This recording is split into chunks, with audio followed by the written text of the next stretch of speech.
Fuck it, I'm saying it.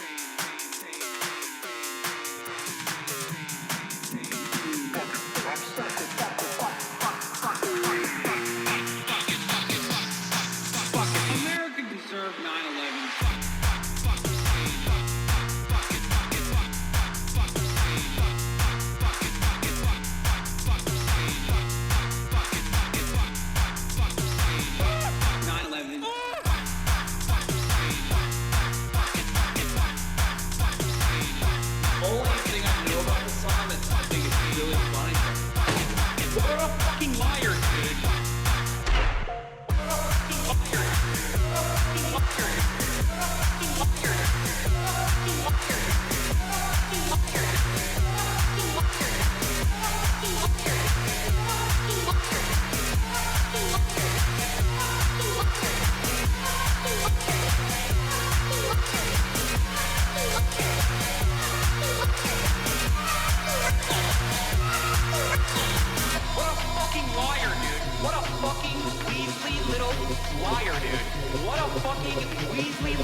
What's going on, everybody?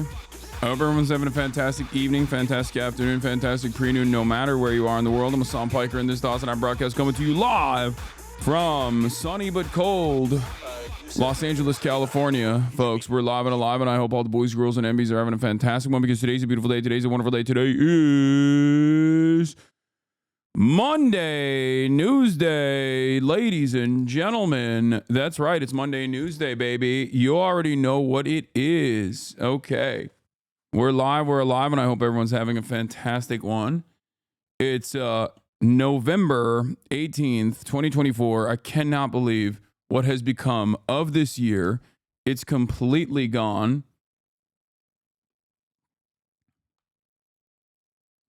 Do you even have a Monday? I don't. Not really. But I guess technically this is. Anyway, folks, this is the part of the broadcast where I tell you about my personal news, about what's going on in my world, in the world of Hasan Piker. It's 48 degrees, by the way, and sunny here in California, Los Angeles. 48 degrees in California is pretty crazy.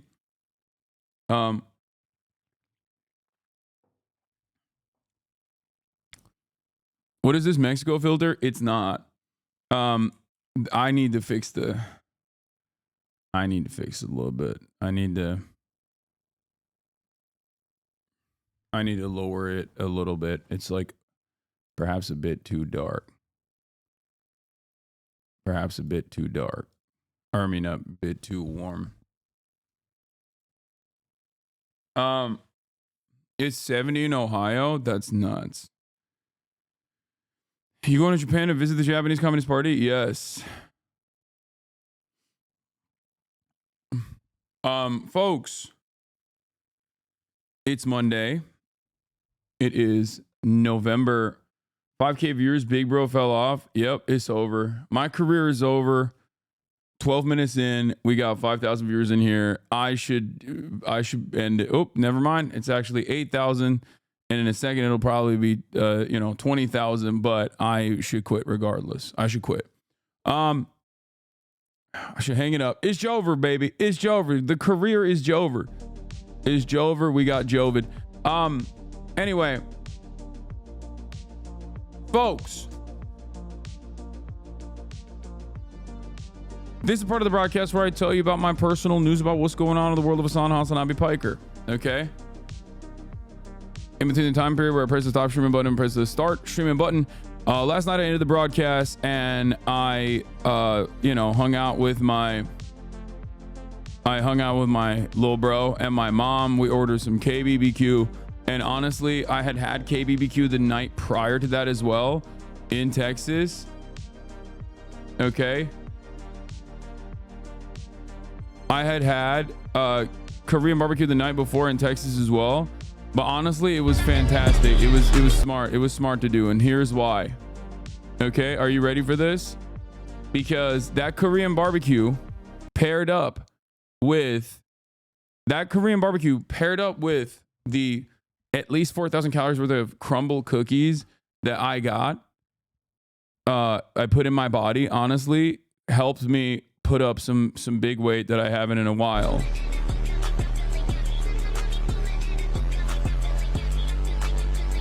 You're dressed like a Zodiac suspect.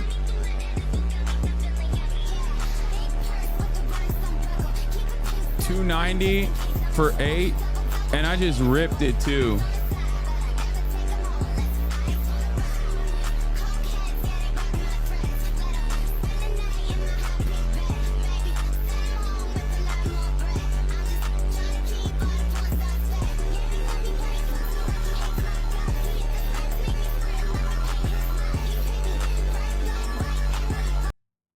Yeah, great track choice. Thank you.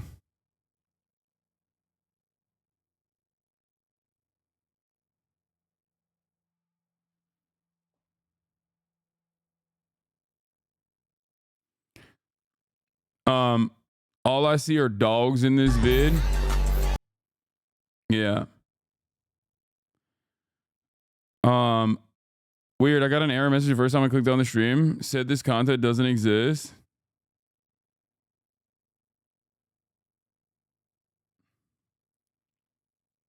Beast, good work. I know you've been working hard. Happy for you, homie. Normally I hit like 275 or 280. And I kind of tap out and I don't have decent form in that situation. But the thing is, the realizing that maybe I shouldn't always be in a deficit, it helped me. Like not being in a fucking deficit, and actually eating has been quite helpful in figuring out, in reaching heavier weights. Oh, look, another Hasanabi calls a shop moment. Yeah, I know. I'm always right, but too early, baby. Don't you forget it, okay? There he is, Shinzo Abe. Also, obviously, I'm excited because tomorrow I'm gonna be working with Dr. Mike Israel. Okay, the good doctor, my goat. Big fan of his, as you guys know. And we're going to do a little workout session. Later in the day tomorrow. So should have done legs with him. No, I'm going to be doing like a variety. We're doing pull exercises tomorrow. But honestly, I'm not going to go super heavy. Like I'm not trying to impress him. I actually just want him to see my workout. I want him to see like my environment. Mike's gonna fuck you up, bro. He works out hard. Nah, I don't think so. I think we're gonna make out. I'm very excited. You guys don't understand how gay shit is going to get tomorrow. Okay, you don't understand how gay it will get. Now, obviously, Dr. Mike and the way he looks, like his physique is I don't think very appealing to gay men or women. It's more so for straight guys, but I'm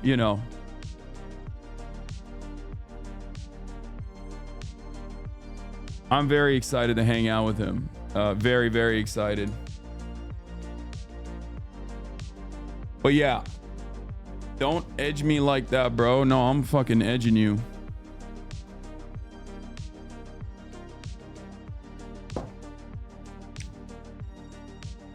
Another workout stream. The editing girlies are gonna go crazy. Please avoid politics as much as you can. We want for you to live. Why? I know we have disagreements on politics, but I don't care. I love him. I don't give a shit. All right.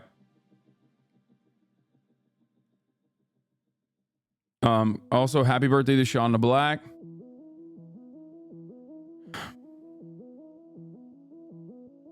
Can you ask Dr. Mike what exercise one he needs to do to get the shape of head he has? I think you can't. That's just being brolic. It like comes with the territory. He was pretty serious on Miskiv stream. Wait, really? He's not very. He's not very. He's unserious on his own.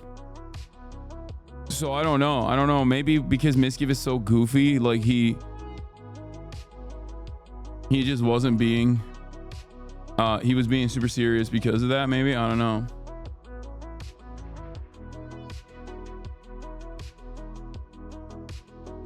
But you gonna stream the workout? Yeah.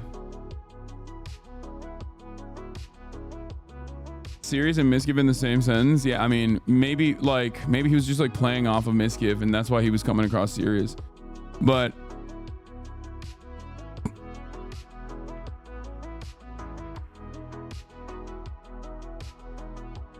thank you, Themacius, for the playlist. Where are you gonna work out? No, I'm gonna work out at my gym. And my trainers are so stoked. Another bald guy for you to chase after? Yes. But that's it.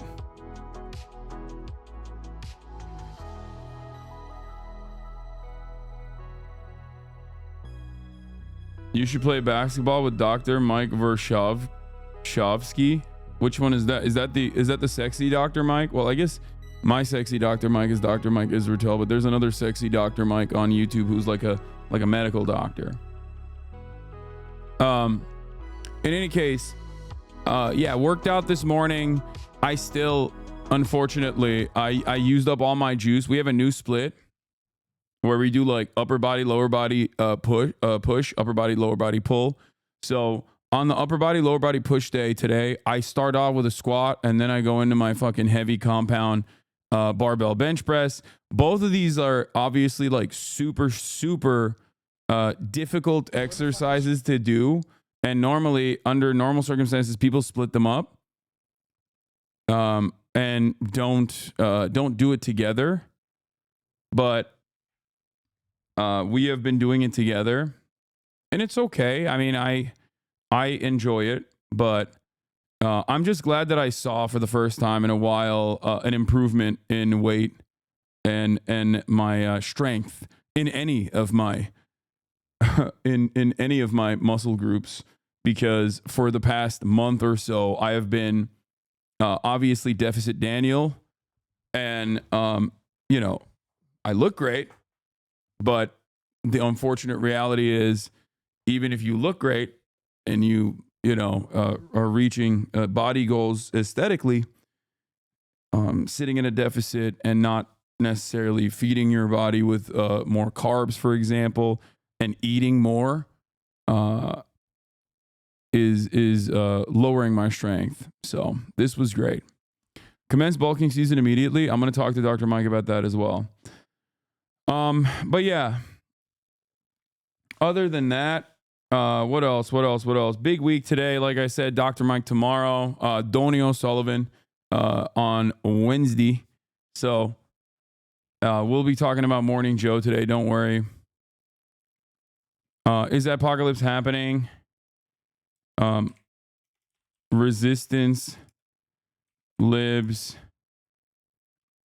cave to Trump instantly. Another call. Amsterdam mayor regrets calling hooligan actions a pogrom. Thoughts on Arcane? It's fucking fantastic. I'm so heavily anti-League, as you guys know. I think League of Legends is degenerate. I think no one should play it. I think it should be illegal.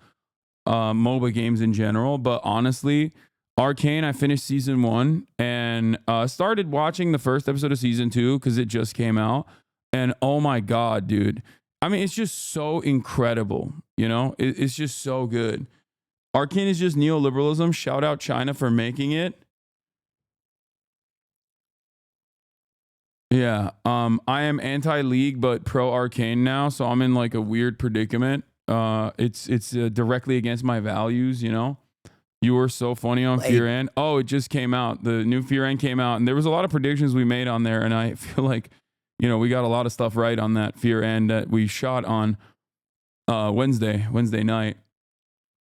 Please fix the camera shake. This is literally the most fixed camera shake. Every now and then it'll shake a little bit because the desk shakes. But sorry, but the yellow is a bit intense. Yeah, I know. I know that the yellow is a bit intense. I haven't really figured out the perfect lighting, chat, and I will eventually. Okay.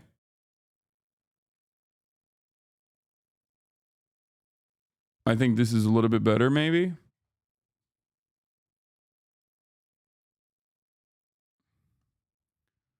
It just gets like really dark. It's gorgeous, but the camera shake is prevalent. It's just a bit dark. We haven't been able to figure out it. I haven't been able to figure it out yet, but I'll get to it. Oh, your shirt is it new? No, it's not. But yeah.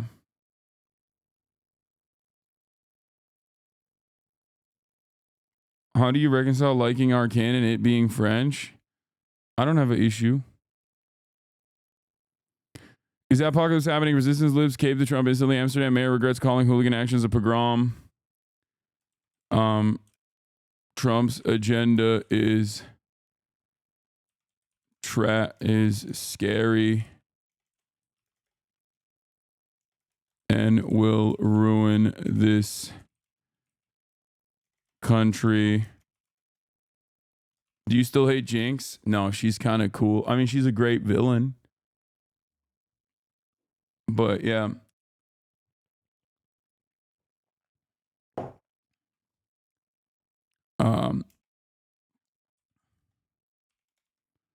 Am I missing anything? Oh, the Ukrainian attackums. Matt XIV responded to your reaction on Insta. Shout out to Hasanpiker for watching the exact part of my podcast where I thirst over him live on Twitch. Yeah, I mean, come on, you knew it was going to happen. Let's be real. But yeah, okay. Is that apocalypse happening? Resistance lives, Cape the Trump instantly, Amsterdam mayor. Gaming today? Yeah, I might play that Korean dating game. Korean dating sim later. Yeah, Gooner alert.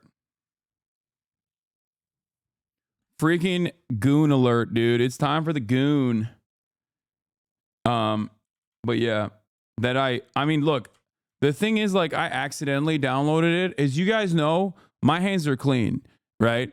My hands are clean. Like last night when I was doing the streamer awards voting, which by the way, you should vote for me for Just Chatting Streamer of the Year. When I was doing the streamer awards voting, I accidentally, like, I was trying to block this game that I saw Mr. Arthur playing, and it was like this Korean dating sim, right? And sometimes crazy shit happens where I think, like, I'm not entirely certain how this occurred, but I guess like Steam has this thing where you block a video game that you're trying to avoid playing, and then like it automatically downloads it for you. And it just like takes, if it's $20, it takes $20 out of your PayPal account, and then automatically, like, I just don't know how it happened, but like, I think it's fair. It's fair and balanced for us. Yeah, here. I mean, it's you can tell. Yeah, I changed the lighting from this from yesterday, and I feel like the lighting was a little bit. Oh, I think it's a little bit better now, the lighting. Anyway, so like you can kind of see, like right here where history will absolve me on this. Like, I was like trying to avoid it, right? Like I was trying to make sure that I don't play this game. But like now that I have purchased it, I guess against my best wishes, like it would only make sense to play the Korean dating game, right? Just for a little bit, just to get a taste of it. And you know, just to understand like what we are truly trying to avoid. Like I'm gonna be playing it while doing this the entire time. Like, oh, I disapprove. Just making sure, you know. So it's just like strictly to, it's basically like journalism. What is the name of the game? 5 Hearts Under One Roof? Is that what it's called? Okay, hold on. It's irrelevant to the, what is it called? 5 Hearts Under One Roof? $20? That's crazy. The fuck? Okay, adding the cart. Hold on. I don't know why I was like sounding it out like that, you know? I just don't know what happened. Like, why was I sounding it out that way? It's weird. Anyway, we'll just, I guess we'll see what happens. We'll see what happens. Like, but anyway, this is the blast off. Let the people know, baby. We are live. We are alive. Is apocalypse happening? Resistance lives cave to Trump instantly. Amsterdam mayor regrets calling hooligan actions a pogrom. Trump agenda is scary and will ruin this country. Korean dating sim later. Yeah, I was typing it to avoid it. Like I wasn't trying to add to cart. I was like, oh, I don't want to add to cart. Is basically what I was saying, you know? But yeah.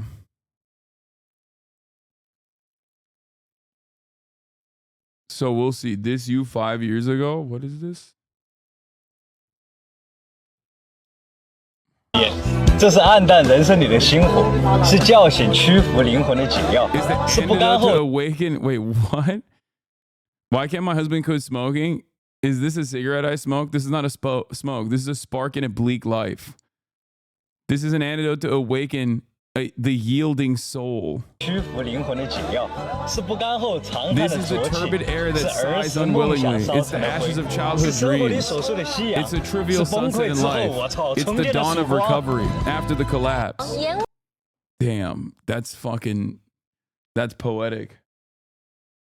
Electrochemistry going off. Yeah.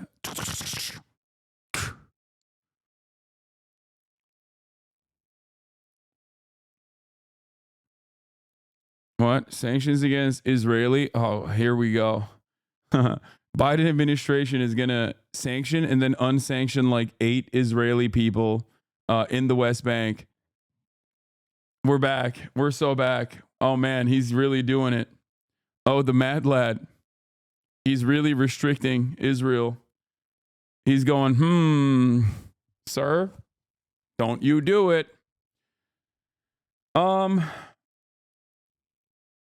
What is this? Is currently hitting the fan in Tel Aviv. Reports of a direct impact of a mall in the east of Tel Aviv as a result of rockets launched from Lebanon. Holy moly. I didn't realize that was going on. That seems pretty crazy.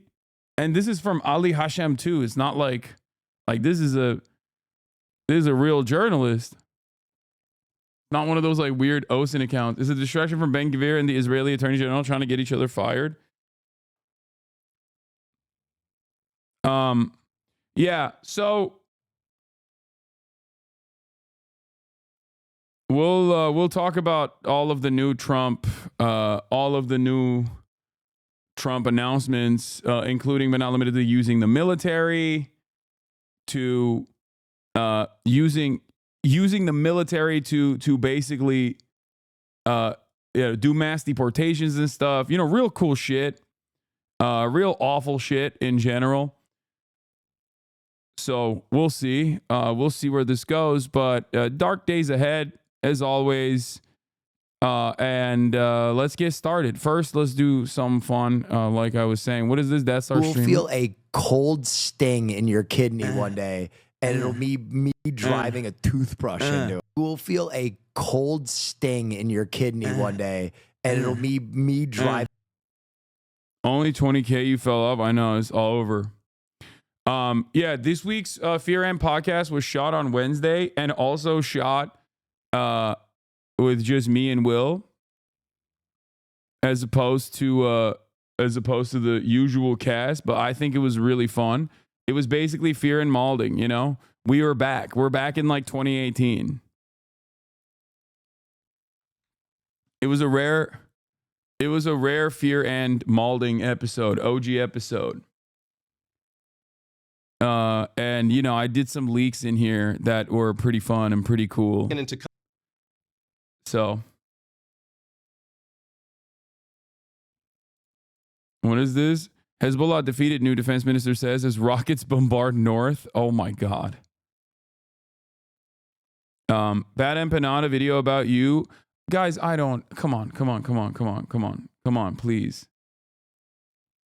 Like, it's we don't have to go and dive into drama every day, okay? Like, I know it's humorous. I saw the video. Like, we don't have to literally do this every day, okay? It's a troll video. I know. It's just, once again, we do not have to do this every fucking day, okay? Please. I know Ethan made a video on Ludwig, and it's also insane. I know all of it. I know all the things that are going on. It's just, I feel like this is a disservice to many of the normal folk that tune in every single day and want to hear what is going on in the world, right? What? And I feel like I'm doing them a disservice by not covering the news and diving into, you know, just silly fucking drama shit. If I'm gonna dive into silly shit, I'd rather dive into silly shit like this. You know what I mean? Dr. Mike obliterates Miskiff. So Mike, what's going on right now is there's a 3-minute ad break on Canute's channel, so we should probably wait for the content, you know? Oh, you're a big influencer, huh, big dog? I can't talk right It's a lot of people. now. I can't think of any witty jokes to say.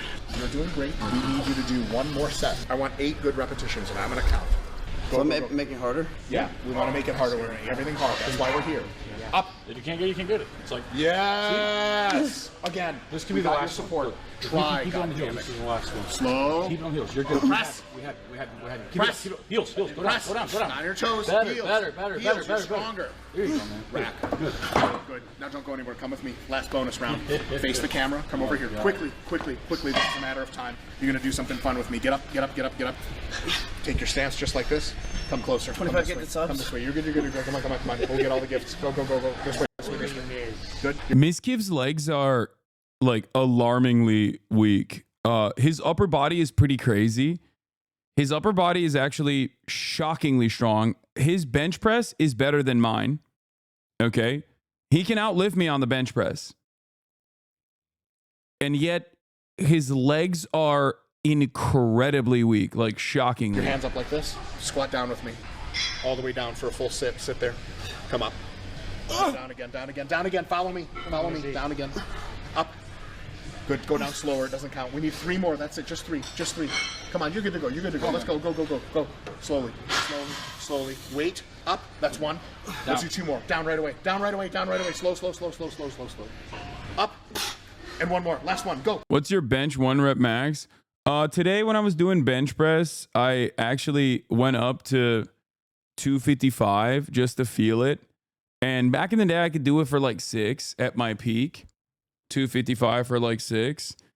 Actually 265 for 6. But that was, that is no longer something that I can achieve. And even when I was doing 255, like I had a hard time, but I just wanted to have, experience spending time under that weight with the proper form and focus on the eccentrics a little bit. Specifically because like when I inevitably go back to bulking a little bit and putting on more muscle mass, I will when I put on more muscle mass, I'll be able to go up higher on my bench press. I'll be able to hit higher weights. So yeah. Slow. Jerry, hold him down. Push up hard. That's it. You're good. How does it feel not to be at your peak? How do you feel? It doesn't matter because like it's different strokes for different folks. For me, I care about the aesthetics and I care about my cardio. And on both fronts, I'm pretty good. I care about basketball. I care about looking good, and I care about feeling good, and I care about having decent cardio. And the fact that I can, at the age of 33, run a fucking full sprint, coast to coast, nonstop, full basketball game is, you know, pretty solid. And yeah, I'm good. Like, I'm happy. It's just different. Like, you can't max out on everything. Okay. This is something that a lot of people don't realize. You can't really max out on every single thing, right? Like, you have to set certain goals that are reasonable and try to achieve those goals. You have to tackle those goals.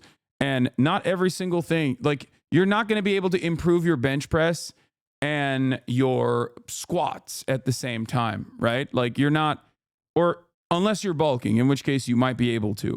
But if you're main gaining, for example, you're not going to be able to hit everything. You're not going to be able to also do cardio while simultaneously lose weight and lose fat and also gain muscle at the same time. So unless you get some medical help, medical intervention is the way to go in that circumstance. So for me, being a natty baddie, I have some limitations. A natty baddie at the age of 33, I obviously have some severe restrictions on what I can do and what I can't do.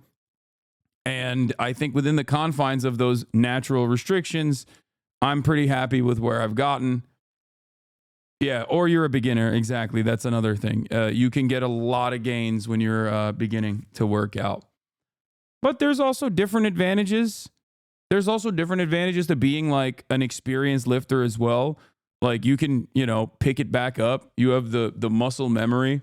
Recomp is a real thing, Beginner gains are great, but recomp is also fantastic if you've been dormant for some time.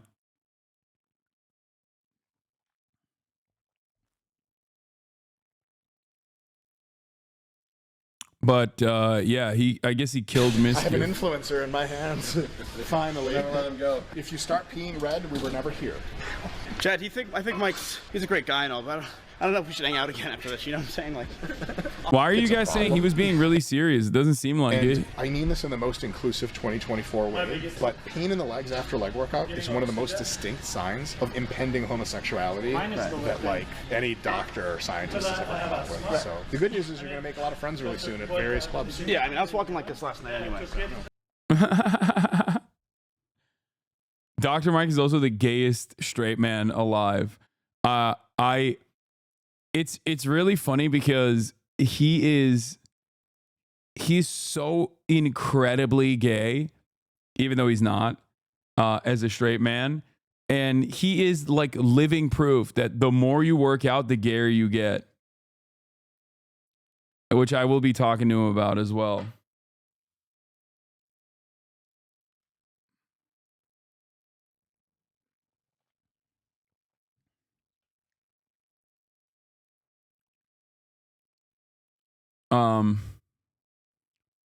But yeah, let's get started. Before we get to some serious news, let's get started with a brief update on the adpocalypse, the impending doom on twitch.tv. If you've been following for the past couple of months, there has been a bunch of communities that have been actively trying to get some news coverage and some momentum surrounding this platform that we're on being really anti-Semitic. Ironically enough, they're on YouTube and on Kick for the most part, which are, objectively more openly anti-Semitic platforms. Like, I don't think the platforms themselves are anti-Semitic, but they host a shit ton more openly overt anti-Semitic content creators. Oh shit, here we go again. I mean, it's not, oh shit, here we go again. I'm just like going to briefly go through it and explain some stuff. There's been a deliberate effort to basically go to there is a deliberate effort to go to basically every single advertiser that advertises on Twitch and and tell them like, oh, this platform is anti-Semitic. Look at these articles that were written about how anti-Semitic this platform is. Please, reconsider advertising on this platform. They've been doing this for quite a while, to limited success. And this is also alongside the initiatives to go to ADL directly to try to get the ADL to add new restrictions on what you can and can't say on this platform, including but not limited to content classification labels that were implemented. I use them right now. That's why it says sensitive content when I talk. And also the new additional qualifications for hate speech, including but not limited to saying Zionist. Now, you can still talk about Zionism in the new restrictions, but you can't say Zionist insert animal, for example. Like, that's something you cannot say. Okay. Now, it's a clear-cut caving into capitulation to outside organizations, but it is what it is. I'd love for you to talk to Pirate Software about this. He's been getting fooled by Lacey Misgive clips. Yeah. So what's interesting about it is that there were some content creators, including but not limited to the stock guy, and Lacey, and many other people like FaZe Lacey, FaZe Ronaldo, the stock guy, and numerous other content creators who had said that they were noticing like a severe revenue loss, right? I think Moon had said something about it as well. And some of these guys were basically memeing, like they were just meta chasing, which is what happens. And then there was also very real instances of people losing all of their advertising revenue, like Hasan, who's also another FaZe member. Hasan is Iranian. I had a conversation with him directly, if you remember.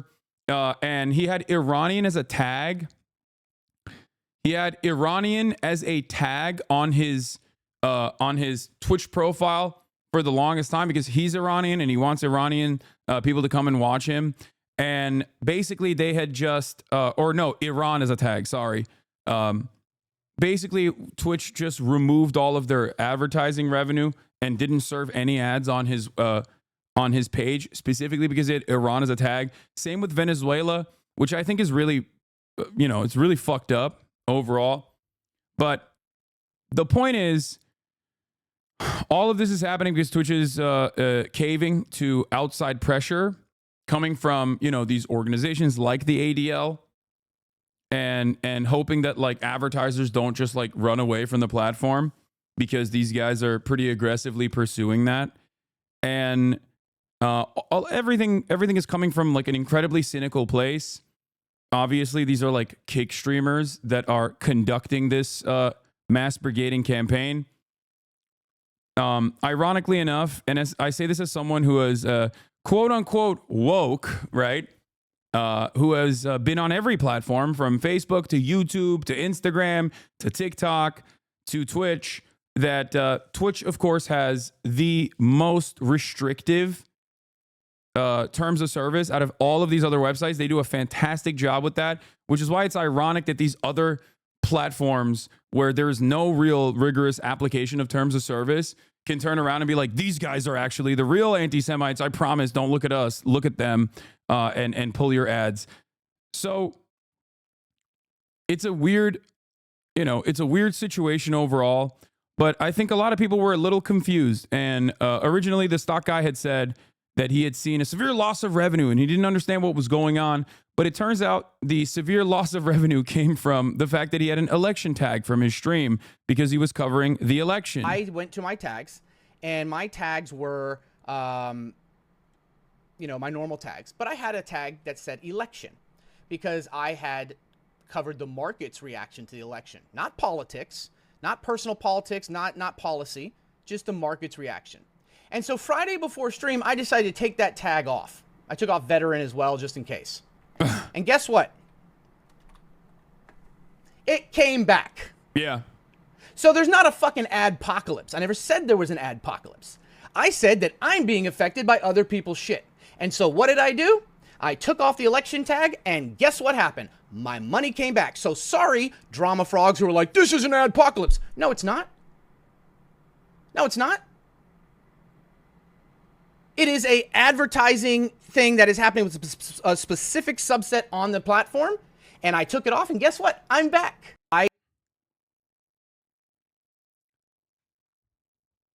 So, are there any real reports of people with the LGBTQ tags losing ads as well? I haven't seen that. But the Iran Persian tags also lower the revenue. If you remember, Saeed from No Pixel RP had his ad revenue lower from 3K a month to 1K. Then he removed them today. Tomorrow his revenue should be better. There's an example if you want to use. Yeah, it's basically it's basically people just like trying to navigate this space to the best of their ability when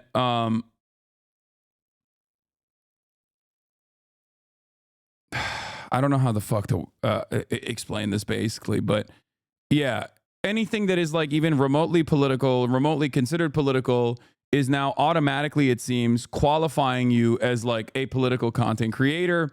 And if you are in that political content creator category, it seems like they still haven't, because it's a new category, they automatically don't have ads on that category. They will eventually have ads on that category as well. But because it's a new category, they haven't started serving ads to that category. But right now, as it stands, there's no ads if you are doing political commentary. Now, of course, it doesn't, this doesn't bother me at all, because knowing that this was always an inevitable possibility, I have always worked on ensuring that I have that my primary revenue source is subscribers, you guys. I don't work with advertisers that I don't feel like I want to work with. I don't work with advertisers usually anyway, and this is a part of that. So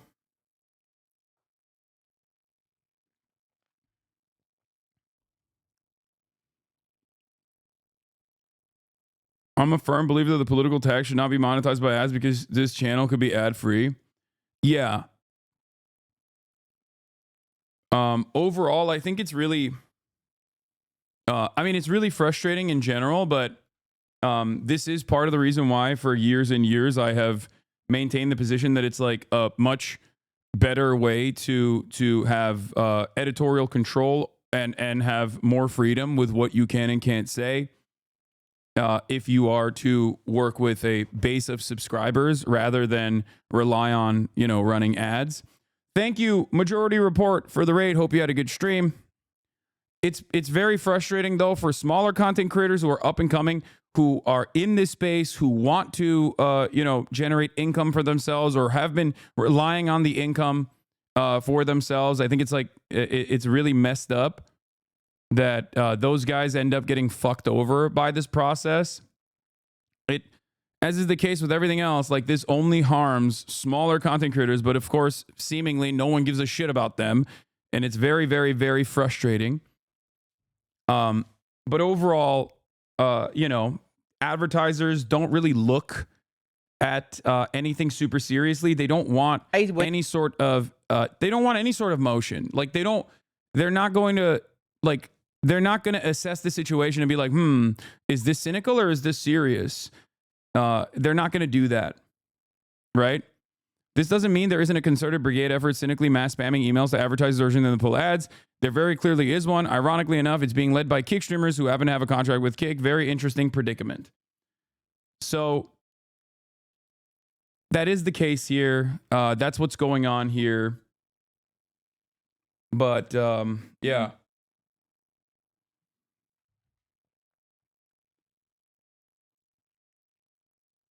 So far, there hasn't been any real evidence as to this being like a mass adpocalypse. But I mean, look, I know how advertisers work, right? I'm familiar with how advertisers work. I worked in advertising. I know that when they hear any sort of drama or any sort of controversy, they're going to be like, oh, I don't want my fucking brand associated with that. I don't even give a shit what it is, right?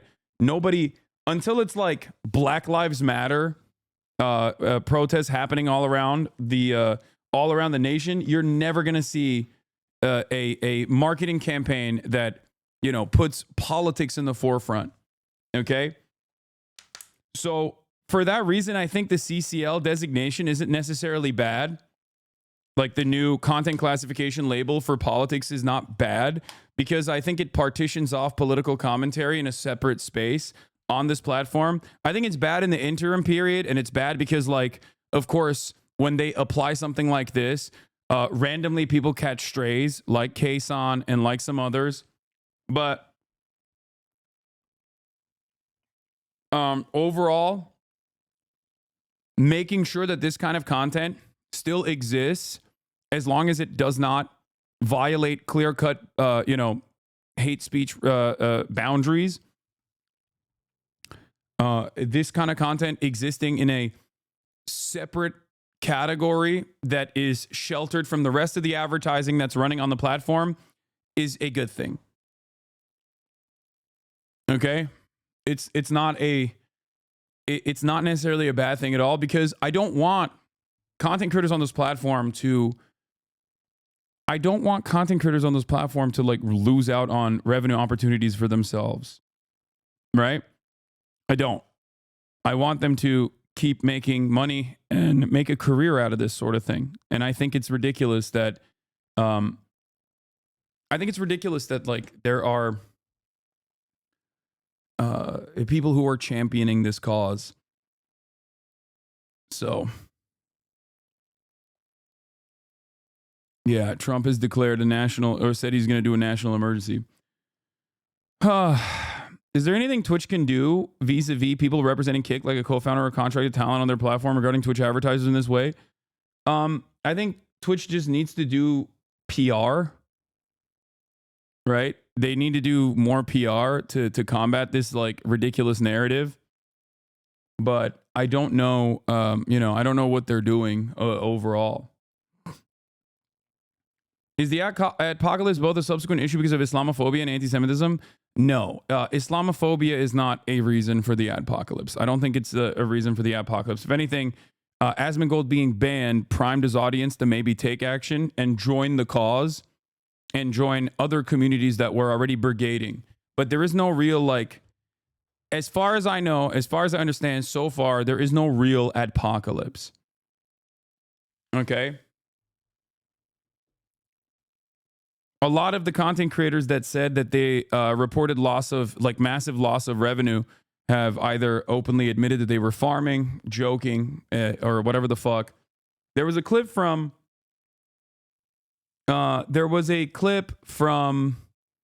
specifically Max FaZe, Blackboy Max, who was talking about how like Lacey and Ron are just clip farming, and they shouldn't do that because like there's people like Hasan who are legitimately experiencing like a loss of revenue because they're catching strays.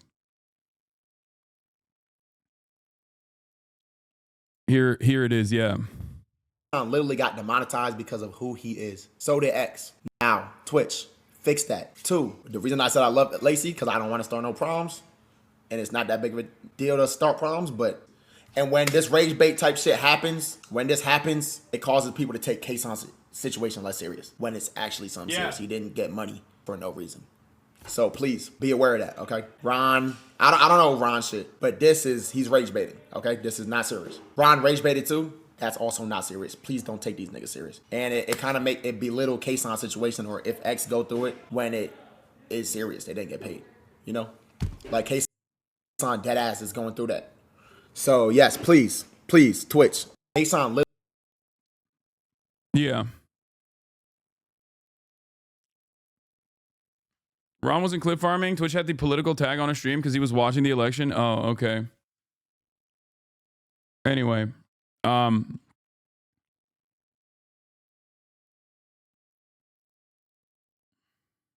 you see Ludwig's video about this? I thought it was more serious than it is after watching his video. Yeah, I didn't watch Ludwig's video on this at all, but I also know more than he does on this issue. I'm on the platform. I talk to other content creators on the platform, and I'm also very like I'm probably the other than like Destiny and Dan Saltman, the people who have conducted this campaign, and maybe to a certain degree Ethan Klein, I am probably the most knowledgeable party on what is actually happening. So yeah, no, I don't see any reason to watch Ludwig's video where it very clearly is like uninformed.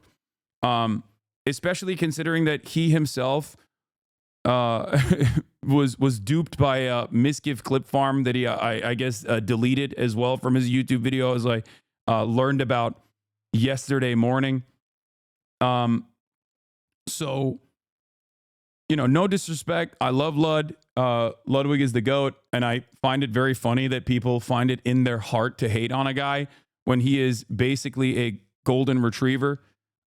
Straightforwardly, he is one of the most mathematically likable people on the planet.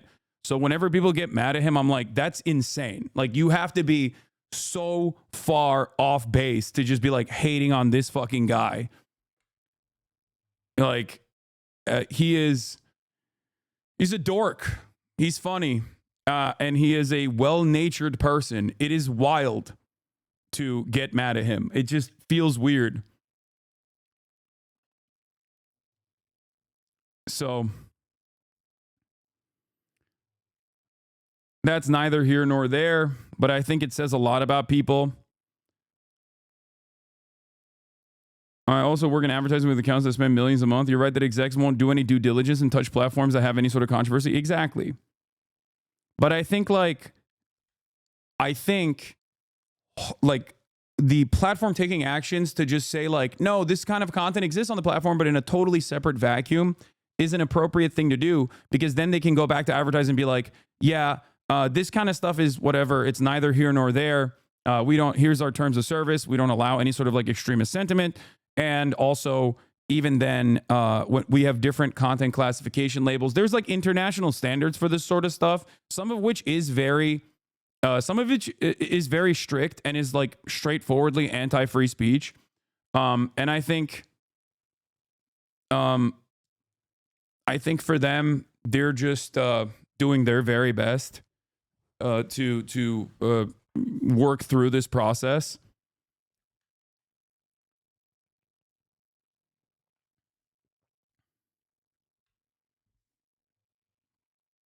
This is the same conversation that happened with smut streamers. Yeah.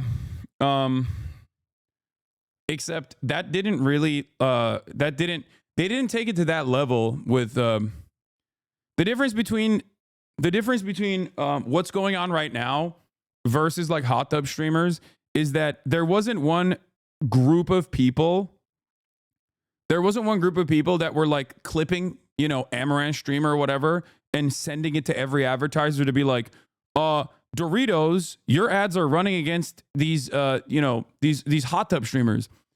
Do you feel like it's appropriate? You know, do you feel like it's appropriate to, and then lie basically too? Like in this circumstance, they would have to lie as well and claim that they're doing nudity or whatever, and not just like in a hot tub. If they were to do that, then I'm sure there would have been a similar level of motion to that as well. Yeah. And Congress people were not, writing with the congressional letterhead, letters to Twitch talking about, and Amazon talking about like Amaranth's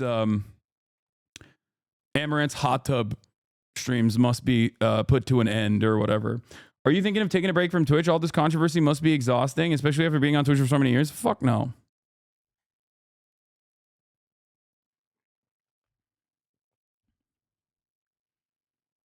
I love how everybody think you got Ludwig to remove a part of his video, though you never even watched it. Yeah, that part of the conversation is somewhat tangentially related to what I'm talking about here as well. But that is just an unfortunate byproduct of easily brigadeable subreddits that still play somewhat of a formative role in the way that people understand what's going on in the platform. Everyone is busy. This is a principle that I've held on to for a very long time. Everyone's busy, so they don't have time to like investigate this stuff thoroughly. And so when enough people can go and brigade a subreddit where like people can just like quickly try to figure out what the fuck's going on, and every single comment is like aligned in a certain perspective, then yeah, of course, people are not going to look into it a little bit.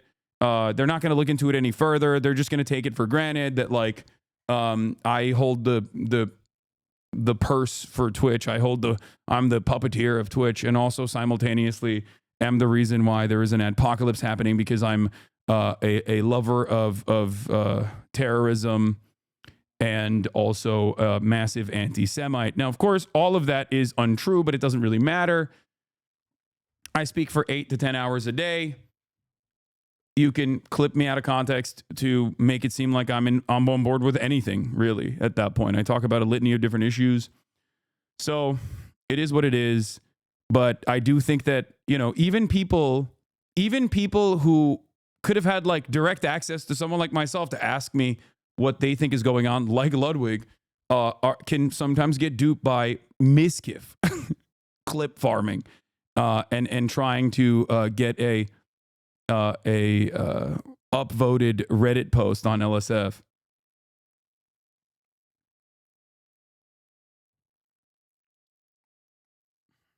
Yeah, none of this is going to matter. Trump's pick for chairman for the FCC is Brendan Carr. He wrote the FCC part of Project 2025. In other news, that is, of course, incredibly not even remotely surprising. Donald Trump is doing a Project 2025 pick, and also the same what do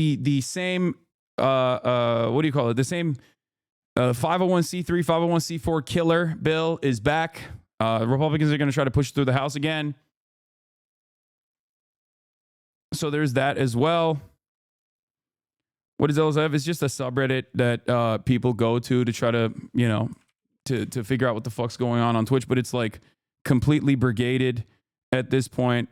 And that's why this sort of stuff pops off. Asmongold says Hasan is the main reason for the Twitch adpocalypse. This, I think, is already out of context, especially because like Asmongold yesterday took credit for it, and then the day after he said I'm responsible for it, but I don't even think he thinks I'm responsible for it at all. But it doesn't matter. Just ban Hasan. Mizgiv actually knows what's going on. Like, all this stuff is immediately brigaded and upvoted like consistently to create a certain narrative. The stock guy now clarifies there's no adpocalypse, never said there was. I'm sure that if you look at the comments, people are just like, you know, duking it out in the marketplace of ideas. But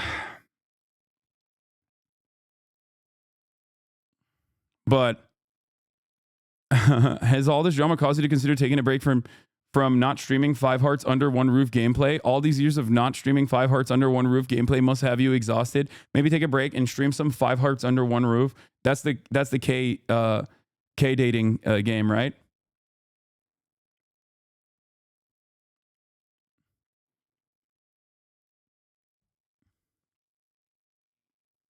What is this? Right? You live rent free in Hasan's head. Yeah, I mean, this guy is just like endlessly posting about me, but it's okay. I don't really care. It's neither here nor there. It's literally just admin and defense completely. Yeah.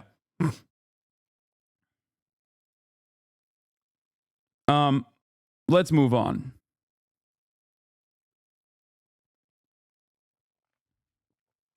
It's become virtually indistinguishable from Destiny subreddit. Yeah, it has, because it's run by a Destiny Orbiter. Destiny has a cult of cyber harassers, basically cyber terrorists. They call themselves the Dalaban. And not only do they call themselves that, but like they have Orbiter awards, I think, like yearly. And one of the guys that used to actually watch me as well, it was a former Twitch staffer, is now in control of LSF. So if you're confused as to why this kind of insane brigading occurs on LSF, not only do they brigade it, they run the actual subreddit, and they also simultaneously will always write in the comments like, Hasan is always brigading LSF. It just, you know, it is what it is.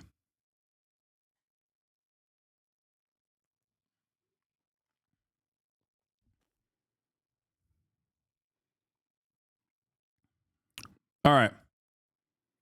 Bro, none of this passes the bus driver test. Yes, exactly.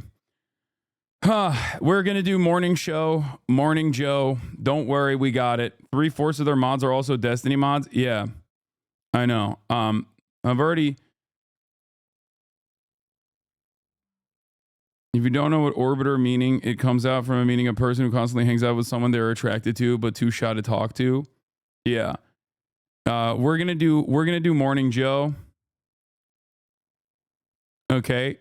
We're gonna do that in a second. What is this? Did you see the Uncle Sam's earlier stream today regarding Any guess as to who Department of Education pick? Trump is looking at for Secretary of Education? You know, you never know when it comes to Trump, but if I were to put my money on, I'd put it actually on Tiffany Justice, the Moms for Liberty co-founder.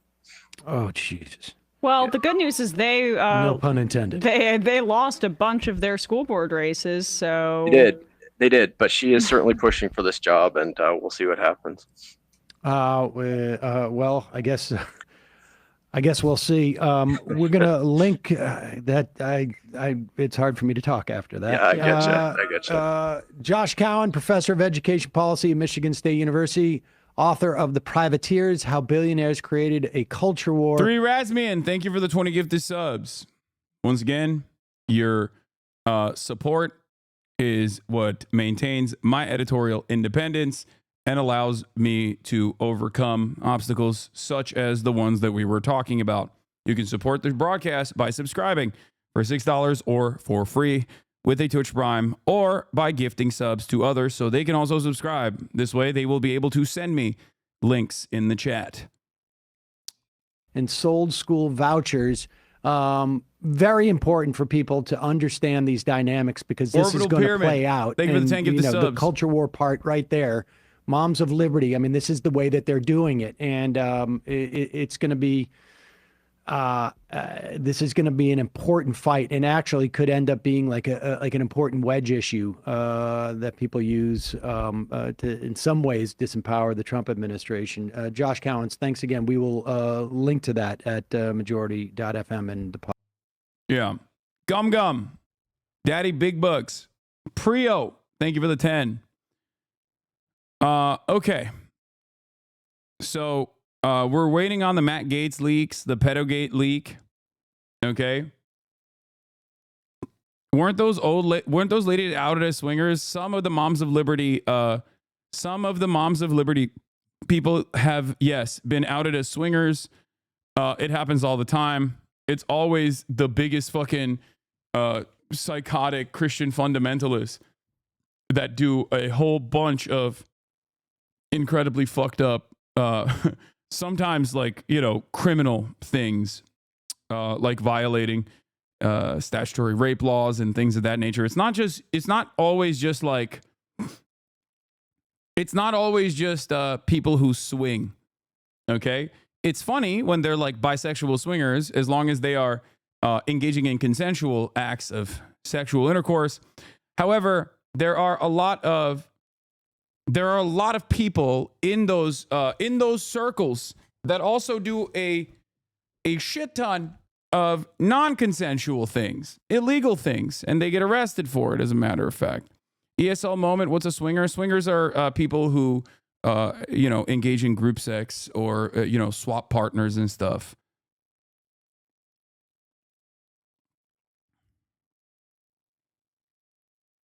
You might remind people to re-up their Prime membership now that you aren't running ads. I depended on the ads showing up to remind me. Yeah. So, all right, we'll do the Biden, Ukraine, U.S. long-range weapons inside of Russia thing later. I don't know. I have seen the latest from Bad Empanada. I'm not going to watch it, dude. Please. Okay, please. All right. We're going to talk about Pete Hegseth. Mainstream media is, at this point, like a week late. They're a week late on these stories that I uncovered immediately after the Pete Hegseth nom. They're talking about the settlement that Pete Hegseth engaged in with a woman who credibly accused him of sexual assault, and also the tattoos that he has that caused him to not participate in the inauguration, even though he's a part of the National Guard. Why was he not allowed to participate in the inauguration as a part of the National Guard because he has right-wing extremist Christian fundamentalist tattoos. He has the Deus Vult tattoo on his arm, and he has the Jerusalem cross on his chest. Both of these are white nationalist, Christian nationalist tattoos. Many neo-Nazis have these tattoos. It's not as aggressive or as overt as like a black sun or a swastika, but it's more in line with Christian nationalism. Source, well, you're about to see it in a second. It's so funny to go source on Christian nationalist tattoos because it's on his body. Like, it's literally on his body. And not only is it on his body, he wrote an entire book about how pissed he was that they wouldn't let him participate in the inauguration because of his tattoos. Not only did he write a book about it, but he also personally talked to Sean Ryan. No, they are not Lamau. What? The Jerusalem cross and Deus Vult aren't Christian nationalist tattoos? What are you talking about? Also, Pete Hegseth himself is a rabid Christian fundamentalist, a rabid Christian nationalist. He has openly said his incredibly violent desires time and time again on camera and at numerous conferences as well.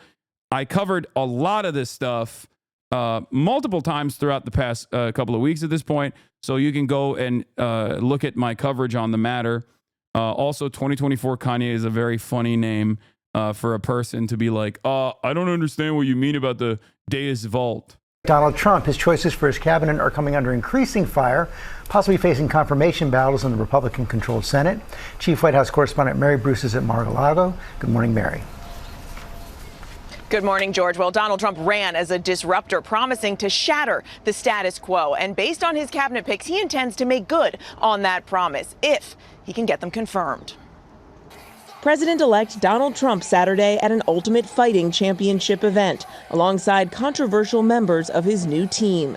As this morning, Trump is gearing up for his own fight to get his cabinet picks confirmed. These are disruptors. They are. I think that's by design. Questions continue to grow over Trump's choice for defense secretary. Fox News host Pete Hegseth, his attorney confirming Hegseth paid a woman who accused him of sexual assault in 2017 as part of a settlement agreement, though claiming the encounter was consensual. Trump was made aware of the incident shortly after he named Hegseth to the position and is standing by him. His team saying that Hegseth has vigorously denied any and all accusations and no charges were filed. We look forward to his confirmation. Hegseth is also under fire for some of his tattoos. Hash Brown 221, thank you for the 5 tier 1 gifted subs. How are they disruptors when they staff basically the entirety of the apparatus? Yeah, they're not real disruptors, I guess. There are certain aspects of it that is disruptive. Having someone like Pete Hegseth run the DOD is unique. Okay?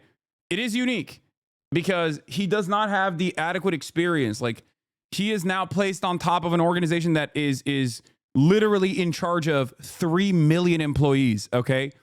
That's crazy. You can't have someone who is a weekend Fox News host do that job. Like, out of nowhere. He does not have adequate work experience. Okay? Like, that's crazy. That is, like, that is definitely disruptive. Okay? Having said, or Matt Gaetz has no relevant experience with the exception of being in the crosshairs of the legal system. Okay? The only relevant experience Matt Gaetz has to be Attorney General is that he has been investigated by the Department of Justice. That's it. Okay? Like, that's insane. That's an insane thing to do, to put him in the top cop slot. Okay?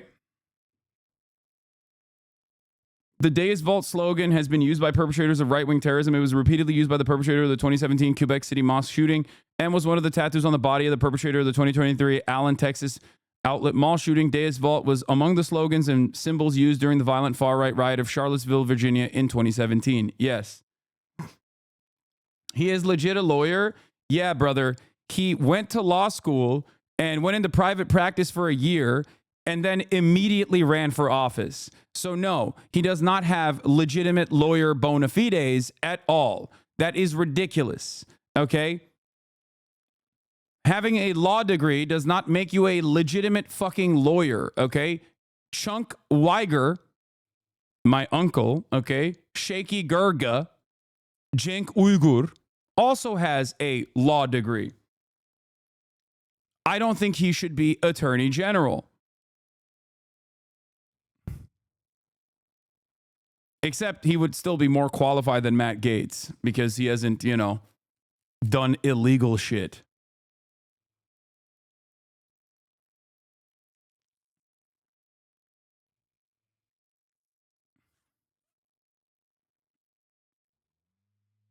His only litigation experience was suing his dad's friend or some shit for health benefits.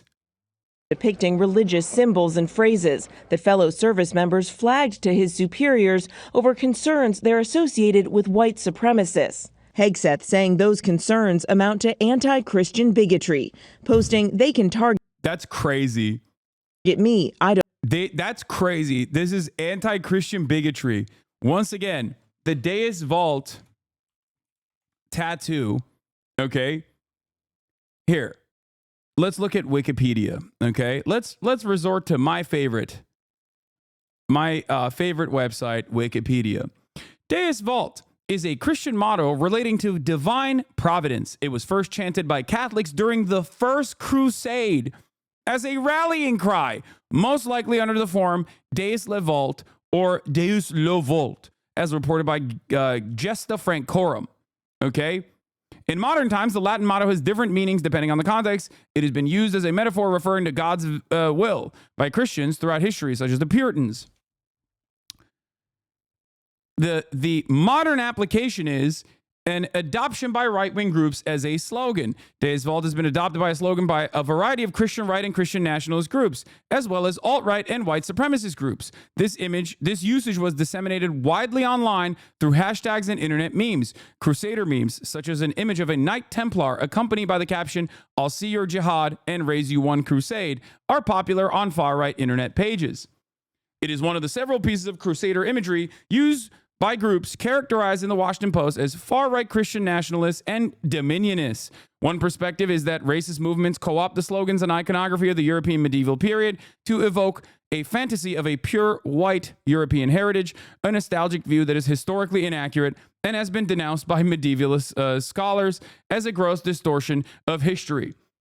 Okay? What is hilarious about this is that it also runs with this false understanding that these guys in Europe were white that were doing the Crusades. It's no different than the way that, for example, the Nazis hailed the Roman era, regardless of the fact that Germans or the early German tribes were directly at odds with the Romans and fought them, as a matter of fact, successfully, despite the fact that they were barbarians and living in mud huts at the time. So they also hailed the Roman mythology as though it was, Teutoburger Wald. It was very funny that they, pointed to the Romans as this white society when it very clearly was not. People still do that, for the record. They still point to, a lot of fascists love LARPing and, utilizing Roman imagery, for example, like the Roman salute, or more famously known as, the Sig Heil.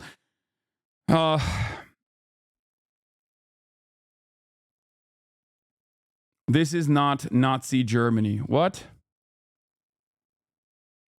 Yeah, this is something different. The Deus Vault slogan has been used by perpetrators of right-wing terrorism. It was repeatedly used by the perpetrator of the 2017 Quebec City mosque shooting and was one of the tattoos on the body of the perpetrator of the 2023 Allen, Texas outlet mall shooting. Deus Vault among the slogans and symbols used during the violent far-right riot in Charlottesville, Virginia in 2017. The slogan, as well as other Knights Templar imagery, has also been associated with far-right subgroups in the U.S. that merge Christian nationalism with gun culture. A Florida gun manufacturer engraved the slogan on its Crusader model of the AR-15 style rifle. The motto is also used by Christian nationalist groups in Europe. The phrase was portrayed on large banners carried by unspecified groups characterized by The Guardian as far-right marchers in 2017 in Warsaw, Poland.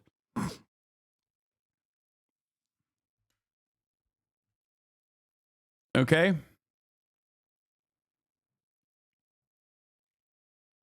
So, yes, having a Deus Vault tattoo is weird and suspicious. It's especially weird and suspicious when you have also very openly, as Pete Hegseth has, said unimaginably racist things about how we have to do crusades against the jihadi Muslims over and over again. He has literally said that. So, once again, we are looking at, symbols. Okay? We're looking at symbols to indicate whether or not this person has weird opinions when he's openly stating his weird opinions. Okay? He's openly stating his violent desires with regular frequency. That's it.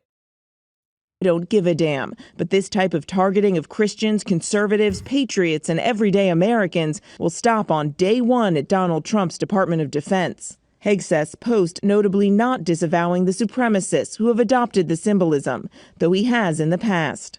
And this morning, a growing number of Republican senators are demanding to see the House Ethics Committee report into Trump's choice for Attorney General, former Congressman Matt Gaetz. I believe the Senate should have access to that. Now, should it be released to the public or not? That's I guess that will be part of the negotiations, but that should be definitely part of our decision making. While the Justice Department declined to pursue any charges, the bipartisan committee had been investigating Gaetz for allegations of sexual misconduct and illicit drug use. Sources tell ABC News a woman testified he had sex with her when she was only 17, something Gaetz has denied, as well as the drug claims. In a statement, Gaetz saying these allegations are invented and would constitute false testimony to Congress. This false smear following a 3-year criminal investigation should be viewed with great skepticism. But the investigation ended when Gaetz abruptly resigned from Congress last week, hours after Trump tapped him to be his attorney general. At the time, House Speaker Mike Johnson was non-committal on whether the committee's report should be released. But now, it should not come out. And why? Because Matt Gaetz resigned from Congress. He is no longer a... That's weird. That's weird. That's sus. It should not come out. This report should stay hidden. Please. It should not come out. He resigned. Sorry. You can't say it. You can't, after spending years and years on this report, you can't reveal the contents of it because he resigned. That's cool. Member. Trump is making it clear he plans to overhaul government agencies, tasking billionaire confidant Elon Musk and Vivek Ramaswamy to lead a newly created Department of Government Efficiency. We expect certain agencies to be deleted outright. We expect mass reductions in force in areas of the federal government that are bloated. We expect massive cuts among federal contractors and others who are overbilling the federal government. Ramaswamy and Musk there by Trump's side at the fight this weekend. So too was his pick for Energy Secretary, Chris Wright, one of the nation's top fracking CEOs. Wright has fiercely criticized the existence of a climate crisis. There is no climate crisis, and we're not in the midst of an energy transition either. That's crazy.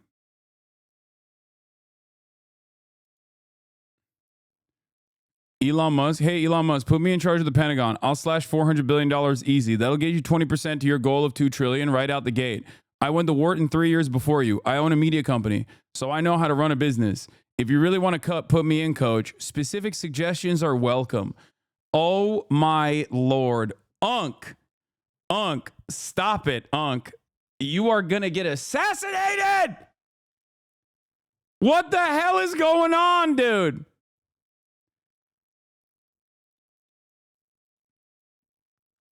The liberals have lost the plot. Okay, they're shaky Gurga. Don't do it.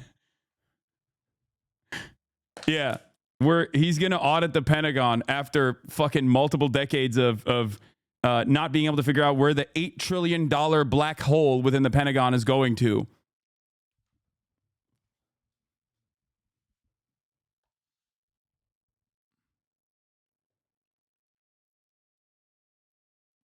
Thanksgiving going to be wild this year?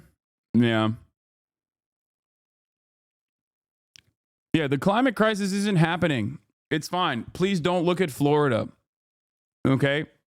It's normal. Florida likes being underwater. Okay? The climate crisis isn't happening. Parts of North Carolina that are elevated in the mountainside are supposed to be underwater. That's just how things work. It's called weather, guys. Come on. It's called climate, right? Hey, please. Asheville, North Carolina, that area is supposed to be underwater. It likes it. It likes being underwater. It feels good as fuck for Asheville, North Carolina to be underwater, actually. Please.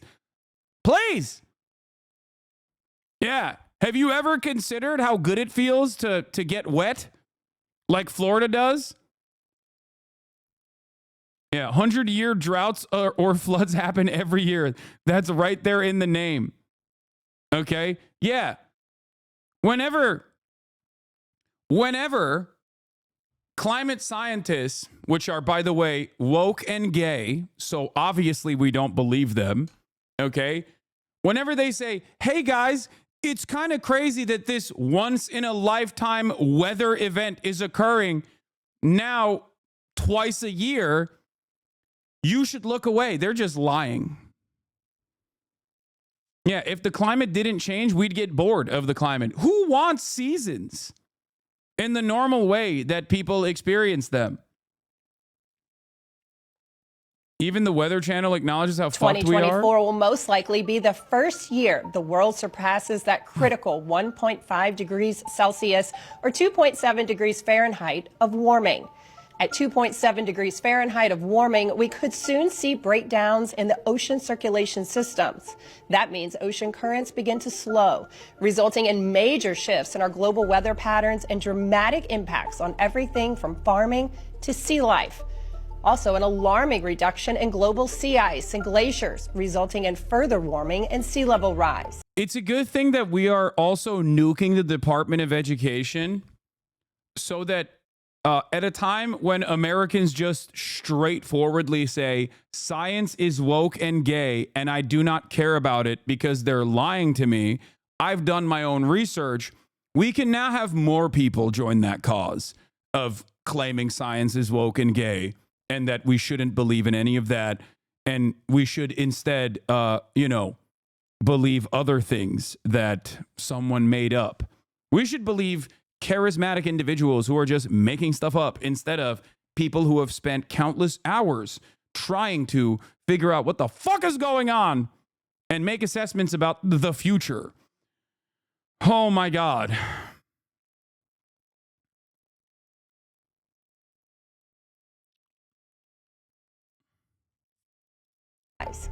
And global weather patterns may become even more extreme. This means more intense flooding events, bigger wildfires, more extreme droughts, and more intense heat waves. Scientists warn that... Says the Dems, you guys push agenda in education. Like, what the fuck do you guys think? Dude, exactly. Yes. No, the agenda is called learning, okay? It's called reading a fucking book. That's the agenda. I'm sorry that it happens to correspond to a certain degree to what the liberals present themselves as defending, okay? And don't worry, the liberals have also dropped the ball spectacularly. Don't worry, Kamala Harris was talking about how she's going to do drill, baby, drill, okay? So it's not my fault. They're pushing an agenda as schools. Yeah, the agenda is called learning. The agenda is called critical thinking. The agenda is called... I don't know how to explain it. I don't know what else to say, okay? What the fuck? Read a book.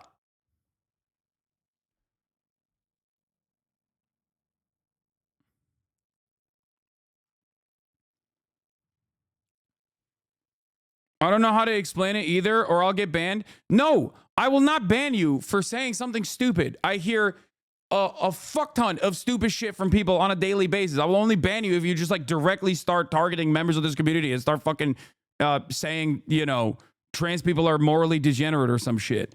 As long as you can explain it normally, even though it is a false understanding of reality, okay, you won't get fucking banned.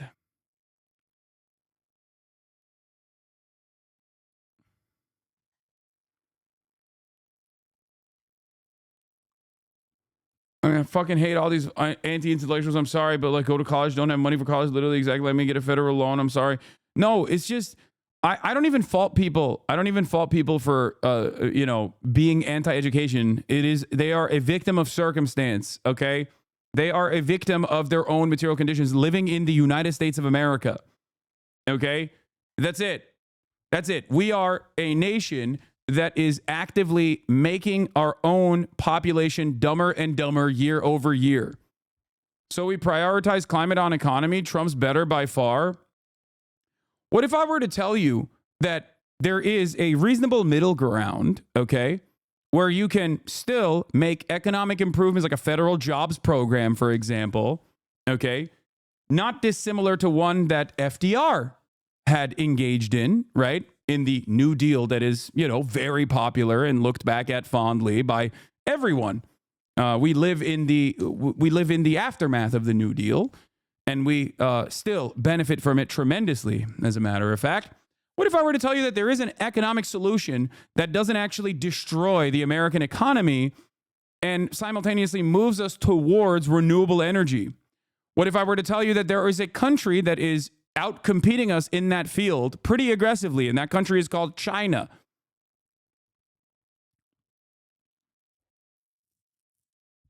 Not only is oil and gas a finite resource, as in it will end at one day, a reality that even the oil and gas giants, the fossil fuel industry, acknowledges, which is why they try to leverage and hedge their bets by purchasing some of these fucking renewable energy companies so that they can still, you know, they will still be able to dominate the energy sector when inevitably we move in that direction. What if I were to tell you that closing your eyes and closing your ears and going, la, la, la, la, I can't hear you, we need to fucking keep melting this goddamn planet, is probably not a sustainable nor smart solution to the problem?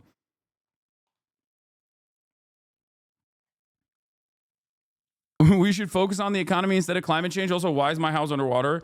That is the Florida conundrum. Climate change is not real. We should look away. It's not real. And then it's like, why can't I personally get insurance, flooding insurance of my house?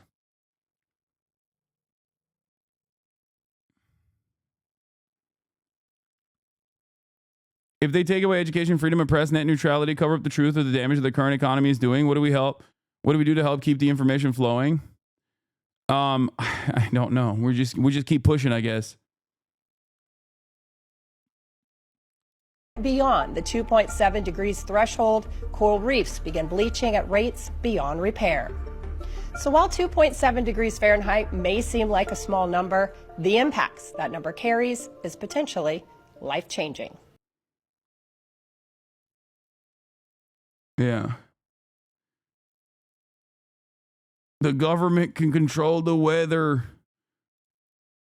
Okay, this guy's, he went back to Google so we can figure out a good counter to what I said.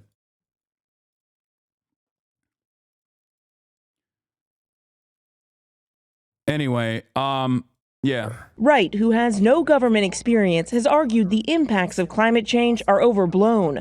But scientists agree humans are causing global warming and climate change. This year is shaping up to be the hottest on record, with more extreme weather events made worse by climate change expected. And nah, dog, that's just normal, bro. It feels good. It feels good as fuck for the areas impacted like this. It's like they're cleaning it. You know what I mean? Like, think about it this way. Your car gets dirty, you get it washed, right? Like, that's kind of what's going on here. Is that the attitude? Is that what we're going to be doing in the future? You know, we're just power washing a lot of these places. Yeah, it's like going through a cleanse.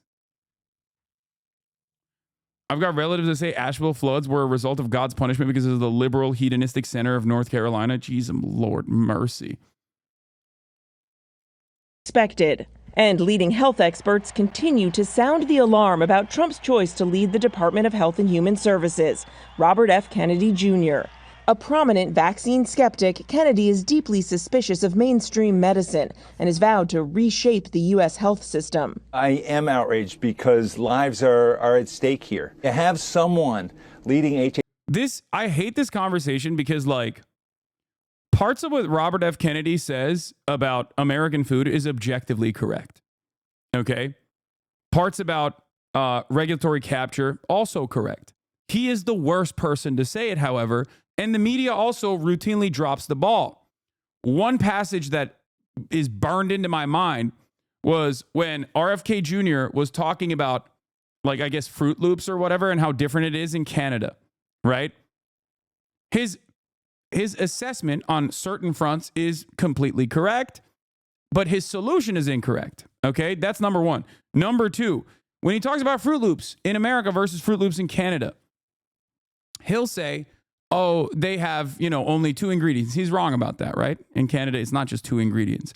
But the media will turn around and say, and I can't, what was the article? Like, I need to find this piece that was criticizing RFK's Fruit Loop conversation, okay? Where they were like, the difference between Fruit Loops in Canada and the chemicals that are used in Fruit Loops in the United States of America. Oh, here, this is it. This is what I was talking about. Thank you. Mr. Kennedy has singled out Fruit Loops as an example of a product with too many artificial ingredients, questioning why the Canadian version has fewer than the U.S. version. But he was wrong. The ingredients list is roughly the same, although Canada has natural colorings made from blueberries and carrots, while the U.S. product contains red dye 40, yellow 5, and blue 1, as well as butylated hydroxytoluene, or BHT, a lab-made chemical that is used for freshness, according to the ingredient label.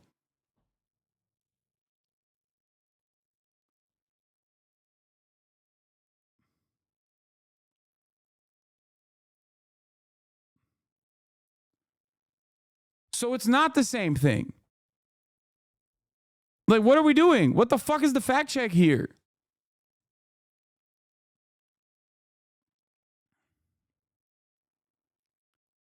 So everyone on every side of the equation is failing spectacularly. RFK Jr. identifies a commonly held position that he is championing here and gaining prominence. The media is not accurately covering the frustration that I have, for example, with what RFK Jr. is presenting as a solution to the problem. Okay? And the issue with the circumstance is, like, when they write stuff like this, people read it and go, what the fuck are you saying? Like, yeah, no, that's what he's pointing to.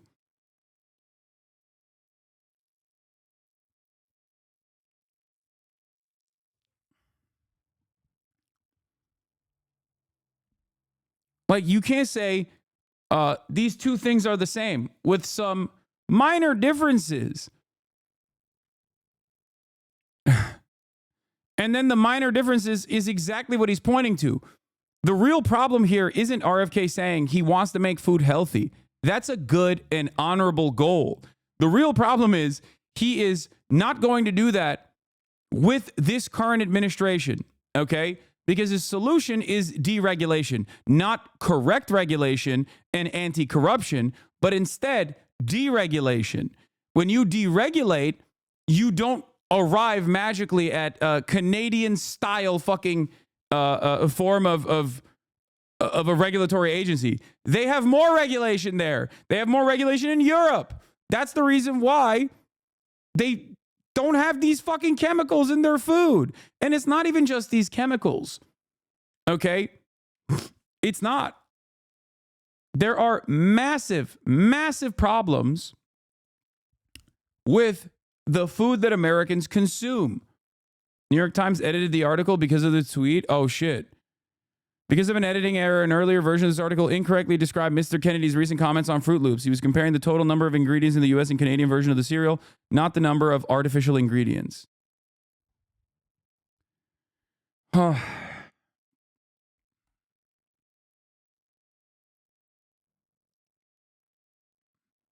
it's sad because I eat very healthy, with the exception of the diet sodas that I consume that are not entirely unhealthy, or there's a lot of fucking back and forth on, you know, how unhealthy some of these chemicals are. Okay. But overall, okay, I eat a healthy, balanced diet that I track, okay, pretty aggressively. I track my micronutrients. I track my macronutrients. I try to make up for specific micronutrients that I might not be getting from my my diet overall. Crumble cookie is so stupid. Yes, dude, it's normal to fucking, you know, go crazy sometimes. Like, what are you talking about? Eating a couple crumble cookies over the weekend while it's packed to the fucking gills with sugar is like eating unhealthy every now and then is not going to kill you, okay? That is literally a part of moderation. It's fine. You can do that, okay? And I say this as someone who, you know, is very careful about what I eat.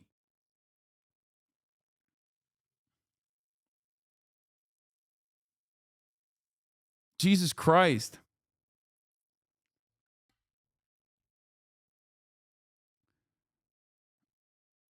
Super healthy, set in front of a literal tower of nicotine. Nicotine is an infinitely healthier substitute to tobacco products. What are we talking about? I mean, come on, don't make me have this conversation over and over again. Okay, everything in moderation. Everything in fucking moderation. God forbid a grown man has a sweet treat every now and then. Exactly. Thank you.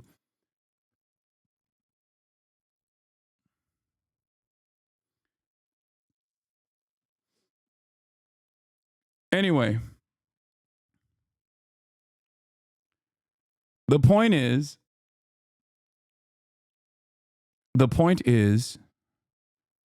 I say this as someone who also, you know, splurges every now and then. I say this as someone who has changed my diet specifically so that I can have a sweet treat at the end of the day, an ice cream sandwich. Okay. And the results speak for themselves. Okay.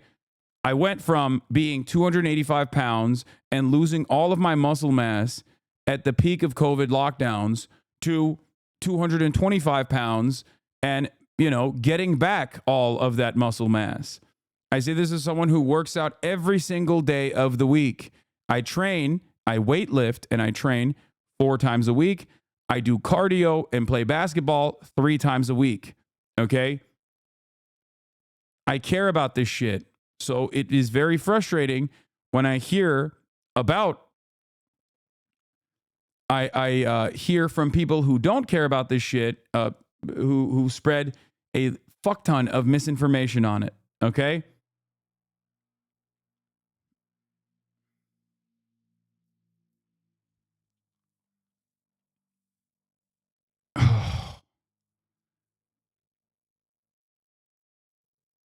The problem is it's different strokes for different folks, and our entire food industry is, for example, heavily subsidized due to heavy subsidies on corn products. We utilize high fructose corn syrup. This is part of the reason why America has a diabetes epidemic. This is the reason why America has an obesity epidemic. Another part of the problem is with our highly processed foods is that there are plenty of food deserts, and also none of our cities are fucking walkable. We have a car-reliant infrastructure. If you look to countries that have adequate public transit, people are walking around a lot more, okay? When you walk around a lot more, you are forced to, you know, have a healthier lifestyle overall. That's it. Like, these are broad generalizations, but you know, there is truth to what I am speaking of here, okay? All of these things play a big role in the obesity epidemic in the United States of America, okay? I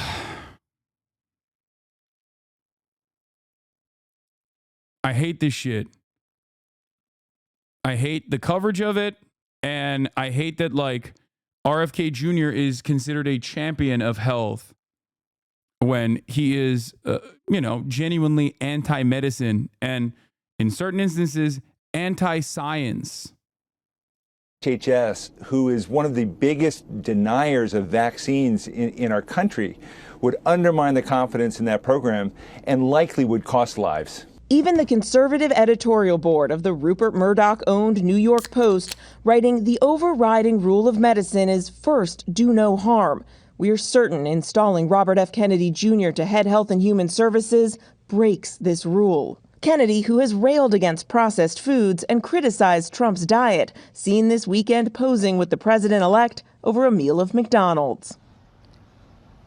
Now, overnight, Trump naming Brendan Carr to be FCC commissioner. He's served there since 2012, received high praise from Elon Musk, and notably wrote a chapter of the Project 2025 policy book on how he would run the FCC. The big question for all of these nominees, of course, can they get confirmed in the Senate? And if not, will Trump urge the Senate to waive its confirmation responsibilities to push them through via recess appointments? George? Yes, this is a real attest to the Republican-led Senate. Okay, Mary, thanks very much.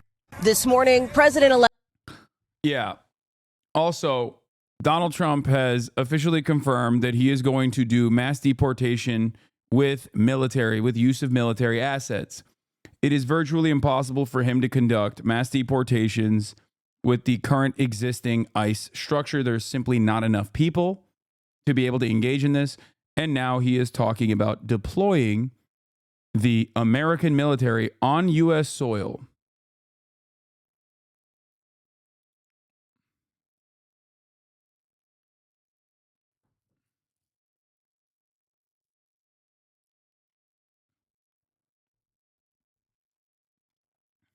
This is legitimately terrifying. Okay. I mean, I'm eagerly waiting for an apology from my dad who said this was just a campaign thing and he wouldn't actually do this or be allowed to do it by the course. Surely this apology will come in any minute now.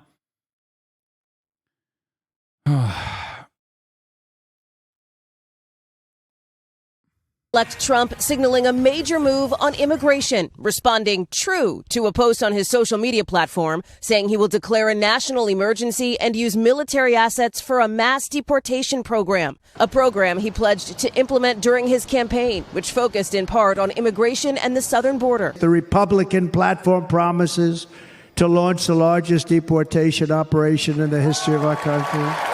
And he's promised to use the military as enforcement in the past. We must use any and all resources needed to stop the invasion, including moving thousands of troops currently stationed overseas. Now, as Mr. Trump nods to his immigration plans and prepares for office, he's also facing a fight in Washington on some of the picks for his new administration. A standing ovation. After taking in a different kind of fight at a UFC match with allies this weekend.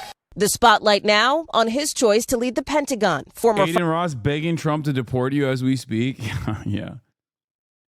I'm technically I am on the list, I think, of potential deportation nominees, but I'm on the tail end. For certain parts of my commentary, I'm on the first in line. But for other parts of my denaturalization process, I'm on the end of the line. So, being openly anti-Israel puts me in the top slot, as Project 2025 has a specific branch dedicated to Project Esther, which dictates that they will go after anyone and everyone that criticizes Israel, hurts Israel's feelings, and hit him with RICO charges. And actively work to deport them from the country. But on the other side, I'm on the tail end of the list. If I wasn't an outspoken critic of the nation state of Israel, I would be on the opposing side, or not opposing, but on the other side of the deportation process, where I'd be in the last part of the denaturalization. The crazy stalkers don't need to know that. Yeah.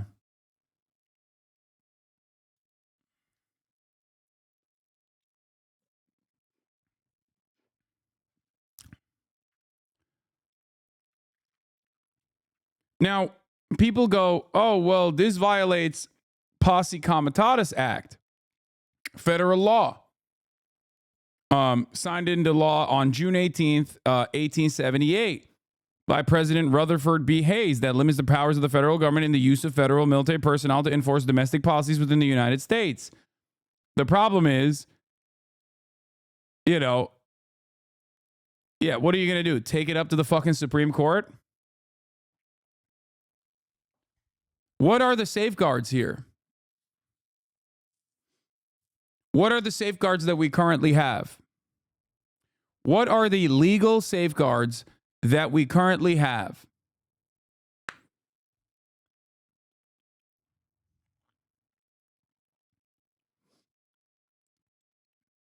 I'm about to put some trash in my neighbor's garbage can. Don't do it!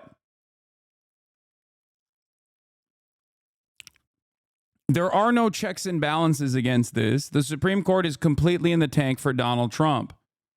So much so that they've given Donald Trump additional protection from legal scrutiny. Okay? So everything that he says he's going to do, look forward to him actually successfully implementing. Okay? There is no reason to believe that Donald Trump this time around is not going to be able to follow through with a lot of these promises. Yes, it goes hand in hand with how he wants to use the Alien Enemies Act to turbocharge deportations. Trump is promising deportations under the Alien Enemies Act of 1798. Okay? Former President Donald Trump, whose bid for the White House has been dominated by his increasingly hardline anti-immigration rhetoric, is vowing to use an obscure centuries-old law to expedite the removal of undocumented immigrants from the United States.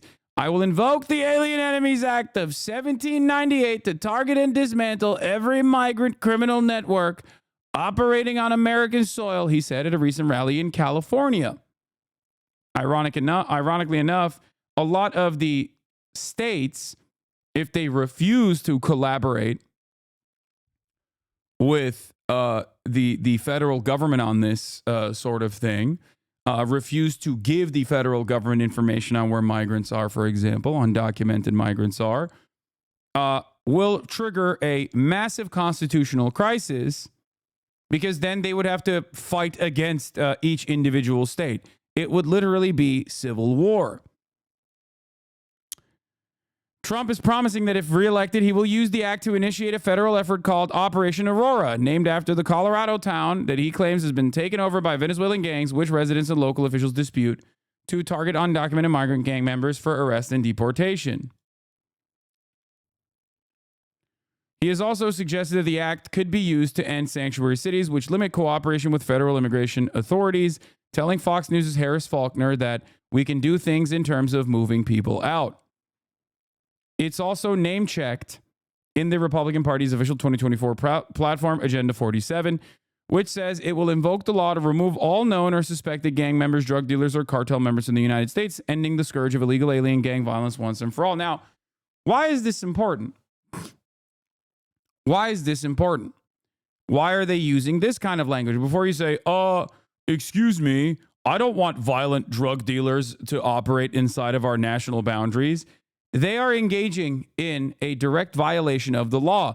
The local law enforcement authorities that do collaborate when it comes to, murders and drug dealing and federal offenses already do prosecute these people. And then the federal government does deport them after the criminal trial is over. Saying you're going to do this to suspected drug dealers opens up the boundaries of what the existing law is.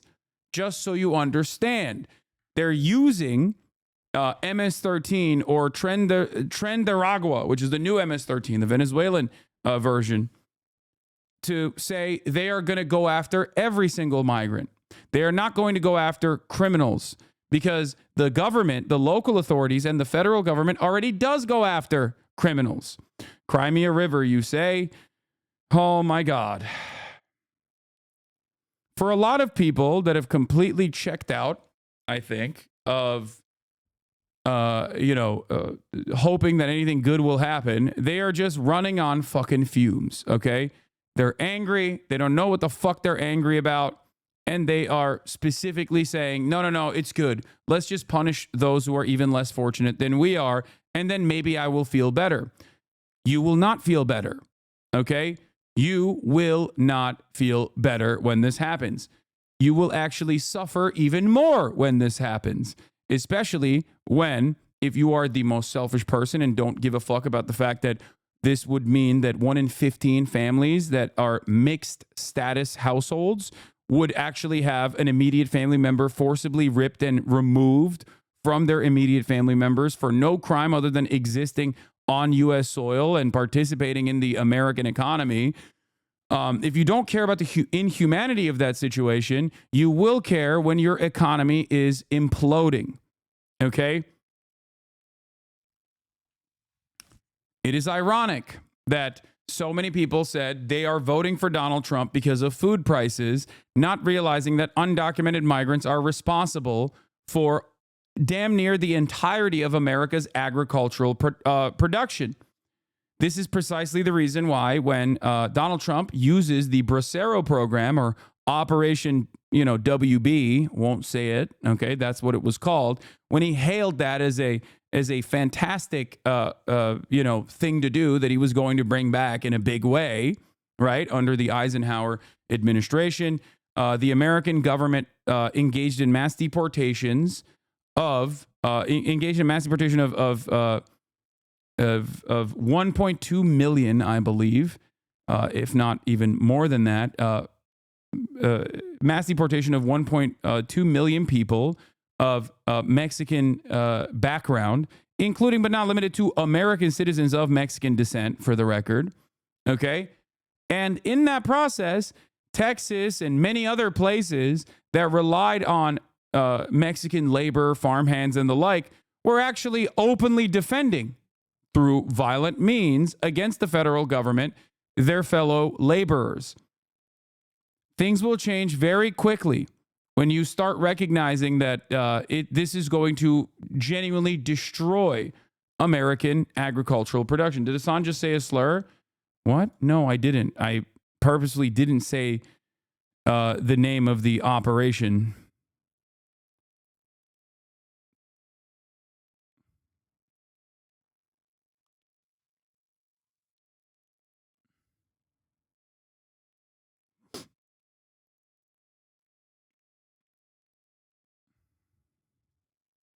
Bros are horny for clips. Yeah. So excited. He's like, ooh, maybe I can get him canceled now.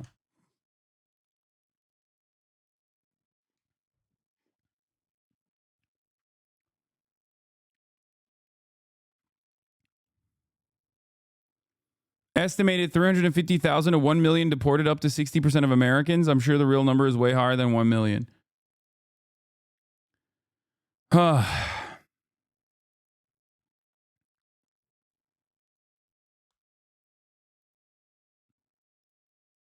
Those agricultural production facilities took the risk of hiring illegal immigrants, knowing that they may get deported for violating the law due to illegally immigrating here.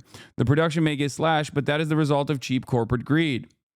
Yeah, the problem is there is no way to fill this role. You understand that, right? The real solution is not to forcibly remove millions of people that are participating in the economy in very meaningful ways, in much more meaningful ways than you, I'm loco. Okay, the solution is to document these people and allow them to participate in even more meaningful ways in the American economy and allow them to actually demand fairer wages, for example.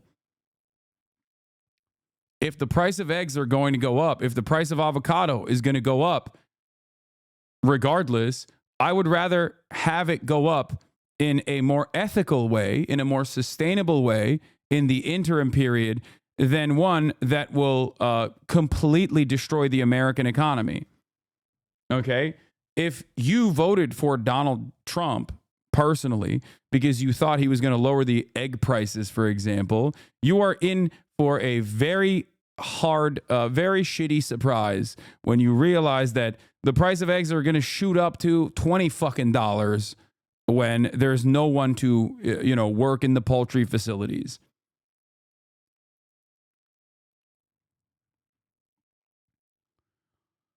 The only difference is absolutely zero people are so racist that they will forego their treats, okay?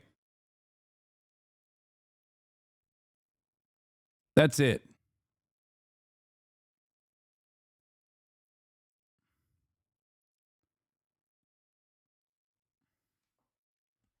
Everything that Donald Trump has ironically advocated for is actually inflationary, even though he was seen as the solution to the inflation crisis that Americans were experiencing.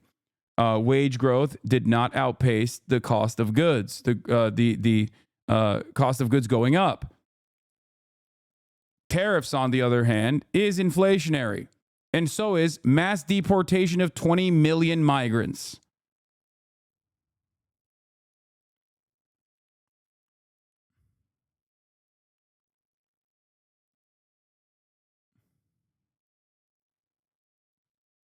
Poultry and produce farms will become the new work camps to extract free labor of undocumenteds? Yes. Source for what?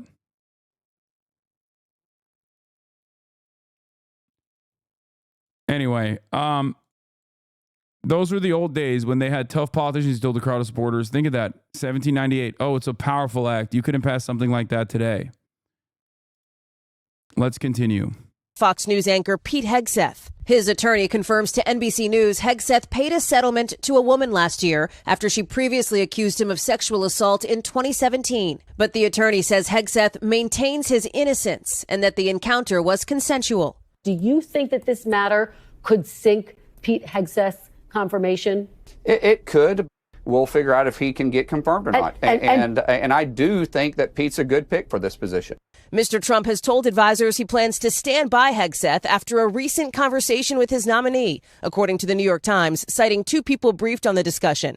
Also facing new Like, the way I see this working, by the way, and there's a reason why, like, the price or the stock prices of private prisons shot up after the Trump victory, is the way I foresee this happening is private prison facilities are going to come back in a fucking massive way.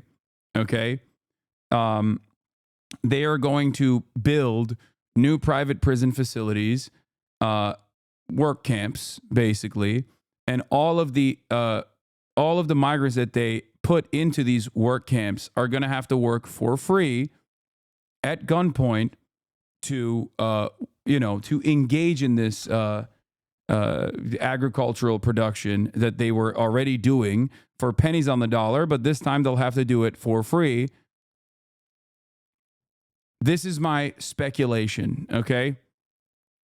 My suspicion is we already have slavery in this country. It is constitutionally protected as a form of punishment, and we will utilize it. Slavery is illegal? No, it's not. Slavery is very much legal, please. The 13th Amendment that is supposed to abolish slavery actually still maintains slavery as a legal form of punishment. Okay? It is still abso-fucking-lutely legal. It's legal in virtually every state, okay?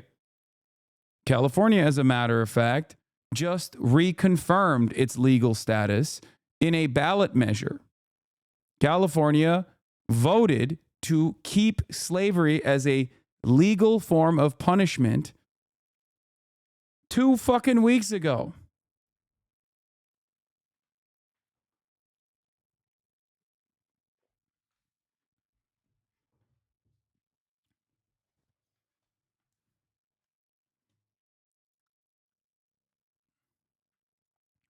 Backlash, the president-elect's choice of now former Florida Congressman Matt Gaetz to lead the Department of Justice, with multiple sources telling NBC News he faces a very difficult... For the record, before people say, what are you saying about agricultural workforce? Okay. What do you mean about agricultural workforce?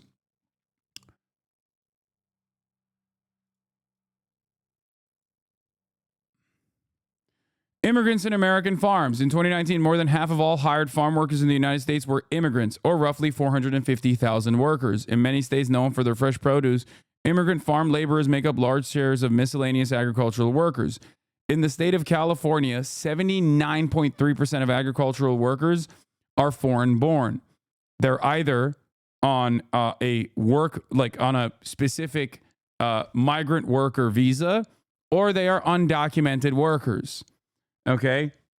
In Washington, it's 77%. In Oregon, it's 73%. In Florida, it's 70.9%. In Arizona, it's 69.8%. In North Carolina, it's 64.3%.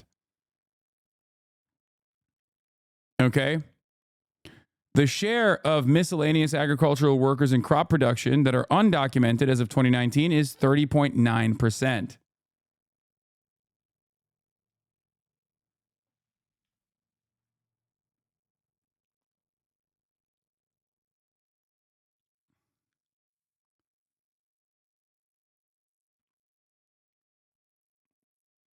If you forcibly removed even 31% of the entire labor force in the agricultural sector, what do you think that would do to prices? What do you think that would do to supply? What do you think that would do to the supply of readily available agricultural goods?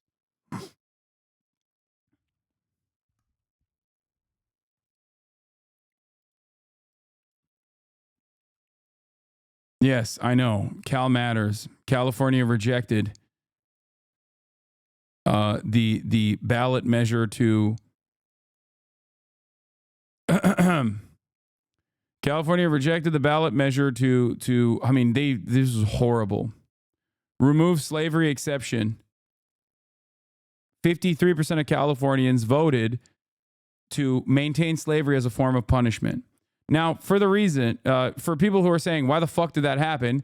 It is because, number one, there was a big ass fucking campaign, okay, against removing it. And number two, it didn't have slavery in the way that they wrote it. They wrote it as, I think they wrote it as like servitude as a form of punishment. That was the reason why a lot of people were confused. It was written as indentured servitude.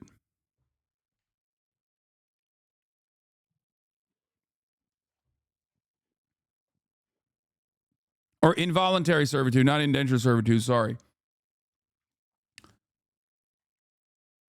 In other states where they openly write it as slavery, these ballot measures actually pass.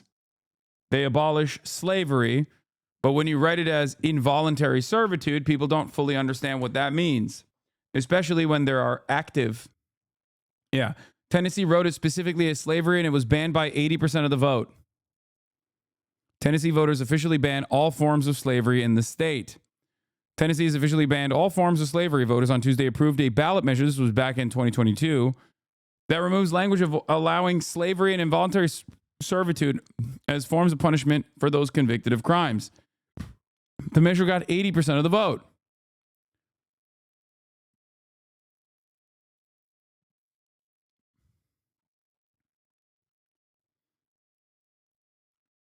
Okay.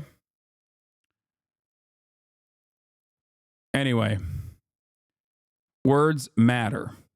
Okay. The way people apply language in this situation and weaponize it matter. Difficult path to confirmation. Gates resigned his seat last week, ending a House Ethics Committee investigation into whether he engaged in sexual misconduct and illicit drug use. Allegations. If you keep scrolling, it shows the number of Americans that kept doing agricultural jobs, 0.01%. What do you mean? He denies. While some in both parties want the committee to release its report, House Speaker Mike Johnson disagrees, saying Gates is now a private citizen. I think that would be a Pandora's box.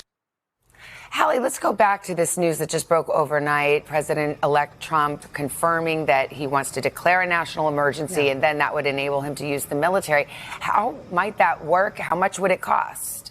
Let me take the second part of your question first, Savannah. How much would it cost? The answer is a lot of money, but we can't get super specific because it's not clear how much. There's one estimate that suggests it could be something like $90 billion a year. That's from an immigration rights group, which also questions the impact to the economy more broadly, saying that the annual GDP could take a hit because of the removal of workers, especially in the construction and hospitality industries. But President-elect Trump and his allies have argued this issue is so important. It was so central to his campaign that it goes beyond cost. Mr. Trump, remember, Stewart told NBC News right after the election that there's no price tag on this because there's no choice other than to do it. He would need Congress to approve the money he needs. But remember, both the House and the Senate will be in Republican control next year. As for the practicalities, how does this actually work? Again, real question marks there. Mr. Trump was pressed repeatedly during his campaign for answers on the specifics, but that's still not clear. We are, of course, out to the Trump transition for any more details on the plan. Savannah? All right. Hallie Jackson leading us off from Washington. Thank you. Hey, thanks for watching. Don't miss the Today Show every weekday at 11 a.m. Eastern, 8 Pacific on our streaming channel, Today All Day. To watch, head to today. All right. Heated confrontation between Elon Musk and Trump advisor Axios reports. But before we get to that, before we get to the drama, okay, what? Have you seen this yet? I did. The AOC thing. I did. It was really funny. They're calling her an anti-Semite.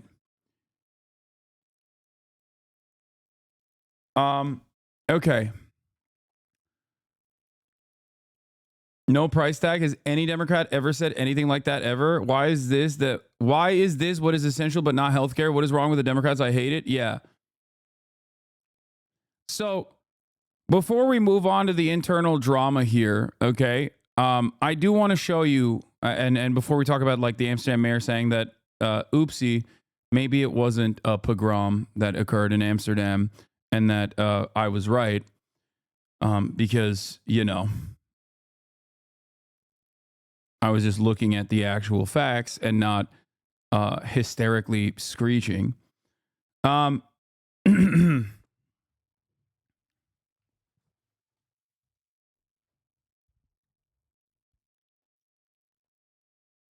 So, before we get to all of that, let's talk about something different.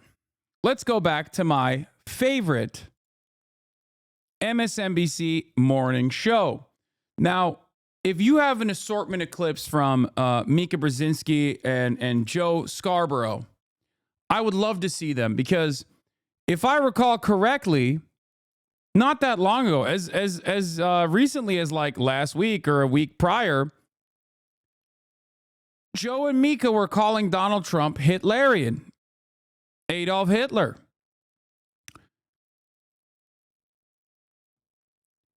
Now, they have a very different attitude about Donald Trump. If you want the full video, it's on the playlist. No, before the full video, I want Joe Scarborough and Joe Scarborough talking about Donald Trump and resisting Donald Trump. Let's find a clip. Let's see if I can find one real quick.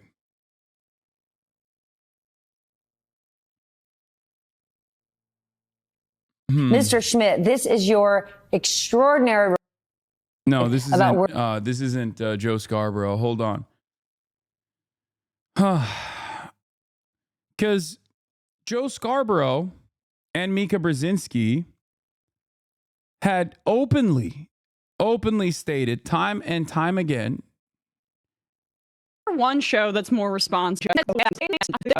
That's okay. I don't want. I want clips. I want the clips. Does anyone have clips? Can you find me some clips of Joe Scarborough talking about Trump being Adolf Hitler? Because I know that it exists, because I remember watching it. Okay. Oh, here, perfect.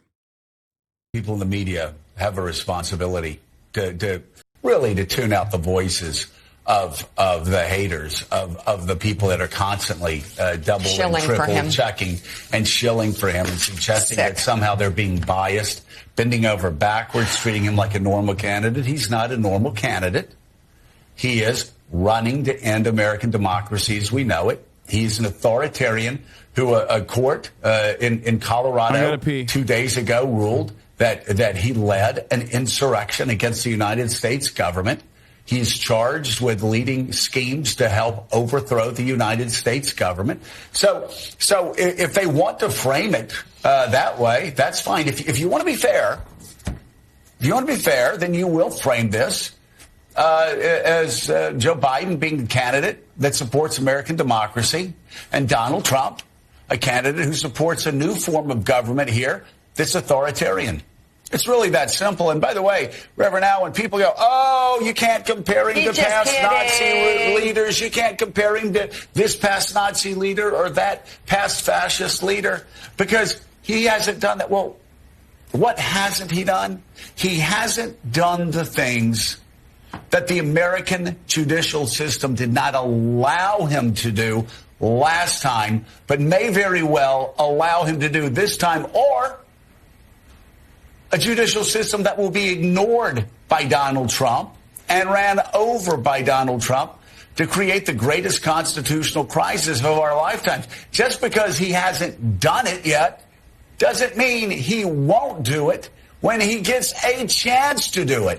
And if he is voted into office, then a lot of these people that are talking about literal or figurative or whatever the hell they're saying, you're going to look like idiots. Because he will get away with, he will imprison, he will execute whoever he's allowed to imprison, execute, drive from the country. Just look at his past. It's not really hard to read. The only thing that stood between him and the destruction of American democracy was the federal judiciary. No doubt about it. And I think. Damn, man, these guys are popping. I mean, they're popping off. They're popping off. They're so right. They're so right about this, okay? He's constantly trying to distract. He's constantly trying to change the subject. He wants to talk about anything that will stop him from talking about policy because he doesn't know policy. He's never known policy. He never will know policy. It's just like, damn, they're really popping off on this stuff. Let me see. Hold on. I want to see more from Joe talking about, before Donald Trump becomes president. Let's see what else he had to say. Won in 2016, and that was because of white voters. And I think part of this race-based fear rhetoric is that on some instinctive level informed by the top lines of polling is that he thinks white people aren't scared enough in these places in the upper Midwest. And so you talk about Haitians taking over Springfield. And in a lot of these speeches he gave over the weekend, they were in those states where he's trying to scare the crap out of white voters to try to get them back because he can't believe that Kamala Harris is doing as well with them as she is. And again, saying they're going to come to your kitchen or your house and slit your throat. That's where he's gotten. Can you imagine? First of all, it's hard to project this onto any other country because of the unique place and the unique role that the United States plays in global affairs. But could you imagine us following a campaign in the UK, in France, in any major industrialized country where somebody who is tied is running around talking about the eating of dogs and cats, talking about people coming to your houses and slitting your throats, talking about celebrating a day of violence, talking about being a dictator for a day. We could go down the list.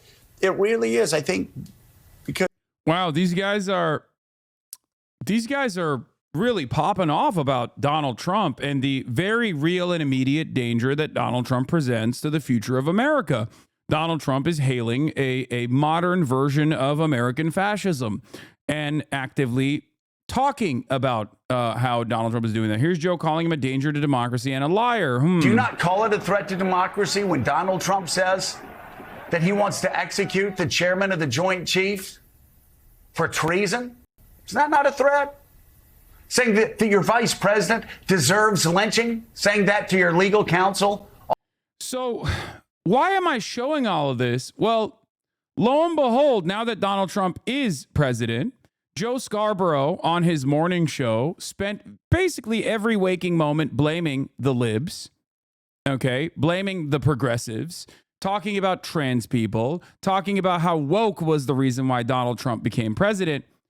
And then this morning, as of today, it turns out, Joe Scarborough went from saying Donald Trump is Hitler to hailing Hitler personally Literally.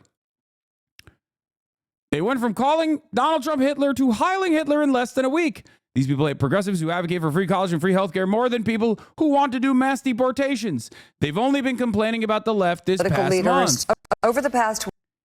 Lo and behold, Joe Scarborough and Mika Brzezinski, two people that were directly connected to Donald Trump in very meaningful ways for years and years and years, have rekindled that relationship once again. Rekindled that relationship once again. It turns out they don't mind how much of a fucking fascist Donald Trump is. This week, Joe and I have heard from so many people, from political leaders to regular citizens, deeply dismayed by several of President-elect Trump's cabinet selections, and they are scared. Last Thursday, we expressed our own concerns on this broadcast and even said we would appreciate the opportunity to speak with the president-elect himself. On Friday, we were given the opportunity to do just that. Joe and I went to Mar-a-Lago to meet personally with President-elect Trump. It was the first time we have seen him in 7 years. Now, we talked about a lot of issues, including abortion, mass deportation, threats of political retribution against political opponents, and media outlets. We talked about that a good bit. And it's going to come as no surprise to anybody who watches this show, has watched it over the past year or over the past decade, that we didn't see eye to eye on a lot of issues, and we told him so. What we did agree on was to restart communications. My father often spoke with world leaders with whom he and the United States profoundly disagreed. Her father, which I can't say his name, it's impossible, Zbigniew Brzezinski, okay, famously also talked about Big Z himself, famously also talked about how wonderful it was that they had radicalized the Mujahideen in Afghanistan, giving the USSR its own version of Vietnam. When directly asked the question about the threat of Islamist fundamentalism that the American government had actively spearheaded, okay, he said, what's more dangerous? We were able to bring the USSR to heel by activating these radical groups inside of Afghanistan, forcing them to do their own version of Vietnam that ended up destroying the USSR. A couple radical Islamist fundamentalists with arms is not that big of a threat. Now, of course, he said that before 9/11, famously. After 9/11, he, I wonder what his opinion was. I think he ran away from that interview. Okay? But that's neither here nor there. Big Z is just one of many different villains that has worked in the American administration. But he's dead now, and it doesn't really matter. So let's get back to the matter at hand, Mika and Joe. I showed you guys all of the times when they were like, this guy's Hitler, this guy's Hitler, this guy's Hitler. And now they're saying they're having a cordial relationship that they have restarted with Adolf Hitler. So the question remains, were they lying when they said Donald Trump is Adolf Hitler? If you're a right-winger, you're going to point to this and say, of course they were lying. See? There it is. These guys don't believe anything that they're saying. And the right-wingers are, to a certain degree, correct. That they don't necessarily believe that Donald Trump is Adolf Hitler. They are correct on that. However, as someone looking at this from the outside, I do believe that Donald Trump is a fascist. I just simply think they don't care. I think they do not care that Donald Trump is a fascist because they want to keep their cushy media jobs. They want to keep their waning influence, okay? And as ratings fall apart in a disastrous fashion for the likes of MSNBC and CNN, these brown nosers are trying to desperately cling on to any crumb of relevance they can. If they didn't care, why would they keep ringing alarm bells about it constantly before, though? Great question. But if they do care, why are they now capitulating? That's it. It's because liberals are showing their bellies, okay? Understand. This is why I said, looking at exactly what German liberalism looked like in the buildup to Nazi Germany, okay? German business owners, German capitalists, and their participation within the rise of Nazi Germany as his rise to power, okay? Liberals actively collaborated with the Nazi movement against communists, trade unionists, and socialists alike. And history is unfolding once again. It's repeating itself once again. These are the liberals that have now decided, okay? These are the liberals that have now decided that they would rather collaborate and collude with the fascist resurgence in this country than to actively resist it. This is why I also said things will be different this time around. Okay? When many people were talking about resistance liberalism and what that's going to look like, is it going to look exactly like 2016 when everyone immediately actively started talking about how they were going to resist against the Trump administration the first time around? I told you that it's not going to happen. Donald Trump has been president for 4 years already. These people are just going to treat him like any other Republican president. And in some respects, he is just like any other Republican president. And in many cases, he's not. He's a logical conclusion to right-wing reactionary attitudes, sentiments, and anger. Okay? And the resistance, never Trump Republicans, the resistance liberals are not going to be as active as they were in the media. They are going to look to find common ground with Adolf Hitler. They are going to look to find common ground with Adolf Hitler and purge Adolf Hitler's enemies. Okay?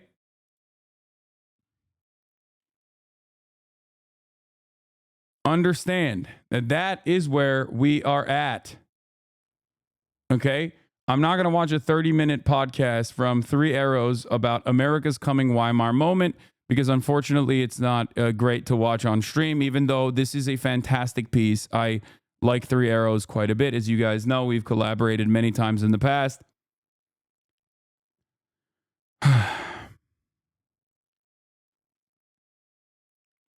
I do not believe. I think what is happening right now in liberal media is not an immediate resistance against like what Trump presents, but a normalization of Donald Trump. I think you will see this more and more. You will see more and more people normalizing Donald Trump and maybe even claiming, well, he's the president. We have to work with him. We have to work with what we have. Okay? And not only will they not resist in the ways that they tried to last time around, I think they're going to normalize it and look for an outgroup. Look for a common enemy. And for a lot of these people who are already former Republicans themselves, like Joe Scarborough literally is a Republican, the common enemy will be marginalized people, defenseless people, trans people, undocumented immigrants, and the left as a whole. Okay? This is exactly what happened in Nazi Germany to a fucking T. This is exactly what happened. I would like to watch, not the Three Arrows one, but I'm sure there is another YouTuber like I'm sure there's another YouTube essay that we could watch that has like more, visually stimulating stuff.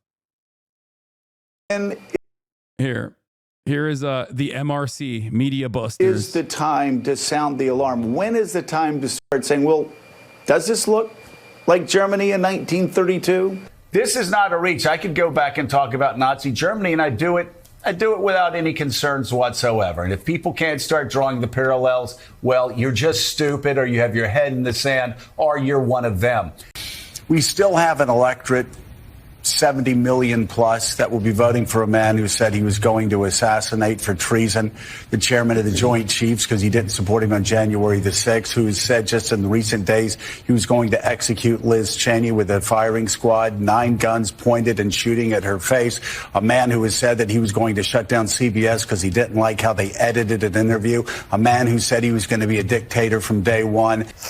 On Friday, we were given the opportunity to do just that. Joe and I went to Mar-a-Lago to meet personally with President-elect Trump. It was the first time we have seen him in 7 years. Now, we talked about a lot of issues, including abortion, mass deportation, threats of political retribution against political opponents, and media outlets. We talked about that a good bit. And it's going to come as no surprise to anybody who watches this show, has watched it over the past year or over the past decade, that we didn't see eye to eye on a lot of issues, and we told him so. Donald Trump is Adolf Hitler, but here's why we're hanging out with Adolf Hitler. This is the 1 hour long, but it's amazing. The German Revolution of 1918, how it all began.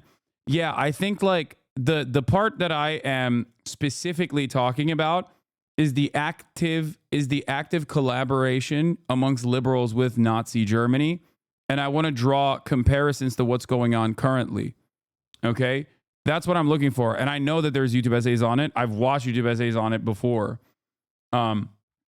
Because there's a lot of historically muddying the waters in the way that people present the buildup to the buildup to Nazi Germany and the momentum from Nazis and how people resisted the growth of the Nazi movement and the prominence it found itself in.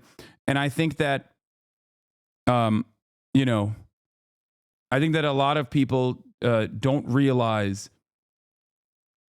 A lot of people don't realize the role that liberals played in maintaining the current order, the current hierarchy, and maintaining capitalism. Okay?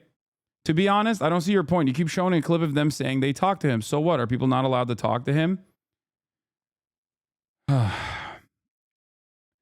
If you say Donald Trump is Adolf Hitler, then you're basically saying you're talking to Adolf Hitler and you're reigniting your relationship with Adolf Hitler. You're not supposed to do that. Okay? What a ridiculous fucking take. You either are openly demonstrating that you don't care that he's Adolf Hitler, or you're saying that you were lying about him being Adolf Hitler this whole time. Republicans will look at this and go, they were lying about Trump being Adolf Hitler. I look at this and go, they do not care that Donald Trump is a fascist. That's a task shared by reporters and commentators alike. We had not spoken to President Trump since March of 2020, other than a personal call Joe made to Trump on the morning after the attempt on his life in Butler, Pennsylvania. In this meeting, President Trump was cheerful, he was upbeat, he seemed interested in finding common ground with Democrats on some of the most divisive issues. And for those asking why we would go speak to the president-elect during such fraught times, especially between us, I guess I would ask back, why wouldn't we? 5 years of political warfare has deeply divided Washington and the country. We have been as clear as we know how in expressing our deep concerns about President Trump's actions and words in the coarsening of public debate. But for nearly 80 million Americans, election denialism, public trials, January 6th were not as important as. Those are not the worst parts of Donald Trump's potential second coming. The worst parts of Donald Trump's second coming is not January 6th, okay? It's mass deportations, you fucking idiots.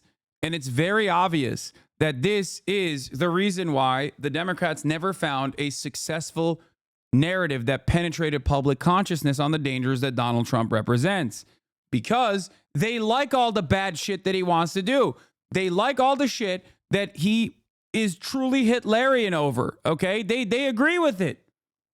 That's the problem. They don't have a problem with mass deportations, okay?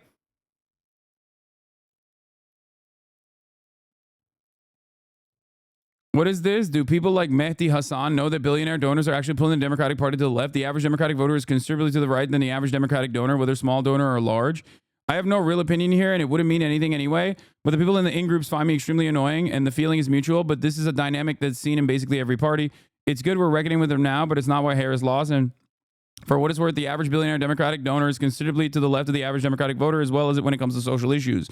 Wow, this got a lot of traction. I have nothing to say beyond the fact that this has been studied quite extensively in each case. Top donors are less centrist. This is not an issue. Donors are generally more educated, engaged, and partisan. Even when looking at billionaires, you can easily see the stances of Dustin Moskowitz, Tom Steyer, etc. To see that the study's findings hold quite a bit of merit here, too. Yeah, dude, the top billionaire donors in the Democratic Party actually personally want Medicare for all. Yeah, that's what they're doing.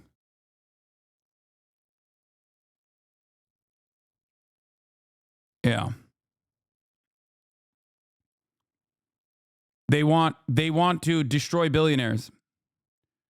That's what they want to do. The top liberal donors are significantly more progressive is ultimately a fucking meaningless term at that point. Okay? It is straightforwardly a meaningless fucking term at that point. What are they progressive on? Are they progressive on things that actually the overwhelming majority of Americans would benefit from? Fuck no.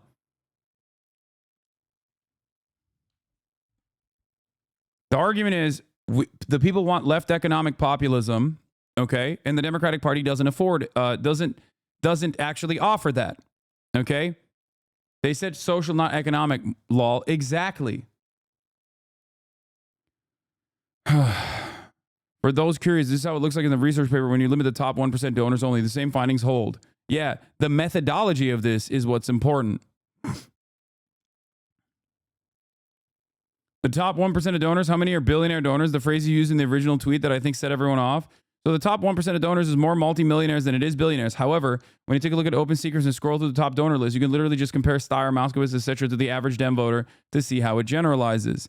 Even those guys are, on the whole, far more partisan, more free trade and anti-tariff, and more committed to things like gun control and abortion than the average voter is. Cuban and Hoffman get blowback, but they're to the left of the average voter in line with Dem partisans. I don't think the study fairly captures the influence these donors have, how they exert it in the party, and how it really relates to personal ideologies. But the idea that they are more committed to Dems' core issues than the marginal average voter makes sense. The problem is what the Dems are committed to in terms of their core issues. That is the problem here. The problem is the Democratic Party presents aesthetic progress by simply saying we are, pro abortion. We are pro gay rights, trans rights, all this shit without actually ever really doing anything about it, but simply making that the pivotal part of their campaign strategy. Okay. And then in the first sign of resistance against that sort of thing with counter messaging coming from the right, they immediately buckle and fold. Okay.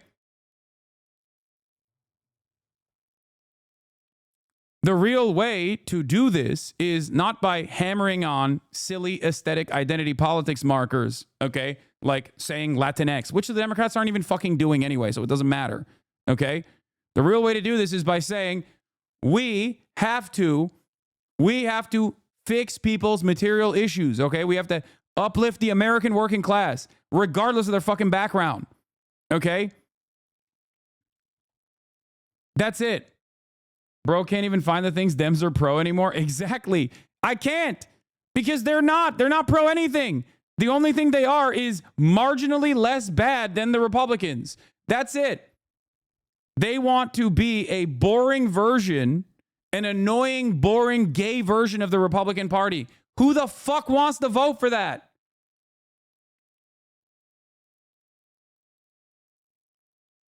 It's so stupid. Yeah, we want to be Republicans, but soy. Okay, good job, dude. Yeah, that'll be a fucking captivating message. And how are we going to show that? By basically running alongside Liz fucking Cheney with no active constituency in the fucking Republican Party anyway.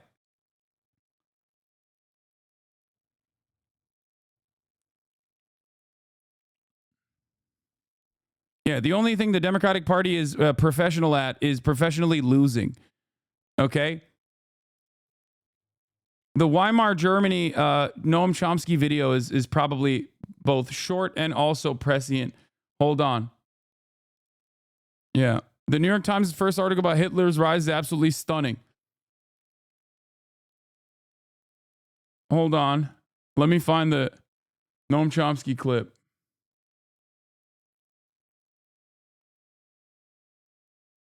Here, U.S. Weimar Germany clip. 3 minutes, very fitting. The world is thinking. I'm not really thinking about the entertainment aspect of the media, though yes, it's significant. I'm thinking about the part that has substantive content, crazy content, but it is substantive. It does give answers. I mean, to people who for the last 30 years have seen their wages, income stagnate or decline, benefits decline, services decline. There's nothing for the children. You know, the world's out of control. These are the people who, on polls, maybe 80% of them, say the country's going in the wrong direction. The government's run by the few and the special interests, not the people, and so on. You know, they're not wrong. This is all happening to them, and the answers that they're getting from, say, you know, Rush Limbaugh, Michael Savage, the rest of them are, well, we have an answer. The rich liberals own everything. They own the corporations. They run the government. They run the media, and they don't care about people like you.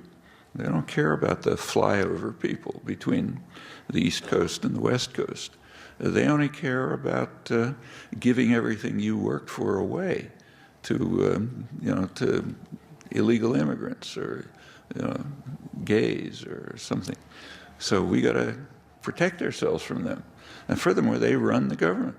When they Noam Chomsky was saying this in 2009, chat, just so you understand. Being a leftist is being right, but too early. Noam Chomsky has never stopped talking about this stuff, by the way, as well. He was talking about this in 2009. Put up a health program. It's not to give you health. It's to kill your granny. You know? And that's an answer to something. It's a terrible answer, but it is an answer.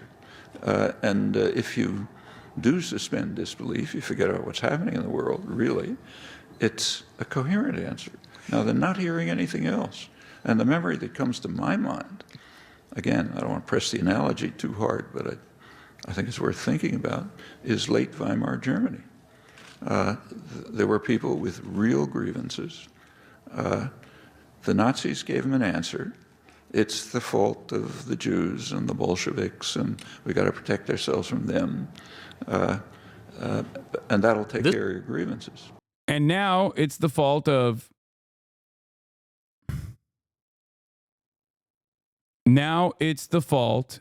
immigrants and gay people and trans people. And we know what happened. Germany in the 1920s was Palestinians, the peak of Western civilization. In the arts and the sciences, highly democratic, functioning democratic institutions.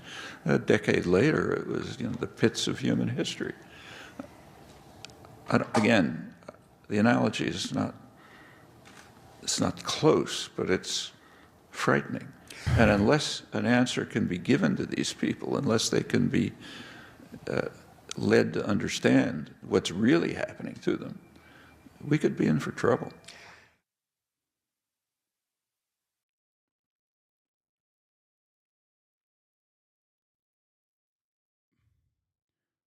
Let's watch the second thought video on liberal collaborations with This Nazis. episode is brought to you by Audible. Start the timer. I've got like 20 minutes tops to cover socialism, communism, corporatism, fascism. Actually, no, this is too broad. I wanna dial in specifically on here. Let's look at the United States comparisons on how this. In the United States, the middle class has played a central role since its very inception. America is often referred to as a nation of small businesses, and small business is a big part of American ideology, often standing in as a symbol of individual freedom and independence. Thomas Jefferson's ideal citizen was the self-sufficient and independent landowning farmer, an ideal that retained its appeal even as it soon became obsolete in the face of expanding markets. And during the Cold War, small business owners and their ideals in both urban and rural areas were used as a bulwark against the spread of communism. To this day, small businesses play a very significant role in America's self-understanding and are generally viewed very positively.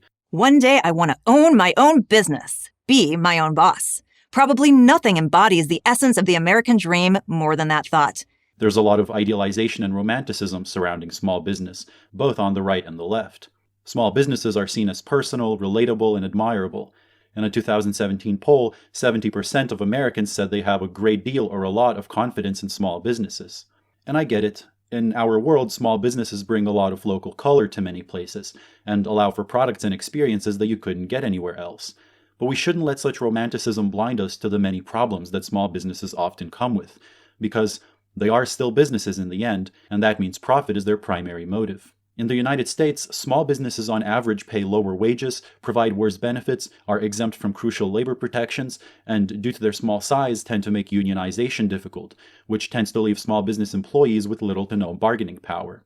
In the US, federal law requires businesses to provide medical coverage after discharge only if they have 20 or more employees, and family and medical leave only if they have 50 or more employees, thus exempting many small businesses. And anti-discrimination laws, whether against race or gender, only apply if you employ 15 or more people, all of which often allows small business owners to be petty tyrants towards those they employ, and they will sometimes use their status as small business owners to justify overworking and underpaying people. Whether small or big, businesses compete in the same market, in which success requires ruthlessness.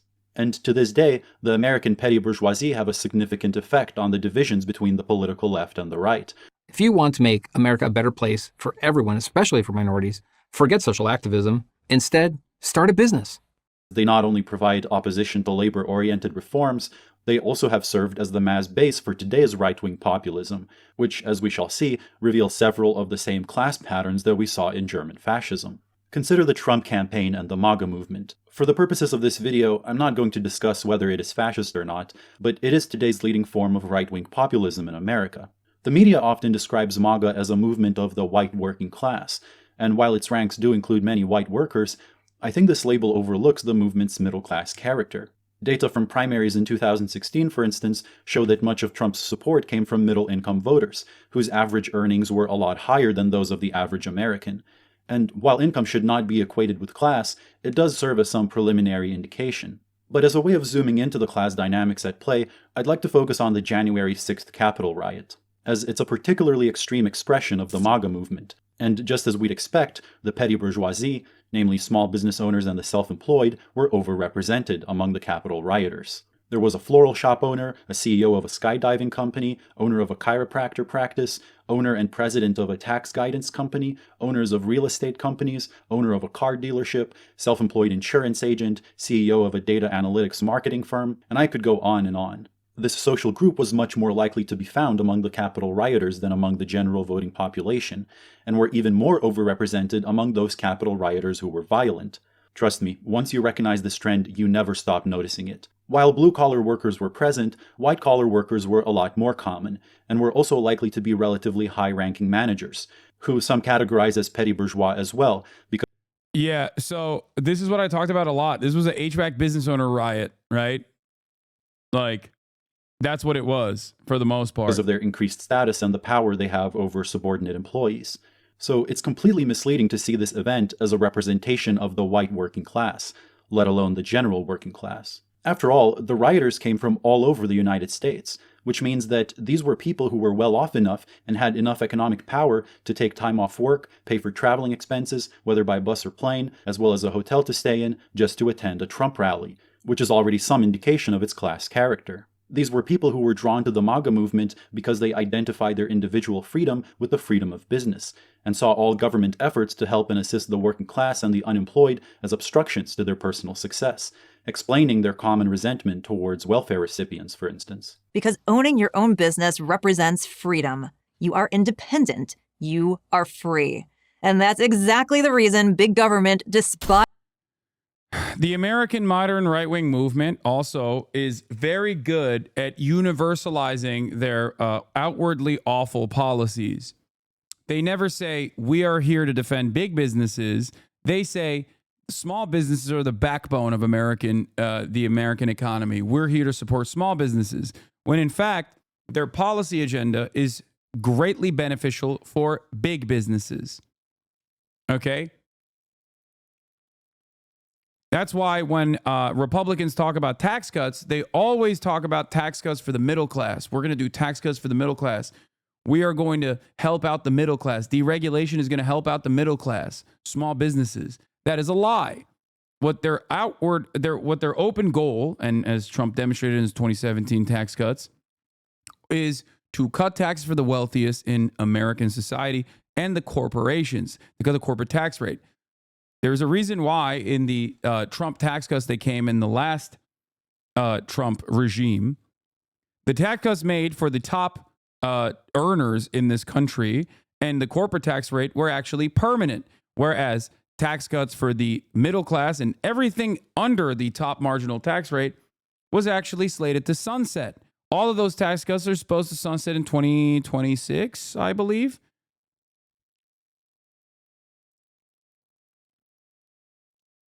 Just so you understand, that's not what the video is saying. I don't care what the video is saying. I'm giving additional context to the way in which America propagandizes American politicians and American political movements oftentimes propagandize certain positions that are inherently harmful to the middle class, which is a very specific designation that is supposed to take you away from understanding the class dynamic from worker and capital owner to begin with, okay? But it's just something you need to understand. Both parties are also capitalists. Both parties also represent the interests of corporations. That's precisely the reason why the Democratic Party is directly at odds with its base of support. Despises small business. And yet, at the same time, as we saw with German fascism, this also comes with attacks on big capitalists, often represented by people like George Soros and Bill Gates, which often comes along with various conspiracy theories that don't stray far from anti-Semitism. Conspiracy theories about the collusion of left-wing protesters and labor unions with powerful elites like George Soros. That very same flavor of middle-class paranoia, a phenomenon that is difficult to make sense of if we don't recognize its petty bourgeois character. This also helps us understand America's right libertarians, who otherwise also seem hopelessly contradictory. Why is it that so many of them, who are supposed to be anti-government, end up moving towards fascism? Once again, the right libertarian movement is populated with a lot of petty bourgeois individuals who identify their freedom with unregulated business activity and attack the government for its obstruction of this freedom. And yet, whenever their business begins being threatened either by the demands of organized labor or simply by the ruthless tendencies of the market, they end up wishing for a strong government which would wield its iron fist in protecting their business against these threats. Recognizing it also helps us immensely in making sense of different responses to the COVID pandemic. Among the anti-lockdown protesters, the kind who equated social distancing with communism, the petty bourgeoisie were, you guessed it, overrepresented.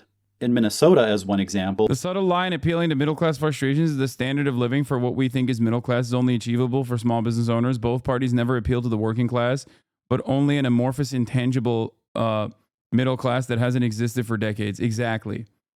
There is no real, straightforward worker. I guess there is to a certain degree. It's like the professional managerial class. Okay? There, to a certain degree, the professional managerial class, is a part of that equation. We're talking about we're talking about people with college degrees and whatnot. The Democratic Party captures the attention of that base.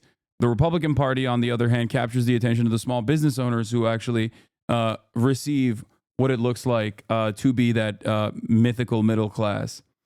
But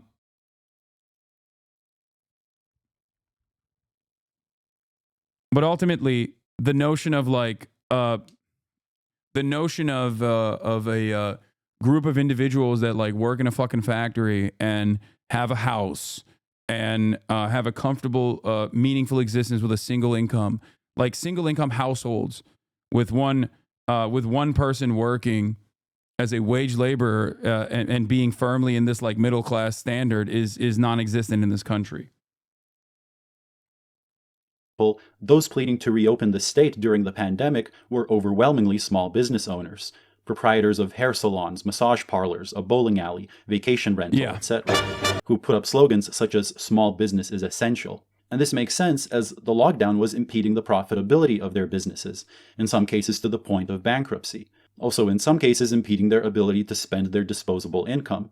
Some protesters, for instance, expressed their dissatisfaction with the lockdown on account of not being able to get a haircut or not being able to go to a golf course, which is not a particularly working-class concern. The fact that the lockdown was indeed threatening many small businesses incentivized the spread of various conspiracy theories, again expressing that middle-class paranoia, claiming that the virus was man-made or that it did not exist at all and was simply a tactic to push America towards communism.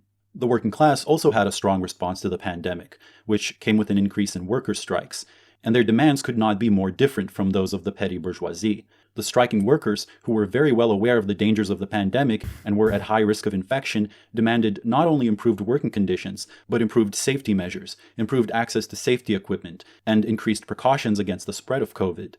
Nothing could show more clearly just how important it is to differentiate. And there are far more of these people, albeit their organizational capacity is infinitely more limited because they do not have the freedom that like a small business owner has. But there are far more of these people out there, working class people, wage laborers, than there are small business owners, okay? Differentiate between the working class and the petty bourgeoisie if we want to understand the nature of different political movements and actions.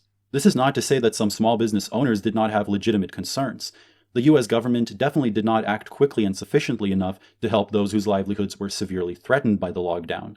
One legitimate concern was the fact that given America's privatized healthcare system, many small business owners depend on the profitability of their business in order to pay for health insurance for themselves and their family. The fight for universal healthcare is an example of an issue over which the workers and the lower middle class could potentially unite.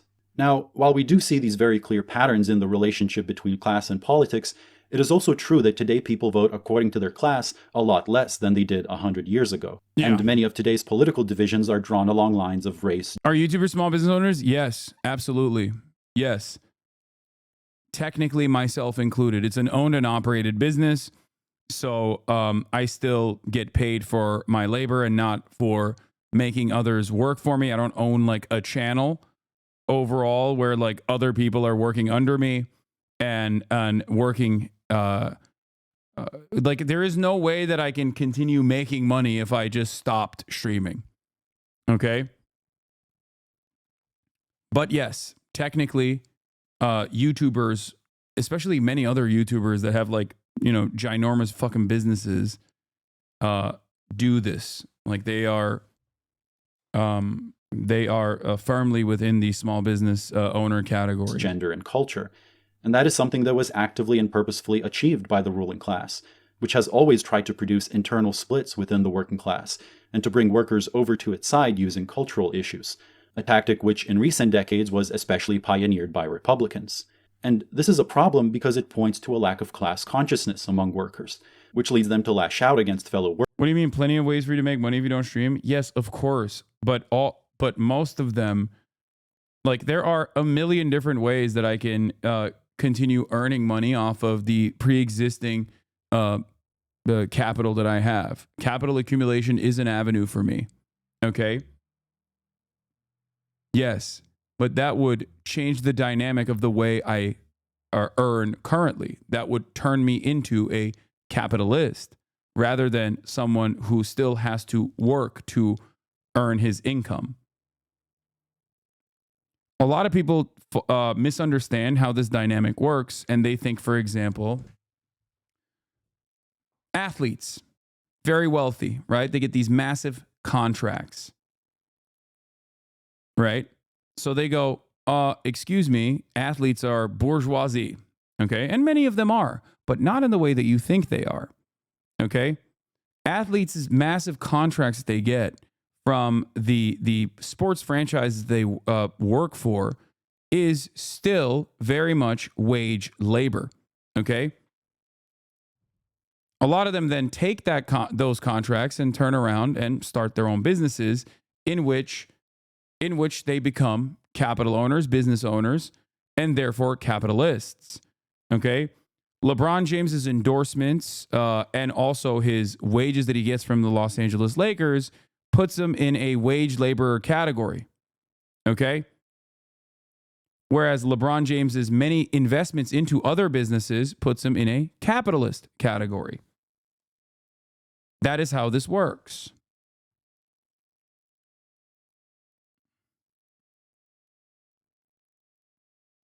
Workers, rather than those who actually exploit them. This is not to say that the Democrat Party is free from blame either, as it has been consistently disappointing the poor and working class for decades, and has been thereby leaving people feeling like there is no worthwhile alternative. The decline of class consciousness has been further intensified by what I would call the petty bourgeoisification of the working class, the attempt to disarm class struggle by making workers identify more with the petty bourgeoisie than their own class. This is seen when working class people see themselves as temporarily unsuccessful business people rather than workers, entrepreneurs on the grind rather than sellers of labor power. And this is exploited by various companies. Consider, for instance, Uber, which has utilized the slogan, "Be your own boss." Although Uber drivers are gig workers who are materially generating profit for Uber, Uber tries to convince them that they are in fact self-employed bosses. Thus, while offering them terrible working conditions, they sell them the promise of being petty bourgeois. And all of these problems are further confounded by a lack of genuinely working class organizations, ones that would build working class autonomy. And history shows us that few things are as effective in combating fascism as organized labor. And now I'd like to thank my patrons, who fund my petty bourgeois existence. 404 error, just undo it. Is a good example landlords? Yes, landlords would be passive earners. Passive income means you do not have to go out and directly work to get a wage, okay? You do not have to go out and work to get a wage from someone else who is paying you. Passive versus active income. Pundits dinner happened this weekend.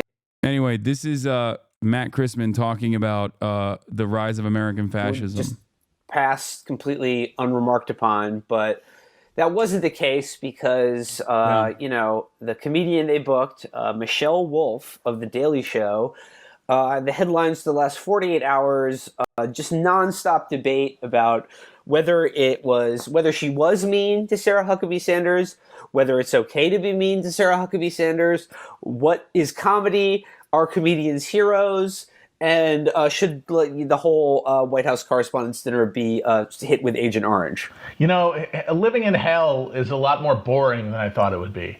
Yeah, this is a conversation that is designed to dominate everything on your social media and in the news and the news media talking about itself and entertainment, and I want to turn it all off. I don't care. I don't care about any of it. It's just like anyone taking just a really hard stance on any of this is just I just don't know what to make of it. Well, the most insane thing is that as they say on Battlestar Galactica, all of this has happened before and all of this will happen again.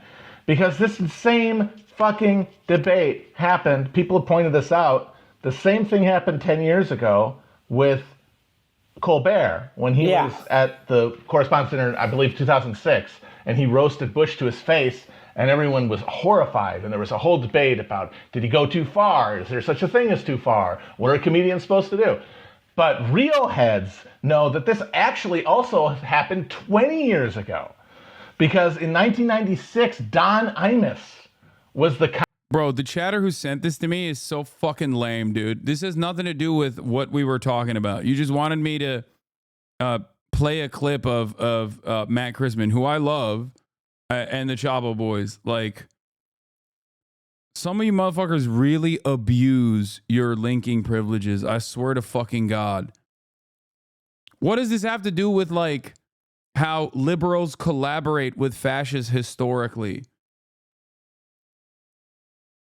Stop sending me the 3 Arrows video. I'm not going to watch a 30-minute video from a podcast, okay? I know it's great, but it is not good for... This is the guy. Matt Christman is relevant here, explaining the American dynamic of fascism and nails it from 4450. He did not talk about American fascism at all in 4450.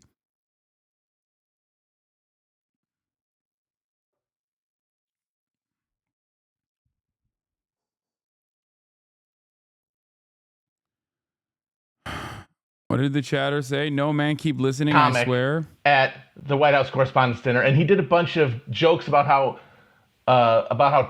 Bill Clinton was a horny freak, and that caused a giant wailing and gnashing of teeth. There was no Twitter, but if there had been, everyone would have lost their shit. It's the same fucking argument over and over, and nothing ever changes about it. It's enough to make you go and... Wow, you guys are so hateful, it's wild. Why do you encourage so much hate in your chat? I feel like it doesn't accomplish as much as your usual empathy does. Brother, you have to also present enemies, ideological enemies, people that want to do harm to others, as exactly what they are. I will never lie to you. I will always tell you what my own personal convictions look like, what my own personal opinion is. Okay? And I will continue to do so in an unflinching manner. Do you understand? This is not an encouragement to hate. This is actually directly calling out who is spreading hate in American society. Okay?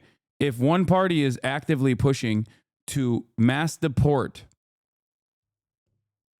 if one party is looking to actively push mass deportation, fight fire with fire, I get it, I just don't agree. No, I'm not fighting fire with fire, you dumb fuck. What is wrong with you? God damn, you are the fucking white moderate that I'm talking about. That is so, that just like endlessly refuses to understand nuance in the situation. Listen to me. Listen to my words. Do you think there's a difference between good things and bad things? Okay, if you do, then you have the capacity to understand that mass deportation is very bad. Okay, that's my position. Maybe you disagree with it. We can have a conversation around that. And if you think mass deportation is objectively fascist, if mass deportation is objectively fascist, then obviously you can't, you have to openly recognize that this is American fascism, that's laid dormant for many years and is very active now.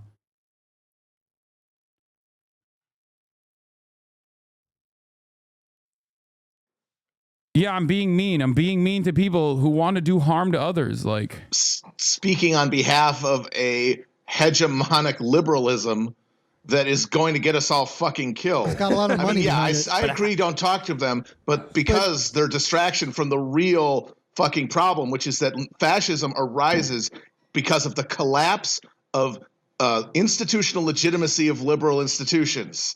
And that's how we got fucking Trump. It's how we're going to get what's coming next after him. That's going to be even worse. Because if you think there's not going to be more ecological and economic catastrophes in the future that liberalism is wholly unsuited to fucking deal with, and that failure is not going to lead to fascism filling that fucking hole, you got another thing coming. And that's what these guys are. These guys who marched in Charlottesville, these are the people who are aware of the unspoken premise of this sort of zombie neoliberalism we're living in, which is that we're coming at a point where there's going to be ecological catastrophe, and it's going to either require mass redistribution of the ill-gotten gains of the first world or genocide. And these are the first people who have basically said, well, if that's the choice, I choose genocide. And they're getting everybody else ready intellectually and emotionally for why that's. That chatter linked 44 as the minute marker. I went back to 7. There's a difference between the 7th minute where he's actually kind of talking about it. It was 20 seconds away. Sorry, I missed the timestamp. That's going to be okay when it happens. Why? They're not really people. When we're putting all of this. Hasanabi, dude, don't get me wrong, dude, but you are doing this to monetize this, dude. I mean, your shtick gets you bucks, dude. Please, dude. Yes, dude, that's why I'm doing this. Except I could be doing that with a much greater amount of much greater amount of money that I could be making, and also simultaneously getting a shit ton less scrutiny if I were to do this for a grift. If I was a grifter, I wouldn't be grifting to the left, okay? Because dumb fucks like you do not have this kind of attitude or opinion towards the right. You think that they're honest brokers of the truth, okay? It is infinitely easier to grift to the right. Shut the fuck up. There is a reason why there aren't that many people like me who are both openly leftist and also very successful, okay? The American institutions and the American public is unimaginably hostile to any sort of progressive politics, okay? You can fucking sit here and chirp about like how much money I have all day, every day, and that is just simply a way for you to not understand the things that I'm talking about. Oh, I don't have to listen to him. I don't have to listen to him because he makes money, which I think is somehow at odds with the way he is presenting, with the way he's presenting the things that are harming me right now. He's trolling, dude. I know. But this kind of stupid attitude is definitely, infinitely more popular in the broader public than you think, okay? It might not be a popular sentiment in this community, but that's it.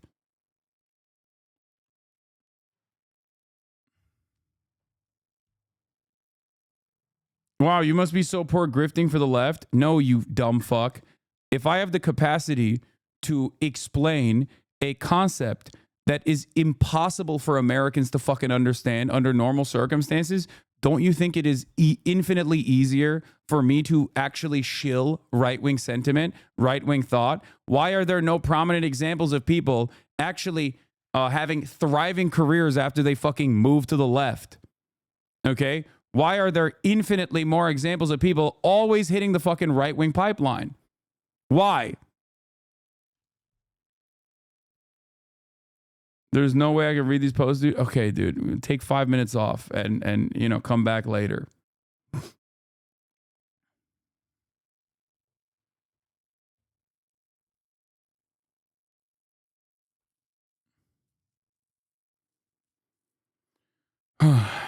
This is simply a way for people to refuse to take in the message. And it's just a way for people to go, nah, I don't fucking agree. I don't agree with anything this guy's saying. Not because I'm going to internalize what he's saying and maybe put forth a convincing counter argument, but instead I'm going to literally just, force myself not to listen to anything he's saying and be uncharitable because I have perceived hypocrisy here. That this person and his existence is at odds with his worldview when there is no such contradiction there. Okay?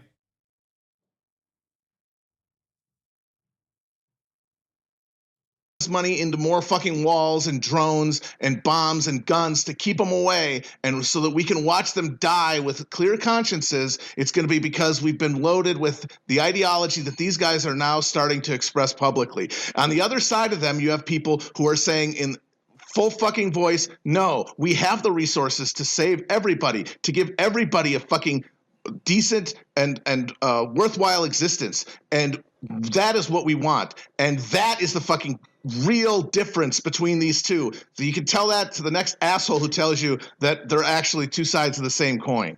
And my question is now. Anyway, now we watched Why Middle Class Supports Fascism with Why Middle Class Supports Fascism with Cuck Philosophy. There's also the German Revolution, which I'm not going to get into too much. I think Best D Marks had a video on this as well.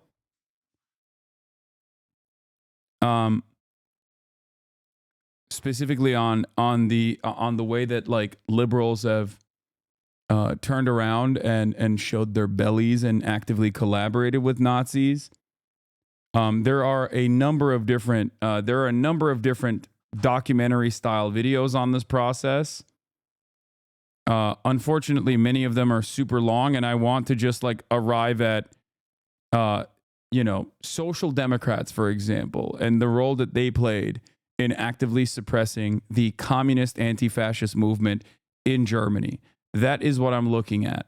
Okay, that is what I'm looking for. Ebert and Gustav Noske. Gustav Noske was a party functionary that had become a prominent deputy, an enemy of proletarian internationalism. He had declared at the Reichstag during World War II that socialists were not, quote, vagabonds without a fatherland. He had tried to convince the bourgeois parties to give the German workers good reasons to become soldiers and thus give their lives in the imperialist slaughter. Noske declared himself a supporter of Oswald Spengler's proto-fascist Prussian socialism. Hitler wrote about Noske in 1933, saying he is, quote, an oak among these social democratic plants. When the news of the Kiel uprising reached the imperial government, Prince Max sent a reliable social democrat to calm the revolutionary fervor, and that man was Gustav Noske. Aside from a few politically conscious workers, the majority of the revolting masses were still confused about the various currents and what differentiates them. Another consequence of not constituting the Communist Party at an earlier point. Yes, the majority Social Democrats had supported the war, but now they were seemingly on their side. Maybe they had acknowledged their mistakes. Many striking workers were not socialists, and they did not yet differentiate between the parties calling themselves socialist. Many of them did not believe, or rather did not want to believe, that the SPD leadership was determined to defend the old system. Hence, the councils were not exclusively made up of revolutionary socialists. For instance, German sociologist Max Weber was part of the Workers' Council of Heidelberg, and he was pleasantly surprised that most members there were moderate liberals. Nonetheless, people were radicalizing quickly, and that process had to be reversed. Noske, a cunning and talented politician, eventually managed to sway the people to his side. He was so successful in doing so that the crowds proclaimed him governor of Kiel. Noske promised to meet the most urgent demands of the workers and soldiers of Kiel, such as pardons of mutineers in return for a more calm atmosphere. The next day, Noske called Berlin, saying he, quote, had only one hope, a voluntary return to order under social democratic leadership. Then the rebellion would collapse. Noske slowly but surely restored authority of the former officers and the police, and Prince Max was full of admiration for what Noske had accomplished at Kiel. Quote, the man has done superhuman things. Prince Max later wrote in his memoirs, quote, the fate of Germany depended on Ebert repeating his party comrades' achievement on a large scale, that is, rolling back the movement throughout the country. Appeasement through minor concessions and false promises. This trick was to be successful in undermining countless working-class movements in the coming decades all over the world. At the time, very few anticipated the tragedy that was about to ensue. It is reasonable to assume that not even the ruling classes themselves were confident they could turn things around. In the 7 days after November the 3rd, revolution was a certainty for much of the working class. The German monarchy had collapsed, and there was no parliament with any claim to power. The only organs with any authority were the workers' and soldiers' councils, and the new government in power called itself socialist, so it is no surprise that many regarded the revolution as completed. Unfortunately, it wasn't. For a revolution to be completed, toppling the old order is not enough. Establishing a new one is the other, in many ways, even harder part. But the masses who had managed to take over city after city had no cohesive plan for what to do with that power. The revolution had been largely spontaneous. It had no centralized leadership, but the counter-revolution did. Now, the trick of Noske in Kiel had to be repeated in many other places, and most crucially in Berlin, where the revolutionary movement had arrived on November 9th. Time was running out. As the new chancellor of a non-existing government, Friedrich Ebert planned to, quote, steer the revolution into orderly channels and defend the rule of law from anarchy. But these maneuvers were not enough to defeat the Marxists, because the workers' and soldiers' councils were still the main authority throughout the German Reich. They had to be won over, and so it was crucial for the MSPD to build a coalition with the USPD to form an executive based on the councils. The independents themselves had not full control over the councils, and so it was in the interest of the USPD right wing to form unity with the MSPD. Hugo Haase was especially interested in social democratic unity because power was shifting quickly to the left wing of the independents, led by Georg Ledebour and the Spartakists. The two parties wanted to... This is an era where liberals, social democrats alike basically looked for or took advantage of the destabilized Germany in an effort to secure as much power as possible and undermine the communist movement that was the most significant anti-fascist movement in Germany in the lead up to the Nazi rise of power. Okay? This is why I'm saying that what happened throughout history is happening once again, where they don't even have, in America, we don't even have fucking social democrats, really. We just have mostly liberals who are a more moderate version of the fascist movement in the United States of America. And history is repeating itself once again. Instead of actively undermining and trying to combat the growing fascist movement, liberals, and the reason why we arrived at this conclusion is because we were talking about what do you call it?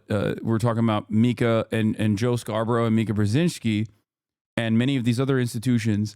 What they have paid attention to and what they've been attacking and undermining since Donald Trump won the election matters. This is why I told you immediately after this election that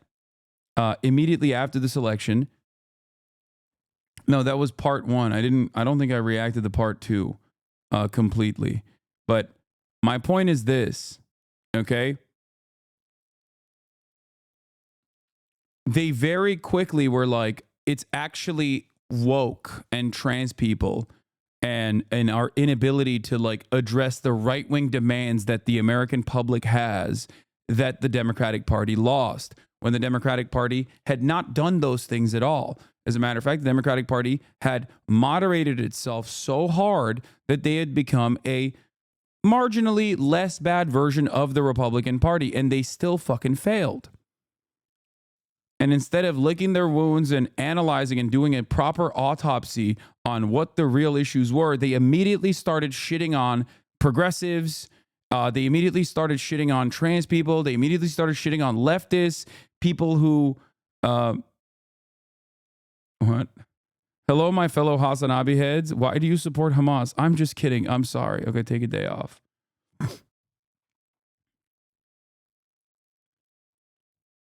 This is why I actively talked about Bill Maher's sentiment yesterday.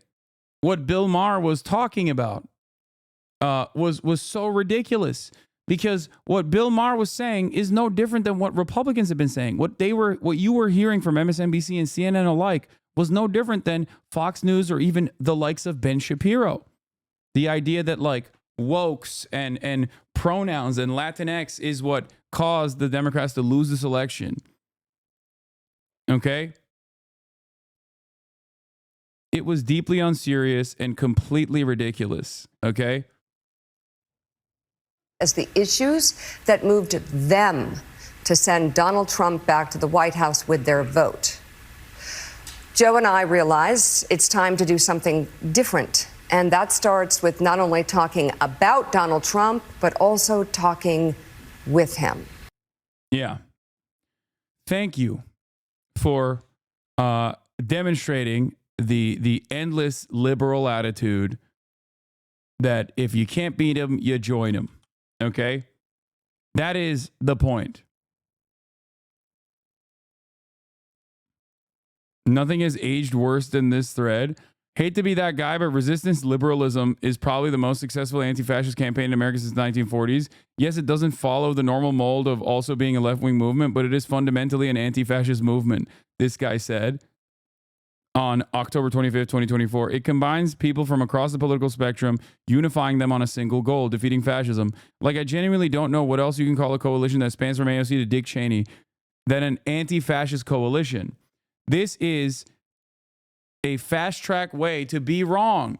If you are just like ideologically rudderless, if you simply are repeating whatever the fuck the party is saying without ever having an opinion of your own, you will be lost in the fucking sauce. You will say things like Dick Cheney is an anti-fascist. Dick Cheney is a fucking fascist. Dick Cheney is a bigger fascist than Donald Trump. What the fuck are we talking about? At least Donald Trump, last regime. Last regime Donald Trump was a proto-fascist. Dick Cheney had always been a bigger fascist than Donald Trump's last regime.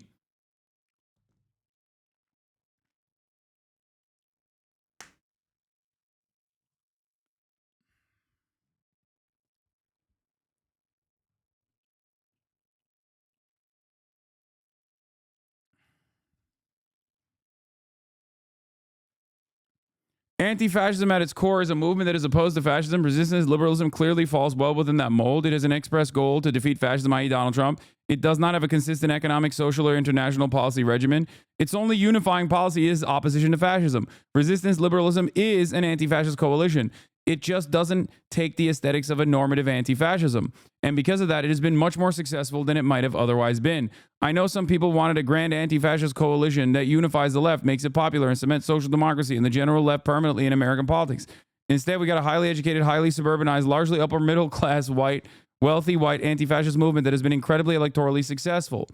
Now, he was saying this on October 25th, 2024, in the lead up to this election.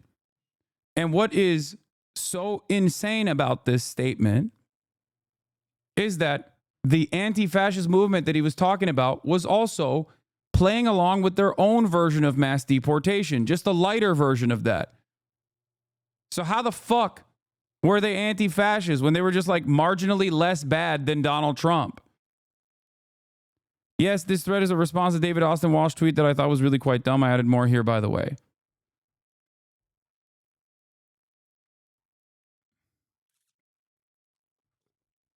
This is why I say, if you want to come across as more knowledgeable, okay, read a little bit and develop a materialist perspective. Because historical materialism will usually land you on the right side of history and will allow you to make better assessments of what is to come. Okay? Liberalism is rudderless. And many Democrats simply are just at the whims, at the mercy of right-wing Republicans that at the very least ideologically want to move the country towards fascism. Liberals are completely unequipped to fight against this. And that is why you're seeing so many of them refuse to fight against this and instead capitulate to the same exact right-wing framing on the matter over and over and over again.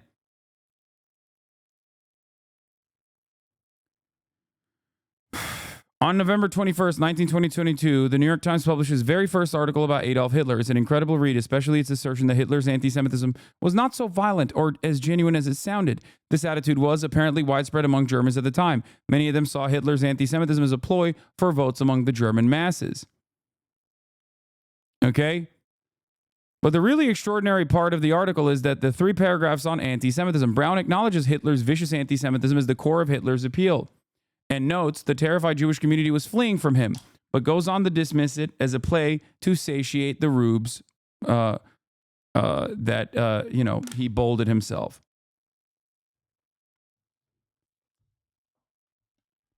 He's credibly credited with being accused by lofty, unselfish patriotism. He probably does not know himself just what he wants to accomplish. The keynote of this propaganda, in speaking and writing, is violent anti-Semitism. His followers are nicknamed the Hakenkreuzler. So violent are Hitler's fulminations against the Jews that a number of prominent Jewish citizens are reported to have sought safe asylums in the Bavarian highlands, easily reached by fast motor cars, whence they could hurry their women and children when forewarned of an anti-Semitic St. Bartholomew's might. Ne yapıyorsun anne? Ne oluyor burada şu anda? Okay. But, Kaya, please. No, please. Hey, what are you? How are you? Not about it, dude. My mom is having a party right now. But several reliable, well-informed sources confirmed the idea that Hitler's anti-Semitism was not so genuine or violent as it sounded, and that he was merely using anti-Semitic propaganda as bait to catch masses of followers and keep them aroused, enthusiastic, in line for the time when his organization is perfected and sufficiently powerful to be employed effectively for political purposes. A sophisticated politician credited Hitler with peculiar political cleverness for laying emphasis and overemphasis on anti-Semitism.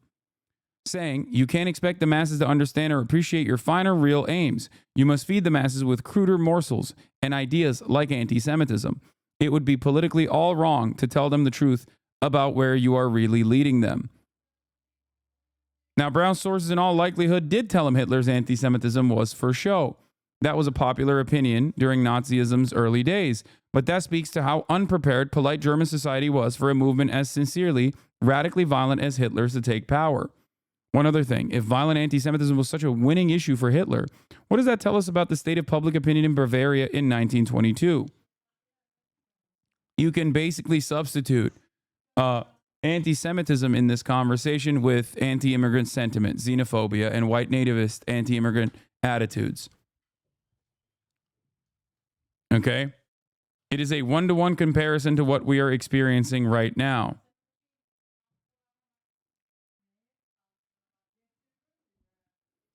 The problem in this situation, the problem in this circumstance is that there is no growing revolutionary movement that is a counterbalance to fascism. Okay? There is no threat. There is no threat to fascism. Okay? It's just neoliberalism, which is looking for a way to basically create a managed version of the same, like a less volatile version of the same fucking violent desires that the right have. There is no anti-capitalist alternative. And when there is no anti-capitalist alternative that is reaching prominence, okay, the only kind of quote-unquote anti-capitalist sentiment, left-wing populist sentiment you hear is from the likes of Tucker Carlson, is from the likes of Josh Hawley or J.D. Vance, okay? That's it. These are the prominent voices on the right that present themselves as left-wing economic populists. Meanwhile, it's bullshit. Their populist sentiment is a lie, okay?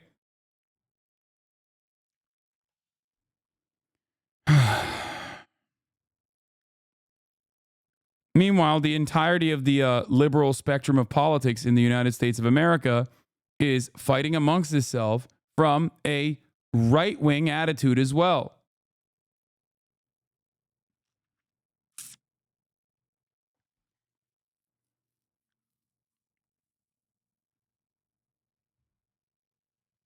Yeah, the threat is China. Yeah, sure. No, it's not. Okay? No, it's not.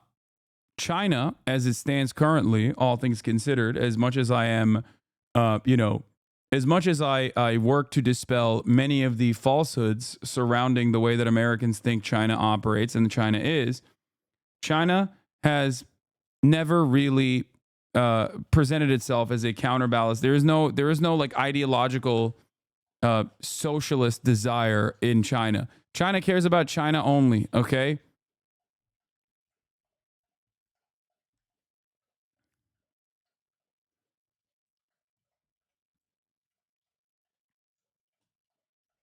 Anyway, that's it. Some of China's immediate material desires correspond to developing certain underdeveloped parts of the world. Okay? But that is not done that is simply done in a pragmatic way. That is not done for any sort of real ideological purpose.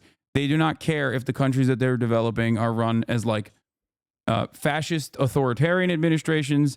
They do not care about any of that stuff at all. They just want a new market that they can sell products to.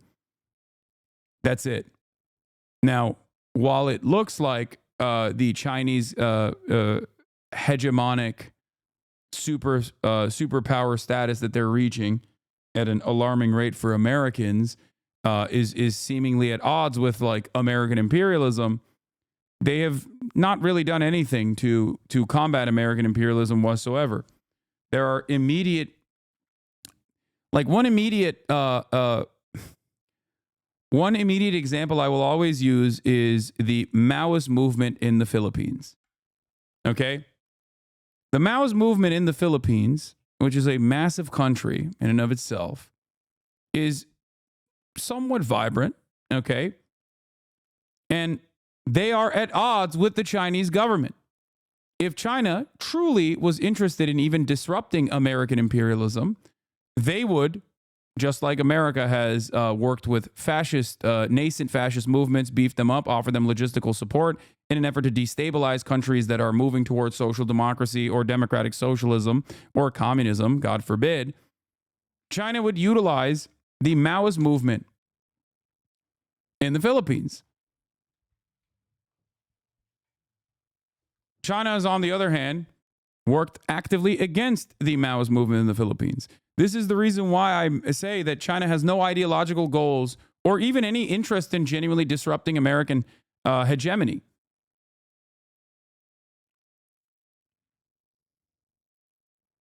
There are plenty of opportunities for China to, if they were truly invested in like socialist revolution and the revolutionary potential of the third world, they could be doing something about it in a way that the USSR did.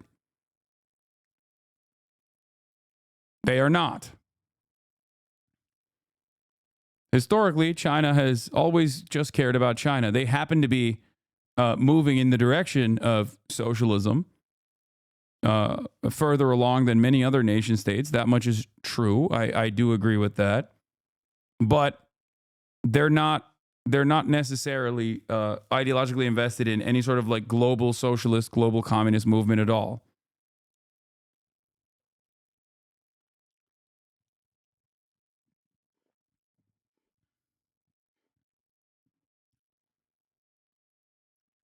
Anyway, they've always had a wild foreign policy, even under Mao. True. So no, they are not an ideological counterbalance at all, nor are they interested. The entire globe could be straightforwardly fascist as long as China remains the way it does and becomes a global superpower, which it has, and they can sell products to the global fascist movement in the Western world. They will continue to do so.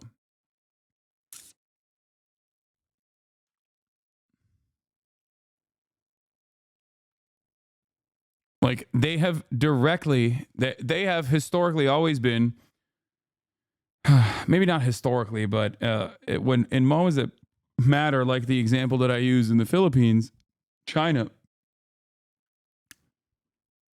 has not even used things to its advantage. They're too afraid of directly going into battle. I think they probably look at the USSR and its international movements, its interventionist policies, as a failure to implement socialism in one state.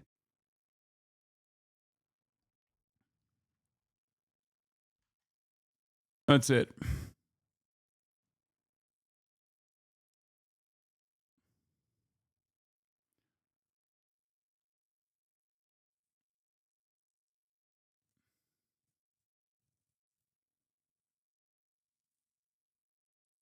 Why are you insinuating that their foreign policy is bad? Their policy respecting other nations' domestic politics is far better than the U.S.? No, this is a separate conversation.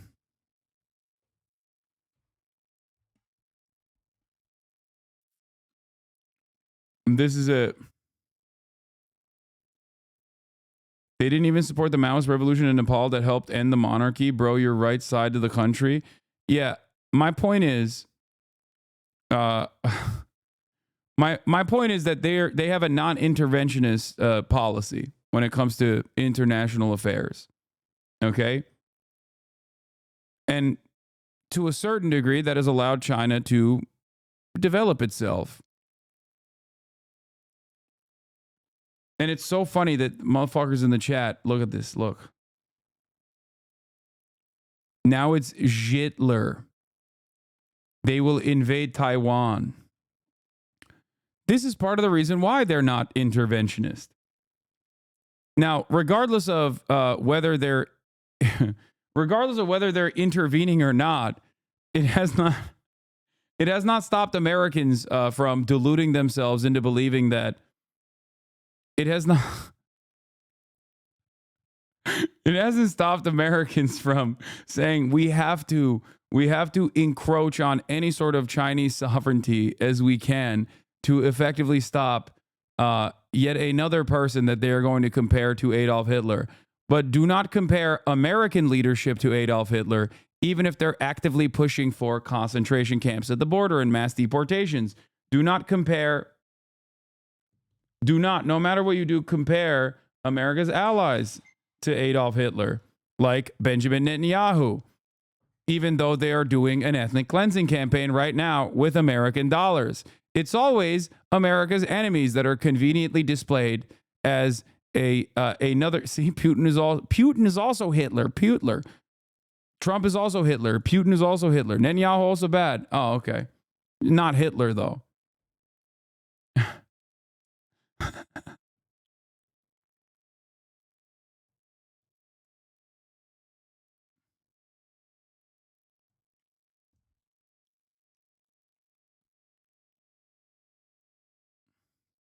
Hasan, we would love to recruit you to the Republican Party. We find it. You may find your spirit more suited for the other side. We can use a guy like you. Yeah, totally, man. People just don't understand that my distaste and anger and frustration for the Democratic Party comes from their closeness to the Republican Party and its agenda. Okay?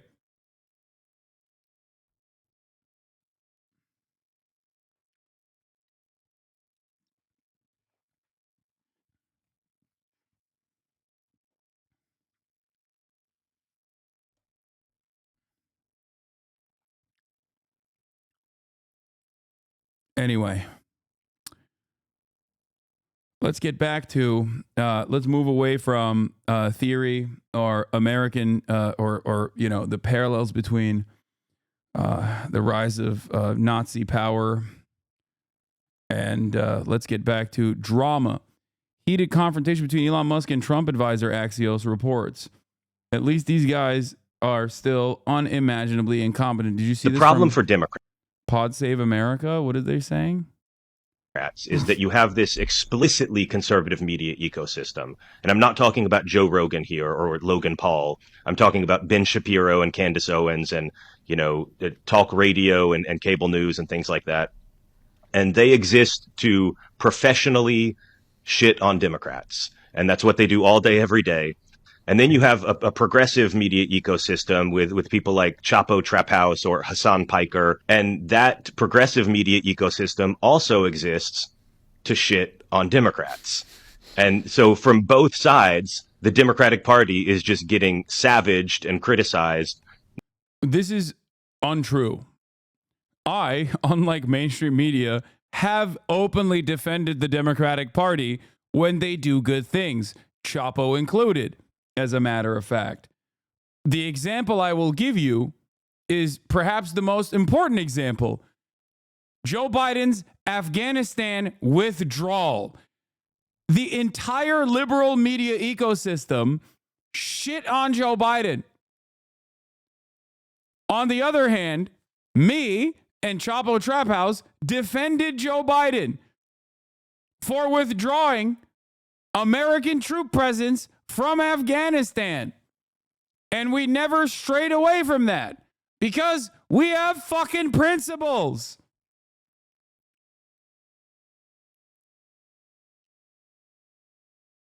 Not only that, but also I'll go so far as to say that I defended Lena Khan, Majority Report as well, myself and Majority Report as well, defended the FTC antitrust agenda and the NLRB's movement towards beefing up the American labor movement significantly more than mainstream media did.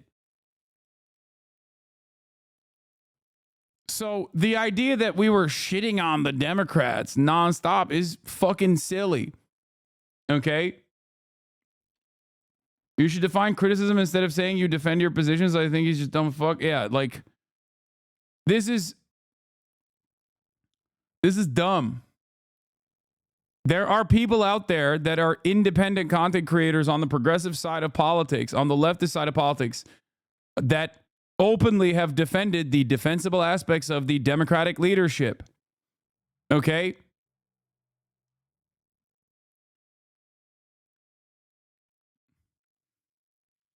No matter what they do. And that's a real problem for Democrats, this kind of imbalance of how both ideological extremes basically make their money taking shots at Democrats. Yeah, Felix said Joe Biden is the most progressive president in my lifetime pre-Gaza. I've said that as well because it's true. Pre-October 2023, which was a devastating month for the legacy of Joe Biden, and he deserves to be devastated. Let's just, make no mistake.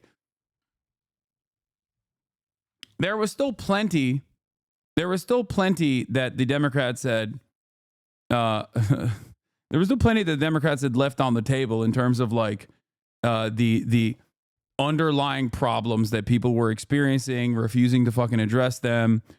Plenty of other issues within the administration that I was critical of in terms of not whipping votes fast enough, for example, for Joe Biden's agenda.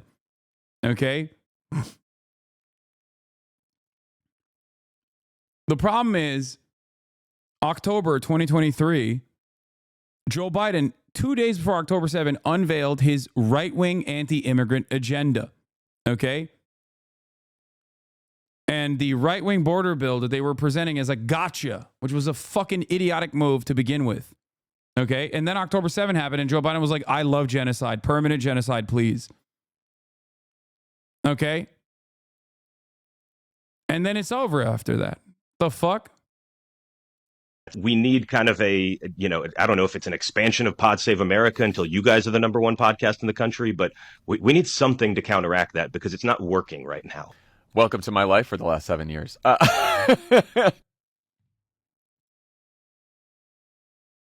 Yeah.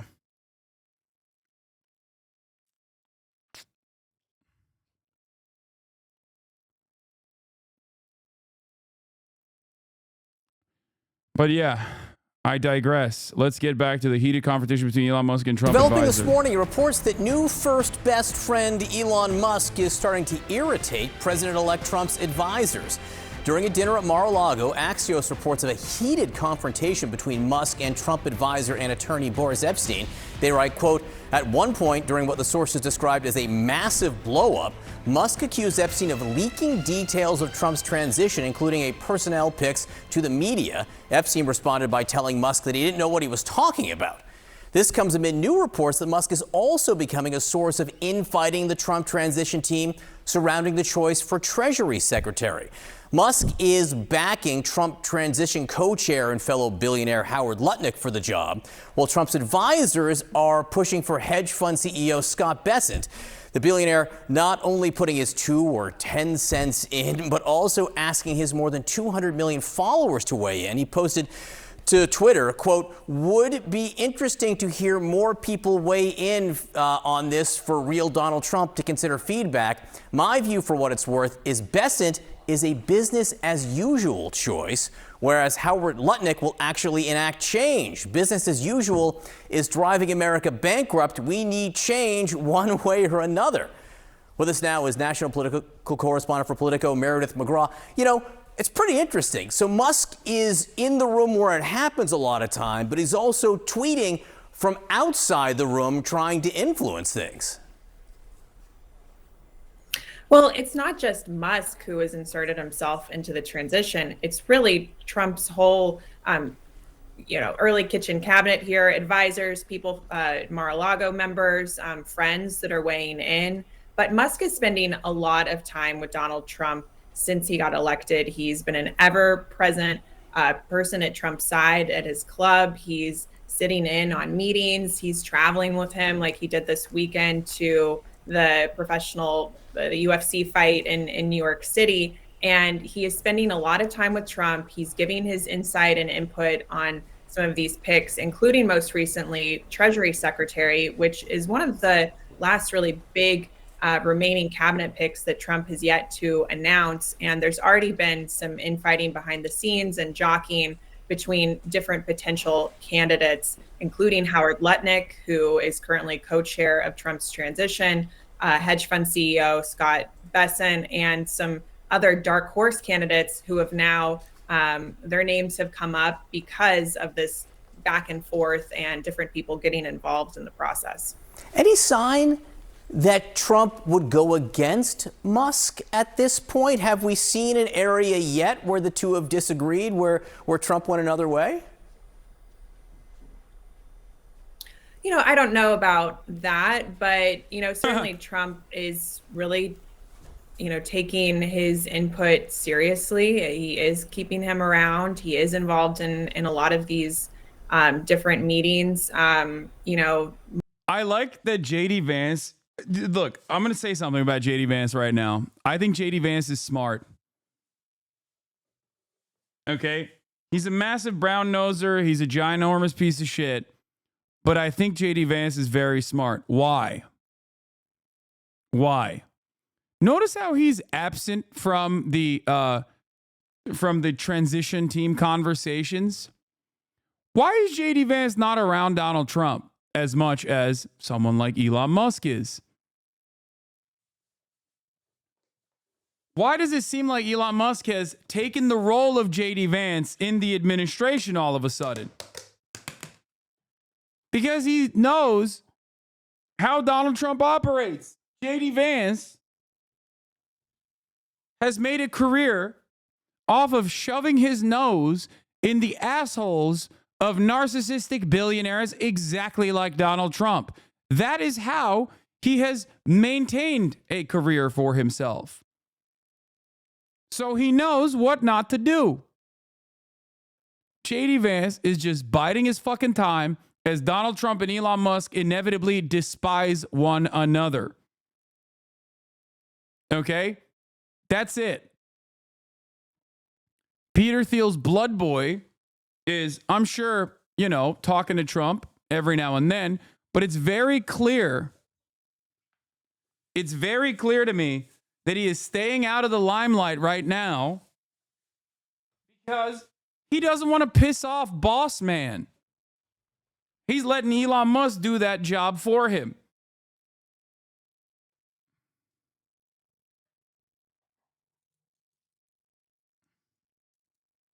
That's why you're not hearing that much from JD Vance in this conversation.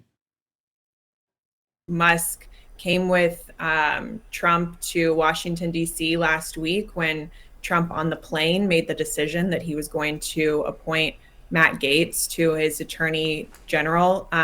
But, you know, other people who've been around Trump include, of course, Susie Wiles, Linda McMahon, who's also co-chairing the transition, Howard Lutnick, and then a lot of aides and advisors who are around him as well, too. All right, Meredith McGraw from Politico, thanks so much for being with us this morning. We have new Trump animations. I love it. It's dramatic. I like it too. It's like, speaking of the saints, it's like glorious, like coming out of heaven. It took forever to book that orchestra. Well, from saints to cabinet comes marching in. President-elect Donald Trump is expected to focus on filling out his economic team after making another key appointment yesterday. Bill Malugin is live in West Palm Beach, Florida. Hey, Bill. Hey, Ainsley, good morning to you. So obviously the economy was a huge pillar of Donald Trump's campaign this time around. So there's a lot of eagerness out there to find out who is he going to select as his Treasury Secretary. That's still up in the air right now, but a handful of names are being tossed out there for consideration. Take a look. According to the Wall Street Journal and New York Times, these are 4 of the guys they're looking at, a couple of which reportedly met with Trump at Mar-a-Lago in recent days. Kevin Warsh, former Federal Reserve Governor, Mark Rowan, a Wall Street billionaire, Howard Lutnick, the CEO of Cantor Fitzgerald, and then investor Scott Bessent. Now, Trump did make one pick yesterday for his administration. You guys just mentioned this. He named Brendan Carr as his chairman of the FCC. Carr currently serves as the senior Republican commissioner on the FCC, and in naming him, Trump said in part, quote, he will end the regulatory onslaught that has been crippling America's job creators and innovators and ensure that the FCC delivers for rural America. Now, Trump made a few picks on Saturday as well. Take a look. The biggest of them was Chris Wright. He is going to serve as Trump's energy secretary. That's a big position. It oversees the stockpiles of U.S. military nuclear weapons. William Scharf is tapped to be a White House staff staff secretary. And then you got Caroline Leavitt, who's tapped to be press secretary. She'll be sparring with the media in the coming years. She's 27 years old. That makes her the youngest press secretary ever. As for Trump's other picks, Democrats have been throwing cold water. Megaphonics asks, why is he putting Pete Hegseth in these positions if he's going with more competent weirdos for these other positions? And the reason is simple. First of all, I just want to say I'm sad that this is confirmation that Alex Jones will not be Trump's press secretary.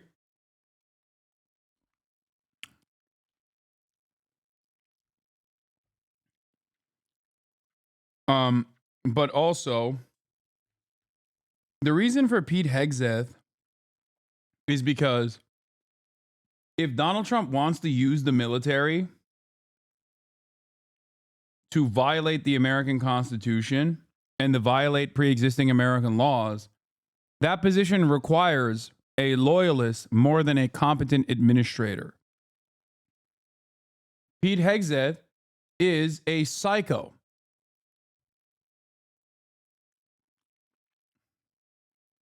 He is infinitely more likely to fulfill Donald Trump's wishes of using the American military on U.S. soil to engage in mass deportations.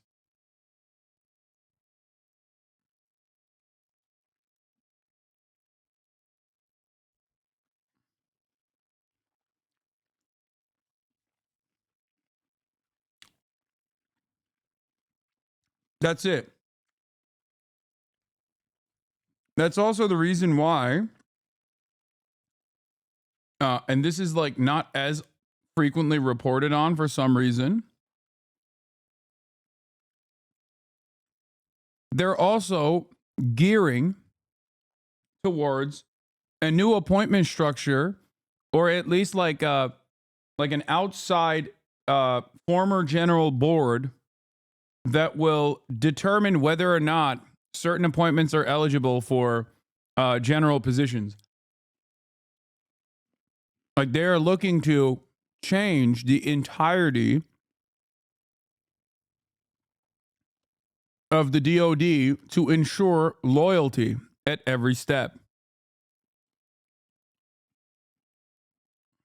That's the goal here. They want to utilize the military to do whatever the fuck they want to do. And in that situation, you need loyalists at the top. Water on some of them. Take a listen. Is this the very best that America has to offer for a moment like this with so many challenges that we confront? Of course not. America deserves better. A Republican senator who votes to confirm Matt Gaetz or Robert Kennedy or Tulsi Gabbard will be remembered by history as somebody who completely gave up their responsibility to Donald Trump. Yeah, okay. Hey guys, it was interesting. Just a short time ago this morning, the hosts of MSNBC's Morning Joe program announced that they privately met face-to-face with Donald Trump at Mar-a-Lago on Friday. They said it was their first meeting with him in 7 years, and that while they disagree with him on a variety of topics, they agreed to reopen lines of communication, saying they don't want to just talk about Donald Trump, they want to start talking to him again. We'll send it back to you. That if that came, we're just hearing that too, Bill. That is probably the most magnanimous thing any individual in America has done in a long time. After they called him every name under the sun. For 3 years, they call him fascist, Hitler.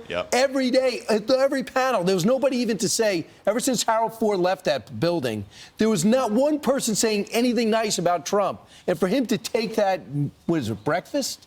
It just shows you, though, that he does want, to smooth things over. Maybe he is going to unite our country. And like you said earlier, everyone's doing the dances out on the... Right. Hey, Bill, when Rachel Maddow shows up at Mar-a-Lago, can we make that a Fox News alert?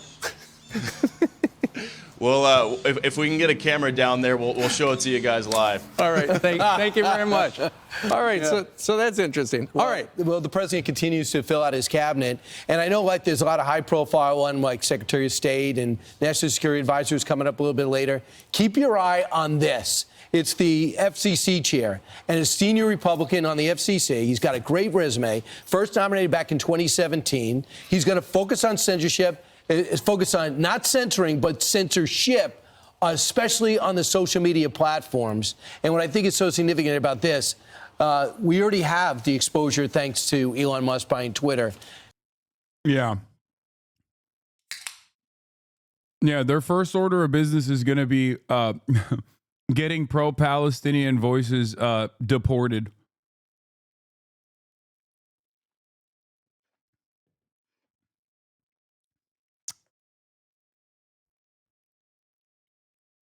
And ensuring that pro-Palestinian voices are also silenced on every social media platform. Alarmist grifter much? You're right. I'm an alarmist grifter and not someone who is currently the recipient of a coordinated silencing campaign that has literally gotten congresspersons to engage with the platform that I'm on.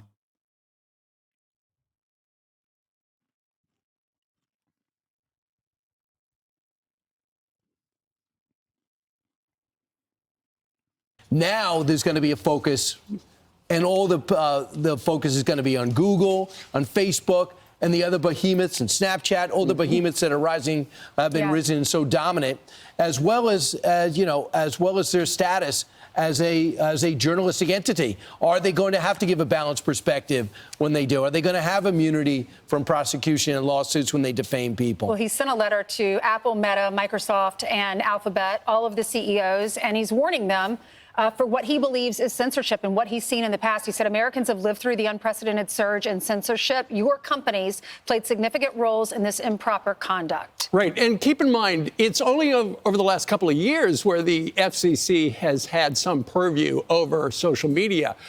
In addition to essentially doing battle with social media companies to try to make sure that it is a free and open place for people of all political voices to express themselves. Keep in mind, he's also going to be involved in television, which is between radio and television, two of the core jobs of the FCC. And essentially, there have been a number of Republicans who, over the last number of years, have said that the TV networks have gotten way too liberal. They've got to be back more in the middle and at least give people on the right a chance. Maybe that's why Mika and Joe went. You never know. Self-preservation? Maybe so. Yeah. They're like, if you don't start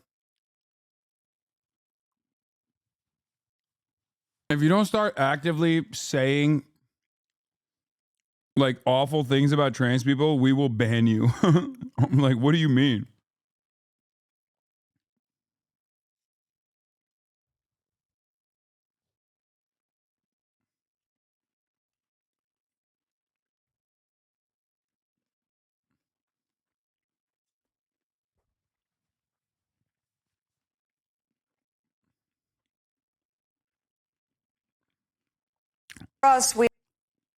Megyn Kelly's message to Joe Scarborough and Mika Brzezinski: go fuck yourselves with dishonest jokes of faux journalists.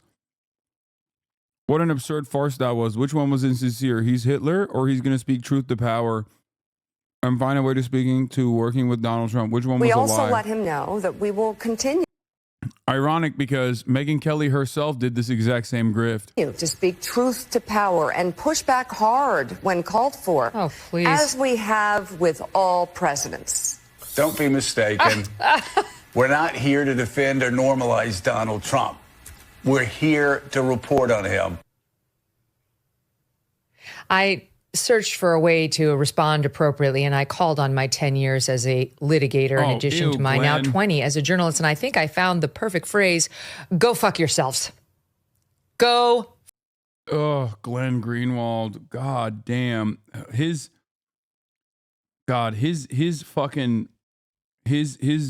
right-wing pivot is just always gross to see.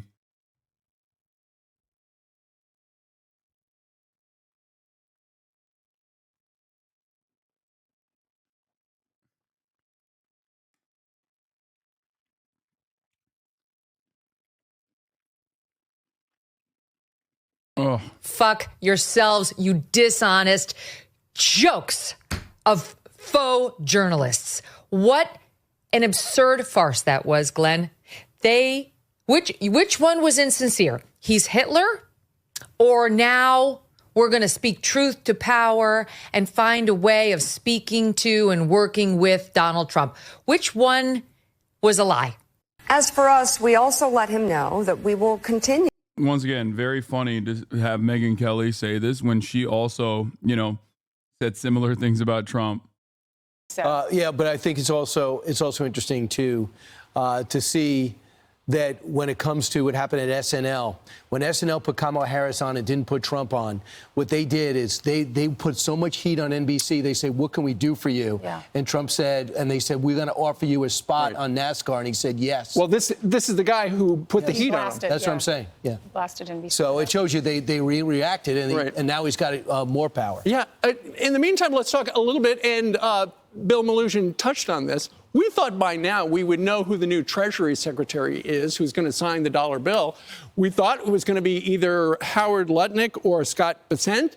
Both of them have been on this program. But then, now there are two new names. Kevin Warsh, who has been on the Federal Reserve, and in fact, Trump wanted him to be the new Powell, but Powell wound up with the job, and that he was regretful about that. Mark Rowan, a billionaire at Apollo Global.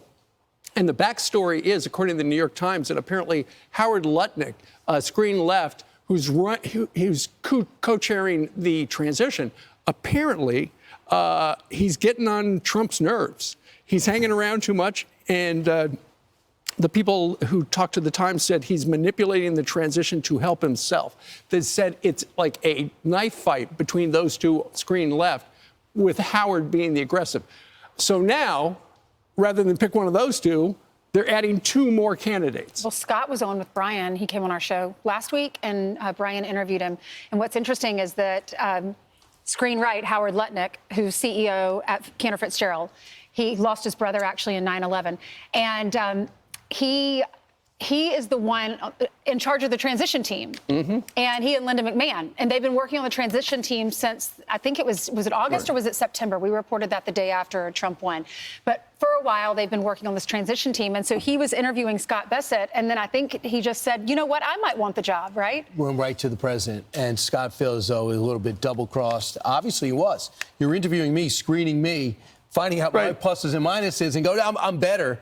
So I think Trump's in the middle of it. He's going to expand it. I also heard Robert Lighthizer could be somebody else, a dark horse, who Robert Lighthizer has this rare thing. He was saluted consistently by Chuck Schumer, Nancy Pelosi, and President Trump.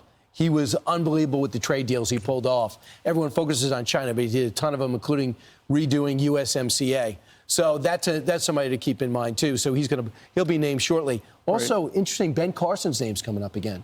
And what is he going to do? Is he going to be HUD again? And I don't think so. I think he said he wasn't going to be a part of the cabinet. Well, no. Didn't he say that? He put out on Twitter that he will not be Surgeon General. Surgeon General, that's but what he is apparently going to be speaking to the former and future presidents shortly about how he can help. The interesting thing about Howard Lutnick is, and this is one of the core things that Trump ran on, tariffs.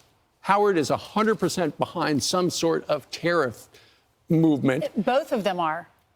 Howard is super bigger. You think Howard? I thought he was late to that party. I thought he was more traditional. When he was here about 3 weeks ago, we talked a lot about tariffs, and he is completely behind it. And I was reading that both of them are for Trump's tariffs, trade tariff policies. And Bessent even said tariffs are a means to finally stand up for Americans. It's leverage. You go up, hey, unless you come to the table, 100% tariffs on this. And they're all going to focus on China, which I think could get Democrats and Republicans both together on that. And Lutnick said, for my whole life, I was a fiscal conservative, social liberal. The Democratic Party moved away from me. I think a lot of people can relate to that. Well, Trump's going to talk to the two new candidates this week. Maybe by Friday, we'll know who the guy is who's going to sign the money.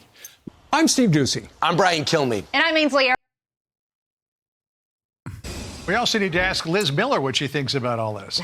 The newly minted Department of Government Efficiency, DOGE, expected to lob a shattering blow at federal bureaucracy and redundancies. Elon Musk and Vivek Ramaswamy both tapped as co-leaders. Listen to this. Over $500 billion that's spent every year right now was not even authorized by Congress in the first place. They can't even tell you where it goes. We've talked a big game for 40 years about cutting the federal government, about reducing the scope of the federal government. Politicians haven't been able to do it. And so Elon and I, we're not politicians. We're businessmen. We're coming at it from the outside. Mr. Wonderful. Kevin O'Leary is the chairman of O'Leary Ventures, and he joins us now. So, Kevin, back in 2010, the Simpson-Bowles Commission proved that it's not hard to find waste, fraud, and abuse in places to cut spending. What's hard is getting Congress to go through with it. Is that going to be any different this time around? Yes, it will be different. What Bowles didn't have at that time was the megaphone Elon Musk has. You got to remember, politicians have to raise money. These days, they do it using social media. Now, what Elon has that people keep forgetting, because they say, well, he doesn't have a legislative mandate here. And I say, oh, he's got better than that. He's got X. So what happens is you're in some state somewhere and you own a project to nothing and you're spending $2 billion. He just will shame you out. He'll start naming to all of your voters exactly what you've done wrong and what you're not doing to fix it. And I love the... Considering the objectively anti-science slant that the megaphone carriers have taken alongside Robert F. Kennedy Jr., they're not going to go after old-ass, like, corrupt projects within the public-private partnership that exists. And there are many such examples of this. I am, after all, living in California, which is one of the #1 states where this happens with regular frequency. They are instead going to complain about scientists spending money on silly shit that turns out not to be silly at all. The concept of just squeezing heads to stop waste, because all he has to do is turn on the machine. Now, it's going to be very contentious. I've said this multiple times about this mandate.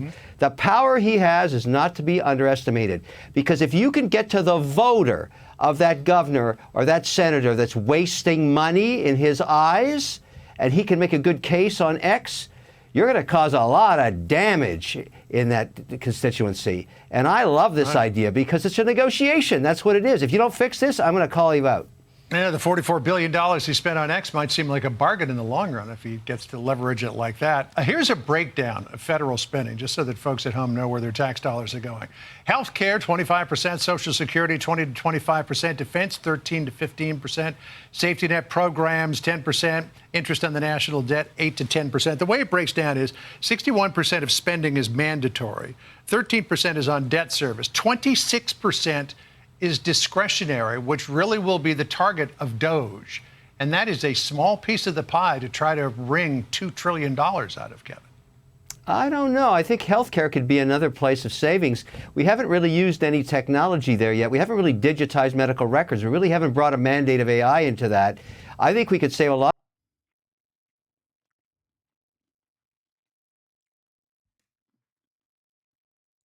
Oh my God. We have to bring a mandate into an AI mandate into healthcare. Oh my God. We are so fucking cooked. Oh dude. It's so Jover. The American project is so done, bro. It is so incredibly done.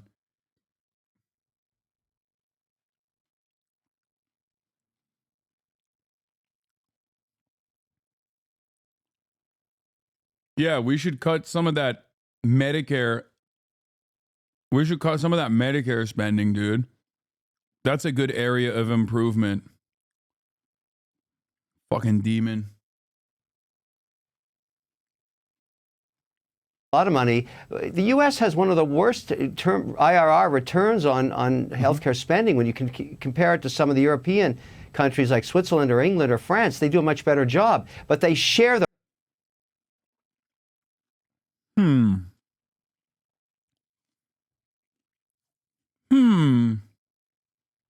He's right. I wonder why.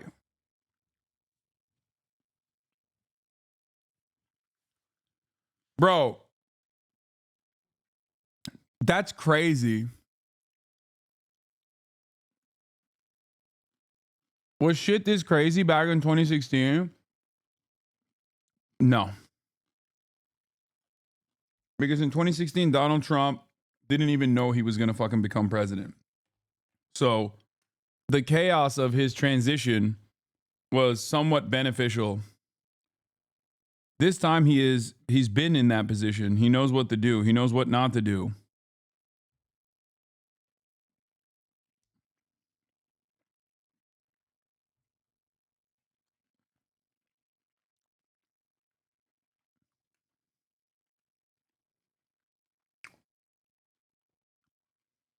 It's so frustrating that Republicans routinely point to the same exact problems that we address and we point to on this broadcast. And then their advocacy is to cripple it further.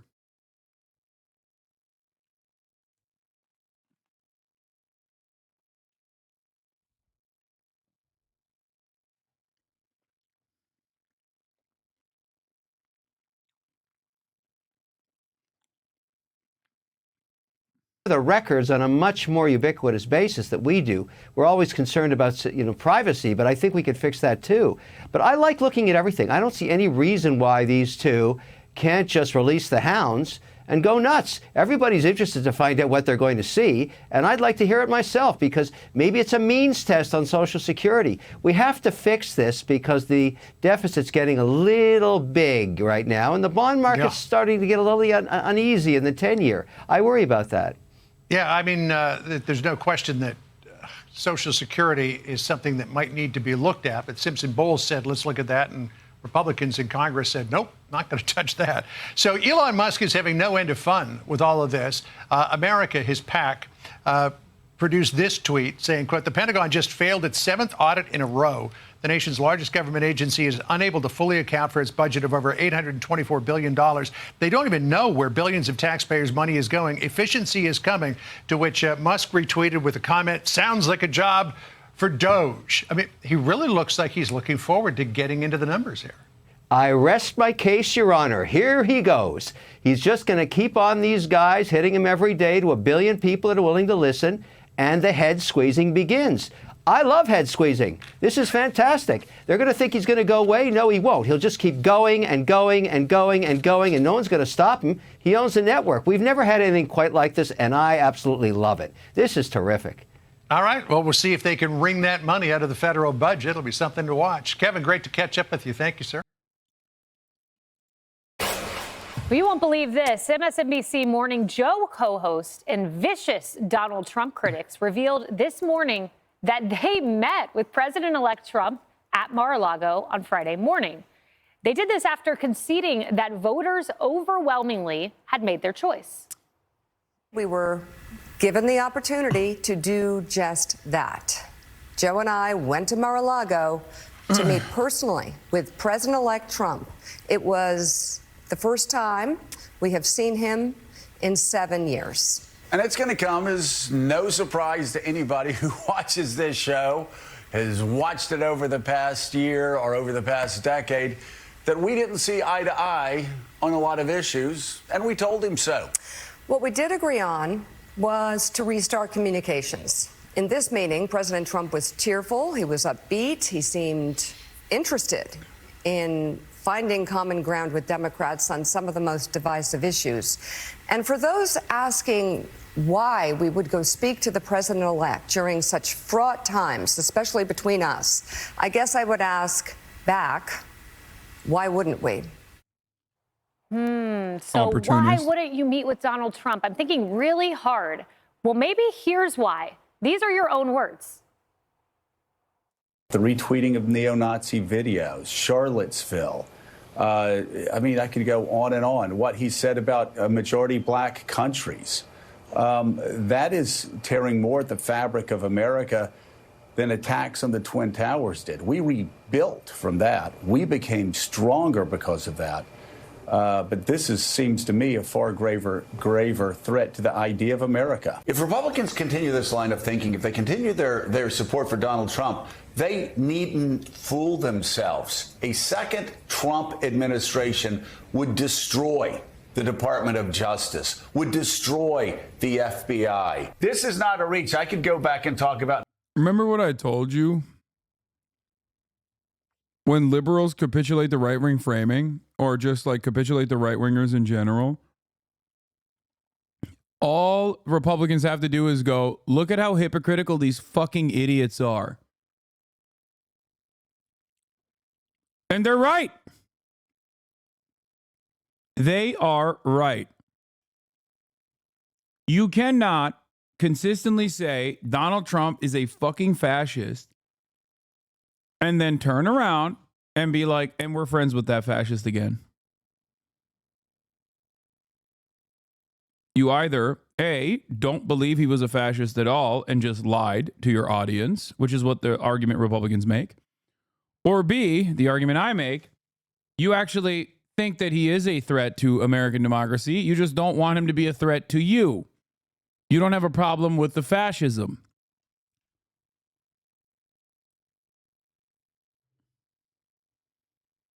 Nazi Germany, and I do it without any concerns whatsoever. And if people can't start drawing the parallels, well, you're just stupid, or you have your head in the sand, or you're one of them. When you look at a Republican nominee, a potential Republican nominee that's talking about terminating the Constitution, he said, terminate the Constitution, arrest political opponents using the Justice Department, assassinate generals that weren't sufficiently politically loyal to him, saying that he was going to take the FCC and bring it in to the White House, and he would decide what networks were on and what networks were not on. Lisa, I unfortunately saw that last one in real time. He literally said Donald Trump would assassinate generals and use SEAL Team 6. And now you're going to go meet with him? Sorry, you're both phonies. Haley, I'm like, I can't get over this story, right? I don't think any of us can. It's like, how does this call go, right? Like, oh, hey, Don, okay, so I'm sorry I called you a Nazi for years and like Hitler, but you want to grab coffee, maybe lunch, you know, like at your house. Yeah. Like how does it? And it's like funny because it's so ridiculous and it's so shameless and it's so debasing and so disgusting on their part. But they also created this environment where Donald Trump almost got killed. Yeah. Right. And even back in October, Mika Brzezinski said that the Madison Square Garden was a white nationalist Nazi type rally. And so they're the ones that created that environment. And so it is good to see that MSNBC's ratings are down, and that's why they're doing this. Hopefully they can eat some humble pie, maybe do some self-reflection, and realize that they have led to a lot of the division in this country and an environment that potentially got Donald Trump killed. You know, Mika Brzezinski went on The View and basically took over the show. It was like the Mika Brzezinski show that day. Well, now Sunny Hostin is very angry. Watch. Uh-oh.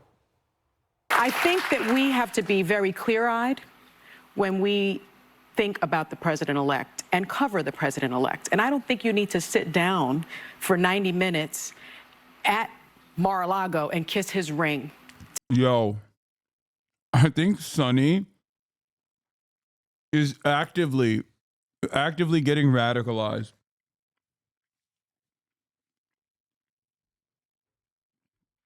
I'm not even kidding. Like, every time I see a clip, she's just like surrounded by some of the most annoying assholes and is like consistently a voice for reason on the panel.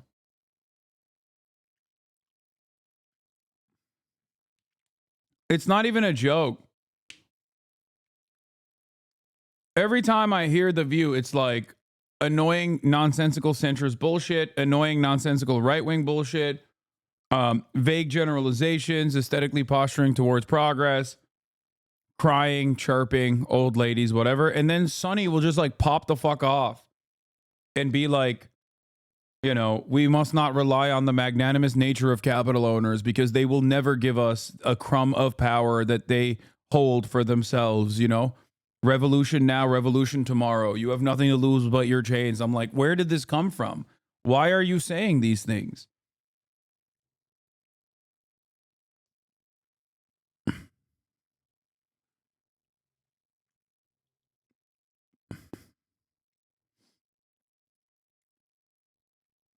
It's crazy. To be able to speak truth and to be able to cover a story.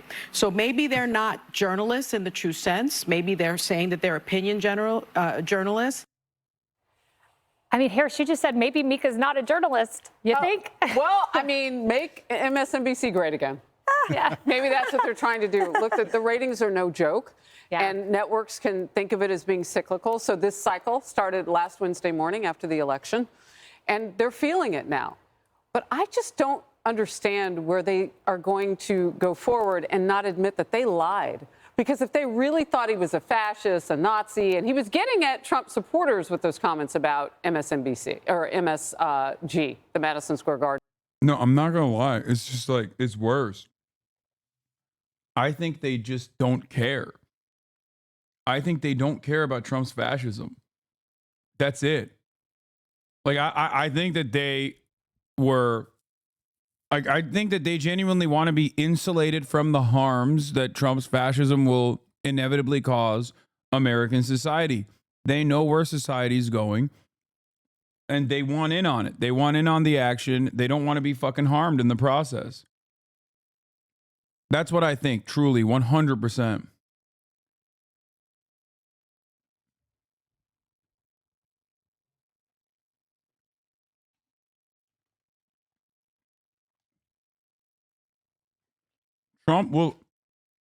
Trump loves this shit, by the way. He will 100%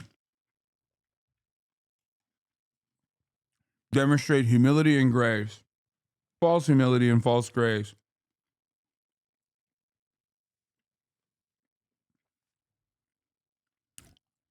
His entire life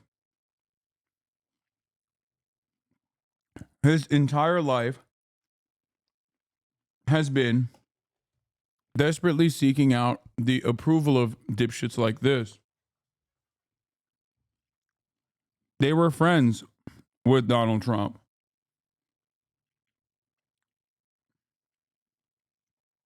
They were originally friends. Donald Trump has said horrible things about them.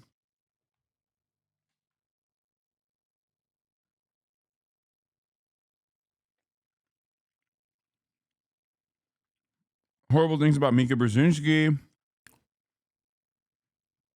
Horrible things about Joe Scarborough.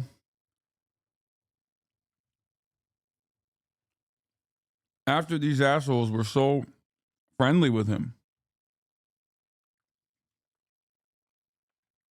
I'm telling you right now.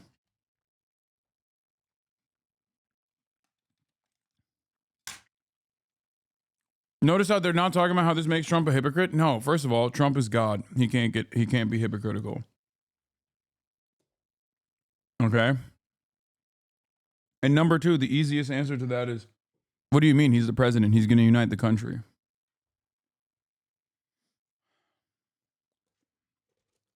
And this is him uniting the country. Trump says media is vital to making America great again, vows to work with a fair, free, and open press. Oh my God.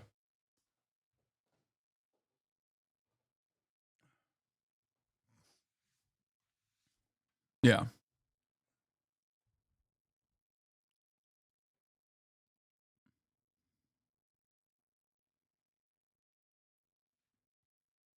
What the fuck is this? Since rabbits cannot bark or meow, they may nip to communicate. This communication may be telling you to put them down or even pet them more. It's a way to get your attention, and it usually works.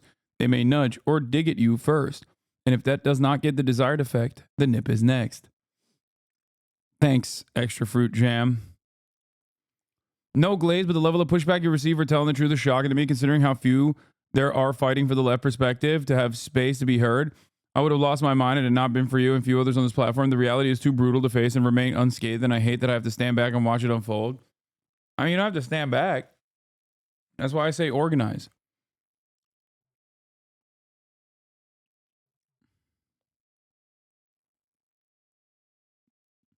As everyone knows, I have thousands of criticisms of Trump, but at the Young Turks, we also give credit where credit is due, and have done that from day one. There's one thing Trump is excellent at, letting bygones be bygones. He has done that from Morning Joe to Lindsey Graham. By the way, the same Democrats who would get mad at us for saying Trump's criminal justice reform bill was pretty good and he never said bloodbath in a physical sense, and he was heroic after the shooting, etc., are the ones scurrying to get meetings with him and kiss his ring now.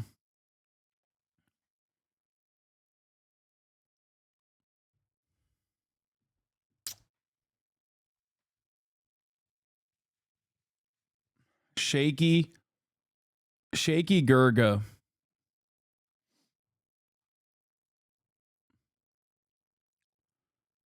There is no reason to hand it to Donald Trump in this instance. He's just literally flexing his power. He's getting people to kiss the ring. People that he once was friends with. Trump does not let bygones be bygones. He's just always wanted to get the favor of these liberal elites. That's where a lot of his resentment against the bicoastal elites come from. It's repackaged in a way that is more appropriate for like the average American to care about. But that's where his like anger and resentment comes from. That like liberal elites have always thought of him of too like too crass, too rude. They never really welcomed him into the old money circles that he wanted to be in.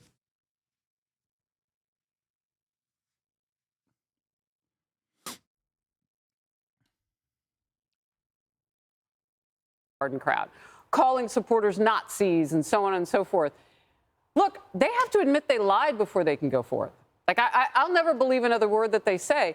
And by the way, that's more MSNBC, those clips we showed, than I've seen in years. I mean, that was a lot of material. I don't, you know, I try not to have that much of it in my system. I think I might be allergic to it. That's good for your mental health, so that's probably a wise decision. I'm sure they're nice people, but they lied. John, you know, the fact that Trump took this meeting, Brooke Singman at Fox News Digital reached out, got some comments from him, and I found them to be fascinating. So for someone who's a fascist and all of these things, he said, I'm not looking for retribution, grandstanding, or to destroy people who treated me unfairly. He thinks it's vital to have a free, fair, and open media, and he has an obligation to talk to those, even those who mistreated him badly. The Twitch adpocalypse. No, the adpocalypse. Oh, no. Oh, no.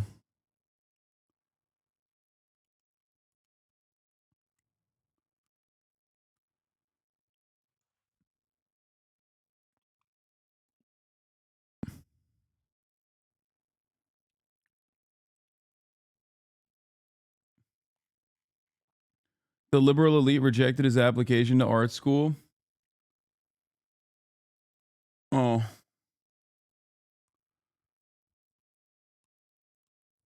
We're about to be filled in. Apocalypse is here again, allegedly, maybe. Also, this time, not on YouTube, but instead it has to deal with everything that's happening over on Twitch right now. And actually, where we'll start with this is the update to Twitch's hateful conduct policy that happened over the weekend, with them saying in a blog post starting today, using the term Zionist to attack or demean another individual or group of people on the basis of their background or religious belief is against our rules. With Twitch going on to clarify that referring to the Zionist political movement in either a positive or negative way, that won't get anyone dinged, but their goal is to, quote, prevent coded hate directed at individuals and groups of people. Which, I mean, just that by itself, that stoked its own set of reactions and controversy. But then, you know, the second half of this story is you have a lot of streamers saying they've noticed some major drops in their ad revenue. I mean, we're talking reports of drops as high as 95%. I average about $100 to $200 a day in ad revenue, right? 5 days a week, you're talking about $600-700. Uh-oh. I hope he updates I hope that this story then shows the second part. A week, you're talking about $2,800 a month, you know, $3,000 a month. I make about $8,000 a month on average, and sometimes 9, right? So it's about 40% of my, sometimes 50% of my income. I'm averaging $15 in ad revenue. And so seemingly with people's wallets getting hit, this sparked a lot of conversation from some of the big names in the streaming world. And a number asking or hitting on why is this happening in the first place? With, for example, the likes of Ludwig talking about Asmongold. The genesis of this, as far as I can tell, is when Asmon got banned off of Twitch. Because you see, Asmon got banned after making some comments about Palestinian people, some very negative comments about Palestinian people. He got banned off of Twitch. And this sort of caused a domino effect where people are like, okay, you ban Asmon for saying this thing about Palestinian people, but, you know, what about this person saying this thing about this people? For example, he mentions Frogan, who said on stream that she hoped American soldiers got PTSD from their service. And this also... That's not why she got banned, though. She got banned for the Sabra hummus So thing. after she co-hosted a... Which is funny because, like, veterans are a protected class in the Twitch terms of service. And what I have said about a particular veteran caused me to get banned in the 9/11 saga. And that would have been more valid in Twitch applying its own terms of service instead of just like wholesale banning every single person that participated in this fucking panel. The TwitchCon event that a lot of people believe was anti-Semitic. Though there, I think it's important to know, because we're dealing with such a polarizing topic, you also had a lot of people who didn't see anything wrong with that event. But either way, you have Ludwig saying that people started sending emails to advertisers by the thousands, with them pointing out times that their ads ran near or within segments people thought were anti-Semitic. It was a attempt at creating an adpocalypse. Attempt very successful. And while Frogan was later banned, you still had a lot of people thinking that Twitch really dragged their feet there. And this also is notably a lot of people got really mad at Ludwig because he didn't call out Hasanpiker, who, you know, people have pointed out as a friend of Ludwig and who many have blamed, at least in part, for this whole mess. So people saying things like, this is worse than just skimming some tweets to find the news about what happened with the situation. You are literally intentionally leaving things out. And actually, having been named earlier, Asmongold agreed that Hasan definitely played a part here. Hasan clearly is like one of the biggest proponents of this. I would say he is the biggest proponent to a lot of the contention around. Yeah, they're right, dude. I am anti-genocide, and my anti-genocide views can be easily used and abused by people who are deliberately trying to get me deplatformed for my anti-genocide views. Congratulations to every single party involved in the process. Like, I am against anti-Semitism. I have been firmly I am firmly against anti-Semitism for the past 10 fucking years. And also, I happen to be anti-genocide. That second part is a bridge too far for a lot of people, a lot of organizations, a lot of institutions, and some cyber stalkers of mine that have been desperately trying to get me deplatformed over and over again for many, many years have found a cool little avenue to actually get some institutional backing, because there are a lot of organizations that still have some crumb of institutional clout and legitimacy, like the ADL, that will actually go after people for simply being anti-genocide. And that's it. That's the short and sweet of it. That is precisely what the fuck's going on here. And literally every single person is running off of things that they don't fully comprehend. I don't know why. But it is what it is. I'm not going to stop. Everyone can suck my dick. Around the, quote, adpocalypse. He's the main reason why this is, like 90% of the examples that are being used are him. Like, or maybe why is having basic respect for others and saying genocide is bad a radical view? What the hell? Yeah, reminder, the last time they got mad at Ludwig for doing something like this was when Destiny said he wanted to jerk off the cuties deepfakes and said he said fucked up stuff about Slime's dad. Yeah. Those are the people who are running this campaign, Let's continue. 90, it might be 80, 70%. But it's like the majority of all examples on the entire platform are all Hasan. So, yeah. Very clearly, this is the reason why it's happening. Now, you can say that it's unfair, but that's fine. That's okay. But you can't say it's not happening, or that's not the reason. And he also... Damn it, Philly, you idiot. Ludwig 2, what the fuck? Why is no one just asking you? They don't see how insane the attackers are? I think that most people would rather rely on Reddit and clips out of context. That's why those guys brigade LSF as aggressively as they can. I'm shocked that he hasn't like corrected this and is only just like moving off of it though. Cause there's like,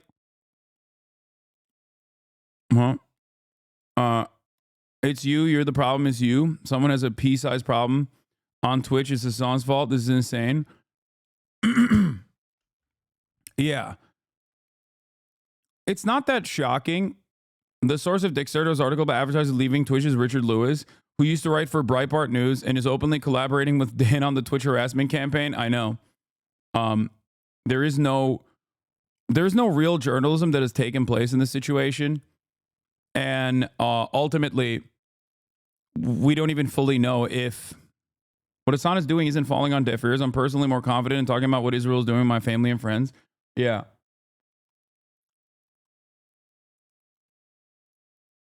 Let's see if he turns around. Doubled down on that in his response to Ludwig's video, saying, A lot of this is because a lot of people just don't like Hasan.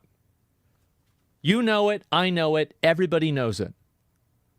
Hasan has said a number of things over the years that sound really bad. I don't want to get into a big debate about whether they are bad or who was right, but we can all acknowledge that there's a lot of people that didn't like him. Okay? No, it's just, the main reason for it is purely personal and is being mostly shit that's clipped out of context by one singular place with a very consistent agenda. Yeah, dude, people don't like me. I know. I advocate for bettering their material conditions, and that is very frustrating for a lot of people. Okay? A lot of people didn't like them. And people are using all of these examples to try to get advertisers to leave. That's the reason why. That's the main reason. So my situation might have any person, and I will say this right now, 100%, any person that is as actively targeted as myself, if they are a Twitch streamer, or even if they don't even have to be a fucking Twitch streamer, any person that is as actively hounded by the entirety of the right-wing media ecosystem, okay, would look infinitely worse than me in the process. I speak about politics, which are deeply polarizing from a left-wing perspective that is unfortunately not very well represented in American media or in media in the Western world in general. I have an opinion that is not very common, and a lot of people would rather be deluded into the comforts of cognitive dissonance. A lot of people would rather just hear someone tell them everything is fine, everything of the way that society currently exists is actually good, and all the naysayers are gay losers who are bad, right? A lot of people demonstrably want that. That's why right-wing commentary is very successful. I do not do that, which is why a lot of people fucking yell at me, okay? Now, having said that, is there any validity to the claims? I don't think so. That is precisely the reason why I think that many people, if they were to actually broach what I speak on with some semblance of charitability, will very quickly recognize that a lot of this is just, shit smearing. Okay? That, because that is a principle that I hold on to, I don't listen to my chat when they yell at me about being charitable to those who are not being charitable to me. Okay? That's it. It is a principle that I have. It does not matter if you don't agree with it. You can get mad at me all day, every day. I will always try to be as charitable as I possibly can be to others. Okay? But there's a reason why, if you've been in here long enough, whether it is the elections, the last election cycle that you started listening to what I had to say, or whether it's been, the past 4 years or multiple years, there's a reason why you keep hearing the things that I have said all the way since 2016 and finding out that I was on the fucking money with a lot of these issues that I have pointed to. Okay? It's because I have stayed true to my values, and I will always continue to do that because I am stubborn to a fault. Okay?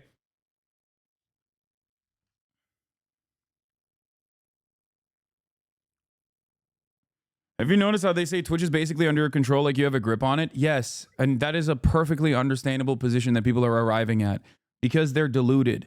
And the more normal interactions that I have with other people or you know, prominent figures in mainstream media or members of the American political class goes against their overarching narrative that I am this like evil deity that they have presented me as in their communities, the more they go insane. It's the same fucking insanity that you see with right-wingers that don't want to recognize that climate change is happening. So what do?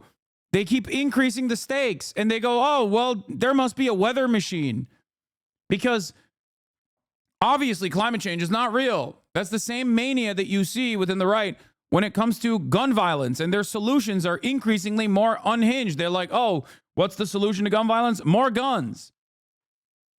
Yes, you engage in conspiratorial thinking when you cast logic out the window, okay? When you throw logic out, you start looking for alternative explanations. That's it.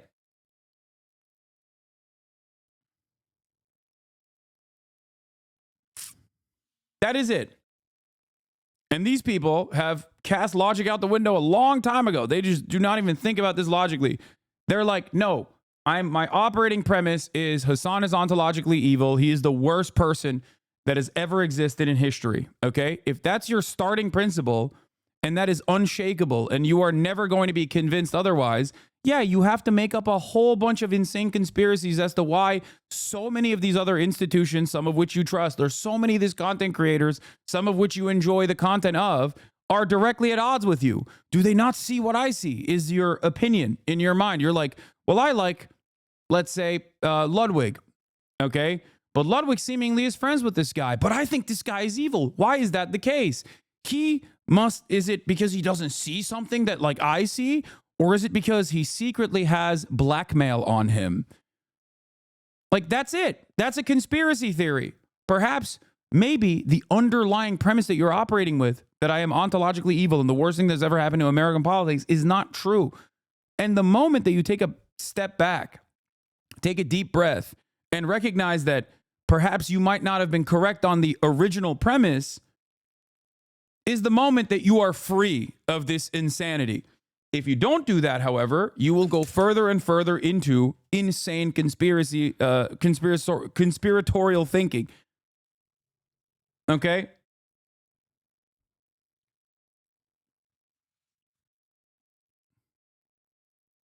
That's the key thing that drives Asmin's community crazy. They're convinced you have hypnotized them or some shit. It's crazy. I know.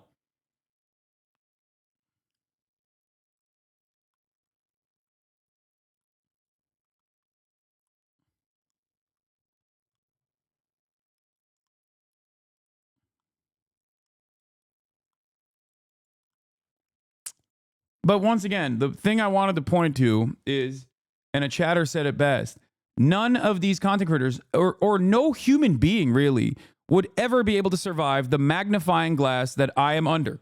That's it. I'm under a magnifying glass that yields a lot of money, like, you know, generates revenue for a lot of people.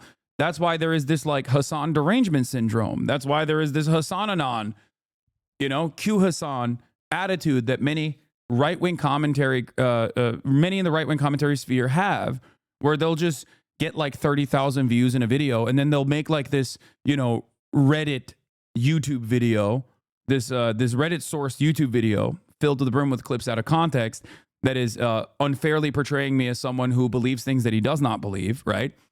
And that'll get like 300,000 views. Sometimes that'll get 1 million views, because there is like there are a lot of people who obviously are like, well, I don't fucking like that this guy wants, this guy's talking about healthcare.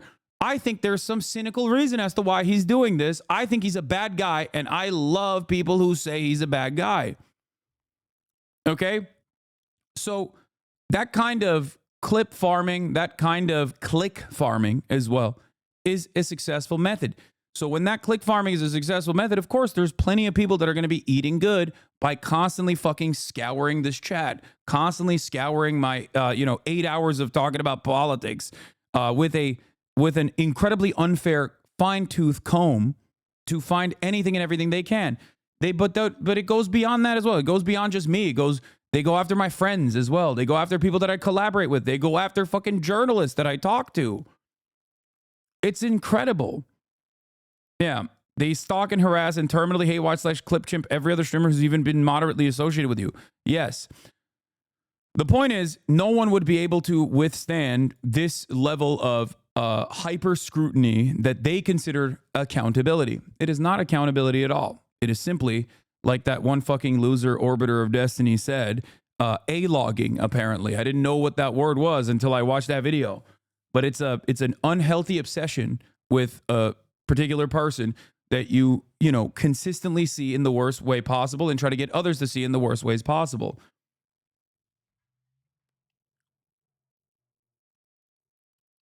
I think your sarcasm works against you so hard. Not necessarily.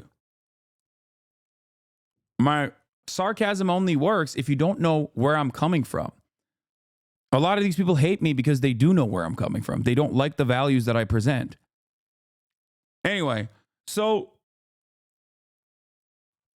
that's the reality of the matter. This is something that even Joe Rogan used to talk about back in the day. There is no... Asman was defending you today, saying I'm not anti-Semitic. Percent of the examples that are being used. Yeah. Anyway. A-Log was a person who documented a locale so closely, Chris Chan, that he became one himself. Big loser. Oh, okay. That's where that comes from. But ultimately, it does not matter, because for as many haters that I have online, and they do come across as very prominent online, especially if they are brigading certain places online like LSF, okay? It comes across like there are so many haters. There's like an overwhelming sea of hatred. That's not the case, okay? For every one hater that I have that presents themselves as an outsized influence, I have 1,000 people that are in this community, okay? Now, while this level of nefarious clipping out of context is somewhat successful in getting random onlookers to maybe think twice about being charitable to what I have to say, I still am firmly committed to all of the ideas that I represent and will continue to speak on them over and over again. And that is the reason why inevitably when, the Hasanabi Clips Industrial Complex, that is now also on TikTok, by the way, presents some of my commonly held positions, you see in the fucking sea of comments underneath, wow, extremely rare Hasanabi W. That is not a rare W. That is a very common W in most circumstances. People think it's rare because they don't see. They've only seen negative clips. Made this bigger than it already was. But this was already happening before I even had any of... The new thing is that you're doing Jew voice, like that you're doing an impersonation of Mort from Family Guy is so fucking stupid. Oh my God, brother. Holy shit. There is... what the fuck is Jew voice, dude? I love that the people that are claiming that I'm anti-Semitic are unironically being fucking anti-Semitic. Yes, dude. Common nerd voice is actually Jew voice. You have to be mentally unwell to make this association. I never got suspended. I didn't have anything to do with this. Ethan Klein also jumping back into the mix, calling Ludwig out, saying he's sweeping this anti-Semitism issue under the rug. Ludwig, why did you even bother to make this video? You know what I mean? You don't have to talk about it if you're too cowardly to explain it. Or with Ethan bringing up when Hasan earlier this year interviewed a pro-Houthi Yemeni pirate, also criticizing Ludwig for how he talked about the Frogan incidents. This level of anti-Semitism is platformed on a main stage of TwitchCon in front of these... Dude, that... Oh, God. Oh, he's never logging off, dude. Philip DeFranco said pro-Houthi Yemeni pirate. And I think that's a more accurate assessment. I mean, yeah, he is Yemeni. He's not a Houthi himself, but he has said that, much like every single person in Yemen now, that they are standing with the government against Israel's actions. He's not a pirate, but, I don't think that saying that he is a pro-Houthi Yemeni teenager would be the more accurate assessment. I don't think he's not a pirate. Anyway. Sponsors, I mean, what the f*** do you expect, man? Don't blame the people sending emails. Yes, Houthis are the government. Ansar Allah is the official government of Yemen. Blame Dan Clancy and his team of morons that did nothing to shield their ecosystem from this, especially considering they had so much time to learn from what happened to YouTube. Dude, I love that he's also personally being like, I want the adpocalypse to happen to Twitch, and then actively campaigning for it to happen to Twitch by falsely smearing prominent Twitch content creators, myself included, as anti-Semites, vicious anti-Semites, okay, who are actively promoting terrorism, love terrorism. You interviewed a fucking Yemeni teenager that you thought was Houthi, which, by the way, I still maintain the position that I would interview someone who is a Houthi. I just wouldn't do it on Twitch any longer. I'd do it on YouTube, where it's fucking allowed, okay? I'm sure Ethan would try to get me deplatformed from YouTube as well if I were to do such a thing. That conversation obviously would be very different than the conversation with the teenager that I was talking to, specifically because the teenager I was talking to, I asked about him being potentially anti-Semitic, and he replied that he did not care what anyone's background was as long as they were anti-Zionist against the state of Israel doing a genocide currently. Having said all of that, these are things that I have mentioned a million times over, and it does feel like Ethan is just endlessly crashing out over and over again while simultaneously saying, oh man, I can't believe is Ethan acting in good faith? I don't think so. I straight up, I will say that. I do not think that Ethan is acting in good faith. I think that he's completely fucking lost in the sauce. I think this is a narcissistic crash out born out of the immediate contradictions of him being a genuinely progressive person, but his own personal background and associations with Israel, and his own personal criticism of Israel not being enough in the eyes of his own audience. And I think that for the entire time, he is just like looked actively at someone else to blame, to be like, no, my audience must be getting brigaded or must be getting primed by Hasan. It must be Hasan that is the reason why people in my community are saying that, you know, I'm wrong on this. And no, it's not because of me. And I tried to communicate this to him even back then. I did this publicly. I did this privately over and over again. I was like, listen, there is a certain point where, you know, no matter what I say or do, and no matter how hard I moderate my community, people are still going to arrive at their own conclusions about you not being sufficiently critical of Israel at a time when Israel is doing a genocide. And that's it. And instead of like taking a deep breath and maybe re-examining this situation and re-examining why his audience was directly at odds with him on this issue, he's just decided to lean into, they're all anti-Semitic. They must be anti-Semitic. And the only part of this criticism that Ethan has launched, not against me, but just in general, is that anti-Semitism has increased dramatically. Of course it has. It always does whenever Israel, which associates itself with Judaism, does violent shit in Gaza. Okay? And this has been an ongoing 12-month plus genocide campaign.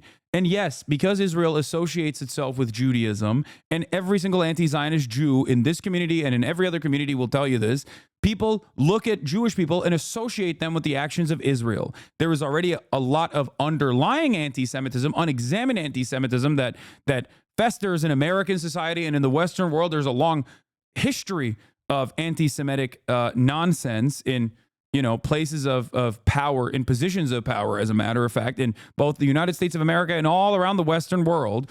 So there is a very real fear. There is a very real and very understandable fear that I think is also in Ethan's heart, for sure.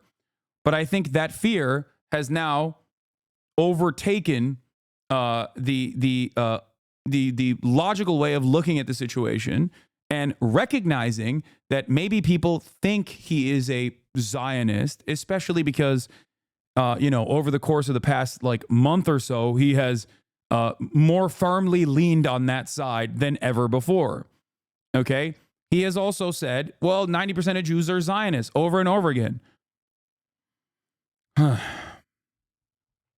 That's it.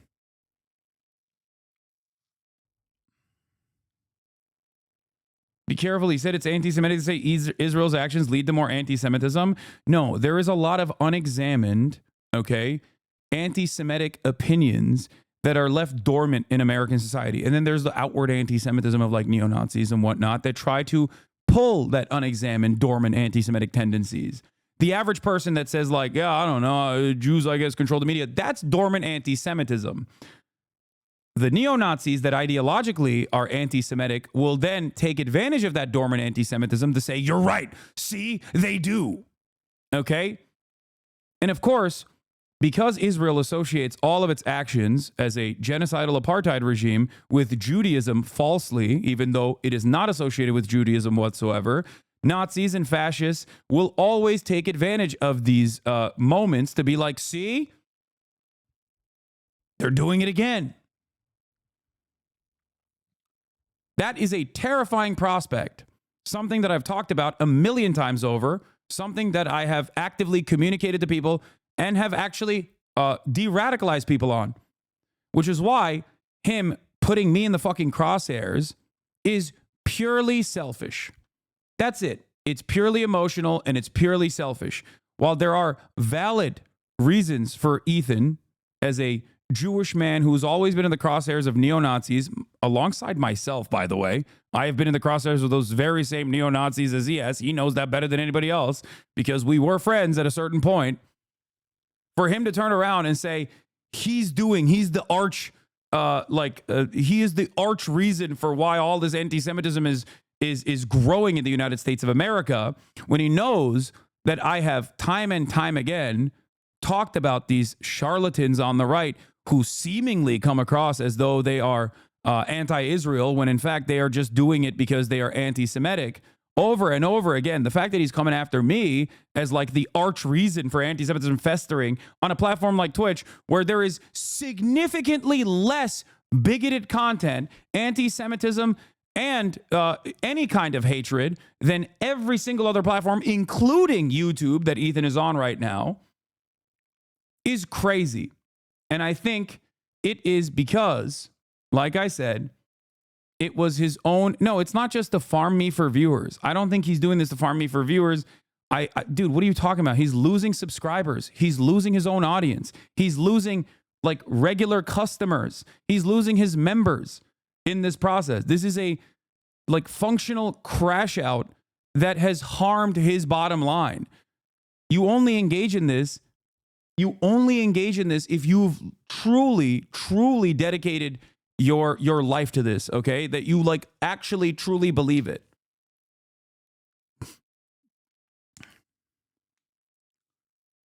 And instead of re-examining why this is happening, the fact that he is like actively doubled down, tripled down, quadrupled down on this issue shows me that he is legitimately a firm and committed believer. He's just misguided. Okay? He's just misguided on this issue.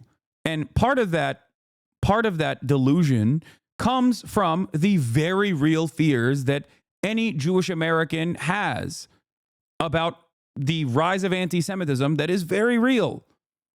Okay?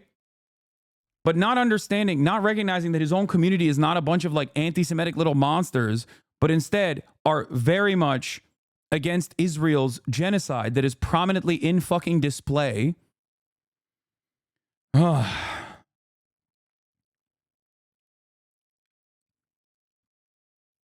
Is the reason for this crash out. He can't figure out why his own audience is not seeing the world with his own framework. They can't, they're directly at odds with him. Okay? If he truly cared, like, and if this wasn't so spiteful, he would recognize that if he was genuinely fearful of anti-Semitism, okay, and he is to a certain degree, but like could be clear-eyed on this, he would recognize that I am not a villain in this story. There's never been a moment where I've ever allowed even anything remotely anti-Semitic to exist in this community. Come on, man. You can't say someone is bad faith and misguided at the same time. Stop being so charitable. This piece of shit man is wild. It's not charitability in this circumstance. I'm telling you what my actual analysis is. Yes, I think that his additional focus is bad faith. Okay? He knows I am not anti-Semitic. He knows I'm not anti-Semitic. The implication that I am is bad faith. The misguided part is the inception, okay? The inception of this notion that I am like spreading anti-Semitism willingly or unwillingly in my own community, okay? That comes from his inability to grasp why his own progressive audience that he has cultivated after a genuine change of heart is at odds with him. Is at odds with his own framework, is at odds with the way he views the situation. He thinks it's a zero-sum game in many respects, where he's like, why do these guys not care about my personal feelings surrounding, Israel's genocide?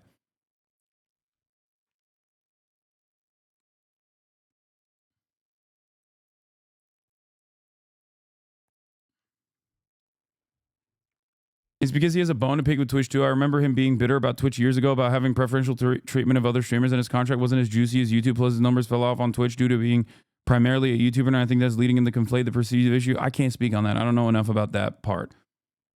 Okay?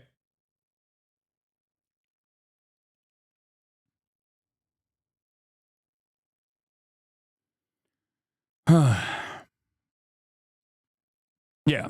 There's also a healthy dose of Islamophobic tendencies that Ethan has had that is guiding his opinion as well.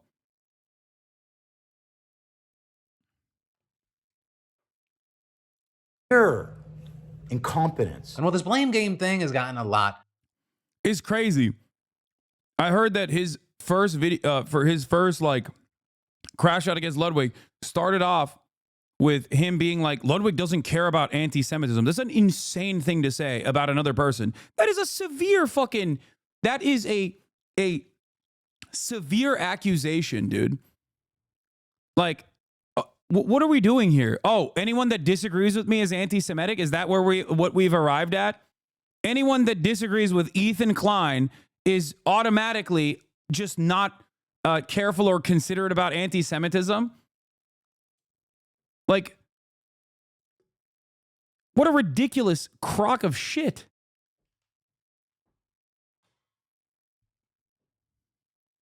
It's so unimaginably fucking narcissistic, dude.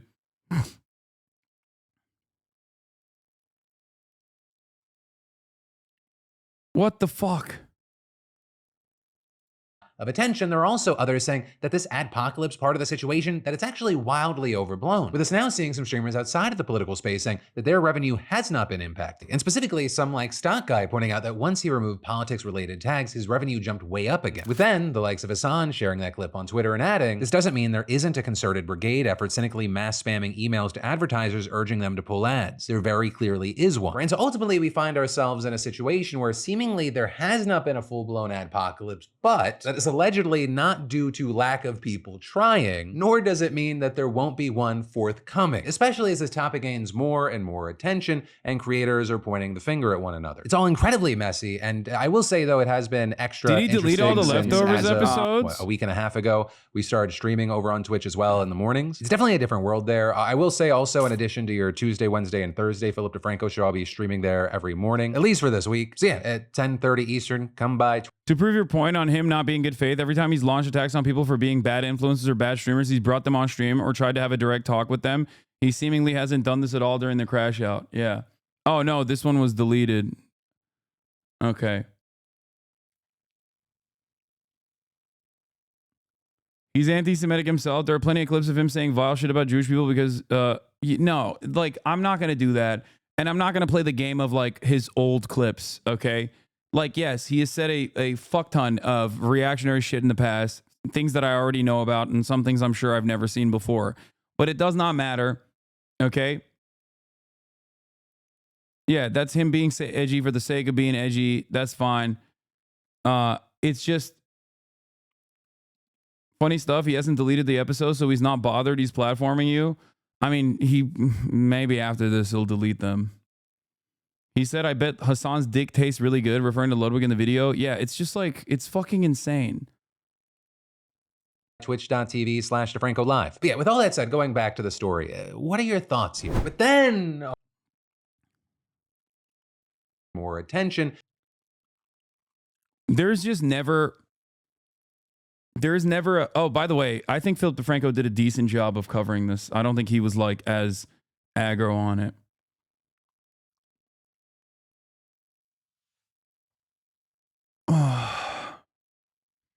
This man is getting information from a kick streamer, a streaming website that has pedophiles, Holocaust deniers, and racists. The fact that he isn't mentioning this shows he doesn't actually care about it in his bad faith.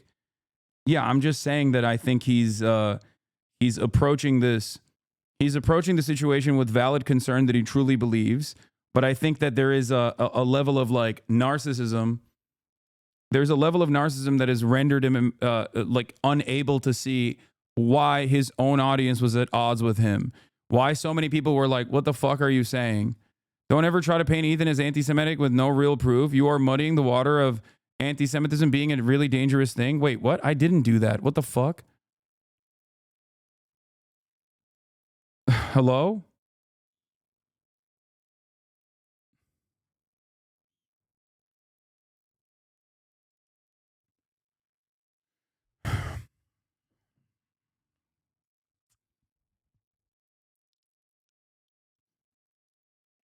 Yeah. Also, if this was simply about, if this wasn't a long extended, convoluted crash out, that is Ethan basically assuming that like I'm the reason why so many of his own fans now despise him for what they perceive him to be, a person who is defending Israel. He wouldn't be fucking desperately trying to grab onto other controversies. Like, this isn't just about the dormant anti-Semitism being activated in America and how much of that I've contributed to that he genuinely believes.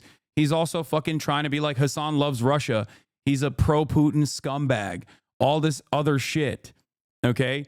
He's gone after a bunch of people in my orbit as well. So that's it.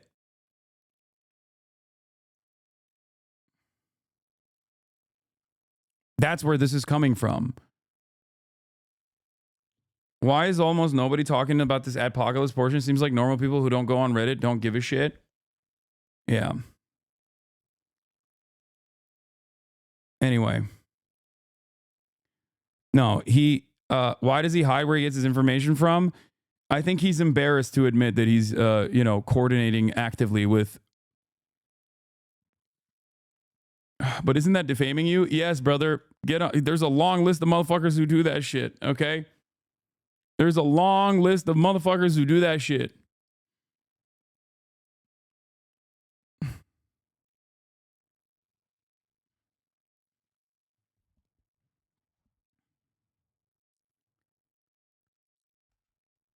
I think it's holy shit. Is this whole stream going to be about DDG drama? OMG.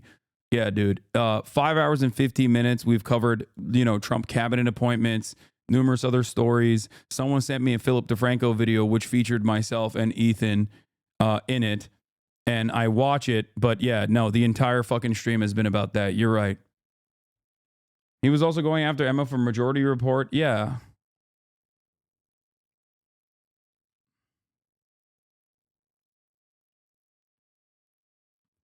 Trump concedes Gates' Senate confirmation may not happen. Oh, shit.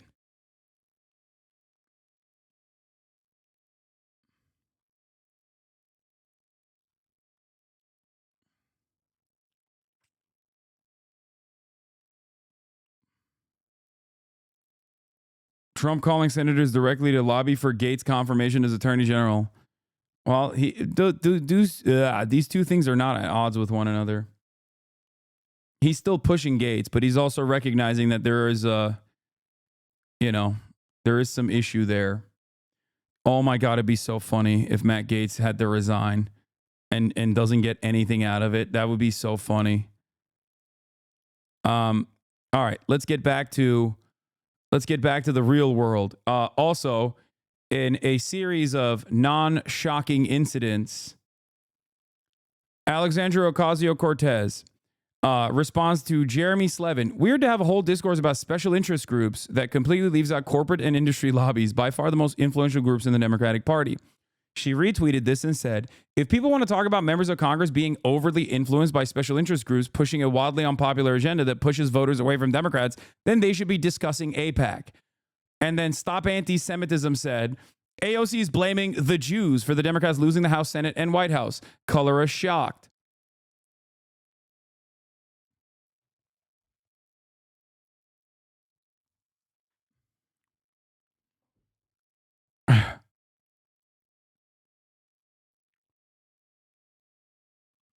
That's cool.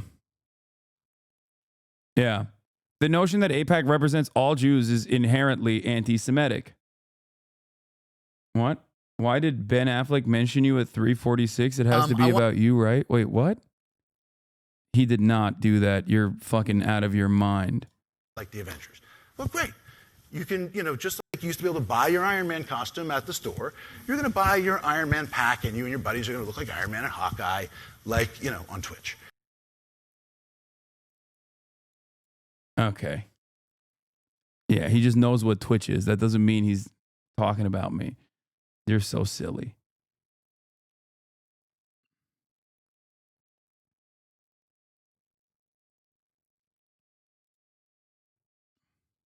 He knows what Twitch is, though. That's cool.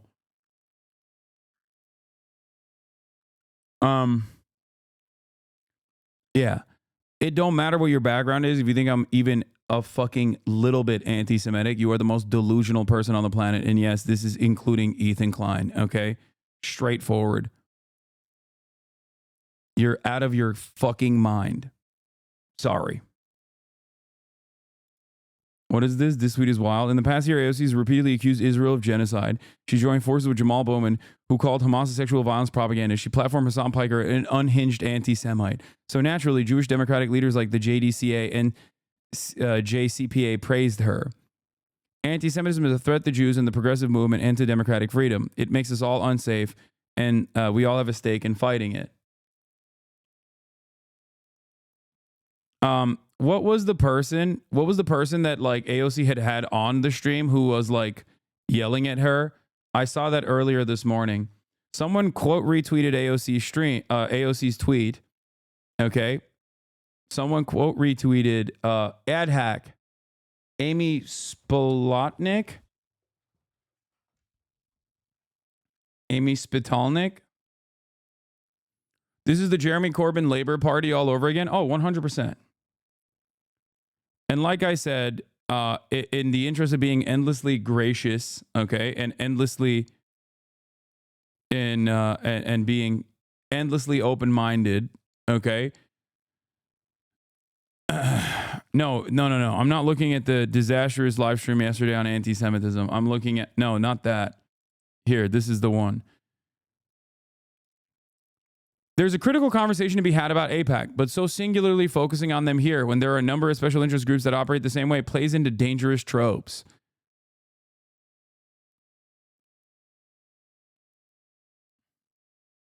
I'm sorry. But no, the fuck it does not. Okay? AIPAC spent $100 million in this last election cycle. They openly put numbers on the fucking board about how much they have gotten out of that return on investment, how much return they've gotten on that investment. Okay? That is fucking ridiculous. That's ridiculous.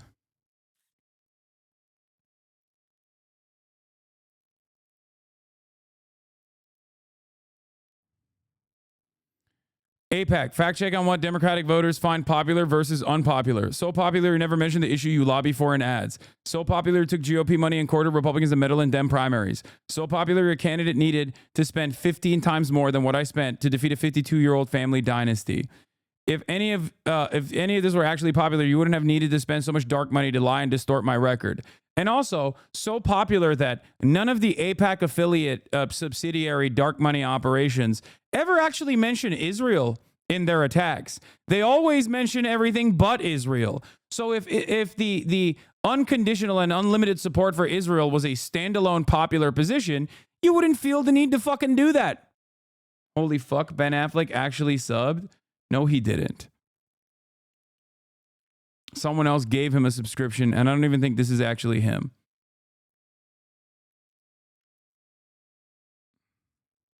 Yeah.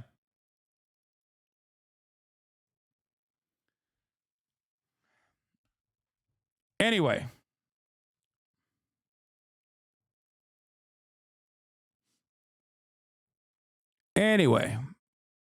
Yeah, the idea that not just AIPAC, but like every aspect of the pro-Israel lobby has not been damaging to American political discourse and have been uniquely awful in promoting and defending the interests of a genocidal apartheid regime. Like, the fact that this is something that we cannot discuss openly is fucking insane. Okay? Here is national spokesperson for If Not Now.org. In 2022, AIPAC and DMFI, Democratic Majority for Israel, spent more against progressives in Dem primaries than all of the other right-wing interest groups combined. Saying it's anti-Semitic to call that out hurts Jews because it's simply a fact. Saying it's anti-Semitic to call that out hurts Jews because it's simply a fact. We need to talk about why this is happening. AIPAC Super PAC UDP is funded by mostly Republican billionaires, the same people who donate to Trump, anti-abortion, and other right-wing causes. It's also the same exact fucking reason why the ADL rarely ever goes after Republicans. Have you not noticed why the ADL rarely ever goes after Republicans? Or even if they do go after Republicans, they just give them a little slap on the fucking wrist. Straight up, Elon Musk highlighted the wealthiest man on the fucking planet, the person who owns a social media platform, the one that we are on right now, Twitter, okay? Actively follows white supremacists, Holocaust-denying neo-Nazis, highlights them, and has actually said that Jews are contributing to the replacement of the white population in America. He said, "You have said the actual truth." AIPAC has pursued me, or not AIPAC, sorry, the ADL has pursued me and the Arabs podcast more than they have pursued Elon Musk. They went after Elon Musk. They sent Elon Musk alongside Ben Shapiro to a Holocaust museum. They shipped his ass to Israel. And then they were like, he's learned. He's a good guy. I'm sorry, but you are fucking delusional if you think that I'm doing anti-Semitic propaganda because of my criticisms of Israel, which I openly state every single fucking day has nothing to do with Jews, okay? And is being falsely associated with Judaism and the Jewish people as a fucking whole, which is a dangerous predicament regardless of the intention, because it is a handshake between straight up anti-Semitic fascists who say Israel represents Jews and Israel controls America and yada, yada, yada, with people who are in defense of Israel saying Israel represents all Jews. If you say something about Zionism or Zionists, that means you're saying that about Jews. You're anti-Semitic for criticizing Israel. It is a false association. Okay? It is a false association that pro-Israel groups and anti-Israel anti-Semites engage with on a regular fucking basis. The end result is still the same, though. The end result is still the fucking same, which is a conflation of Judaism and Zionism. Okay? That is why unexamined underlying anti-Semitic opinions end up coming to the forefront.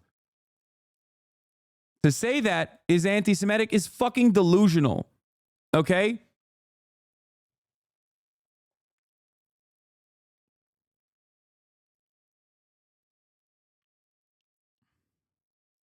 Trump has said the dual loyalty trope multiple times during the election, and the best ADL could muster was a please, Mr. President, don't word it that way. Yeah, Donald Trump literally said, if I lose the election, it's you Jews' fault. I've done so much for you Jews over and over and over again. Okay? And what had he done for American Jews that he said in that anti-Semitism seminar where he was demonstrating what anti-Semitism is, I guess? Oh, a whole bunch of shit for Israel.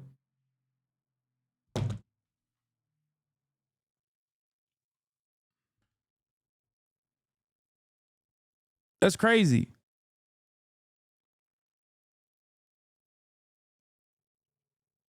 The ADL is not very... the ADL is very unserious about combating anti-Semitism.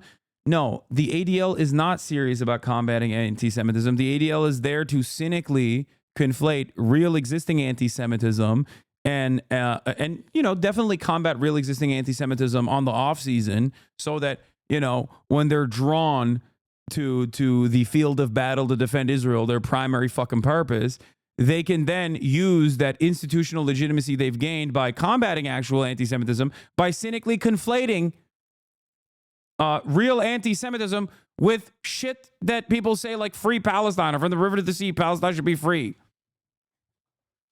Their primary purpose is to defend the Israeli apartheid. That's why I call them the Apartheid Defense League.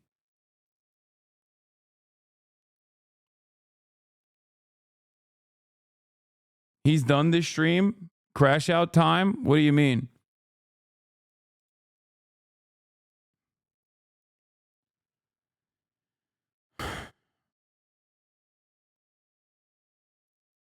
Anyway.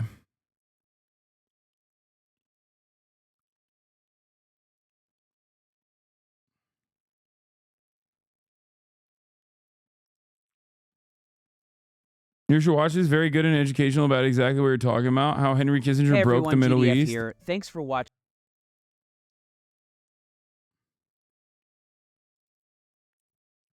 I made it onto that stage too.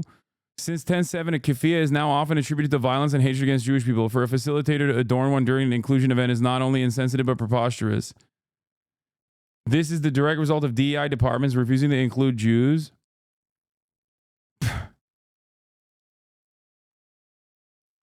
Nice. Hasanabi heads rise up. Yeah. There are literal Nazi groups forming in our cities right now, and the only people fighting back are the pro-Palestine groups. I feel like I'm losing my mind. Yeah.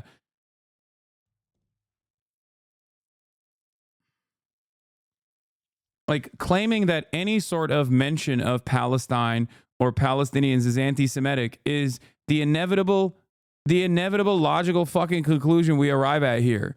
It is ridiculous. It is absolutely nutty. Wonder where Time Without an Ovo has been? I don't know.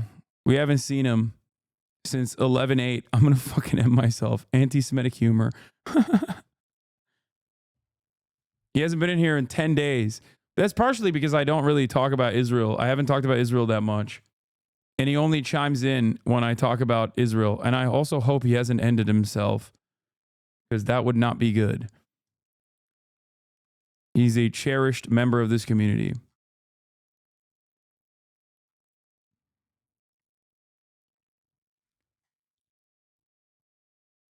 It would also be a...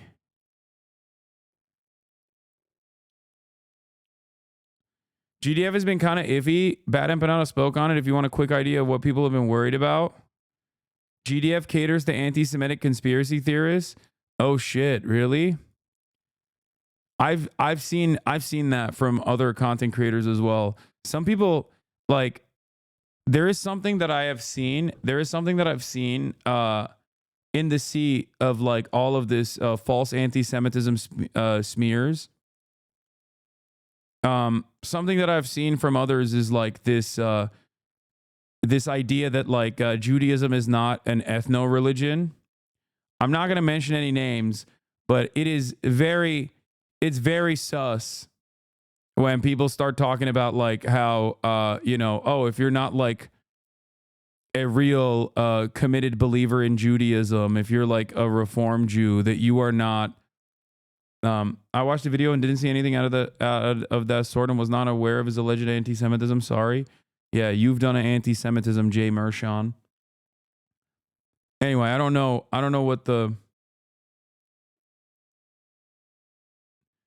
what Judaism is a fucking ethno-religion. No, I know. I'm saying that I have heard from some content creators that originally were like very diehard anti-Zionists that have like taken a weird turn in the way that they talk about these issues. Basically, GDF is going down the route of Israel controls the U.S. rather than the other way around. Yeah. Israel does step out of bounds in its partnership with the United States of America. Okay?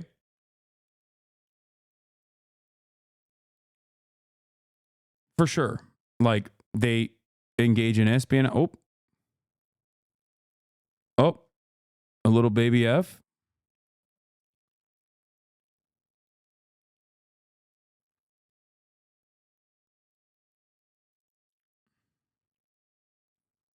I don't know what the fuck was going on there. I think we're good now. Hopefully.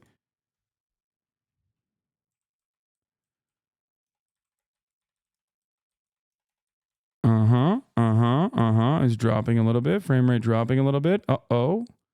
What the fuck's going on? Little hiccups here and there. Little hiccups. Not on my end. Little hiccups seemingly happening, but my internet speed test shows at least 20 megabits. So I don't know why that's happening. That's weird.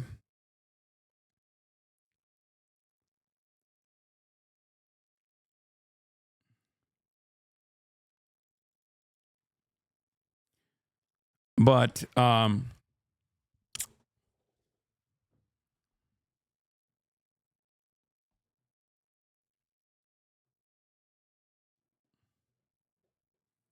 FPS low, but you look gorgeous. Thank you. I don't know what the fuck's happening here. It's a little weird. My on my end, my bit rate is like going up and down, shooting up and down.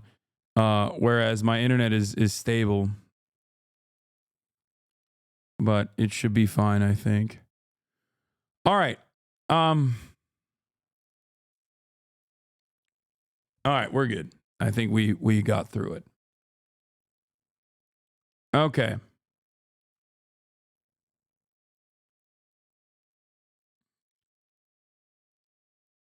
Okay, never mind. We didn't fully get through it.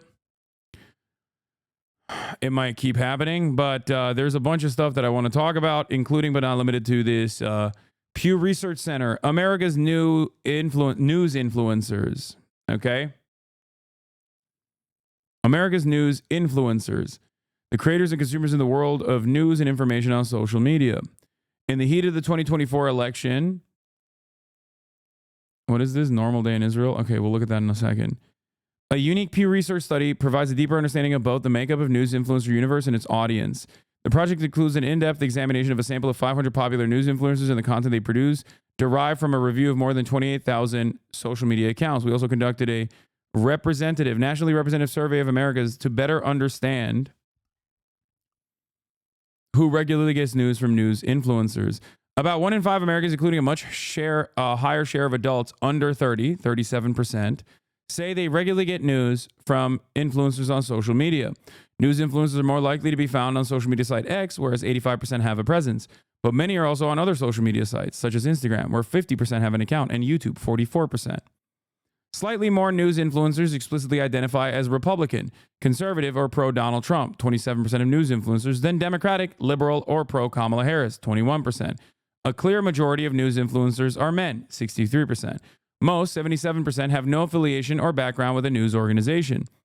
How many Americans get news from influencers and what is their experience? About 1 in 5 U.S. adults say they regularly get news from influencers on social media. Okay?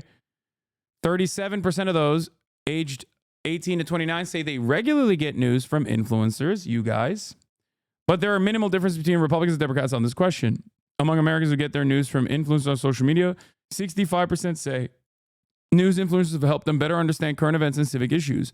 And 7 in 10 say the news they get from influencers is somewhat different from the news they get from other sources. Far fewer, 31%, say they feel a personal connection to a news influencer. These Americans also say they get a variety of different types of information, from basic facts, opinions, to funny posts and breaking news. When it comes to opinions, most who see them say they are an even mix of opinions they agree with and disagree with, 61%, but far more say they mostly agree with what they see than mostly disagree. 30% say they mostly agree with the things that they see. Only 2% say those are my hate watchers. X is the most common for news influencers. 85% are on the site, 50% on. Is Twitch even on this list? Oh my God, it's not even on this list. X, Instagram, YouTube, Facebook, Threads, TikTok, LinkedIn, Rumble, Telegram, Truth Social, Getter, Gab, BitChute. That is crazy that Gab is on this, but Twitch is not. Like, Gab and Getter and Truth Social are on this list, but fucking Twitch is not. Threads is on this list. Rumble is on this list, but Twitch is not. At the same time, it is common for influencers to have cross-site presence. Many influencers also share content across podcasts, 34%, or newsletters, 22%. And across sites, a majority of news influencers monetize their online presence in some way, whether through subscriptions, donations, or merchandise sales. News influencers are mostly men, more explicitly identifying as right-leaning than left-leaning. Among the news influencers in our sample, men outnumber women by roughly 2-to-1 margin. 63% of influencers are men, compared with 30% who are women. The remainder are either non-binary or their gender could not be determined by researchers. Damn. Popped off on gender so hard that people couldn't even figure it out. Many Republicans have long believed that social media censor conservative viewpoints, but overall, more news influencers explicitly present a politically right-leaning orientation than a left-leaning one, 27% to 21% in their account bios, posts, websites, or media coverage. About half of influencers do not express any clear political orientation. Influencers on Facebook are particularly likely to prominently express right-leaning views. There are 3 times as many explicitly conservative news influencers, 39%, as liberal ones on the site. Remember when everybody was talking about how, like, oh, conservatives are being silenced? That has never been the case, and that never will be the case.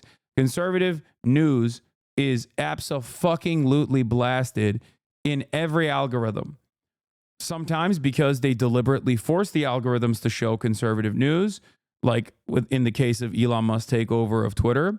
And in other instances, it is because platforms that want a more time spent on the platform, like YouTube in the early stages, or even TikTok to a certain degree, will oftentimes let bigoted, hateful opinions fly because that creates double the number of audiences, and it is more captivating and more interesting for many people, and it causes them to go down what we now know as the right-wing rabbit hole. Nearly 1 in 5 influencers, 18%, share part of their identity or beliefs beyond their political orientation, such as expressing support for a specific political cause or value through words, images, emojis on their account page. Among being the most common expression are LGBTQ identity or support or being pro-Palestinian, 5%. Gender. TikTok has the smallest gender gap. 50% of news influencers on TikTok are men, while 45% are women. All other sites, men outnumber women by roughly 2-to-1 margin or more.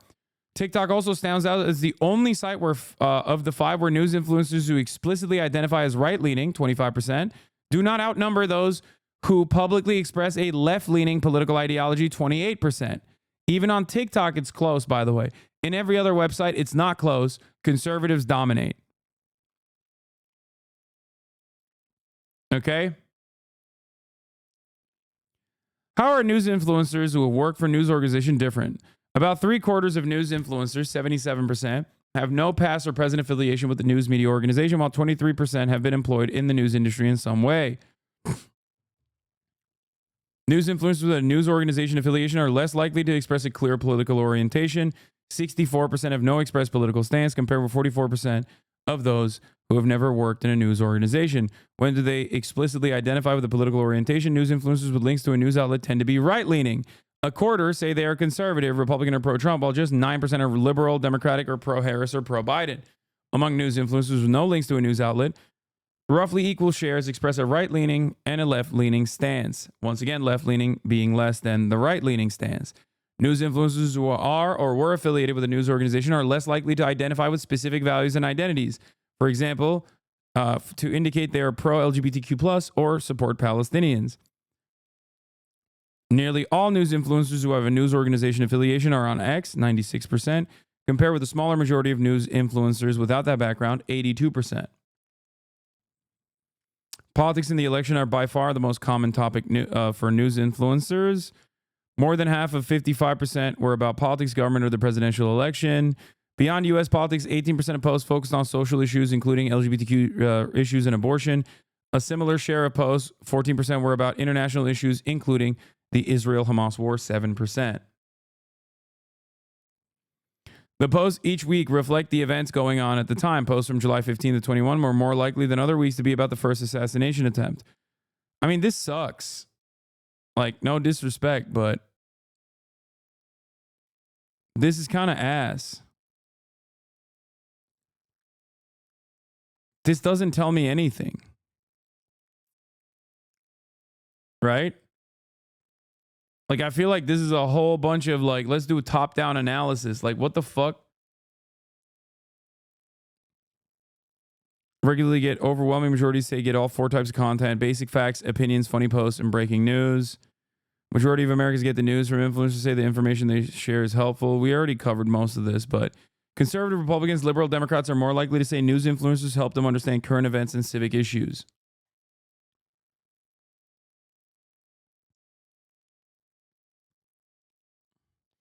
Conservative Republicans, liberal Democrats are more likely to say they mostly see news influencers share opinions they agree with. Young adults are more likely to see content from news influencers helpful and unique. Somewhat different from news from other sources. How we created a list of popular news influencers and where they post. More than 28,000 accounts are not focused on news throughout the time. All right, we already looked at that. Other ways news influencers connect with their audiences. Most of them make direct financial appeals to their audiences, like asking them to subscribe, sometimes at the top of the hour. Other times when they're no longer serving ads, they just periodically ask their followers to subscribe for $6 or for free with a Twitch Prime, or gift subscriptions to others so they can also be subscribed to continue supporting the stream. You know?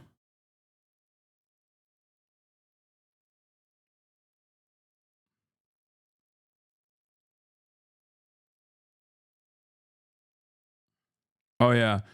A really good article from a Hasanabi head. Yeah. Liberals want their own Joe Rogan, but the truth is there's already a left-leaning content creator ecosystem. The Dem establishment just chooses to ignore big names like Hasan in favor of decrepit institutions like MSNBC and the New York Times.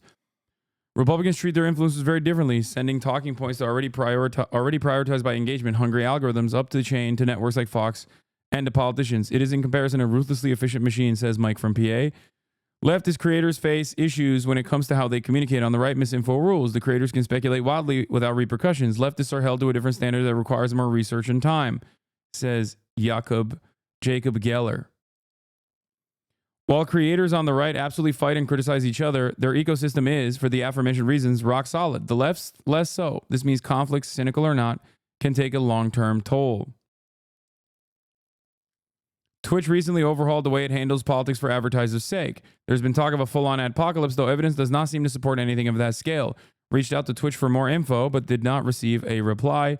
What happens next is an open question, but it's not all doom and gloom. Some leftist creators see an opportunity to build something new and better from the rubble of the Democratic establishments and busted and shitified platforms.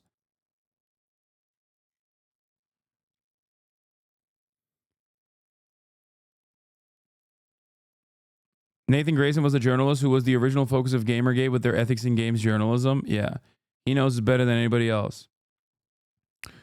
The two sides aren't comparable. One side wants a disinformation grifter network, and the other side has thousands of people with competing ideas. You can't unite leftists under a figurehead very easily, and leftists reject left-leaning. I think I missed out on why you don't serve ads anymore. I was never exactly fond of serving ads. I openly would advocate to get the least amount of ads possible in my contracts with Twitch. And not only that, but my contract is now up, and therefore I do not have to serve ads any longer. And also on top of that, there are no ads being served on the political content classification label regardless. So even if I were to want to serve ads, it would not happen. Having said that, I don't want to serve ads anyway. So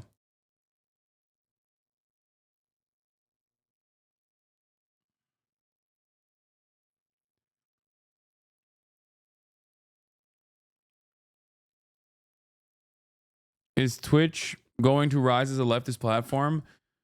What do you think? The largest political content creator on this platform is not me any longer. It's Asmongold, and he is a right-wing content creator.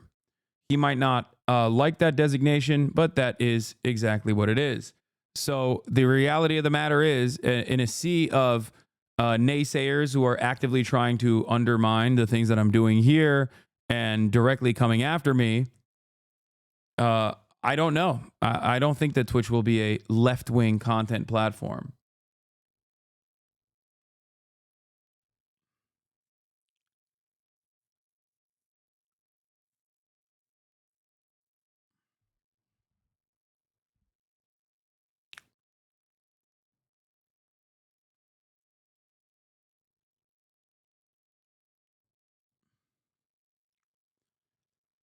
It's 2016 again, but worse. No, it's definitely better than 2016 in terms of like the media environment. In 2016, there were very few, if not any, left-wing content creators. Versus now, there at least are prominent leftist figureheads, prominent leftist spaces. So no, it is not as bad as like the Gamergate era. I literally got on this platform because of how bad the media landscape, the independent media landscape looked like in 2016. So you're not right. But it's cool. The reason why you're not right means that I have become so successful that you don't even remember a time where people like myself didn't exist. You know what I mean?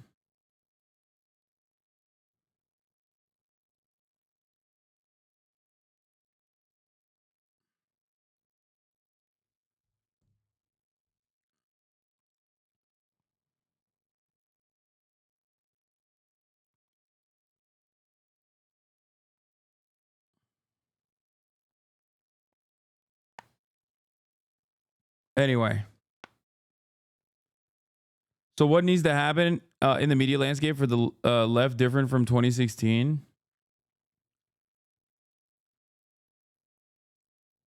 I don't even know what you mean by that. Oh, by the way, demonstration by neo-Nazis. Speaking of real unexamined anti-Semitic, ideologically anti-Semitic neo-Nazis and how much they are growing once again in prominence, but we don't know what their opinions on Israel are, so I guess it's not that big of a threat yet. Neo-Nazis are marching with swastika flags in Columbus, Ohio. Over the weekend, just like they did last time Donald Trump got elected. Donald Trump, weirdly enough, despite his incredibly pro-Israel stance, seemingly somehow gets all these fucking Nazis to be very comfortable openly demonstrating their desires, their perspectives. Columbus, Ohio. The armed group marched carrying flags with swastikas on them. Chief Justice Correspondent Pierre Thomas has the story. Good morning, Pierre. George, good morning. The hate was right out in the open. So brazen, Ohio's governor felt compelled to respond. This morning, new surveillance footage of an armed group of men carrying flags emblazoned with swastikas marching through the streets of Columbus, Ohio. The troubling incident happening Saturday afternoon. I wonder why this is happening. Oh, wait, that's right. Because another prominent neo-Nazi, this group probably, in Ohio, in Springfield, Ohio specifically, created this false conspiracy that the Haitian migrants were fucking eating cats and dogs. And then that conspiracy went all the way to the top of the Republican media ecosystem with the fucking president repeating it. seems to me like there is a real Nazi problem in America.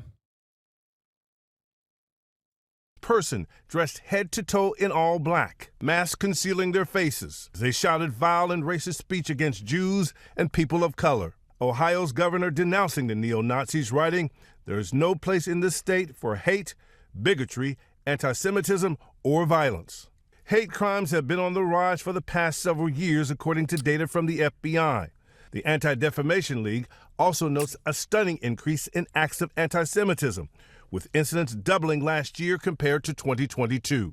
Overnight, African-American community leaders in Columbus taking to the same streets in a peaceful counter-protest. Today, it sends a clear message that this cannot happen in our city, in this state, nor in this nation. We're not going to be repelled. We're not going to be moved back. Just a week ago in Michigan, another group carrying Nazi flags outside a theater production of The Diary of Anne Frank. We asked both President Biden and President-elect Trump about the Ohio incident. Biden responded denouncing the incident. We're waiting a response from Trump. Because there was no violence in Columbus and apparently no direct threat of violence, no arrests were made. The First Amendment allows for all kinds of free speech, including speech dripping with hate. Robin? All right, PR, thanks to you. This company that's basically worthless. I am also all the crazy stuff that Trump is going to do. How are you still not losing hope for the U.S. political system after more than half a decade of fighting? I mean, I haven't been fighting for only half a decade. I've been fighting for a full decade. What am I supposed to do? Fucking, just show my belly? Like the rest of these fucking goddamn liberals who are cowardly? You have Eldon Ross drama in your title, but I couldn't find a good video on it. Oh yeah, Aiden Ross is at odds with Kick, it seems.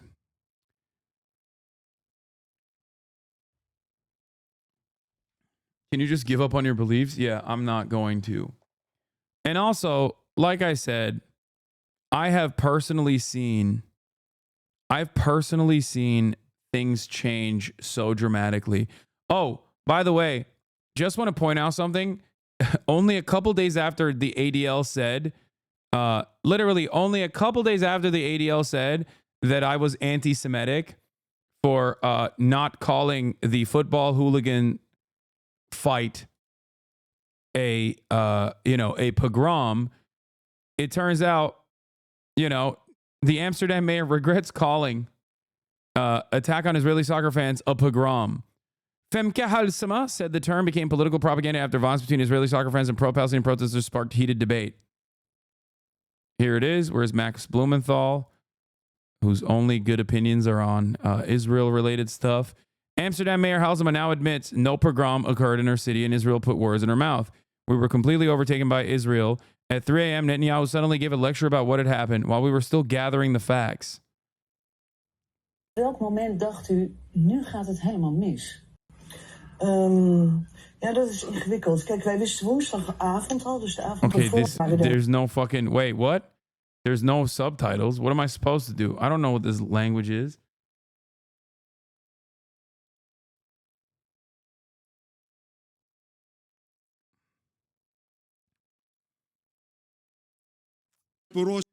Arab Israeli politician Ayman Odeh, a member of the Israeli Knesset from the Hadash party, confronts Benjamin Netanyahu directly about the Palestinians killed since the genocide in Gaza. The Knesset erupts in chaos as the Speaker of the Knesset prevents him from finishing his speech and removes him. There are 35,055 babies orphaned in Gaza. The blood of all of them will haunt you for 30 years. You have been a serial killer of peace. ניסיתי חודשיים לפני המלחמה ולאחר מכן חווינו את מסע הגירוש. חברת הכנסת גוטליב. עברנו ממקום למקום החל מהצפון ועד שהגענו לדיר אל-בלח. Dropside translated the Amsterdam mayor's comments. Oh, okay. Amsterdam Mayor Femke Halsema expresses regret for using the word pogrom at the internationally covered press conference the day after the clashes in the city, adding, "We were completely overtaken by Israel." Speaking to the current affairs show, Niev Sur on Sunday night, Halsema said, "In hindsight, I should have not used the word pogrom. We were completely overtaken by Israel. At 3 a.m., Prime Minister Netanyahu suddenly gave a lecture about what had happened in Amsterdam while we were still gathering the facts. The Israeli government spoke of a Palestinian pogrom on the streets of Amsterdam, and in The Hague, the words were used to discriminate against Moroccan Amsterdammers, Muslims. That is not what I meant or what I wanted. She also acknowledged that she should have highlighted the violence caused by Maccabi Tel Aviv supporters before and after Europa League game in Amsterdam. Huh.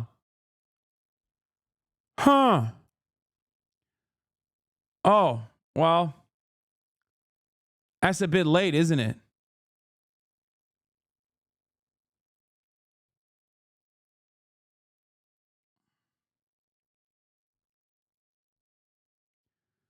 My latest scoop from Electronic Intifada, internal emails show the New York Times killed its own journalist investigation into Israeli mob violence in Amsterdam.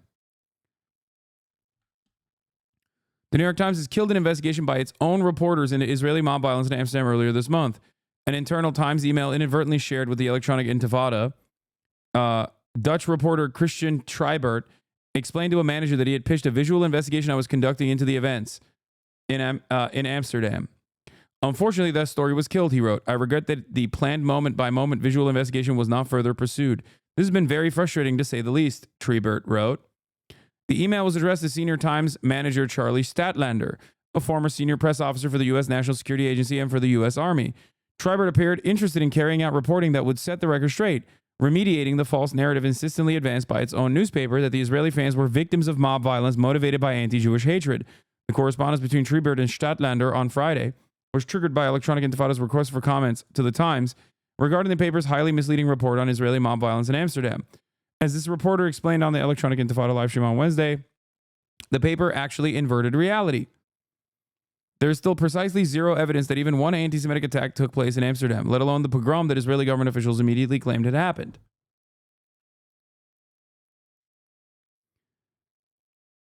The Times has come under fire for using a video of Israeli football hooligan violence in Amsterdam last week to claim the exact opposite of what the video actually showed. The Times claimed footage shot by Dutch photojournalists showed anti-Semitic attacks on Israelis, even though it actually showed Israeli mob violence against a Dutch citizen. Now, will Ethan Klein and numerous other sources apologize for getting this wrong? Will Benjamin Netanyahu apologize? No, of course not. Why the fuck would they?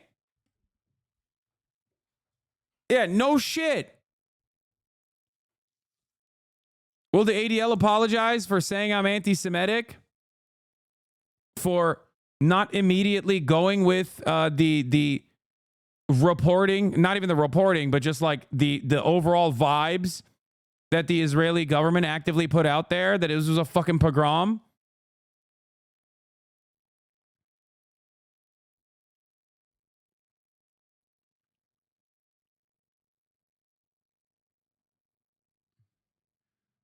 Yeah.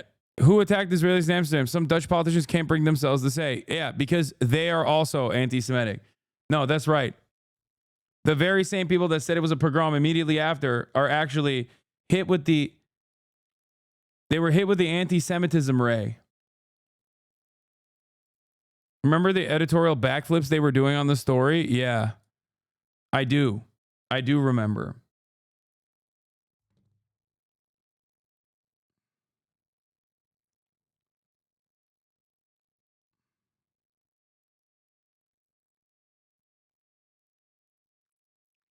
Spill the beans. What kind of, yeah. You can't blame him. The Israeli media, the Israeli government never lies. I know, famously. When one of the largest streamers on Twitch, Hasanpiker, spends the hours after the Amsterdam pogrom minimizing its harm without consequences, a clear platform still has far to go.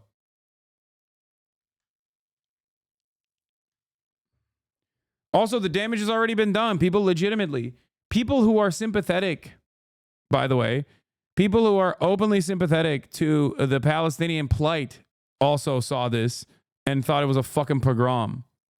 You know?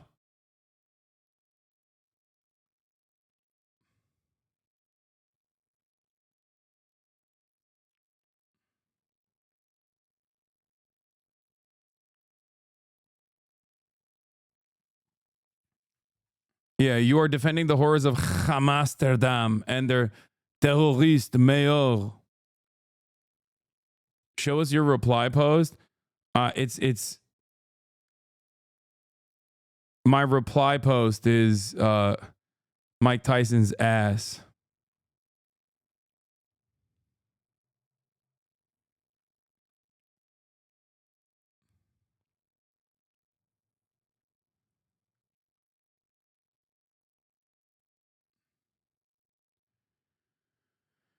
Israeli envoy rejects Pope's calls to investigate Gaza genocide claims. There was a genocidal massacre on the 7th of October of Israeli citizens, and since then, Israel has exercised its rights to self-defense. Bless 972 magazine. This is in 1938. It's 2024. What happened in Amsterdam is not, for the most part, a story about anti-Semitism, but rather of Europe's rapidly escalating Islamophobia and racism. Yeah.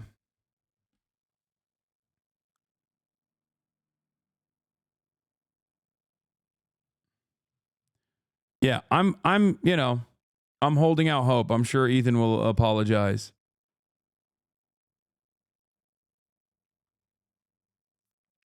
Like he did for making light of Aaron Bushnell self-immolating in protest of the genocide that Israel was committing.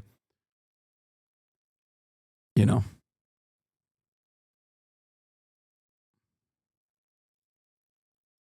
New Fox News host from the cabinet. Let's go. Trump announces Fox Business host and former GOP Deputy Representative Sean Duffy to be Secretary of Transportation. Another Fox News guy.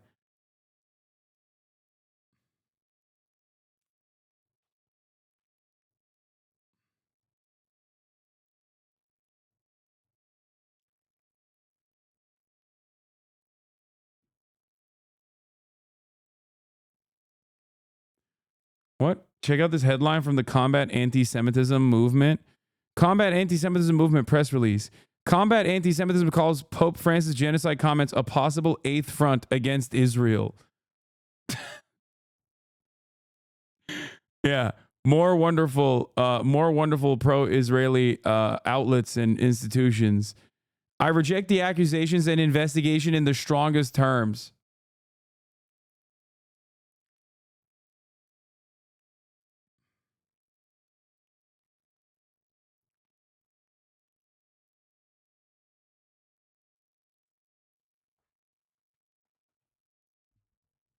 Nice.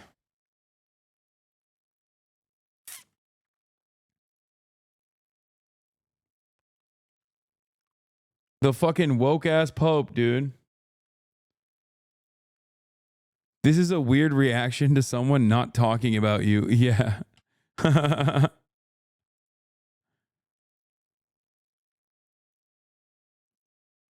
Yeah. The Pope is anti-Semitic. Okay. The Pope is being anti-Semitic in this call for investigations. That's right. Actually, I'll take it one step further. The Pope is Hamas. The Pope, the United Nations, Amsterdam, the Amsterdam mayor, prominent Twitch streamers like Hasanabi Piker.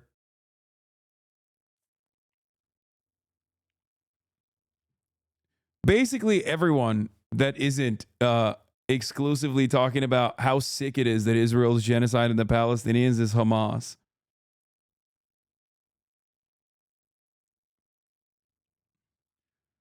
Including but not limited to, genocide scholars, Holocaust scholars, prominent Jewish Israeli reporters. They're all Hamas. Israeli Knesset members.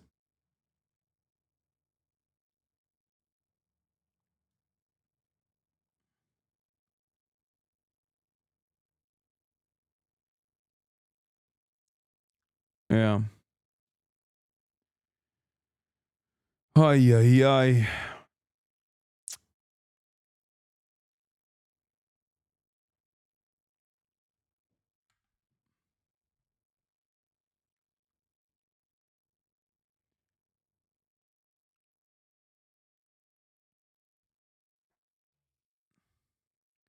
there's just a little Hamas in everyone's hearts, you know? You're joking, but in Israel, they are now claiming that Hamas is behind the imaginary Amsterdam pogrom 2 days ago. Yesterday, Khan News already said that the pogrom was planned by BDS activists together with Hamas operatives. The Hamas infrastructure in the Netherlands is probably behind the pogrom, Diaspora Minister Amichai Shikli said in an interview with Ayala Hassan about disturbances in Amsterdam. Oh, disturbances, not pogrom? That must be a mistranslation, because it feels like maybe even Khan News could be Hamas at any given point.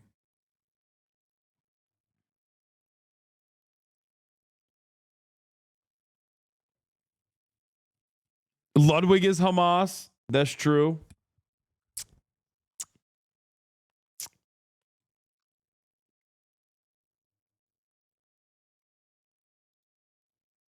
Your Mice and Men tweet was peak. Oh, about Lenny?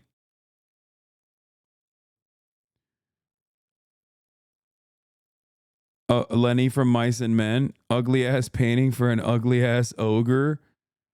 Lenny from Mice and Men crushing Israel while trying to pet it ass painting. You don't need to thank me. I'm just a guy doing a job. A clearly moved Sen Fetterman after receiving a stunning work of art by Elon Block, a heartfelt gesture from Philadelphia's Jewish community, recognizing his unwavering courage and leadership during these trying times.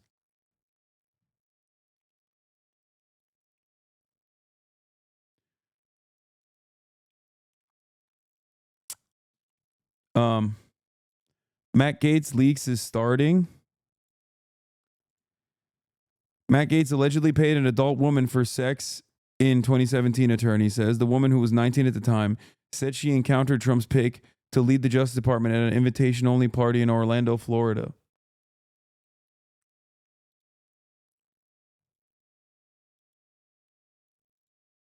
To run the Justice Department, facing an Hold on. intensifying I'll be back in a second. I spotlight. gotta pee. As NBC News has learned, the House Ethics Committee will meet Wednesday, according to a source familiar, to discuss its investigation into now former Florida Congressman Matt Gaetz. The committee investigating allegations of sexual misconduct and illicit drug use, which Gaetz denies, including that he had sex with a then 17-year-old at a Florida party in 2017. That accuser's attorney, John Clune, wants the House report to be released in a statement saying she was a high school student and there were witnesses.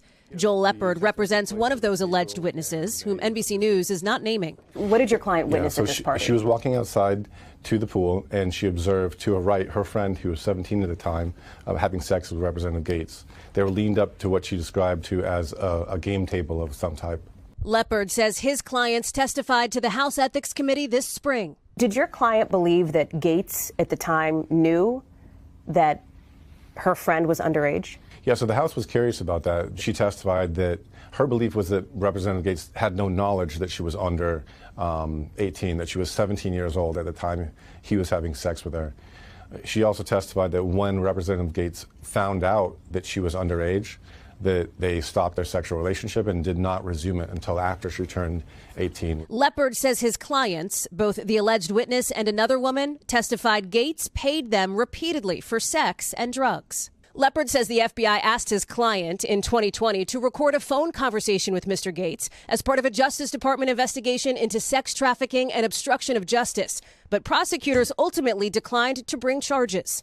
The Department of Justice declined to prosecute Matt Gaetz for these allegations. So how should people square that decision with everything that you've laid out here today? Whether or not a federal prosecutor takes a case and decides to move forward on a trial or move forward on an allegation is that particular prosecutor's decision. It doesn't mean they didn't do it. Gaetz has long denied the allegations against him, and in a response to the House Ethics Committee in September, said, "Your correspondence of September 4th asks whether I have engaged in sexual activity with any individual under 18. The answer to this question is unequivocally no," adding he has not used drugs that are illegal, and writing, "The lawful, consensual sexual activities of adults are not the business of Congress," suggesting investigators have a sinister motive to harm him. Leopard says the women he represents want the Ethics Committee to share what it knows publicly so Americans can judge for themselves. They did testify, both of them, that they consented to the activities. They were also asked whether or not they were victims, and then she broke down in tears, and she said it's a very complicated question. Did your clients make any assessments in their testimony about Mr. Gates's fitness or judgment to serve in office? They're very careful about what they might express publicly, but one did say, I do not think a man like him should have that much power. And Halleck joining me here in the studio right now. We should be clear, Speaker Johnson is opposed to releasing this report. Yeah, that's right, Lester. He thinks it could open a Pandora's box since Gates is no longer in Congress. But tonight we're learning that some senators on the Judiciary Committee are not ruling out witness testimony. The FBI is declining to comment. A representative for Gates declined to address specific questions about our interview, but earlier had described the allegations as baseless and intended to derail the second Trump administration. Lester.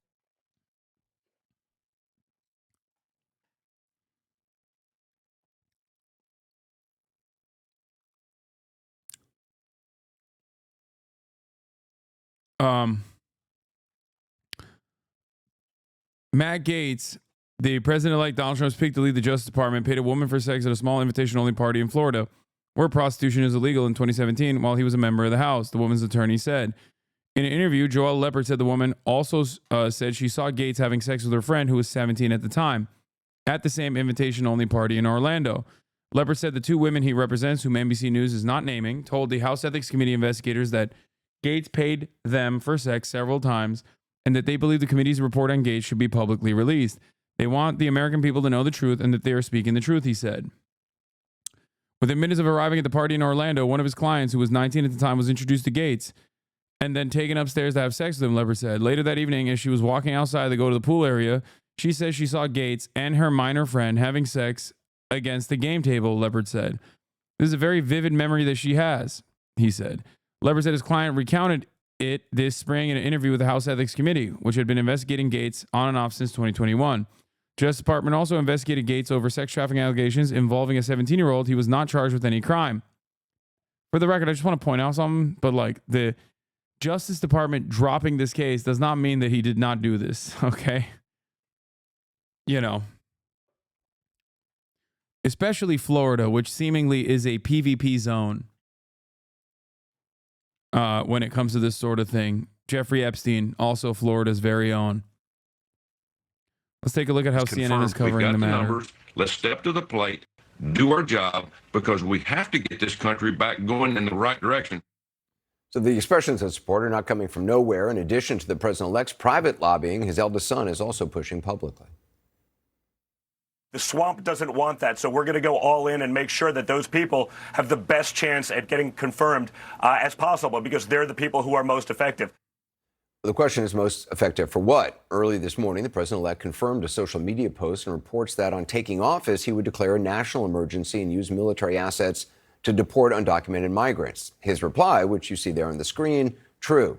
Presumably, those orders would go through Pete Hegseth, even though he paid a woman who accused him of sexually assaulting her in 2017 as part of a settlement which included a confidentiality clause. Now, that's according to Hegseth's own attorney, who also, by the way, called the payment extortion. Hegseth denies the allegations and was neither charged with a crime nor named as a defendant in any civil suit. That said, nominations, especially for national security positions, have been withdrawn over far less. But the president-elect is standing by him. He's said to be, quote, all in for Matt Gaetz, who resigned from the House just days ahead of an ethics committee report on those allegations, according to the committee itself, concerning, quote, sexual misconduct and illicit drug use. Here's how one Republican senator put it last year. He was accused of sleeping with an underage girl. And there's a reason why no one in the conference came and defended him, because we had all seen the videos he was showing on the House floor that all of us had walked away of the girls that he had slept with. He'd brag about how he would crush ED medicine and chase it with an energy drink so he could go all night. That's Oklahoma Senator Mark Wayne Mullen, who more recently said, quote, I completely trust President Trump's decision-making on this one. Here's what the attorney for two women who spoke to the House Ethics Committee says one of his clients said on CNN tonight. She was invited to a party in July of 2017. She testified to the House that as she was walking out to the pool area, she turned to her right and she witnessed her friend having sex with Representative Gates, and her friend at that time was 17. So she testified to the House that Representative Gates did not know her friend's age at the time they had sexual intercourse. And when he found out about her age, that Representative Gates stopped having sexual intercourse with her, and he only started the sexual intercourse interactions later on when she turned 18. So then it continued again. That's correct. There were a lot of girls, it sounds like, at this party who were in that age range, your clients among them. Right, but the testimony that my client gave was that she believed Representative Gates did not know her age at the time, that the minor was 17. Okay, so, but it's a party where this sort of thing is happening. And just to be clear, your clients knew he had paid also your clients for sex? He was paying for sex? The testimony before the House was yes, that Representative Gates paid my client, both of my clients, for sexual favors throughout the summer of 2017 all the way to the beginning of 2019.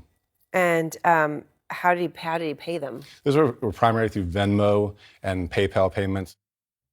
So that's some of what the ethics committee. Why is Matt Gaetz at a fucking party with high schoolers is the real question. CNN's Manu Raju, he'd like it released. I do, but more importantly, I want the Judiciary Committee to be able to see it prior to the hearings. And then after that, depending on what happens, then of course it could be released to the other members that are going to at some point have a vote. Well, late tonight, the top Democrat on the House Ethics Committee also weighed in. We have a scheduled meeting on Wednesday, and it remains to be seen what the chairman's agenda is for that, but I believe we should vote on whether we're to disclose it or not, and we'll see what happens after that. Everybody on the committee now has the report, so they've got the opportunity to be reviewing it. I believe there will be a unanimous Democratic consensus that it should be released. Well, she only speaks for Democrats. As for Republicans, House Speaker Mike Johnson, who's been flying between Washington and Mar-a-Lago for days now, does not want that report to come out, even though, as CNN's Jake Tapper pointed out, there is precedent for it. There's a very important protocol and tradition and rule that we maintain that the House Ethics Committee's jurisdiction does not extend to non-members of Congress. I think that would be a Pandora's box. The House Ethics Committee in the past has released reports of individuals who resigned from Congress, Congressman Bonner, Congressman Lukens. The House Ethics Committee, after the resignation of Mark Foley, even began an investigation and then released a report. So it's not unprecedented. The Speaker does not have the authority to stop the release of a report by the Ethics Committee, but I've just simply said what I believe is an obvious point, that we don't want to go down that road. Late this evening, he moved the goalposts a bit farther, telling CNN's Manu Raju we are in a, quote, different era, and saying, quote, now we live in the age of the 24-hour news cycle. Now we live in the age of social media. The politics and the dynamics are very different. As for allowing the House to sit in recess along with the Senate so the new president can bypass the confirmation process entirely, Speaker Johnson weighed in on that over the weekend. We'll evaluate all that at the appropriate time, and we'll make the appropriate decision. There may be a function for that, and we'll have to see how it plays out. Well, starting us off tonight, CNN's Caitlin Collins, host of The Source at the top of the hour. So, Caitlin, is it clear to you just how dug in the president-elect is tonight on Gaetz and Hegseth's nominations? Well, I mean, he's clearly using his own political power, Anderson, to call these Republican senators that are going to be making these decisions and try to urge them to support his picks for these positions. What we've heard from a lot of them coming out and saying that the president has the right to put who he wants in his cabinet is obviously a signaling that regardless of if this report comes out or if the details itself come out, as the congresswoman alluded to there, that they are still going to be supporting him. But it's not really most of the Republican senators that the Trump team is worried about. It's just a handful of them, because Matt Gaetz can only afford to lose about 3 Republican senators before he would not be able to get confirmed for this position. Otherwise, J.D. Vance may have to get involved in breaking the tie or casting his vote there. Basically, there's not a lot of room here. And it's not just these allegations. This is also someone who has gone after a lot of these Republican senators who will be voting on whether or not to confirm him as the next attorney general. But the other part of this that I've heard from Trump people is that obviously Trump just was overwhelmingly reelected or elected back into office. And so that is something that is weighing on these Republican senators. Do they want to start off this 4-year term that he's about to have by defying him and going against one of his picks? to put in his cabinet. The question is whether or not there are other people waiting, in the wings. Certainly with the Pentagon, I've talked to sources over the weekend after CNN reported and other outlets also reported that Pete Hegseth had paid a sum of money to the woman who accused him of sexual assault, something that he denies and that his attorney says is not true and was consensual. And what we've heard from them is that they're not bothered by that they are still standing by Pete Hegseth, and they're not making any kind of alternative plans when it comes to the Pentagon. Whether or not... Yeah, they're not bothered by it because they're like, it's a prerequisite. Like, statutory or not, you have to rape, okay?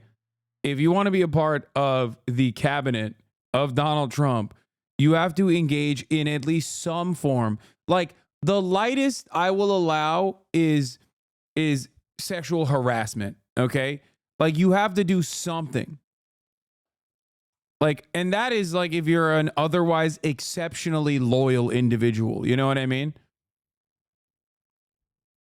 It's just, that's why Matt Gaetz got the top dog position, because statutory is the highest level of crime that is a prerequisite.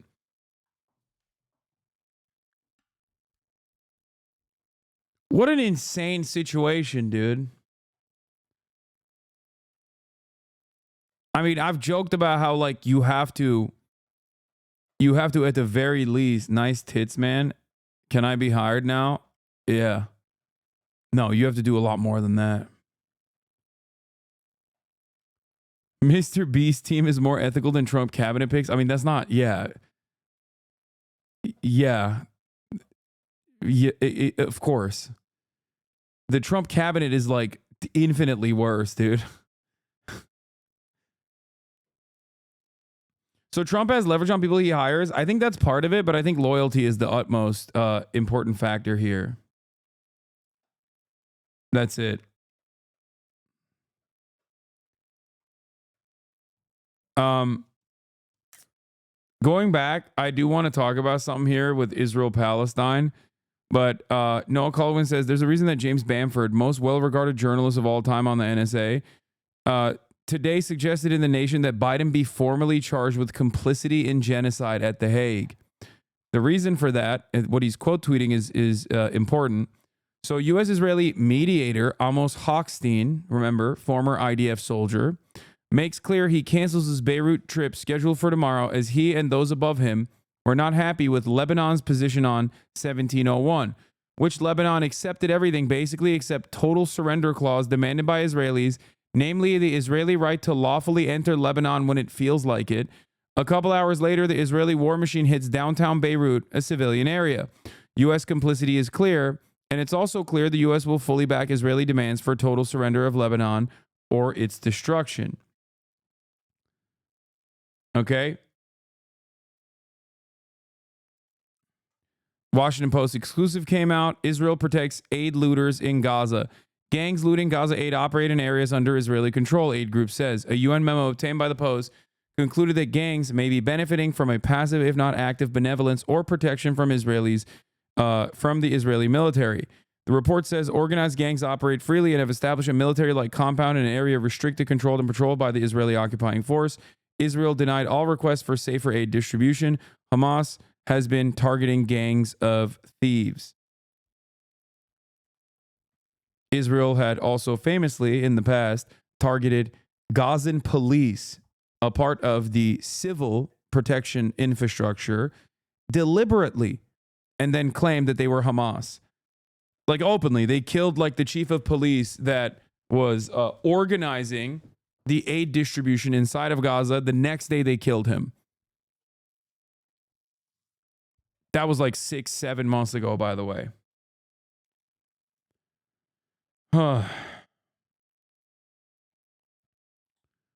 Just so you understand what the situation looks like. Oh,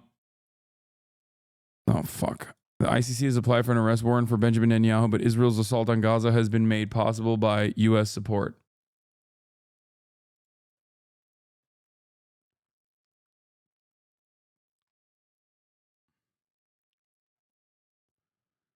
Israeli media is using anti-Semitic rhetoric, the perfect puppet master, how Qatar pulls the string of both terror and Western democracies. The perfect puppet master. Oh, shit. Iran controls the media. Now, from the people that brought you, Iran and Hamas control the media. Now, Qatar controls the media. Why? Because they have Al Jazeera. Is that what it is?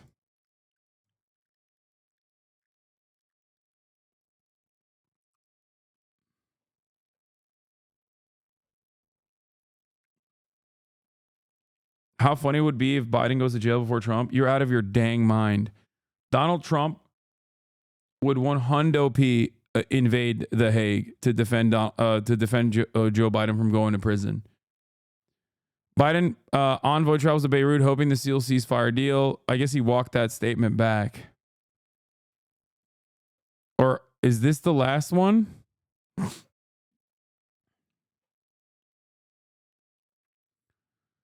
State of play. Israel has significantly increased the number of airstrikes in Lebanon, including in Beirut in recent days, and has expanded its ground operation in southern Lebanon.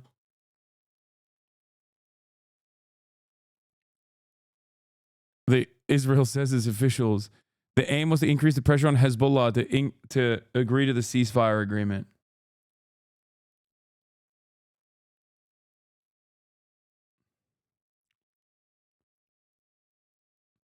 Israel has asked the Biden administration for a side letter that would guarantee its freedom of action in Lebanon.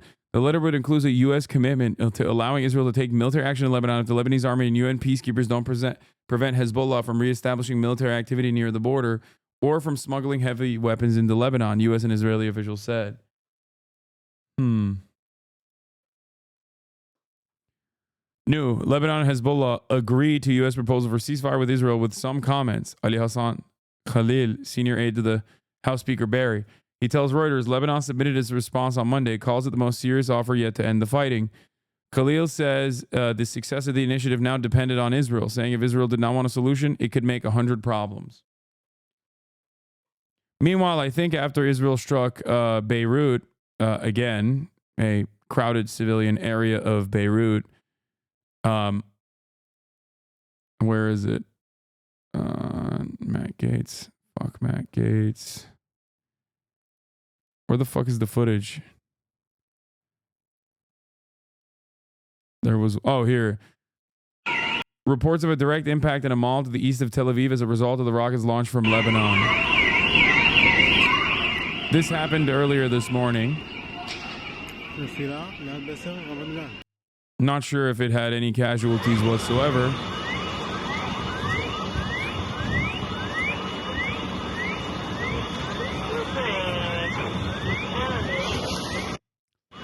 But once again, this pierces the veil of security that Israel is committed to. 2 confirmed killed as per Al Mayadeen. I mean, this is light in comparison to what the IDF has done to Beirut, as you guys know.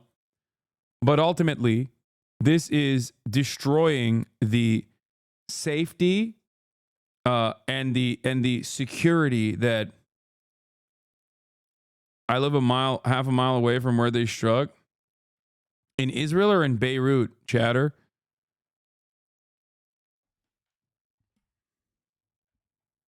I mean, obviously Israel is like completely leveled the south of Lebanon and beyond that. Oh, in Beirut, same here. God damn. Be safe, chatters.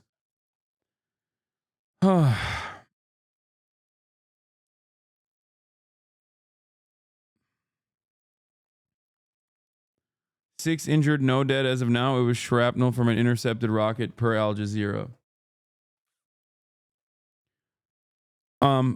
The atrocities in terms of like the atrocities that Israel is committed so far, they have not stopped. Like the coverage in Western media and even the coverage here, because of my shifting of priorities and attention to the American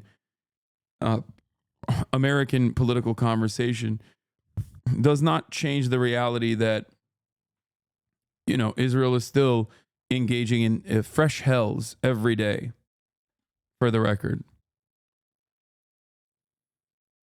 Like, that has not stopped. Meanwhile, Bernie Sanders is one of the only people that's out there trying to do something about it. Bernie, alongside 7 congresspersons, have put forth a resolution blocking U.S. arms sales to Israel. J Street has also gotten involved and for the first time ever has supported the joint resolution. The SEIU has supported Senator Sanders' joint resolution of disapproval to block sale of offensive weapons to Israel. 7 senators have expressed support for it. Israel's war on Palestine has killed at least 42,922 and hurt 103,000. People fear drastic undercounts. Vote is set to take place Wednesday. 7 senators have expressed support in the joint resolution of disapproval. Pete Welch, Jeff Merkley, Tim Kaine in the membrane, Brian Schatz, Elizabeth Warren, and Chris Van Hollen. That's it. And what's interesting about this process is that, like, I don't even think they have enough votes for this resolution overall. So this should be an opportunity for the Democrats to make it seem like they're aesthetically on the side of the truth. And yet, seemingly enough, they're not. Even aesthetically, they are not lending support to this. Incredible stuff from the obviously morally bankrupt Democrats.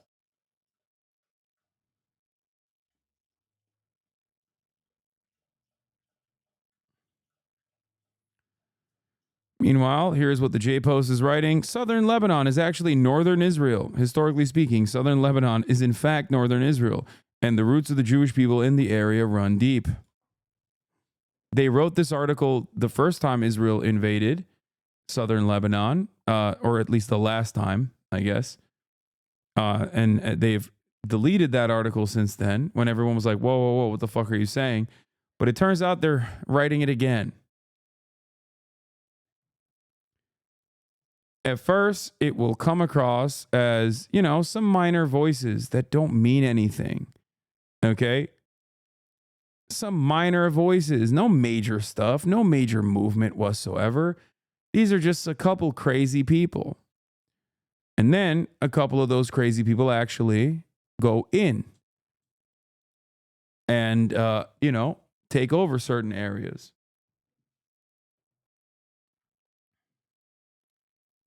And then the IDF has to offer them protection because these are citizens. They have to be protected. And then, before you know it, boom, West Bank.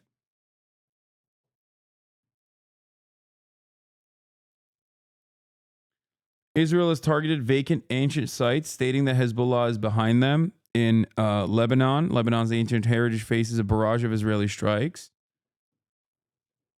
My heart is breaking. My soul is aching, an archaeologist said, as Israel's bombardment threatens or destroys Roman amphitheaters, Crusader citadels, and centuries-old souks.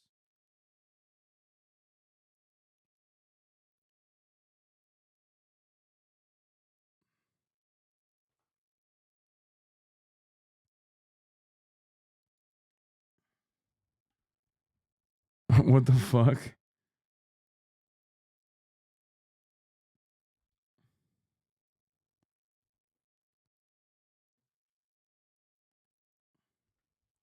Did they also write one that says Egypt is actually Rome? We should give it to the Italians? Yeah. Listen. You need to understand, guys. One, Israel has a right to defend itself. Okay? It does. And two, guys, Israelis need living space. Okay? I'm sorry. What is there not to understand? Okay? Living space? Should I say it in German? Lebensraum?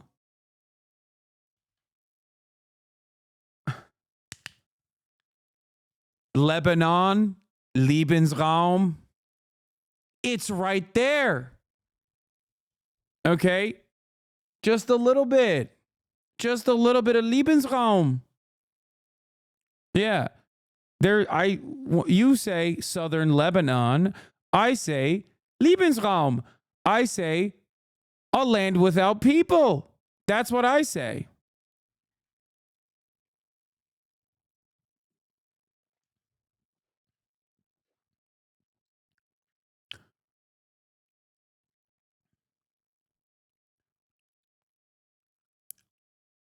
That's just how it works.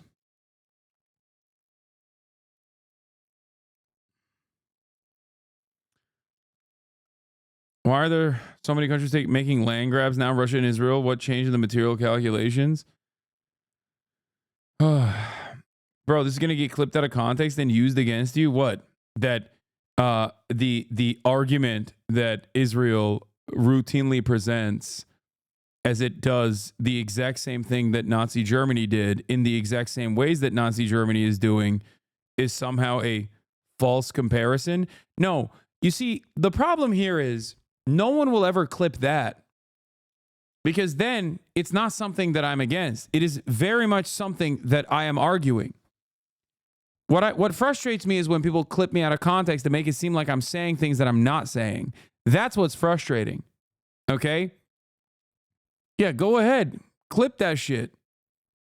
Talk about how similar it is that Israel's actions here are identical to Nazi Germany's actions. Lebensraum is the exact same principle here. How the fuck do you explain? How the fuck do you explain the West Bank?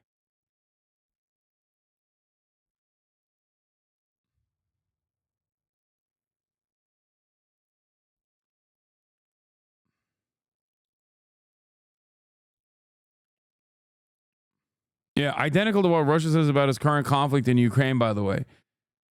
Historically. I thought Ott was over-exaggerating, but no, Ethan Klein literally said that Ludwig doesn't care about anti-Semitism. Anti-Semitism issue right under the rug to the point where it's like, wow, you really don't care. You really do not care about this at all. He's sweeping this anti-Semitism issue right under the rug to the I saw this. Bro, I try to keep my dialogue on this minimal, but oh my God, his opening line is Ludwig doesn't care about anti-Semitism. I saw videos of Nazis in Ohio today marching and slurring their way around. Ethan Klein is concerned about Ludwig from video games.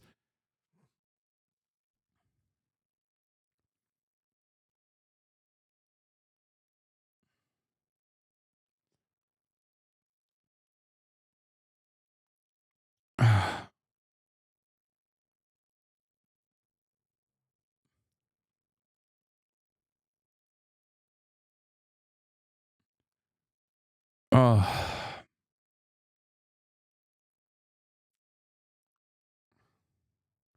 We could not hear the video? Wait, really?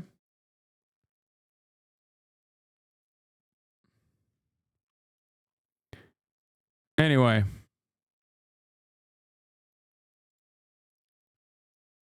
Israeli forces have prohibited entry of tents into Gaza. As a result, people are living in makeshift shelters made of plastic and blankets, which have been flooded due to heavy rain. Hossam Shabbat still covering the unimaginable atrocities that Israel is engaging in North Gaza as their ethnic cleansing campaign continues. It is remarkable how devastating and how openly Israel's been able to do this. I mean, it's so crazy in fucking broad daylight.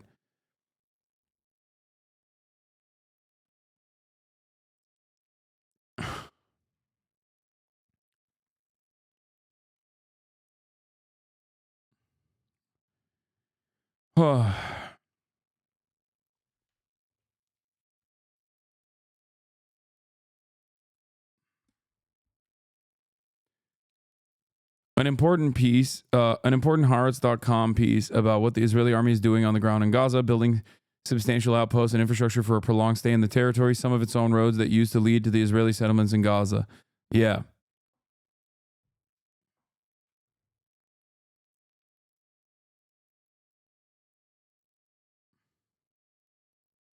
Ethan clearly does care about anti-Semitism, but he's completely lost in the sauce when it comes to all the drama.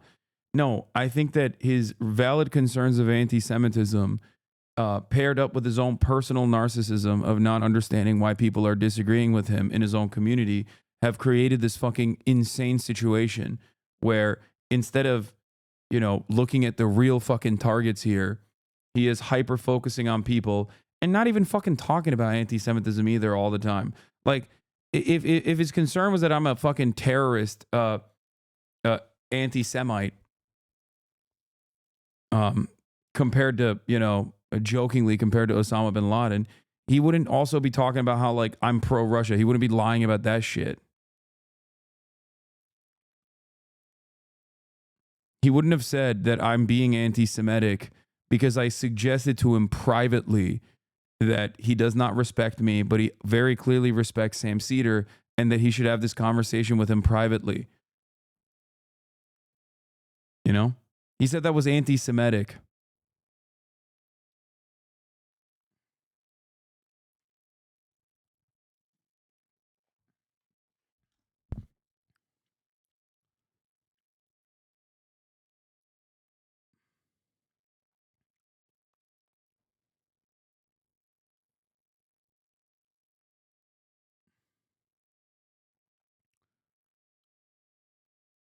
I don't think it's worth talking about how this or that person is anti-Semitic. I don't know what he wants, to be honest, but he seems unhinged. Yeah.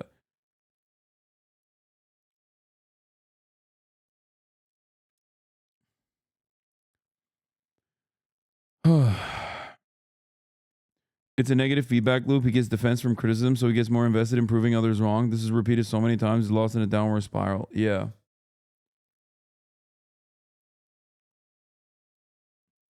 In that video, he was really butthurt that Lud didn't mention him because he was the one that really kickstarted this whole thing. Yeah, like why? It's so funny to be like, oh yeah, if I hadn't called this out, the adpocalypse, which there's not enough evidence to suggest it's actually happening, would have happened. But also, he's not the one he's still glazing you though. What is this? Hasan's cock must taste pretty good. I'm guessing that Hasan's cock must taste pretty good.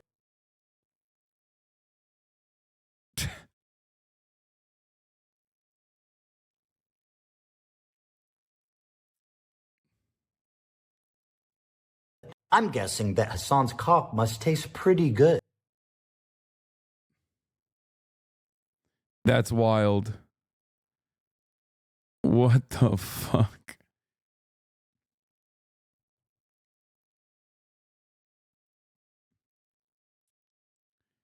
Why'd you replay it? Because it's fucking hilarious. I'm guessing that Hasan's cock must taste pretty good. Your silence on this issue is deafening. Yes, my cock does taste pretty good. I'm guessing that Hasan's cock must taste pretty good.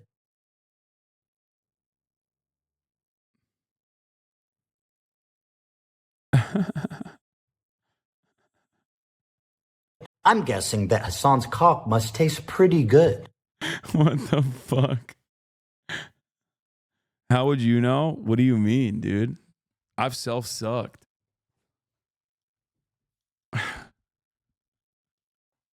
I'm guessing that Hasan's cock must taste pretty good. I'm guessing. Also, I got this information from your mom.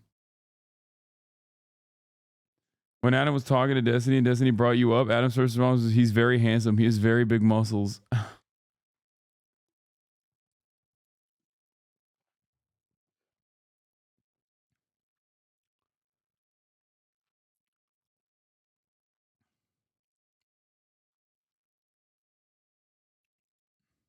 That Hasan's cock must taste pretty good.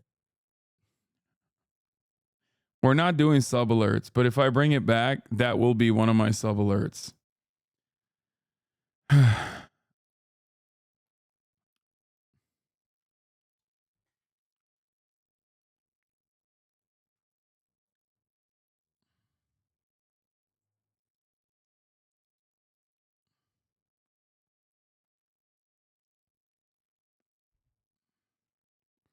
Why do your haters always say you're hot as an insult? I don't know.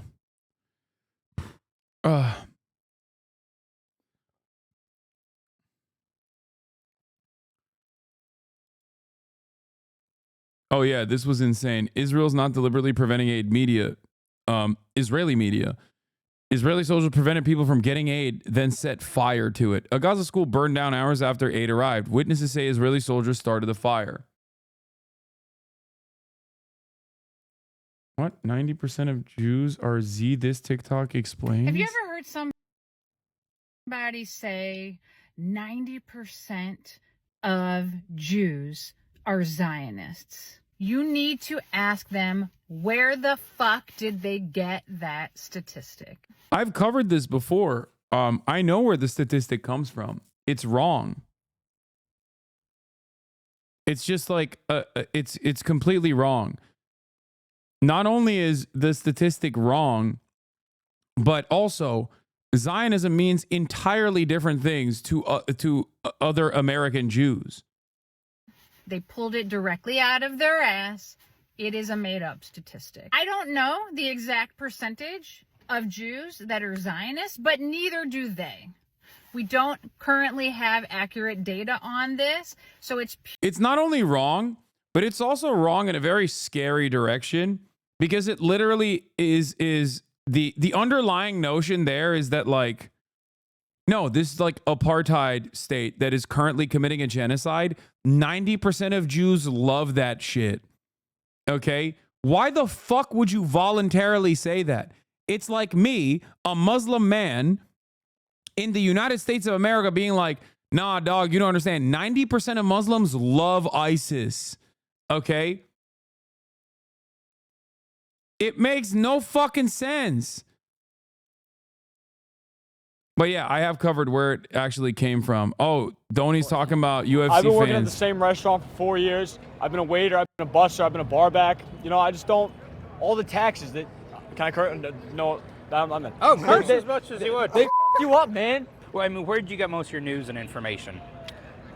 Most of it through... I know it's not CNN, which is, that's why I'm here. Actually, I want to hear. Actually, most of the information I got was from Joe Rogan. Joe Rogan? Joe Rogan. A legend, man. Yeah. Yeah? But mostly, like, social media. If you want to be fully honest, it's social media. Yeah. That's what TikTok? Yeah, usually. That's what everything spreads around, man. Yeah. That's what everything spreads TikTok's around. everywhere, man. I don't watch a lot of mainstream stuff. Yeah, where'd you get your news? Like Reddit. Yeah. A lot of podcasting. Oh, God. Yeah, like who? Joe Rogan. Yeah. The Joe Rogan Experience. Do you think it was a mistake for Harris not to go on Joe Rogan, or do you think Probably. Honestly. What I are- think like a long conversational talk is better than a debate. Right. Honestly. You can see how a person actually interacts. Yeah. I think Trump's good at interacting. I don't know. He doesn't need a script. You're a New Yorker? Yes, born and raised. Nice. Brooklyn, New York. Right. From the hood. Did you ever consider voting for Harris? I actually voted for Obama. You did? Yeah, that was the last time I ever voted for somebody that's not Trump. Cap. Yeah. Cap. So what changed? Bro, you're like 18, bro. You were a fetus when Obama was, you could have voted for Obama. White men are above me.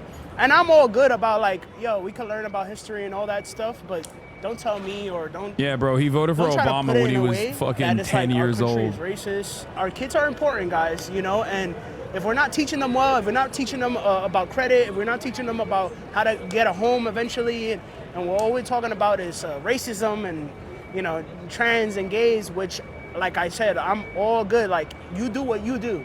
Just don't force it on people. And that's where we're about. Like, as long as you're not forcing it, we're good. The power of the alliance between Trump and the UFC was on full display here in Madison Square Garden. The sound in this room is so loud in here. It is so loud.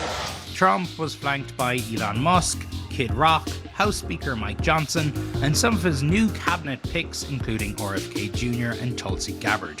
As he made his way into the arena, Trump embraced UFC commentator and the world's most famous podcaster, Joe Rogan, who'd endorsed him after Trump appeared on his podcast. I'm joined now by Donnie O'Sullivan, our senior data reporter, Harry Enton, Politico's Meredith McGraw. Do you think that Donnie, were the people at the UFC match more excited to see Trump or the fight, you think? Everybody we spoke to were there to see the fight. However, every single person we spoke to, all of whom were young men, were very excited to see Trump. So there was nobody there who was not a Trump supporter, at least of the dozen or so people And we Harry, spoke to. walks us through the numbers, how they've changed since 2022. It is unbelievable. Unbelievable. You know, there's sometimes I look at data points and go, whoa! And this is one of those points, because take a look at men under the age of 25. Compare how Donald Trump did 4 years ago versus how he did this past election cycle. 4 years ago, he lost men under the age of 25 by 20 points. Look at that data now. Donald Trump won him by 2. I went all the way back into the record archives. You know I love going through those spreadsheets. You sometimes go Your through office is in the record archives. That's exactly right. Yes, my life is an archive. They give you an offer? That's, I know. Who knew? And you have to go all the way back since 2000 to find a Republican candidate who won among men under the age of 25 before Donald Trump. So it was truly a record-setting performance for him. That was George W. Bush back in 2000. He beat Al Gore. You remember that election? Yes, sure. Yeah. Meredith, is it clear to you how much the Trump team is counting on support from young male voters in the court of public opinion during any confirmation battles in the Senate? Well, certainly during the campaign, they really pushed getting young men's attention, and not just young men, but young people who were just disaffected by traditional media. Trump went on all 4 of the top Spotify podcasts, Joe Rogan, Theo Vaughn, Tucker Carlson, and really engaged with social media platforms and outlets that were getting the eyeballs from young people that they just wouldn't with other traditional media sources. And you've seen how some surrogates are still going on these different podcasts, and they are advocating for some of Trump's cabinet picks. So it's in terms of the court of public opinion that you're talking about, it still plays a big role in Trump's support and the support for this movement that he's built. And don't know also where they're getting information. I saw the study from Pew Research Center. 40% or nearly 40% of young Americans get their news from influencers, many of whom lean to the right. That's certainly, I mean, it shaped the way a lot of folks. Absolutely, yeah. And look, this is the thing. So 40% of young men are getting their news and information, as you heard a lot of the guys in that piece there, not from you or me, Anderson Cooper, or even... thanks for looking in my direction. Even you, Harry. I know. But I think what's really important, what's hard to get our head around maybe for folks who are used to just regular politics, is that a lot of these influencers, even Joe Rogan, don't necessarily fall into the Republican Democrat bucket. And a lot of times they can be conservative here, but very liberal here. Well, I mean, it makes them more interesting, frankly. Absolutely, yeah. And so even... there's been a lot of talk of people saying, well, the left needs their version of a Joe Rogan. And I think it was Jon Stewart who actually pointed out just last week that I mean, if you actually listen to Joe Rogan... when like you were a kid and like your mom says, let's go buy some cool clothes for you. Like that doesn't... it's not gonna... It doesn't seem like my mother didn't buy my clothes. I just want to know. I bought my own. Actually, no, she bought my clothes. But I do think this is where Democrats are misunderstanding, I think, a bit of this new media landscape. It's like it is not as black and white as folks in Washington, D.C. might like to think it is. Right. Well, I mean, Harry, Harris... How did she? I mean, she underperformed with almost every kind of young person. Yeah, that's exactly right. I mean, look, I know a lot. Although we should point out the popular vote count now is actually much closer. It's much closer. In fact, Donald Trump at this point, I think if you go back since 1824, ranks 44th out of 51 for popular vote victories. He's under 50%. Right. Biden in 2020 had a bigger one. In fact, every single person who won the popular vote had a wider margin than he has. You have to go all the way back since 2000 when Al Gore only won the popular vote by 0.51 percentage points. But look, I know a lot of folks on the left want to blame, young men for Kamala Harris's downfall. But the bottom line is she underperformed with pretty much everyone who was under the age of 25. Let me guess. We're finally going to arrive at the conclusion that not enough people came to turn out for Kamala Harris. I wonder what that could have, I wonder how that happened.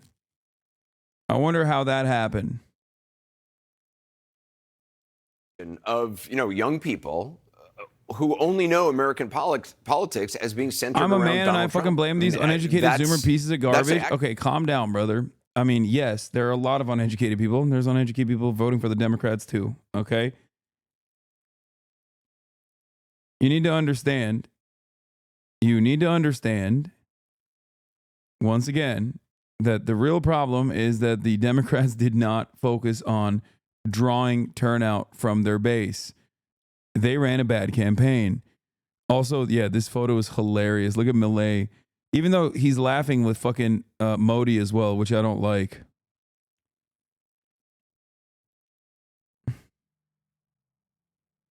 I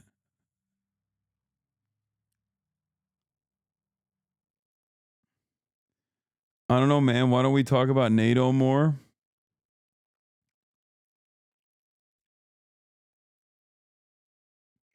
Haas, it's because they're sexist. The incels came out to vote. Hasanabi, it wasn't Mamala. Yeah, it wasn't Mamala. It was never. Mamala could do no wrong. It wasn't Mamala or Liz Cheney. Those were just two girl bosses girl bossing around.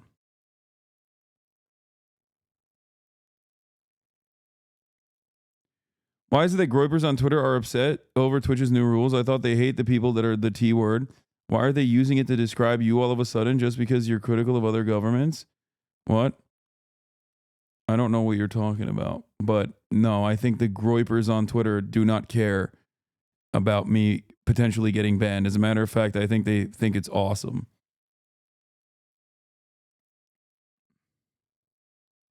He means terrorist. The T word is terrorist. Why would you be getting banned? I'm not, but that's what's driving a lot of people crazy. Easy Creations, thank you for the 25 gifted subs.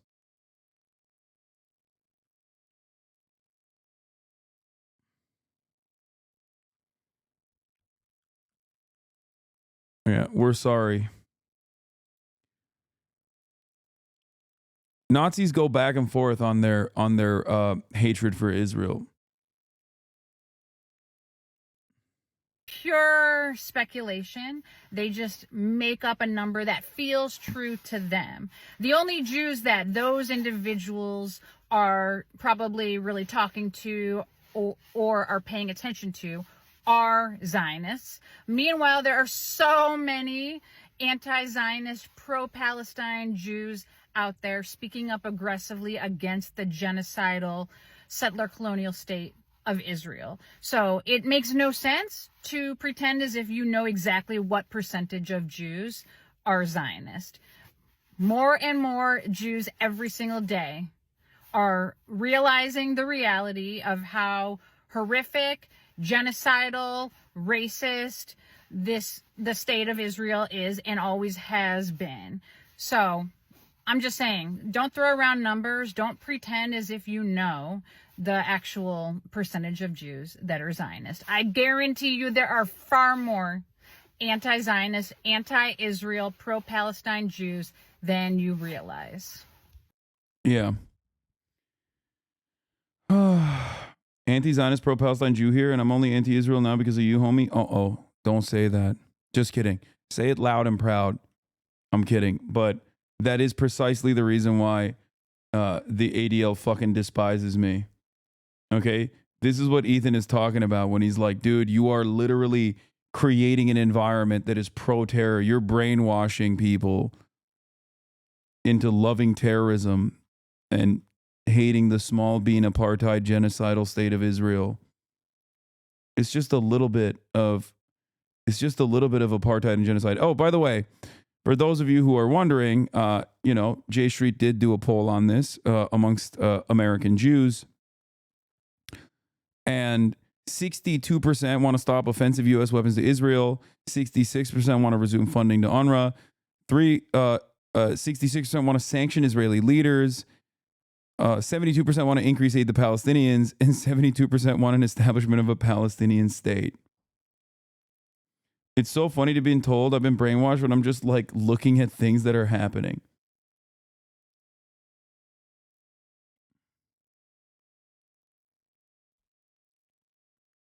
Alan Dershowitz said that the most virulent anti-Semites are Jewish studies professors.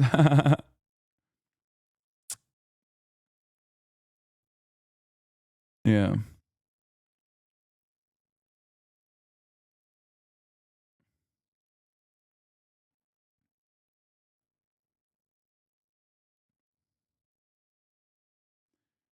Every time we talk about this, I feel like it's apt to mention that Trump's pick for ambassador to Israel isn't even Jewish. This is no longer about what's best for us. I mean, it was never about what's best for Jews. Aren't Jews usually more left-leaning, especially in the U.S.? The American Jewish voters are a reliable Democratic Party voting bloc, with the exception of conservative Orthodox Jews who vote for the Republicans. Yes, it's like usually 70 to 80%. 80% this Democratic Party cycle. And it is not because of fucking Israel, okay? Was Ethan the same friend who you didn't name that compared you telling him to speak to another Jewish person who knows the Israel situation and telling a black person to speak to Candace Owens or alike back in 2023? No, he wasn't.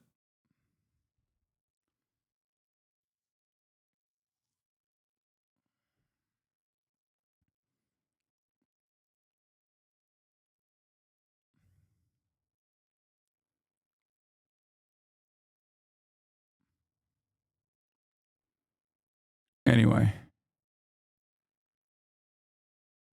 Once again, if you want firm endless commitment and endless loyalty to the state of Israel. It is not the dual loyalty tropes about Israel that you must pay attention to. There is a firm, committed pro-Israeli movement in this country, and its numbers far outnumber American Jews. That group is, of course, the American Evangelical Christian Zionist Protestant movement. Okay? Evangelical Christians, due to a apocalyptic theological understanding that is basically like a fucking anime plot, are infinitely more committed to Israel. They also happen to be very anti-Semitic, both in their understanding of why Jews must go and live in the desert, but also what will happen to the Jews once they do go to the desert and the rapture happens. And then, of course, all the Jews that don't convert to evangelical Christianity die in eternal hellfire. So the end of that story isn't good for the Jews.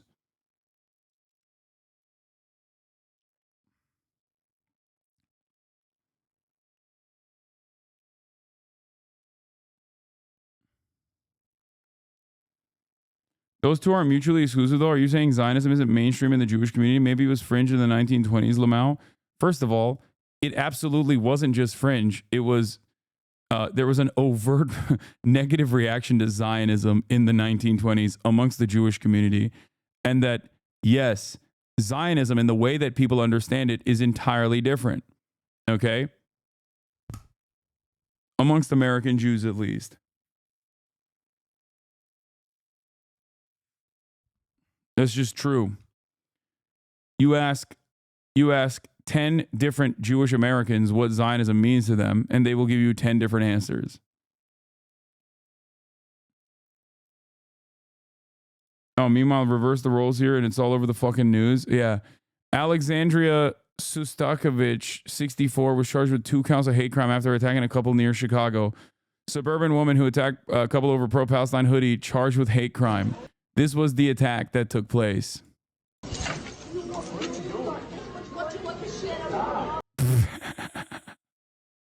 Old lady's about to break a fucking hip. Stop. Stop. Oh my god.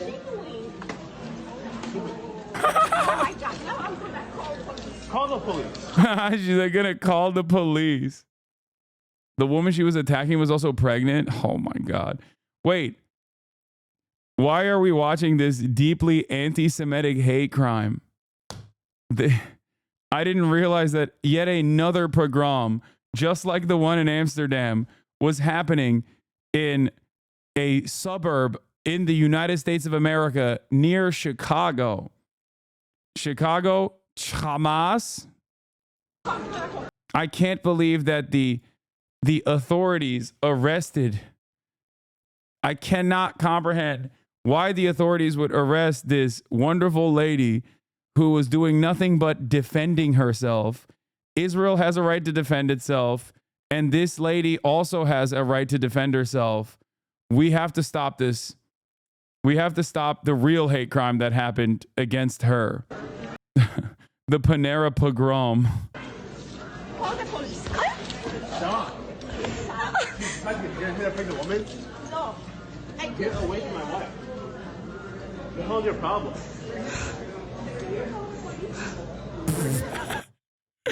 This lady, bro. This lady. Do the cops not know about October 7th? This lady, she insta victim. Can you call the police, please?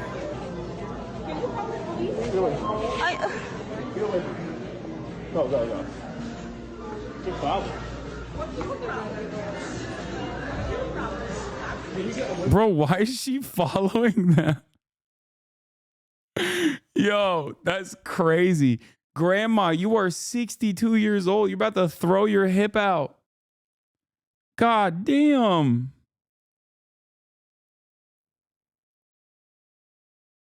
That's crazy, man. That's fucking crazy.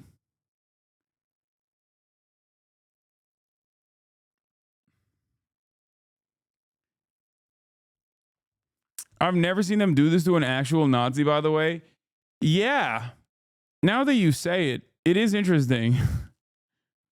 Where the fuck is there smoke for like the real neo-Nazis? I mean, I'm assuming if she has this level of smoke for random people wearing Palestine hoodies, I suspect she probably voted for the you know, neo-Nazi cabinet. So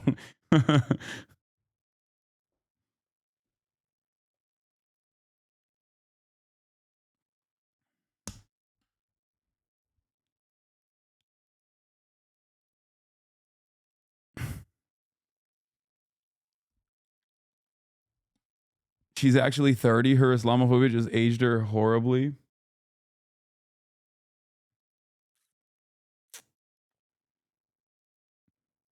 Yeah. What is this? Sickening. This is Europe. You can't raise a Palestinian flag here. Attacking woman with a flag. Europe here! Fuck off, Iraq! This is Europe! Europe! Europe, European! Fuck off!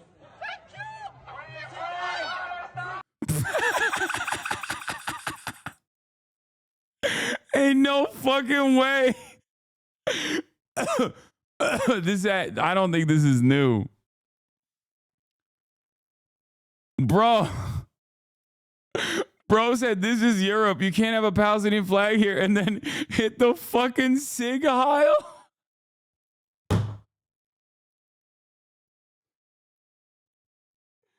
Yo, Germans are so fun. Is this Norway? Oh my God, he's not. I immediately assumed it was German. I'm sorry. Muscle memory kicked in. Muscle memory kicked in for him, dude. He just started Sig Heiling as a reflex.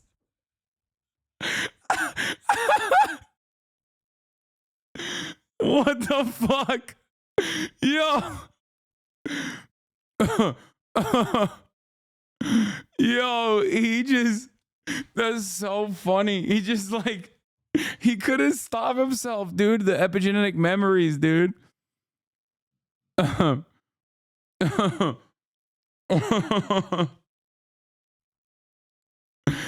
Oh, that's hilarious. Common anti-Deutsche greeting.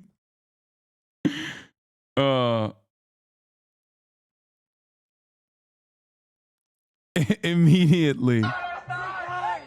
Oh, he's Sig Heiling. Okay, I think he is. He might be a German tourist in Norway. I'm sorry. Bro.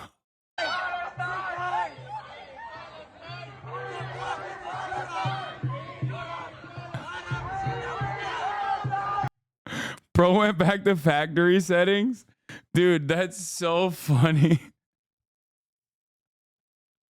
What the fuck?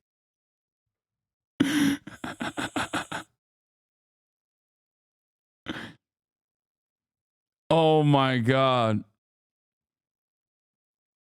Yeah, he's actually fighting. Thank God there's people out there fighting anti-Semitism, dude. Okay. Thank God. The ADL be like, these are brave warriors fighting against anti-Semitism. What's wrong with you?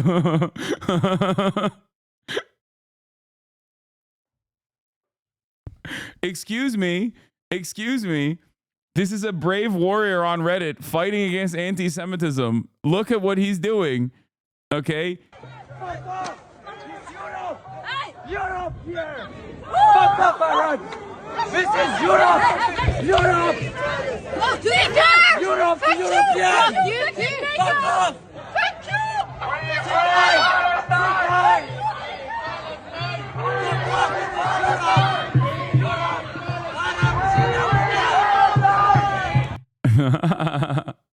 What is she saying? I can't hear what she's saying.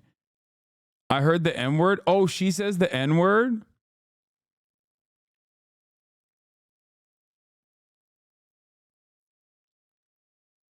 literally said the words too, I guess, in case the onlookers had doubts.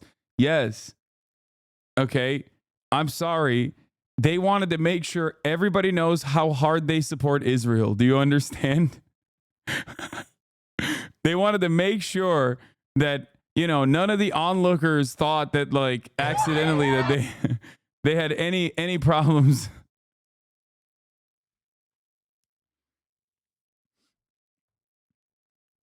So I presume they dislike both sides of the conflict? No, dog, they don't. Okay? They're not attacking anybody with the Israeli flag or like random Jewish people, okay? They're attacking people at a pro-Palestinian rally. Ironically enough, some of those people are Jewish, most likely.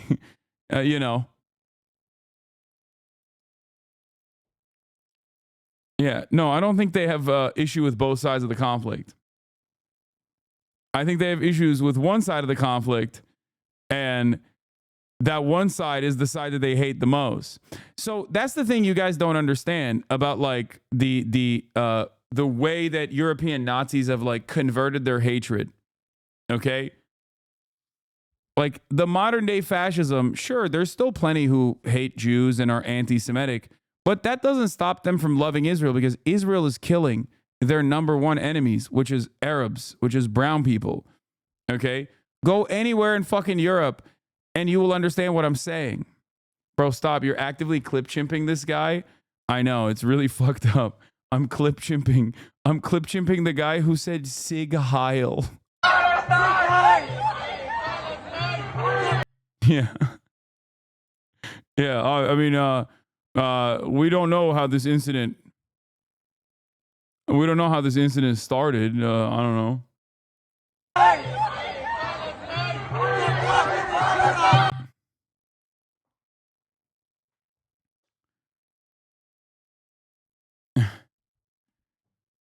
European hate movements never died. They just switched targets. I mean, yeah.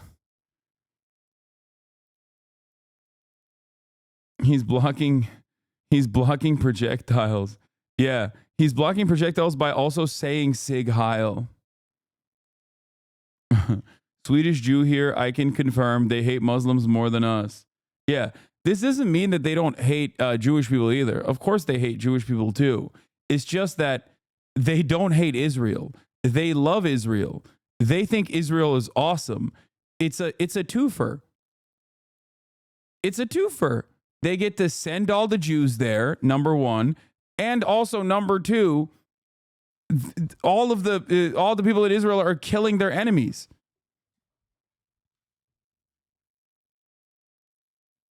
That's how it works. There's also a very obvious reason why Benjamin Netanyahu has no issues, one, doing Holocaust revisionism, and also simultaneously routinely engaging with, like, anti-Semitic fascist leaders in Europe. It's great.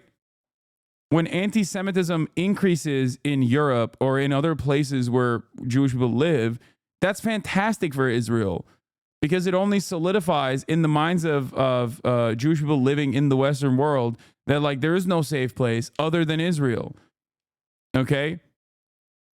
It's great. The greatest threat to Israel is not Iran. It's fucking Sherman Oaks. I will always say that. The greatest threat to Israel is not Iran. It's Brooklyn. It's Sherman Oaks. It's Boca Raton. Okay? That's it. Straight up. The moment that people that normally live in, like, a Western style country in Israel feel unsafe because the security boundaries have been penetrated over and over again, why the fuck would you live there? Why would you live in Israel?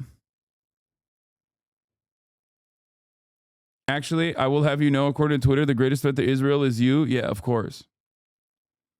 Well, not the greatest threat to Israel, because that's, you know, somewhat valid. I am a pretty large, pretty prominent political content creator, and I am very outspoken. I'm a very outspoken critic of Israel. I also happen to be a very outspoken critic of anti-Semitism, which is probably doubly consequential and doubly a threat for Israel and those who want to defend Israel.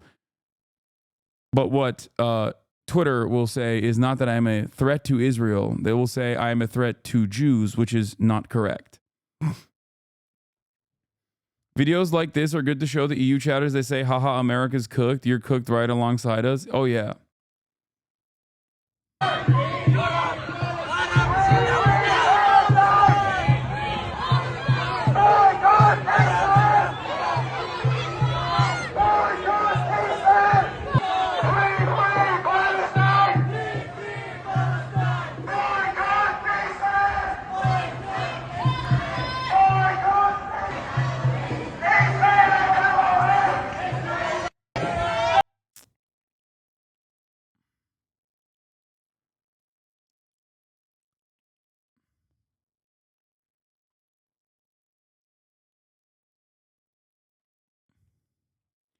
Looks like Muslims importing anti-Semitism into Europe. Yeah, obviously.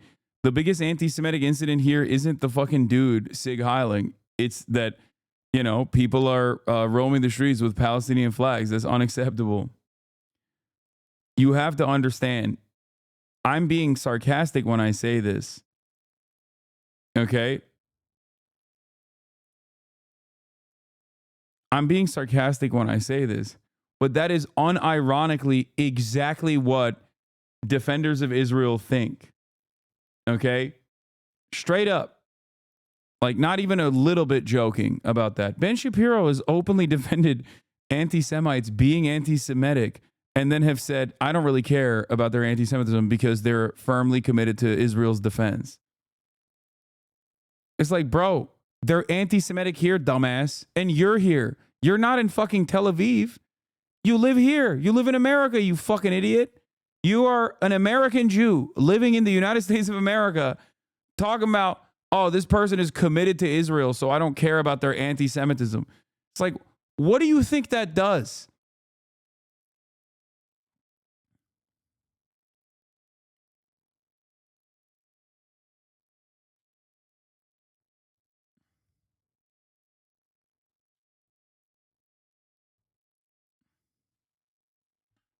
Dana Bash said she's not sure which side neo-Nazis are on. That's because she thinks supporting peace and ending the slaughter of Palestinians is apparently a Nazi position.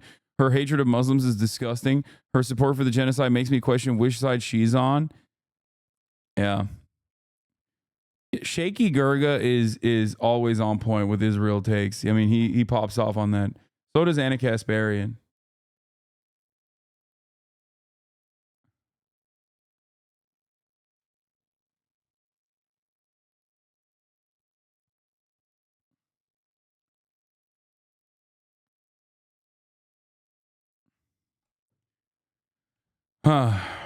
Thanksgiving is back on, boys.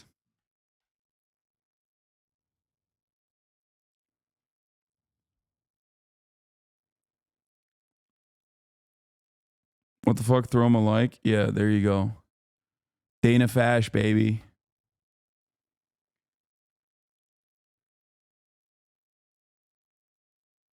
Why is your head so small if your uncle had big size? I don't know.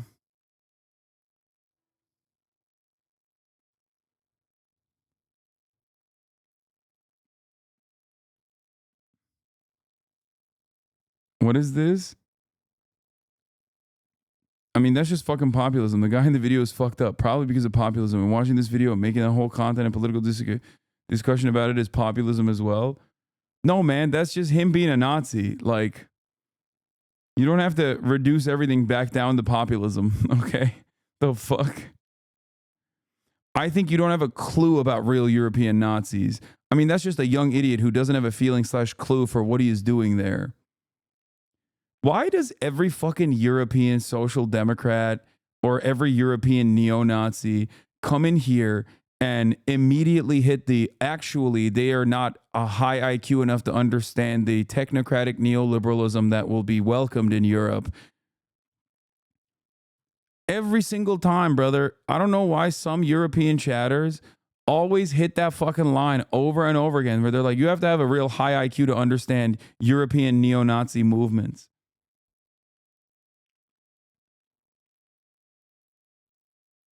Like, what is going on? Brother, he hit the Roman salute twice and then said Sig Heil. That's it. Like, what do you want? Him to have an ugly ass mustache too?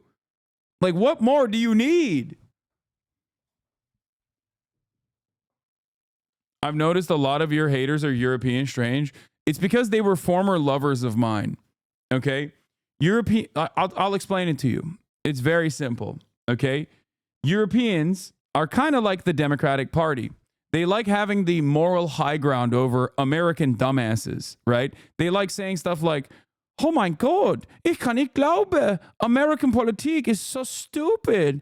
Your Democrats are like our conservatives here, okay? But of course, then they realize that I'm not just like advocating for European-style social democracy. I want to go beyond it.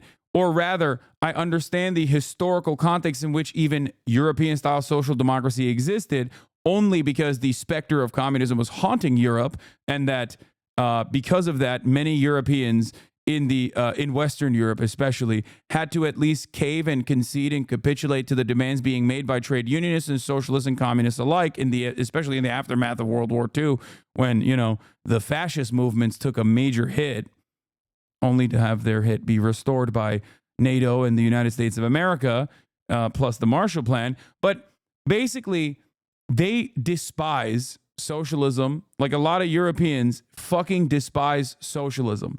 They think they figured it out. They think they have the method, not realizing that the exact same material conditions being clawed back by the very same neoliberal institutions that they hail as like champions of liberal democracy are the reason why there is a growing fascist movement in Europe. Okay? So because they have this like morally superior attitude to the United States of America, they can't recognize that much of my criticisms also apply to Europe as well. So then they get really fucking mad. They're like, oh, I didn't realize you were some socialist bastard, What the fuck? I didn't realize you were communist. You want the Vladimir Putin to come and destroy mine hotcakes. You want the Vladimir Putin to come. It's Putler. You want the Vladimir Putler to come and take mine lolly. And then they just like lose themselves in the music the moment you own it. Europeans are some of the biggest fucking NATO cucks on the planet, dude. They love American empire. Okay? They do. Some Europeans. Not realizing that if left unexamined, okay, these kinds of fascist movements, along with all of the austerity that comes in the aftermath of privatization, due to having no fucking socialist alternative out there that can provide a counterbalance, is the reason why you're going to lose your fucking healthcare too, dumbass. It's happening already. Now, of course, that's not the Europeans that are in this chat right now. The Europeans that are in this chat have been in here for years and years, and they are the socialist backbone of European politics and secure a collective total of 11 fucking seats year over year in the entirety of the European Parliament. And the AfD is obviously, and many other fascist movements have very quickly captured infinitely more attention and infinitely more support from the fucking dumbass masses in Europe as well. But there is still a massive number of committed social democrats and liberals in Europe, and those motherfuckers absolutely despise me because they think I'm a populist. I'm just like the AfD, but also on the other side. Very danger. Much danger there. Okay? We here in Europe do not like the extremes on both sides. Okay? We don't like it. We don't like the extremists on both sides, yeah. The AfD is bad. We understand it. Okay? But so is Islamofascism, right? We don't like the Islamofascism. These Eurofash moralizing ass bastards so annoying. It makes me wish. What? Hammock was shut down in the shithole barren peninsula they call Europe, which just freeze the fuck over sometimes. Okay, chill. Huh. But yeah, that's what it is. That's why I have a lot of fucking Euro style haters. Many of them massive Destiny supporters, by the way. Like an incredible amount.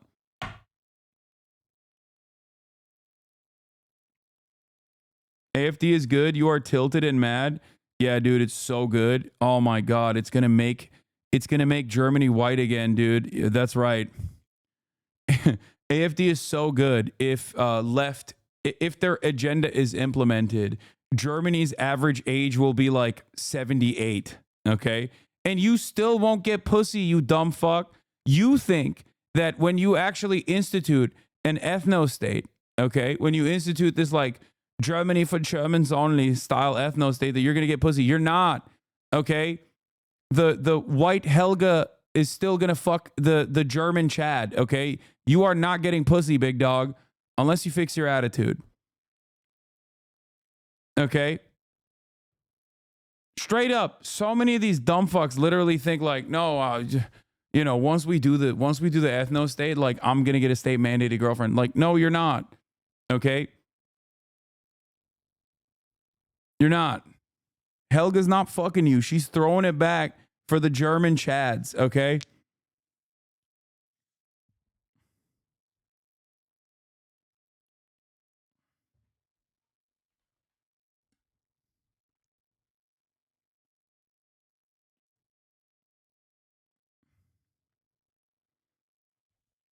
It's like, as long as Helga's not fucking the Turkish, it is okay.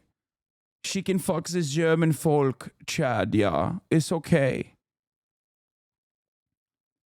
As long as she's not fucking the refugees that are coming into my country, Deutschland, for the Germans. Nein, mein Helga. No. Oh. Ich möchte Helga. You're kind of a bit behind. A lot of social democrats have woken up in the last few years.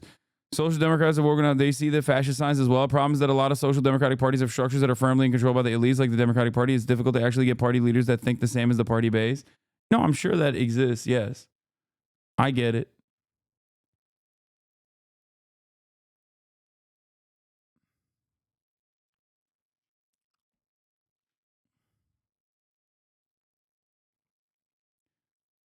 Translate the German Antifa tweet and watch the video. We're so cooked.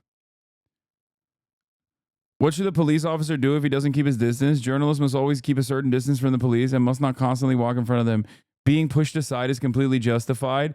Okay, to be fair, that's just the most German. Germans have to abide by the rules. Like this is, it is funny that the guy saying that has an Antifa flag though. But like that is like German Antifa. That's just normal. They have to. It's rules autism, yes.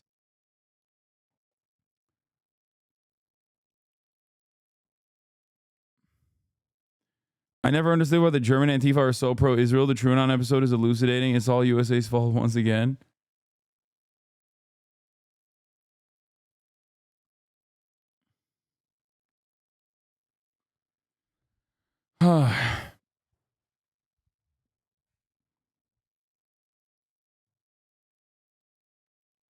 Was soll denn der Polizist machen, wenn ihr nicht Abstand halt? Journalisten müssen immer zur Polizei einen gewissen Abstand einhalten und dürfen nicht permanent vor ihnen laufen, dass man den beiseite geschoben wird, ist vollkommen berechtigt.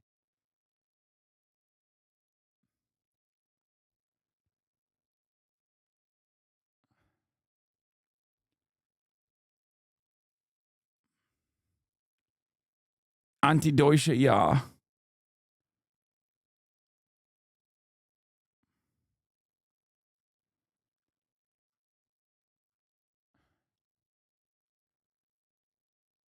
And the left party was basically broken up apart, leaving and forming the BSW. They're seen as the far left party now, but share basically half of their talking points with the AFD.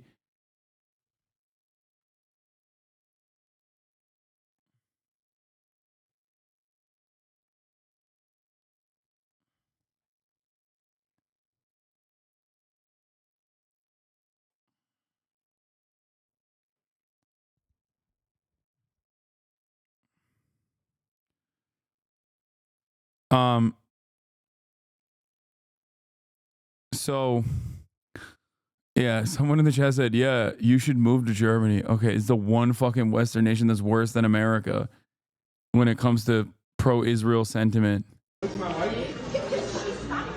In Germany, they would have arrested these guys 100%. I'm gonna fight you. Punch me. Okay. What the hell?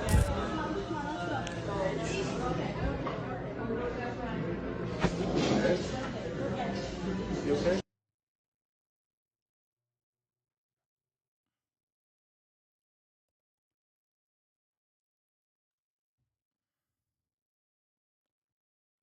Anyway.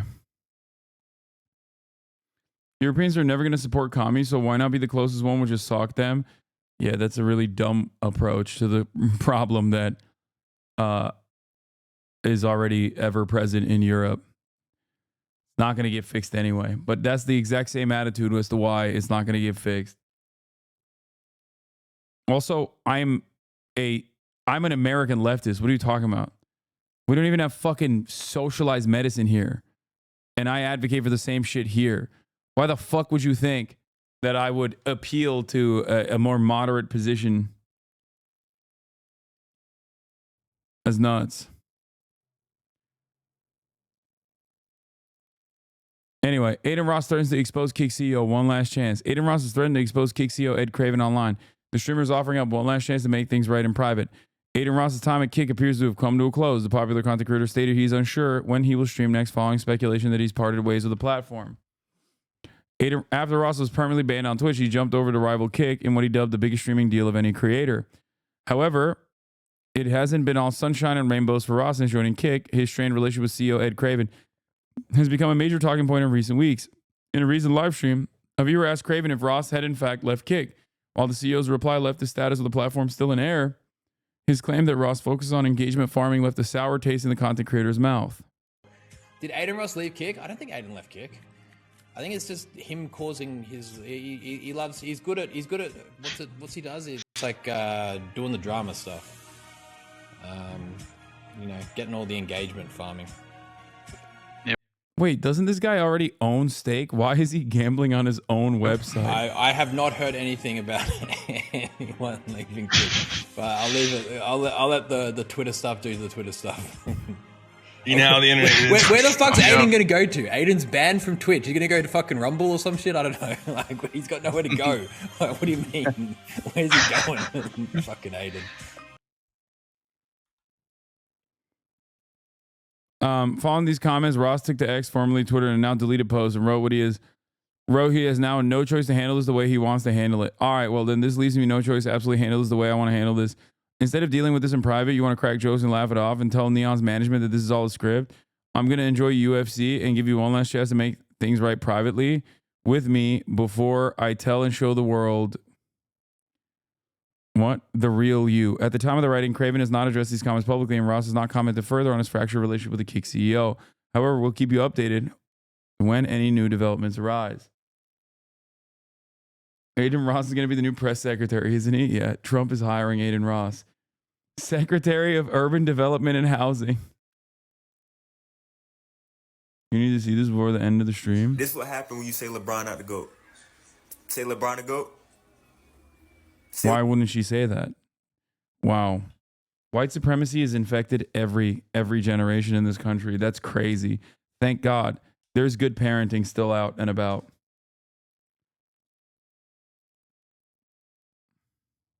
Say LeBron the GOAT. All right, well, you go sit right here. You go stay right here. You're not moving till you say LeBron the GOAT. Say LeBron the GOAT. Say LeBron the GOAT. Yeah. All right, well, you go stay right here then.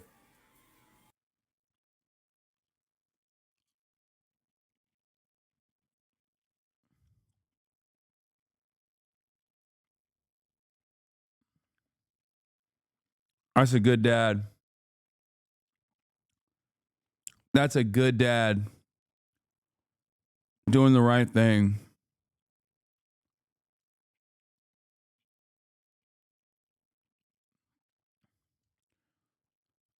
Anyway, here's an article from Nathan Grayson. There will never be a liberal Joe Rogan, but the Democratic establishment prefers to ignore what it's already got. Within seconds of left-leaning pundits calling for a liberal Joe Rogan day after Trump's reelection, the idea had already become a meme. At this point, posts deriding the notion of the massively popular podcast host, but blue, are at least as numerous as those sincerely endorsing it. The reason is clear. Joe Rogan, the man in the cultural phenomenon, is not something you can simply grow in a tube, though he does look like a homunculus.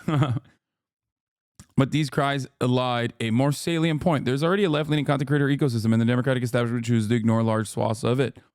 For the moment, Democrats remain married to networks like MSNBC and CNN, as well as papers like the New York Times, places that will parrot the comforting lie that Kamala Harris lost because of her campaign, which went hard on topics like a border control and a lethal military, while failing to take strong stances on trans rights in Palestine, was somehow too woke.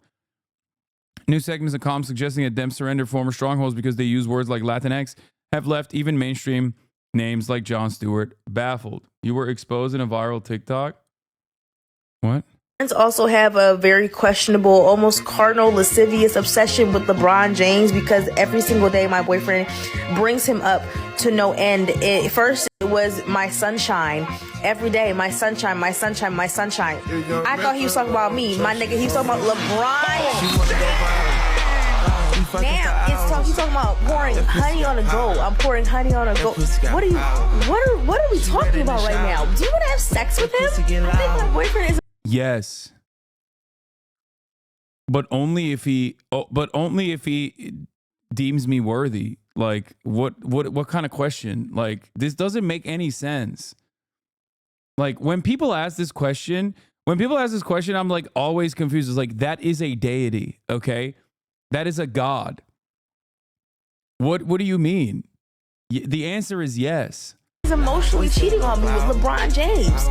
Every day he's bringing up LeBron James. He asked me if we can name our daughter LeBronette. Is this should I be concerned? I don't know. I think I'm talking to my therapist about this. Imagine you wake up. You shouldn't be concerned because there's no one in the world that could fill that void. Okay? That's it. Never beating the bisexual allegations? No, it's different. It's called LeBron sexual, okay? You pick up your phone, your boyfriend starts singing, "You are my sunshine, my..." I'm like, oh my God, wow, you really love me. Like, look at that. Look at that. Bagless, okay? For 20 fucking plus years, bagless, and the most dominant player. How is that possible? Just pure stamina, okay? No fucking... No frills, all thrills, okay? Just straight up. Yes, bagless. It doesn't matter. He doesn't need it, okay? You know who needs bags, dude? You know who needs to have an inventory?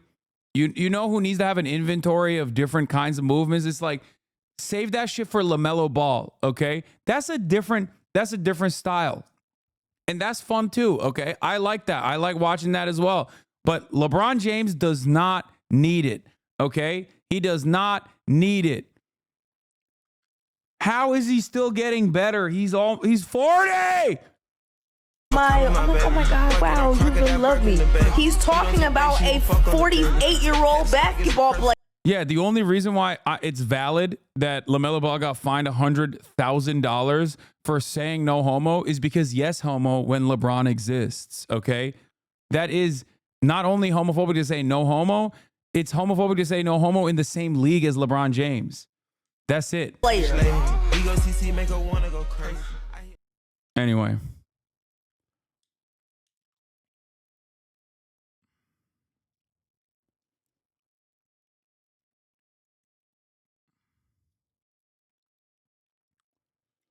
Dude needs to tell his girlfriend to put on the jersey and hit it from the back. She's going to get a ring.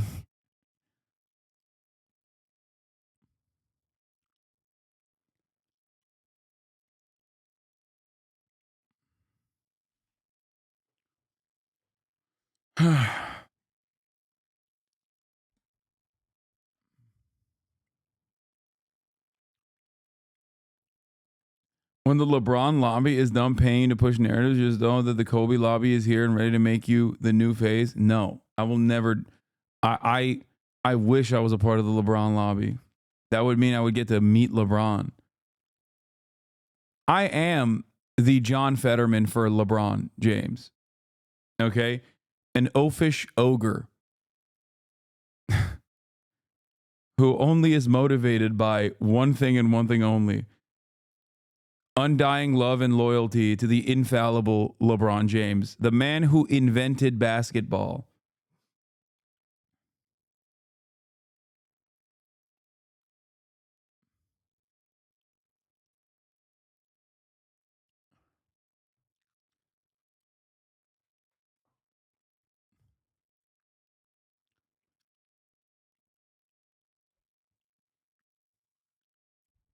Will you stroke to LeBron? Yeah.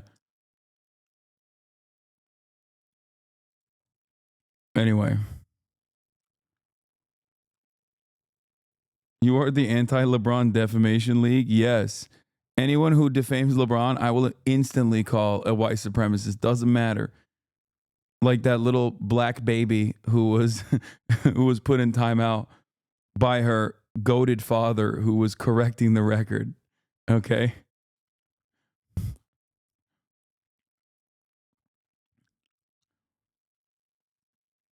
Anyway.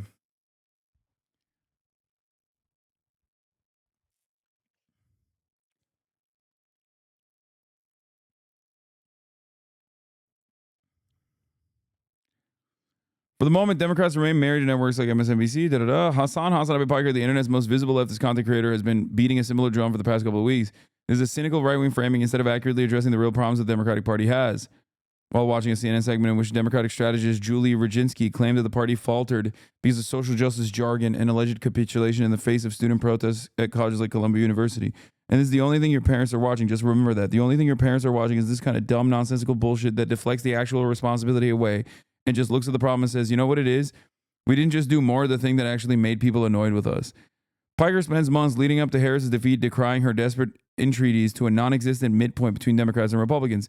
He critiqued their failure to offer voters economic policies that might truly fire them up, especially after the campaign brought on crazy taxi expert and weirdo identifier Tim Walz, whose track record as governor of Minnesota suggested a focus on such issues. Piker pushed hard against the Democrats' unwillingness to platform a Palestinian, so much so that it might have gotten him kicked out of his suite at the Democratic National Convention in Chicago. On election night, Piker streamed to over 300,000 concurrent viewers. This put him in league with right-wing heavy hitters like Dan Bongino, Steven Crowder, Charlie Kirk, Tucker Carlson, pillars of an alternative media apparatus that the liberal commentariat now covets. But instead of holding up Piker and his example of what America's left could use more of, they invented a hypothetical, an uncritical, subservient totem in liberal Joe Rogan. To other leftist content creators, this served as evidence that liberals do not understand Rogan or the non-hypothetical alt-media ecosystem that already does exist. Joe Rogan is not Ben Shapiro, Caroline Kwan, a leftist Twitch streamer who covers pop culture's whole aftermath. He's not Charlie Kirk. You can say he's part of the manosphere that the Republican Party has been courting in its election outreach, but Joe Rogan did not come into his success as a podcaster because he was talking about politics or because he was explicitly a conservative. Yes, he endorsed Trump, and yes, he certainly believes opinions and believes that are very right-wing in nature, but he also believes in climate change. He's not a straight-up right-wing dude, and that's why people are drawn to him. They're drawn to the culture that Joe Rogan is a part of, that he has created in talking about working out, talking about space, talking about being anti-establishment, expressing distrust of authority. Joe Rogan is not a Ben Shapiro. Admittedly, Rogan has moved extremely far to the right in recent years, embracing numerous conspiracy theories as a result of COVID-19 vaccines and lockdown measures. Still, as Kwan sees it, there are clear fissures in a right-wing media landscape that people on the outside looking in might be tempted to view as homogenous. You have right-wing sphere of commentators like pundits like Ben Shapiro. These guys are funded explicitly by right-wing mega donors and corporations, the same that would be funding a Fox News, she said. They're explicitly ideological in their conservative politics, and they are news, but in a non-traditional format. They're podcasting. They're on YouTube. Then you have the group of, for example, Lex Friedman and Joe Rogan and Theo Vaughn, where they are not explicitly and totally political. It's something where they have conversations with a wide range of people, from conspiracy theorists to Marianne Williamson to Donald Trump to some random dude off the street. It's an online culture of talking about anything and everything versus being an extension of a political party. These less political personalities help the Republican Party make inroads among low-propensity voters, those who participate in elections infrequently, if at all, to a degree that polls fail to anticipate. Why don't you go on Joe Rogan? Joe Rogan will never have me on. I would go on Joe Rogan. I don't give a shit. While the right-leaning brain pill-popping manscape is hardly the only reason such demographics made a rare cameo in voting booths, it's hard to overstate the impact of Vaughn's Trump interview, which garnered nearly 50 million views on YouTube, or Aiden Ross's live stream with then freshly traumatized septuagenarian, which peaked at 580,000 concurrent viewers, and both of which allowed viewers, many young and male, to see Trump in a new light. In the latter, Trump often appeared befuddled and out of place, but Ross' approach made the encounter memorable, gifting Trump a Cybertruck with an image of his own attempted assassination on it. Moments like that outlive 100 samey Trump speeches.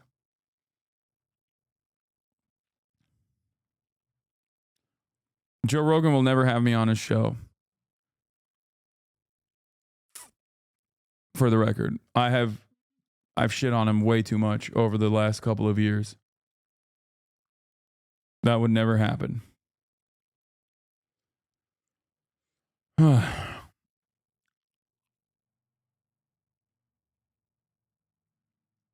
yes, of course I would go if he invited me. I was an advocate for Kamala Harris to go on Joe Rogan too.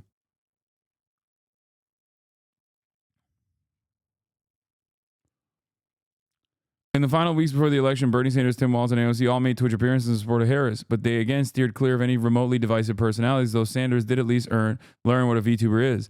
This former political candidate and current leftist politics streamer, Mike from PA Buyer, told Aftermath, is the difference between how Democrats and Republicans approach content creators. Democrats desire deference.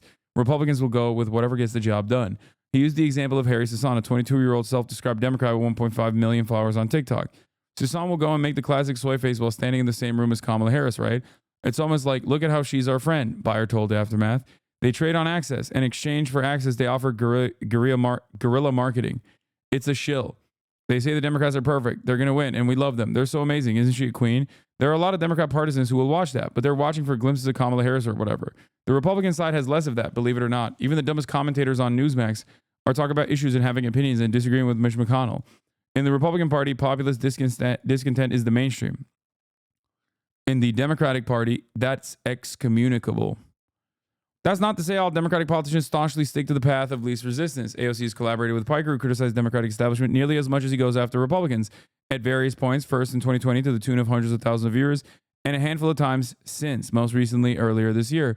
Piker on his face appears to be a pure political commentator, more similar in focus, if not ideological bent, to Ben Shapiro or Charlie Kirk than Joe Rogan. But that, say other leftist content creators, is a fundamental misunderstanding of his appeal. He's charismatic, good-looking, and he has all the nerd interests that Twitch viewers like. He's a cross-platform star. He has friendships with people who are not political. He's somebody who can span the whole area of Twitch, from gaming to IRL to activities to obviously commentary. People who have eschewed traditional media in favor of content creators aren't just looking for information, opinions, or to have preconceived notions validated. They're looking for aspirational figures, people they can try not just to think like, but be like. That, to some extent, is what a Joe Rogan or Theo Vaughn, or more regrettably, an ADIN Ross offers. It's what viewers see in Piker, who posts pics and videos of his fits and his fitness progress, in addition to streaming political commentary. Hasan, with his himbo aesthetic and working out and all that, is very appealing to a lot of young viewers, a lot of young men who say, yeah, I once upon a time was falling down the alt-right pipeline, and then I found Hasan, said Kwan, and now I'm here. Piker has also demonstrated a willingness to engage in lengthy conversations with right-leaning big-name friends, for example, Asmongold and FaZe Banks, the latter of whom recently endorsed Trump. That are Rogan and like vibe, but the polar opposite in terms of Piker's response to his collaborators' ravings. While things do occasionally get heated,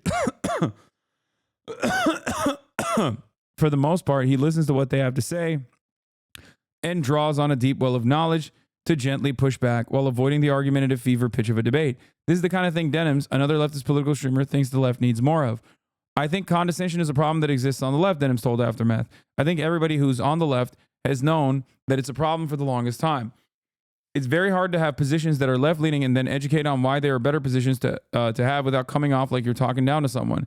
The common sense position on immigration would be, oh, just close all our borders. But the reality is that's not what's going to fix the problem, because that's not what the problem is. So now you have to explain what the problem is, the solution to it, and you have to do it all without being a condescending asshole. These characteristics, in addition to being in the right place at the right time years ago, have allowed Piker to grow beyond Twitch's relatively narrow confines. In that regard, at least among leftist streamers, he stands alone. While the right counts among its ranks a whole cinematic universe of Crowder-sized politics yappers and has managed to lure over ostensibly apolitical figures like Rogan and Ross, the left boasts just one Piker, and boasts is probably overstating it considering how reluctant the establishment has been to embrace him. Other leftist streamers, of which there's a growing faction, are vastly smaller. On a good day, Buyer is, as he put it, between 10 to 25% of Hasan in terms of viewership. Kwan, who's friends with Piker, voiced concern about being perceived as a Hasan waiting room, which is understandable given how many streamers go live early in the day and tend to wrap up just before Piker tends to log it on in the afternoon. They're effectively feeding off his viewership, something Kwan wants to avoid for fear of cultivating a community that can't grow on its own terms. that just trades the same viewers back and forth ad infinitum. My question is, are those just Hasan's viewers? Quan said. Will they drop you as soon as Hasan goes live because Hasan is their guy? Money talks. But why aren't there more influencers with Piker's size, reach, and most importantly, impact on the left? For the record, this was like literally why I, in the early stages when I was like helping Will grow, wanted him to, do his own collaborations, like make his own content. And he did. He grew in his own right and he has his own community. There are plenty of people in his community that don't even fucking like me, as a matter of fact. I love that personally because this way he gets to have his own community and it's not just like an extension of mine. And it's not an extension of mine at all.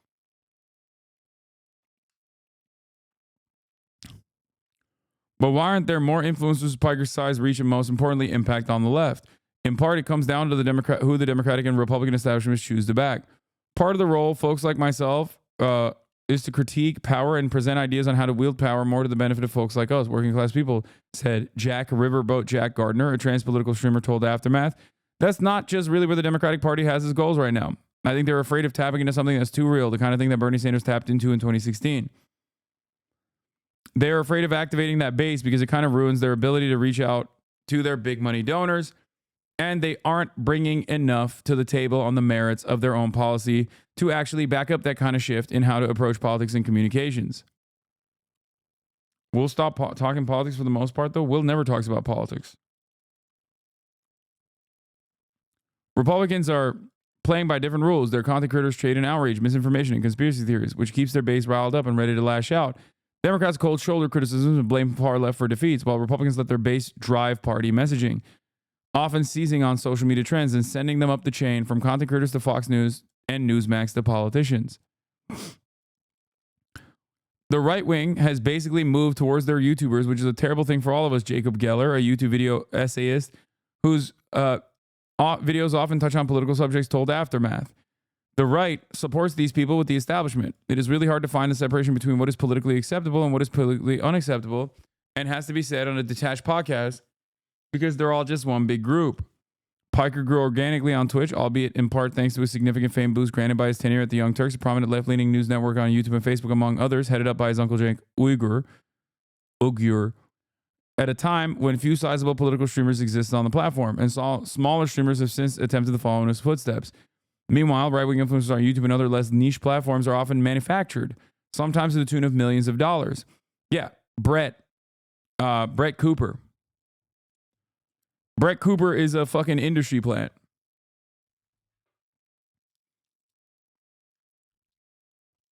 Like, straight up. Most of these, like, PragerU people are industry plants. They get hyped up. They do not have, like, an organic following. That's it.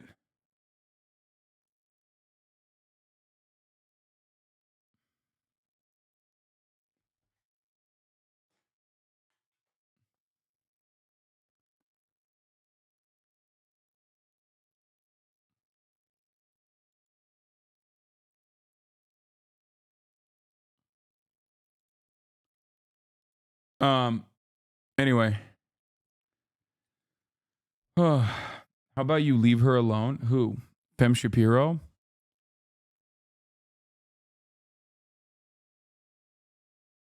Yeah, she didn't even have her SM7B plugged in at the start. Yeah. And we're talking about politics, especially far-right politics. Used to be a big no-no if influencers wanted sponsorships. Brands are now more permissive, and in an alternative brand universe, X-Kick Rumble outright supportive, causing creators in sectors like wellness and lifestyle to come out in full throated support of Trump following his re-election. The amount of money in the right-wing influencer machine is insane, just completely out of control, said Geller. The left doesn't have that. You lose sponsors for talking about Palestine. With the funding some of these right-wing essays, right-wing shows get, you can support 100 video essayists. Citizens divided. Overt political content is one piece of the puzzle, though. Liberal pundits seized on Joe Rogan in part because he's representative of a tactic at which the right has proven ruthlessly adept. Trojan horsing talking points into nearly every imaginable arena, especially ones that appeal to disaffected young men. If I am like a part of this like left-leaning machine, if I'm the Joe Rogan, I wouldn't say I'm the Joe Rogan even, but I'm somewhere in between. because I am a political commentator first and foremost, but I do everything, including Joe Rogan style shit.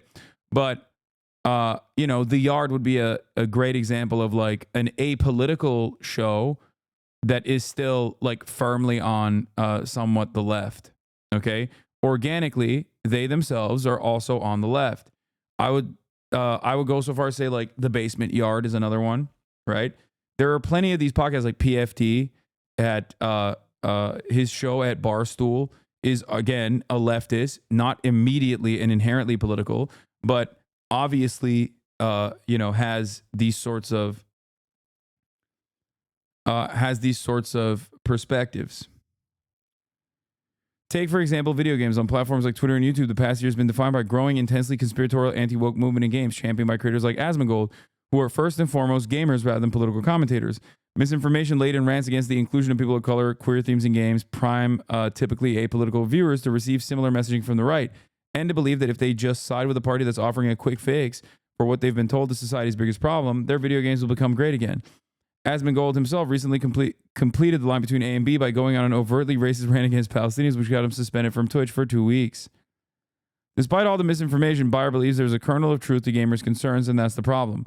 What's wrong with gaming right now is that it's owned by a few mega conglomerates that buy up all the studios, and they produce games that are by committee for the purpose of creating addictive loops of exploitative microtransactions, and the developers are put under extreme time crunches, and they're not given time to fully polish the game. You have a decline because of the imperative of making higher profits in the previous quarter.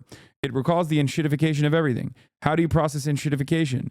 Do you think about the abstract issues of economic production and means of production and rights and esoteric ideas about ownership and creativity? Or are you thinking, oh, there must be a cabal of people with bad intent who hate me? We are more wired to look at a personified threat than we are a complex, multifaceted thought.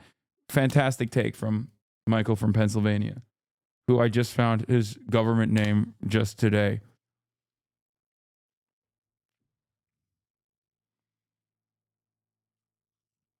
It's a complex issue, one that requires time, effort, and research to untangle if you're not taking the easy route of plopping down in front of a camera and saying what feels correct to your viewers, even if it's not rooted in anything resembling observable reality.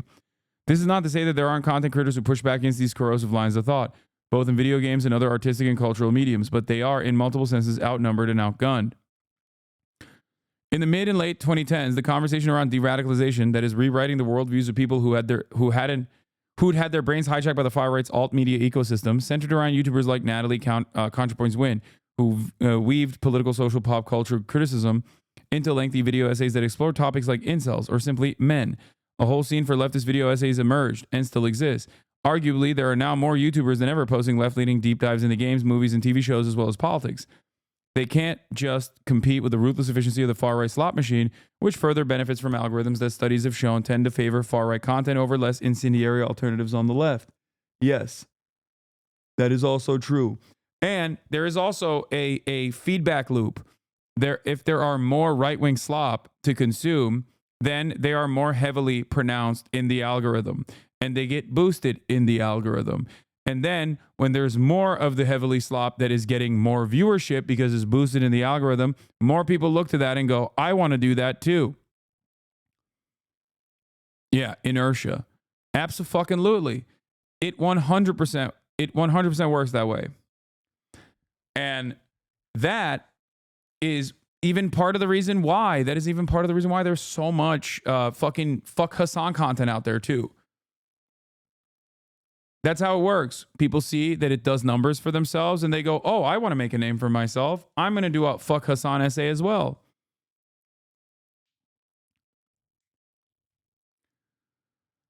In March this year, Wynn released her most recent video, a meticulously researched and written 3 hours opus about the Twilight series that touches on political ideas like sexual hierarchy and the current favored boogeyman of both Democrats and Republicans, identity. Meanwhile, Ben Shapiro has posted 3 videos a day, nearly every day, which he does every week, like clockwork.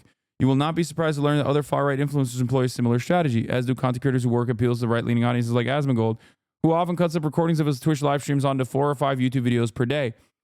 Leftist streamers like Piker can, to an extent, imitate this model, but not many people are capable of spending 8 to 10 hours per day talking about politics from an educated yet accessible leftist perspective. It takes a deceptive amount of work, not to mention a uniquely resilient personality. You have to have a very particular set of traits to be able to stream for the amount of time that it takes to be a streamer, said Geller. And it's exhausting being a full-time political operative in this kind of sphere. I started doing this thing because I love writing about art and video games, and I do really enjoy sometimes incorporating explicit politics into my writing. But if somebody told me this is what every video has to be, I think I would just burn out so much more quickly. There's also the issue of research.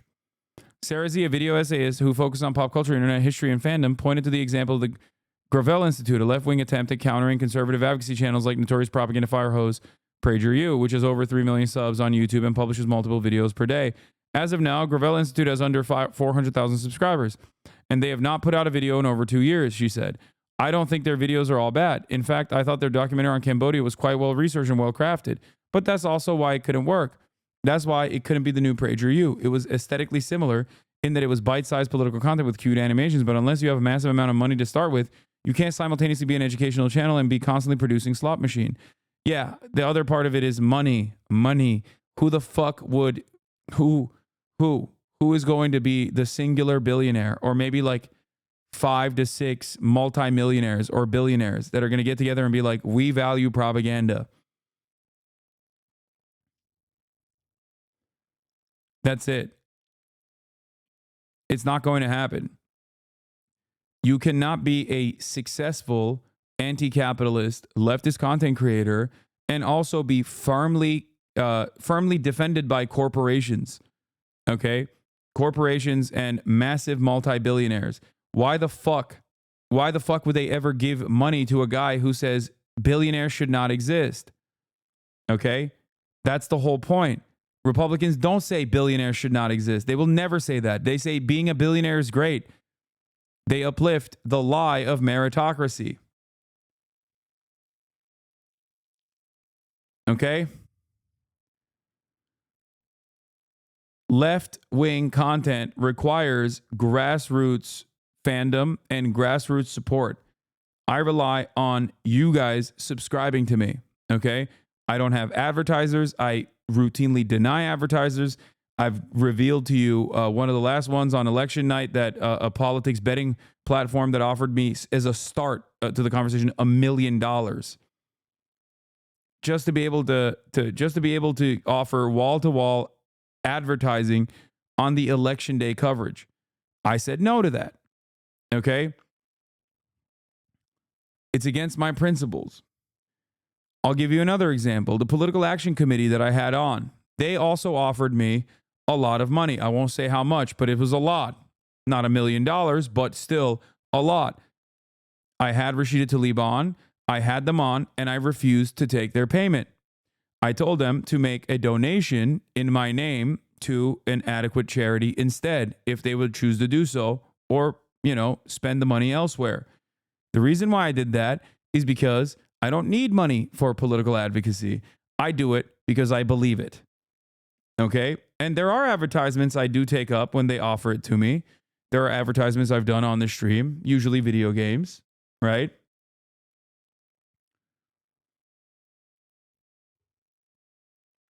But that is the reality. The reality is that this can only work. This can only work if it is an organic movement. Has he addressed the adpocalypse? I mean, what a wonderful question. The adpocalypse. We do not know if it's real or not, but my latest YouTube video, I believe, covers it. This is not a normal... Is Twitch collapsing?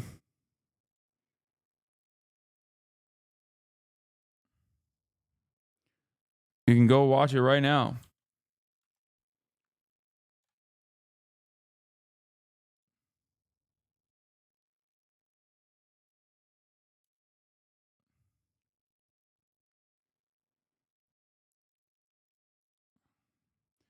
If they wanted to produce content at the same rate as PragerU, they would have to produce content that's worse, at which point we're losing sight of our original goal. If you want a Fox News, Joe Rogan, anything like that, you're asking for an infrastructure system that needs misinfo to succeed. Kat Abu, who makes fun of conservatives from networks like Fox News on TikTok, told Aftermath. I don't think that's necessarily the solution to the problem of right-wing media dominance, making people less informed. Geller believes this same applies to the Rogan of it all. The reason that the right gets to have their Joe Rogans and their Ben Shapiros is because you can make an incredible amount of content when you're just saying words and never have to verify them with anything. Geller, who read a gargantuan book on torture for a recent video on Call of Duty, said, "It takes a long time to be correct, and it takes a very short time to be wrong. It's not that leftists never make things up, but it's almost part and parcel with being a right-wing influencer. You just get to go out and speculate on vaccines, whereas the left is not really held to that same standard, nor would leftists want it to be that way. Leftists love being critical of other leftists, and I think if big creators are out there just truly making shit up in the same way that Joe Rogan does, they are not going to maintain a platform because that's not what people are looking for. Exactly. That's why it's one of the things that frustrates me also all the fucking time when left-leaning content creators or people who present themselves as like liberal or apolitical content creators make drama slop about me, saying that I fucking misinform my audience when it's literally not true. That is the reason why random Keemstar orbiters that will turn around and not know a single damn thing about what the fuck they're talking about in terms of politics will say, oh, Hasan misinforms his audience. Alex Jones left. And then you have fucking CNN presenting me as an alternative that routinely... Mic is bad. Okay, what about now? Is it good? Is it good? Mic cable disconnecting. Is it good now? Is it good now? Better? Good? Okay. So, people who are Keemstar orbiters make fucking drama slop content. They don't know a single damn thing about the politics that they're speaking on. But then they will turn around and fucking do drama slop content to be like, Hasan is misinforming his audience. Hasan is a bad debater. Hasan is this. Hasan is that. Hasan is the Alex Jones of the left. A lot of people find that to be easily consumable, and then they get duped by that and then, write me off without ever questioning the motives of a person like that. Okay? They never actually seek it out on their own. They never actually turn around and go, wait, let me take a look at this. Okay? They just move on with their lives, and I understand that. Having said that, okay, obviously there's a reason why for every one of those fucking random losers who don't know a single damn thing about politics or anything that they speak of or consider themselves to be apolitical, okay, there's a reason why the likes of CNN have presented me as a person that actively targets and combats misinformation online. This is what I do. This is what I do best. Actively go after misinformation. Unfriendly fire. Left-leaning creators also operate in a more fragile ecosystem than right-wing ones. This is especially notable when it comes to conflicts. A little over a year ago, Piker and longtime YouTuber Ethan Klein hosted a regular podcast together. Now, following a series of disagreements over the conflation of anti-Israel sentiment with anti-Jewish sentiment, the show is on an indefinite hiatus. And Klein has dedicated himself to Piker's downfall, resulting in, among other things, several Arab streamers in Piker's sphere getting suspended for a month over spurious claims of anti-Semitism after the ADL got involved. Subsequent complaints from Democratic Representative Richie Torres caused Twitch to adopt a whole new set of policies around labeling political streamers so that advertisers can avoid them. Amid this backdrop, a campaign led by a creator named Dan Can't Stream Saltman has been reaching out to hundreds of advertisers with evidence of supposed anti-Semitism on Twitch, beginning with Twitch's admittedly disastrous failure to re-enable email verification in Israel and Palestine for a full year, but now centering on creators like Piker, who regularly criticizes Israel for its ongoing genocide of Palestinian people. As of last week, Twitch updated its hateful conduct policy to forbid the use of the word of Zionist when used to attack or demean another individual or group of people on the basis of their background or religious belief, a decision that the ADL applauded. Despite, or perhaps because of, all of these attempts at placation, big-name streamers are now saying their ad revenue is cratered. FaZe Kason recently claimed that his channel was demonetized entirely from ads, though not subscriptions and donations, because he applied for an Iran tag on it. Another streamer, Big X, reported experiencing a similar drop-off after he applied Venezuela tag to his stream. Others recently began claiming that their ad revenue has fallen off a cliff without an apparent clause. The stock guy, for example, said during a recent broadcast that he used to make $600 to $700 a week per ads, totaling around 40% of his Twitch income. Now the number has dropped to 15. I don't know what's going on. I have no idea. I don't pay attention to this shit on my platform. I have nothing to do with it. But other streamers think they at least understand the broad strokes of this issue, with big names like Matthew Miskiff, Renato, calling for politics to be permanently banned from Twitch, even if that means Piker gets the perma-boot in the process. One wonders what Renato would have said if Chatter's name dropped Asmongold, his friend and stablemate at streamers organization OTK, who had a history of heinous political statements, instead of Piker. Asmongold and Piker, in turn, have gone back and forth on who deserves blame for the predicament Twitch now finds itself in. For the most part, though, Piker sees this as the impact of a bad faith campaign against him and other leftist political streamers, with other unrelated streamers getting caught in the crossfire. The campaign is completely rooted within no real ambition to tackle any bigoted sentiment whatsoever. It's just cynical as fuck, Piker said during a recent broadcast. The very same people that have launched these campaigns are openly talking about how funny it is. They don't even give a single shit about it at all. And now you got random content creators getting screwed over. It's crazy.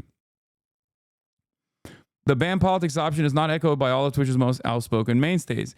Every platform is doing things that would make advertisers leave, Casey Trine said in response to the suggestion that advertisers are getting cold feet is proof that Twitch is in the wrong. Trust me, Twitch has a much better handle on the content on their platform than the plethora of neo-Nazi shit you see on YouTube.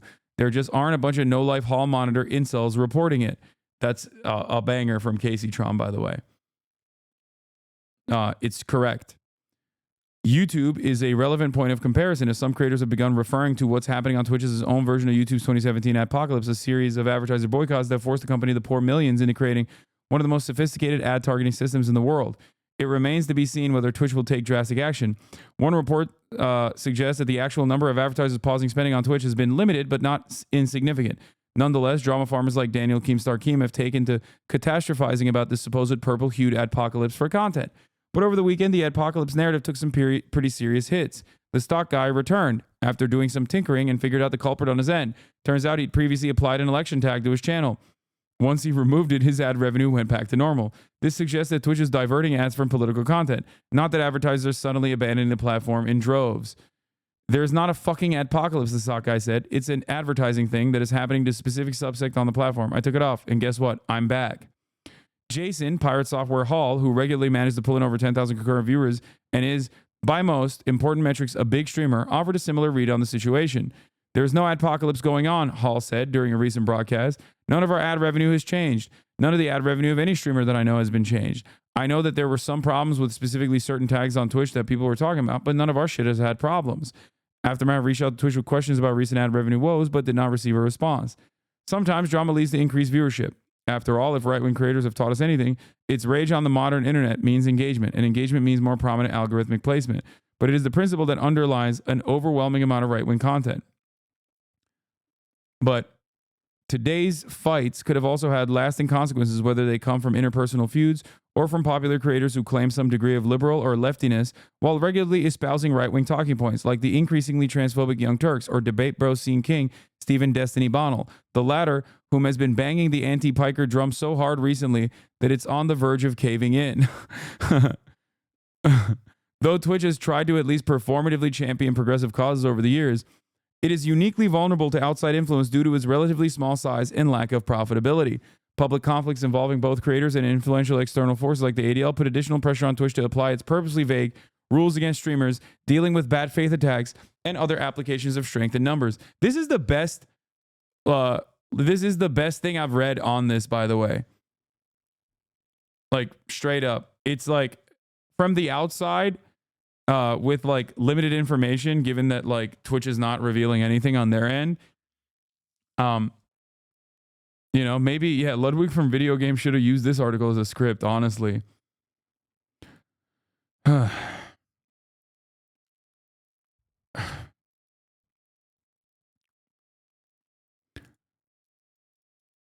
you should send this to people if they're wondering what the fuck is going on.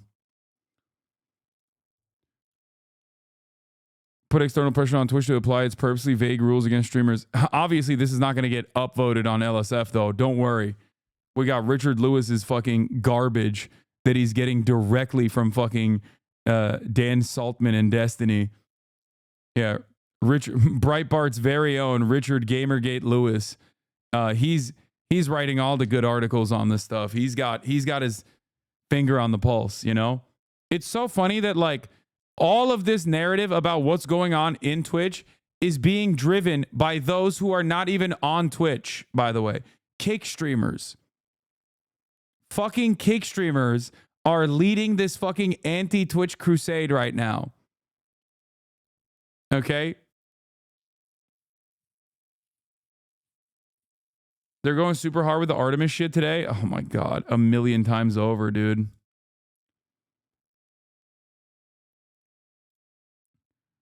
Denims, who was among the streamers that got suspended from Twitch for a month following claims of anti-Semitism, sees two options.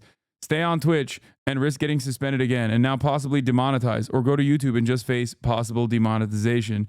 Asman is helping give them credence. Yeah, but once again, Asman is the only like insider on Twitch that is like offering them some level of charitability.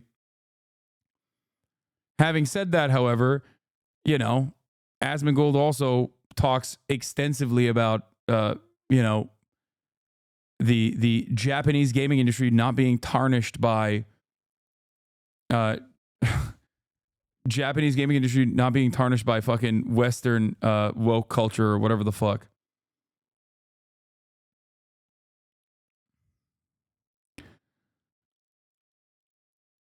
Venoms, who was among the streamers that got suspended from Twitch for a month following claims of anti-Semitism, sees two options: stay on Twitch and risk getting suspended again and now possibly demonetized, or go to YouTube and just face possible demonetization. I think if Twitch was the same size as YouTube, they wouldn't care about it, like the Steven Crowders of the world, the way that YouTube doesn't care about literally Steven Crowder himself, Venoms told Aftermath. But because Twitch is relatively to YouTube much smaller, they actually have to care about a lot, which has put them in an awkward position where they want to capitalize on political content because they're a company, but they don't want to hurt their bottom line, and they already aren't making any money because streaming is very expensive. For me, it feels like Twitch is not really my home anymore because they're in this transition period of growth. I think between getting your YouTube videos demonetized and getting banned on your streaming platform, I prefer to get my videos demonetized and try to work around whatever got me demonetized for the next video and the one after that. Nothing is true and everything is possible. It's not all doom and gloom, though. While leftist content creators face an uphill battle no matter which platform they're on, there's a clear opportunity to build formats that are new and different and perhaps better, removed from both party line towing traditional media and alt media's endlessly spurting slop fire hose. I don't know what my future is going to look like, said Kwam, but I really like the fact that I cover a lot of pop culture and I'm a leftist and I try to fuse the two and teach people, educate people, entertain people, but above all, create a community that's a positive one, not where we're disseminating hateful views that are further marginalizing already marginalized people. A lot of what is considered to be quality work coming out of the left is enjoyable because it's what people like Joe Rogan are not, tightly scripted, well-researched, and unambiguous in conclusion, said Sarah Z. I don't think that's a bad thing. And I also don't think we should be considering de-radicalization as a primary goal because artful treatment of the news and broader culture is important, but it's going to influence and create culture with a very different timescale and potential for spread than the reactionary stuff. She went on to draw a parallel between the recent election. Democrats spent much of their time reaching for the center and tailoring their message to largely imaginary, disaffected Republicans. In the end, hardly anybody on the right or left was excited by what they were seeing. Despite demand for an alt media ecosystem, content creators didn't fall into the same trap, especially when, at the end of the day, it's on politicians to offer people change worth mobilizing around and not on content creators to prop up dud policies. I don't think our goal should be explicit to attract right-wing audiences, Sarah Z said. And of course, that doesn't mean there's no space for people who don't already agree with us. But as far as I can tell, with the recent election, conservative voters tend to vote conservative. I think this focus on creating a media ecosystem that brings in outsiders and is less impactful than making work that energizes and educates those who are already willing to listen. I think the strive for conversion as a primary goal is to intentionally create work that's less than substantive.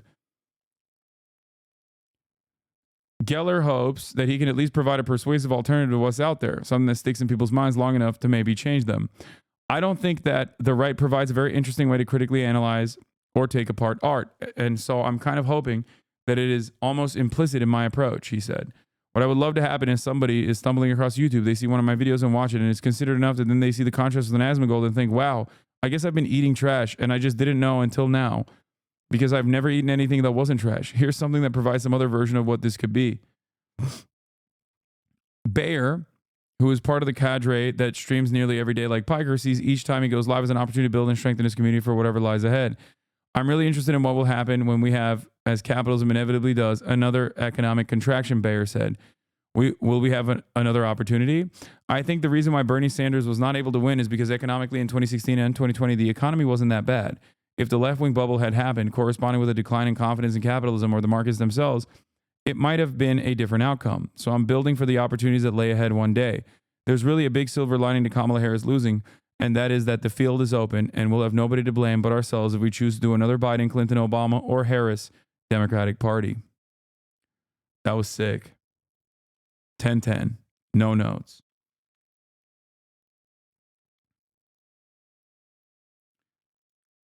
It's totally possible. It just feels like Devin is just using this to get his name back into the discussion, but I could also see him being involved too.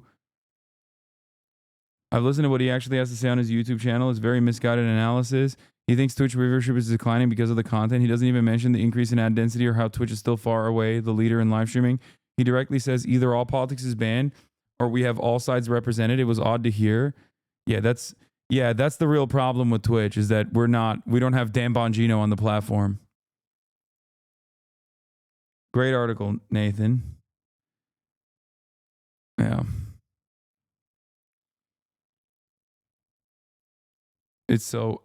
Yeah. The real problem with the website is that there aren't enough Nazis on here. We got to have them on the platform. Meanwhile, everybody fucking shits on Kick, and Kick is in a state of inevitable collapse every other day because they have this, free speech rule, which is just simply a way to say, if you're a fucking neo-Nazi, you can come on this platform.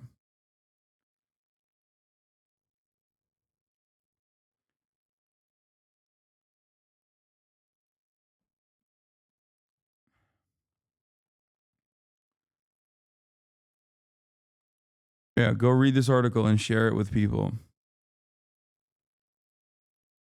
Rewatch the one interview where D seeds at you laughing with two girls. It's actually really funny because he acknowledges it hurts his future prospects. What? I don't even know what that is.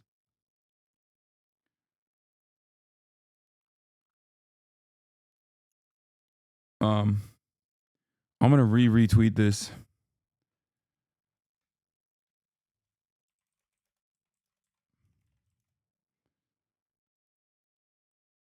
This is the best.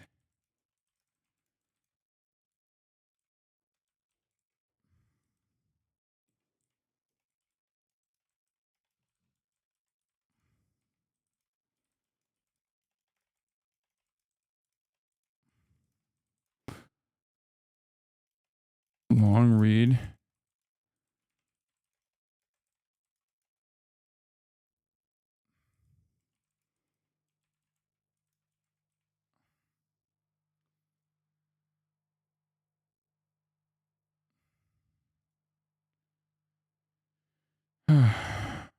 Anyway.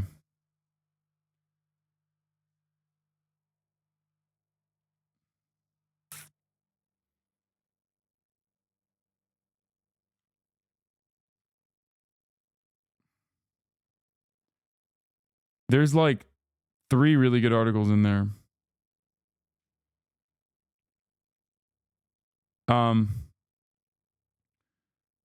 So the one thing I was going to say,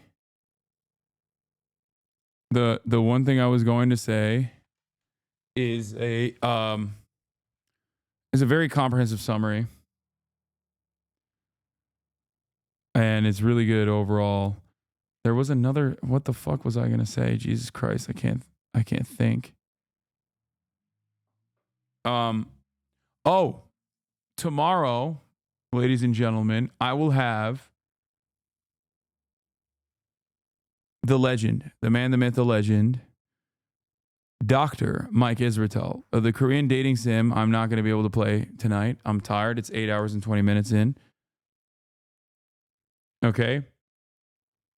But tomorrow I will be lifting with the Brolic brother, Dr. Mike Israetel.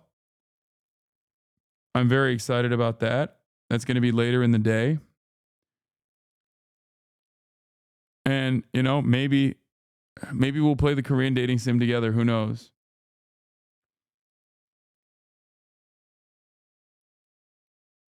Okay. But that's what I got for today. I also saw this and I thought, let them fight. Destiny has become increasingly unstable since his wife left him. Conservatives have been disgusting for years, which is why I don't give a fuck about anybody that winds up at any of these rallies and gets shot or whatever the fuck, okay? Because they had no problem making fun of Paul Pelosi. The entire world would be better off if these people were permanently removed from these platforms. Like, there is no downside and only upside to see people like Candace Owens, Tucker Carlson, Tim Pool never be allowed to publicly broadcast their opinions ever again. It's exclusively bad stuff that happens. Conservatives have been disgusting for years, which is why I don't give a fuck. It's so funny that they hate like his best takes. Like they hate his best takes. Like his best takes get the most amount of hatred. And ironically enough, the shit that I hate him for is not this stuff, but instead is whenever he channels the most edgy and the stupidest fucking right-wing takes overall. Notice how he didn't mention Ben Shapiro? Yeah, because he likes Ben Shapiro and agrees with him.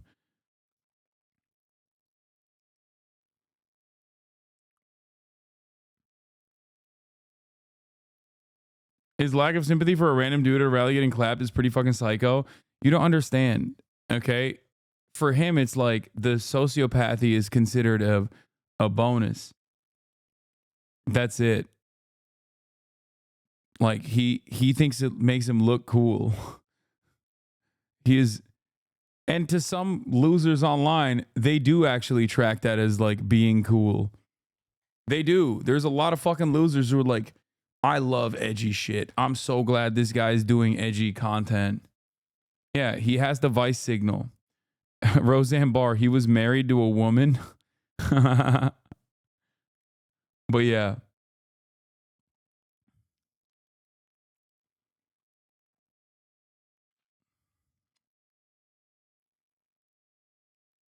Like, I'm willing to bet if Destiny tomorrow became a right-winger, like open right-winger, not like this, I'm a liberal, but I like to say the N-word type person that he's presented himself as, his audience would not change even a little bit. If anything, his audience would probably grow. And that's what's so weird about it. You know what I mean? But like the solid, like, fuck Hasan fan base that he's cultivated would not even move an inch. They'd be like, oh, thank God you're finally here.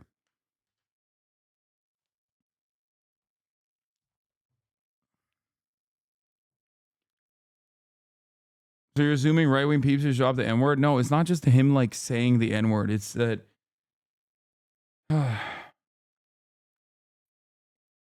that's just one aspect of his commentary.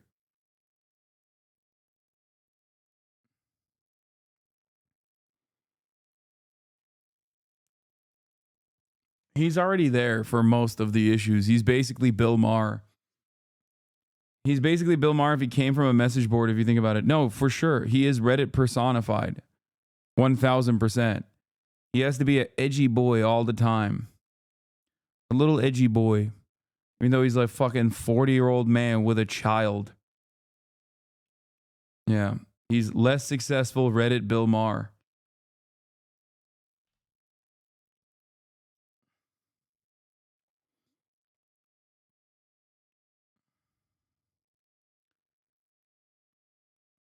Anyway.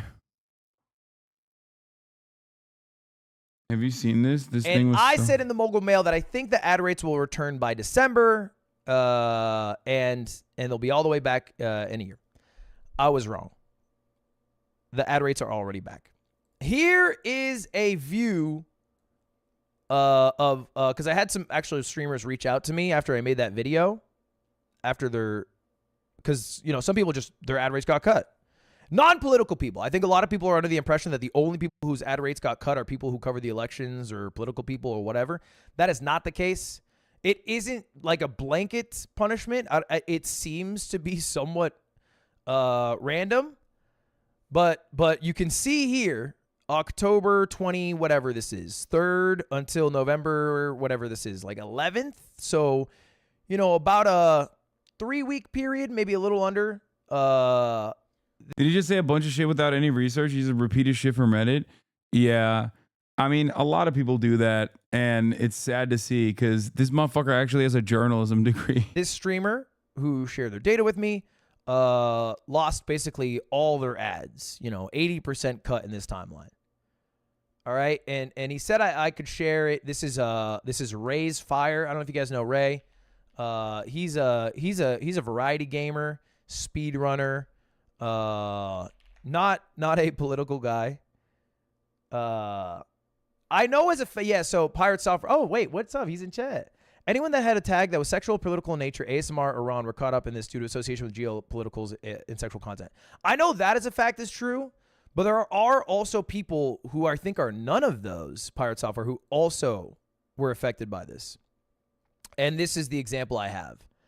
And look, I'm telling you right now, although he is good at Super Mario Jamboree, There was no sexual content there, okay? Yes, Rosalina's a bad bitch. I agree with you on this point, Thor. Me and you are the same. We both think Rosalina's a bad bitch. Having said that, that is not the reason I think his ad rates got cut. It seems to have affected some other people. I don't know why. I don't know how, because you said you weren't affected by it. Did Lud not ask you about this at all? Not even a little bit. Like, not even a, hey, do you know anything about like this adpocalypse stuff? How it started? What's going on? Like, I didn't even know that he made a video about this until I saw people yelling at me. Until I saw people yelling at me that that he had made a video about this and that I had somehow stopped him from, you know, or made him delete a part of the video or some shit like that, which is once again a narrative that like just only exists on Reddit, and people are so invested in it. Like, people just straightforwardly believe it, like genuinely. You will never be able to convince those people that that is not what happened.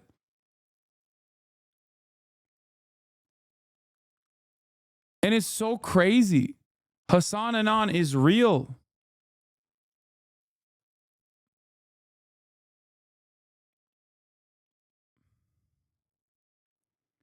Bro always snubs you. He's like a weird friend of me. No, it's fine. He probably, I get it. Like, I understand why he, you know, probably didn't want his opinion on the matter to be tainted or tarnished. People develop fanfic before you knew about the vid? Yeah.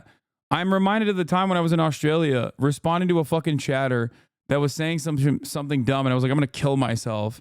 Okay. And then getting my Discord messages clipped out of context, and then having like the entirety of Twitter, including Tim Pool, talk about my fucking downfall and how I had actually, you know, I was falling off and then I was on the verge of real suicide.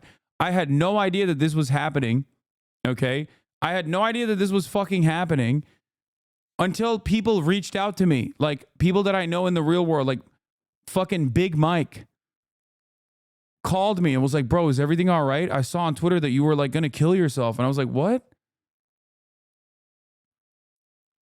That's one of the most, like, that's one of the most obvious instances where like, it truly doesn't matter what the real world looks like, what the actual truth of the matter is. And what matters is the narrative that people want to create. And I think a lot of people, when they're faced with the reality, still don't want to, you know, they don't want to be reasoned with.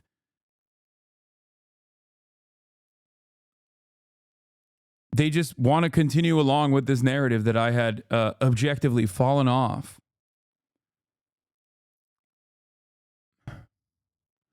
It's so great looking through old Reddit threads. You can clearly see how unhinged Destiny's community is, even from a neutral POV. Yeah.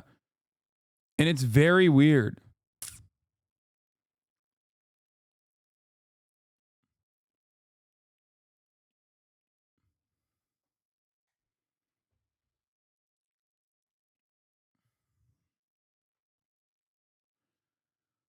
It's a very odd circumstance where like people would come and debate me in my chat to be like, no, you actually do want to kill yourself.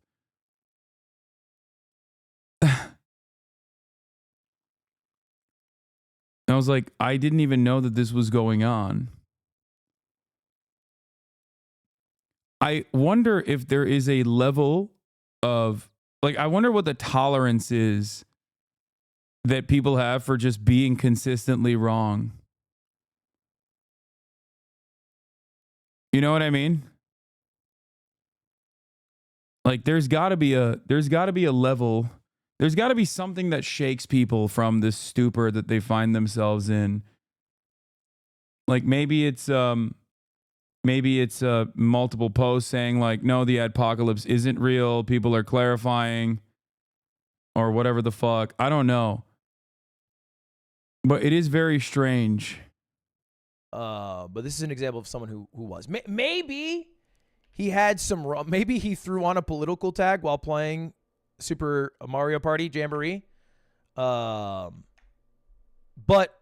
fact remains, even the people who were affected, which I don't know how many people were, because Twitch has not said a word on this, their ad rates seem to be back. They seem to have returned to normal. So presumably it'll still continue to affect, with the tag system, the people who are making sexual or political content, as it should. But it is no longer affecting the people who I think were at least inadvertently affected. That's how I phrase it for them. And that's pretty much it. Seems to be back. Seems to be a little bit back.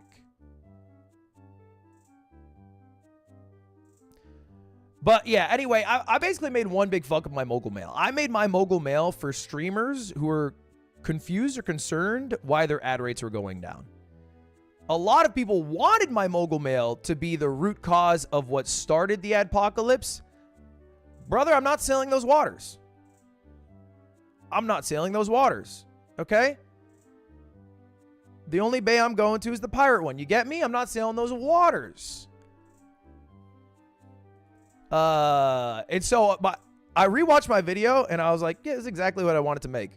I stand by everything I said in that video. Even the Mizkif rephrasing, I don't think was that bad, but he was upset by it, so I don't mind removing it because it didn't add that much to the video. And that's it. And that's it. And I move on to what I am on this earth to do, which is play League of Legends. We all know it's Hasan's fault anyway. At a subpar level. We have more drama. We're not done. We are not done. There is more drama. Because this streamer, or I should say this YouTuber, because I don't think they're on Twitch. But I don't know if you saw, they've been calling me out a lot. All right? And they've been making a lot of videos about it. And I'm here to fucking finally make a reply. Phoenix Girl, day 301. Okay. I was worried for a second. He was going to go into some other shit. A mini F's coming in. Hold.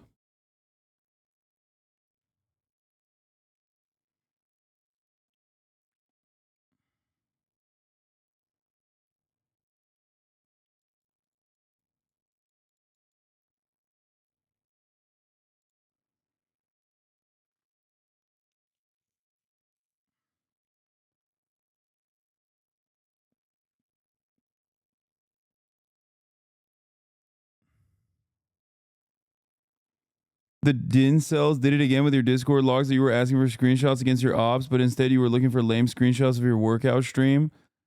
That's so funny. I mean, I don't think that stuff has any sort of real prominence. You know what I mean? Like, that's so... yeah, I was yelling at my Discord for not sending me fucking screenshots of my workout stream where I looked hot.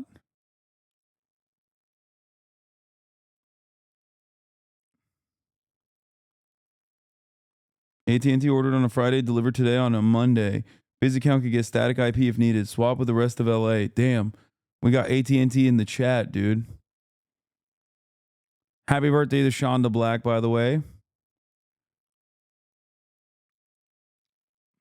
DIN cells. Destiny incels. What is this? I'm about to cook everybody in this picture. This whole thing pissed me off. Donald Trump, I truly hate watching you experience joy. You are only ever happy in front of a McDonald's meal, and I feel like that is because you have the same complexion as a chicken nugget. Your spray tan is terrible, and I feel like you only get it to make your veneers look more fake. Also, look at his order. Is that a fucking...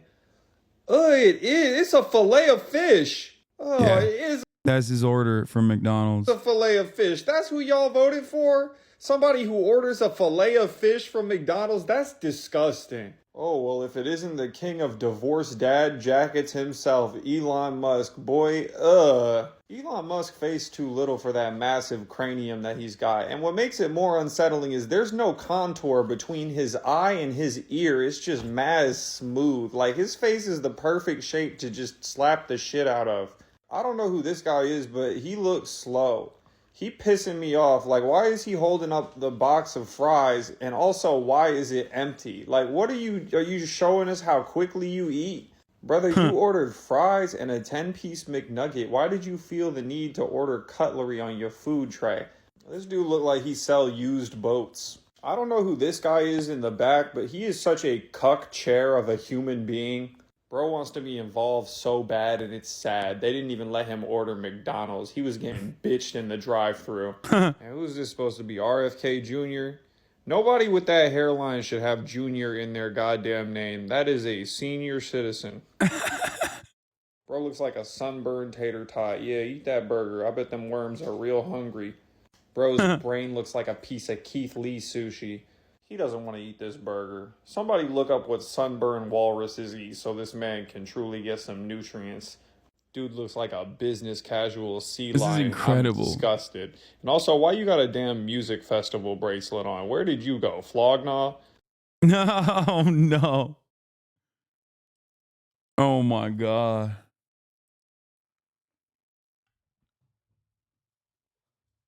That's crazy. True. All right, that's a good note to end it on today. Tomorrow, like I said, we're going to do regular stream, and then afterwards, we're going to go and work out with Dr. Mike Israetel. Okay? What a fucking liar, dude. Love you What a guys, fucking and I'll see you Weasley tomorrow, okay? little Peace. Liar, dude. What a fucking Weasley little liar, dude. Holy shit, dude. Holy fucking shit, dude. Literally lying. Fuck it. I'm saying it. America deserves love. Fuck it. I'm saying it. America deserves happiness. Fuck it. I'm saying it. America deserves love. Fuck it. I'm saying it. America deserves happiness. Oh, you're such a big, big man, Hasan. Man, Hasan. This is a deranged pervert. This is a deranged pervert. Oh, you're such a big, big man, Hasan. Man, Hasan. This is a deranged pervert. This is a deranged pervert. I bet he's got some big old, giant bitch tits. I bet he's got some big old, giant bitch tits. I bet he's got some big old, giant bitch tits. I bet he's got some big old, giant bitch tits. Hasan Pecker. Can't make up that name. That's his name. That's his name. Hasan Pecker. Can't make up that name. That's his name. That's his name. Fuck it. I'm saying it. America deserves love. Fuck it. I'm saying it. America deserves happiness. Fuck it. I'm saying it. America deserves love. Fuck it. I'm saying it. America deserves happiness. Fucking liar, dude. What a fucking Weasley little liar, dude. What a fucking Weasley little liar, dude. Holy shit, dude. Holy fucking shit,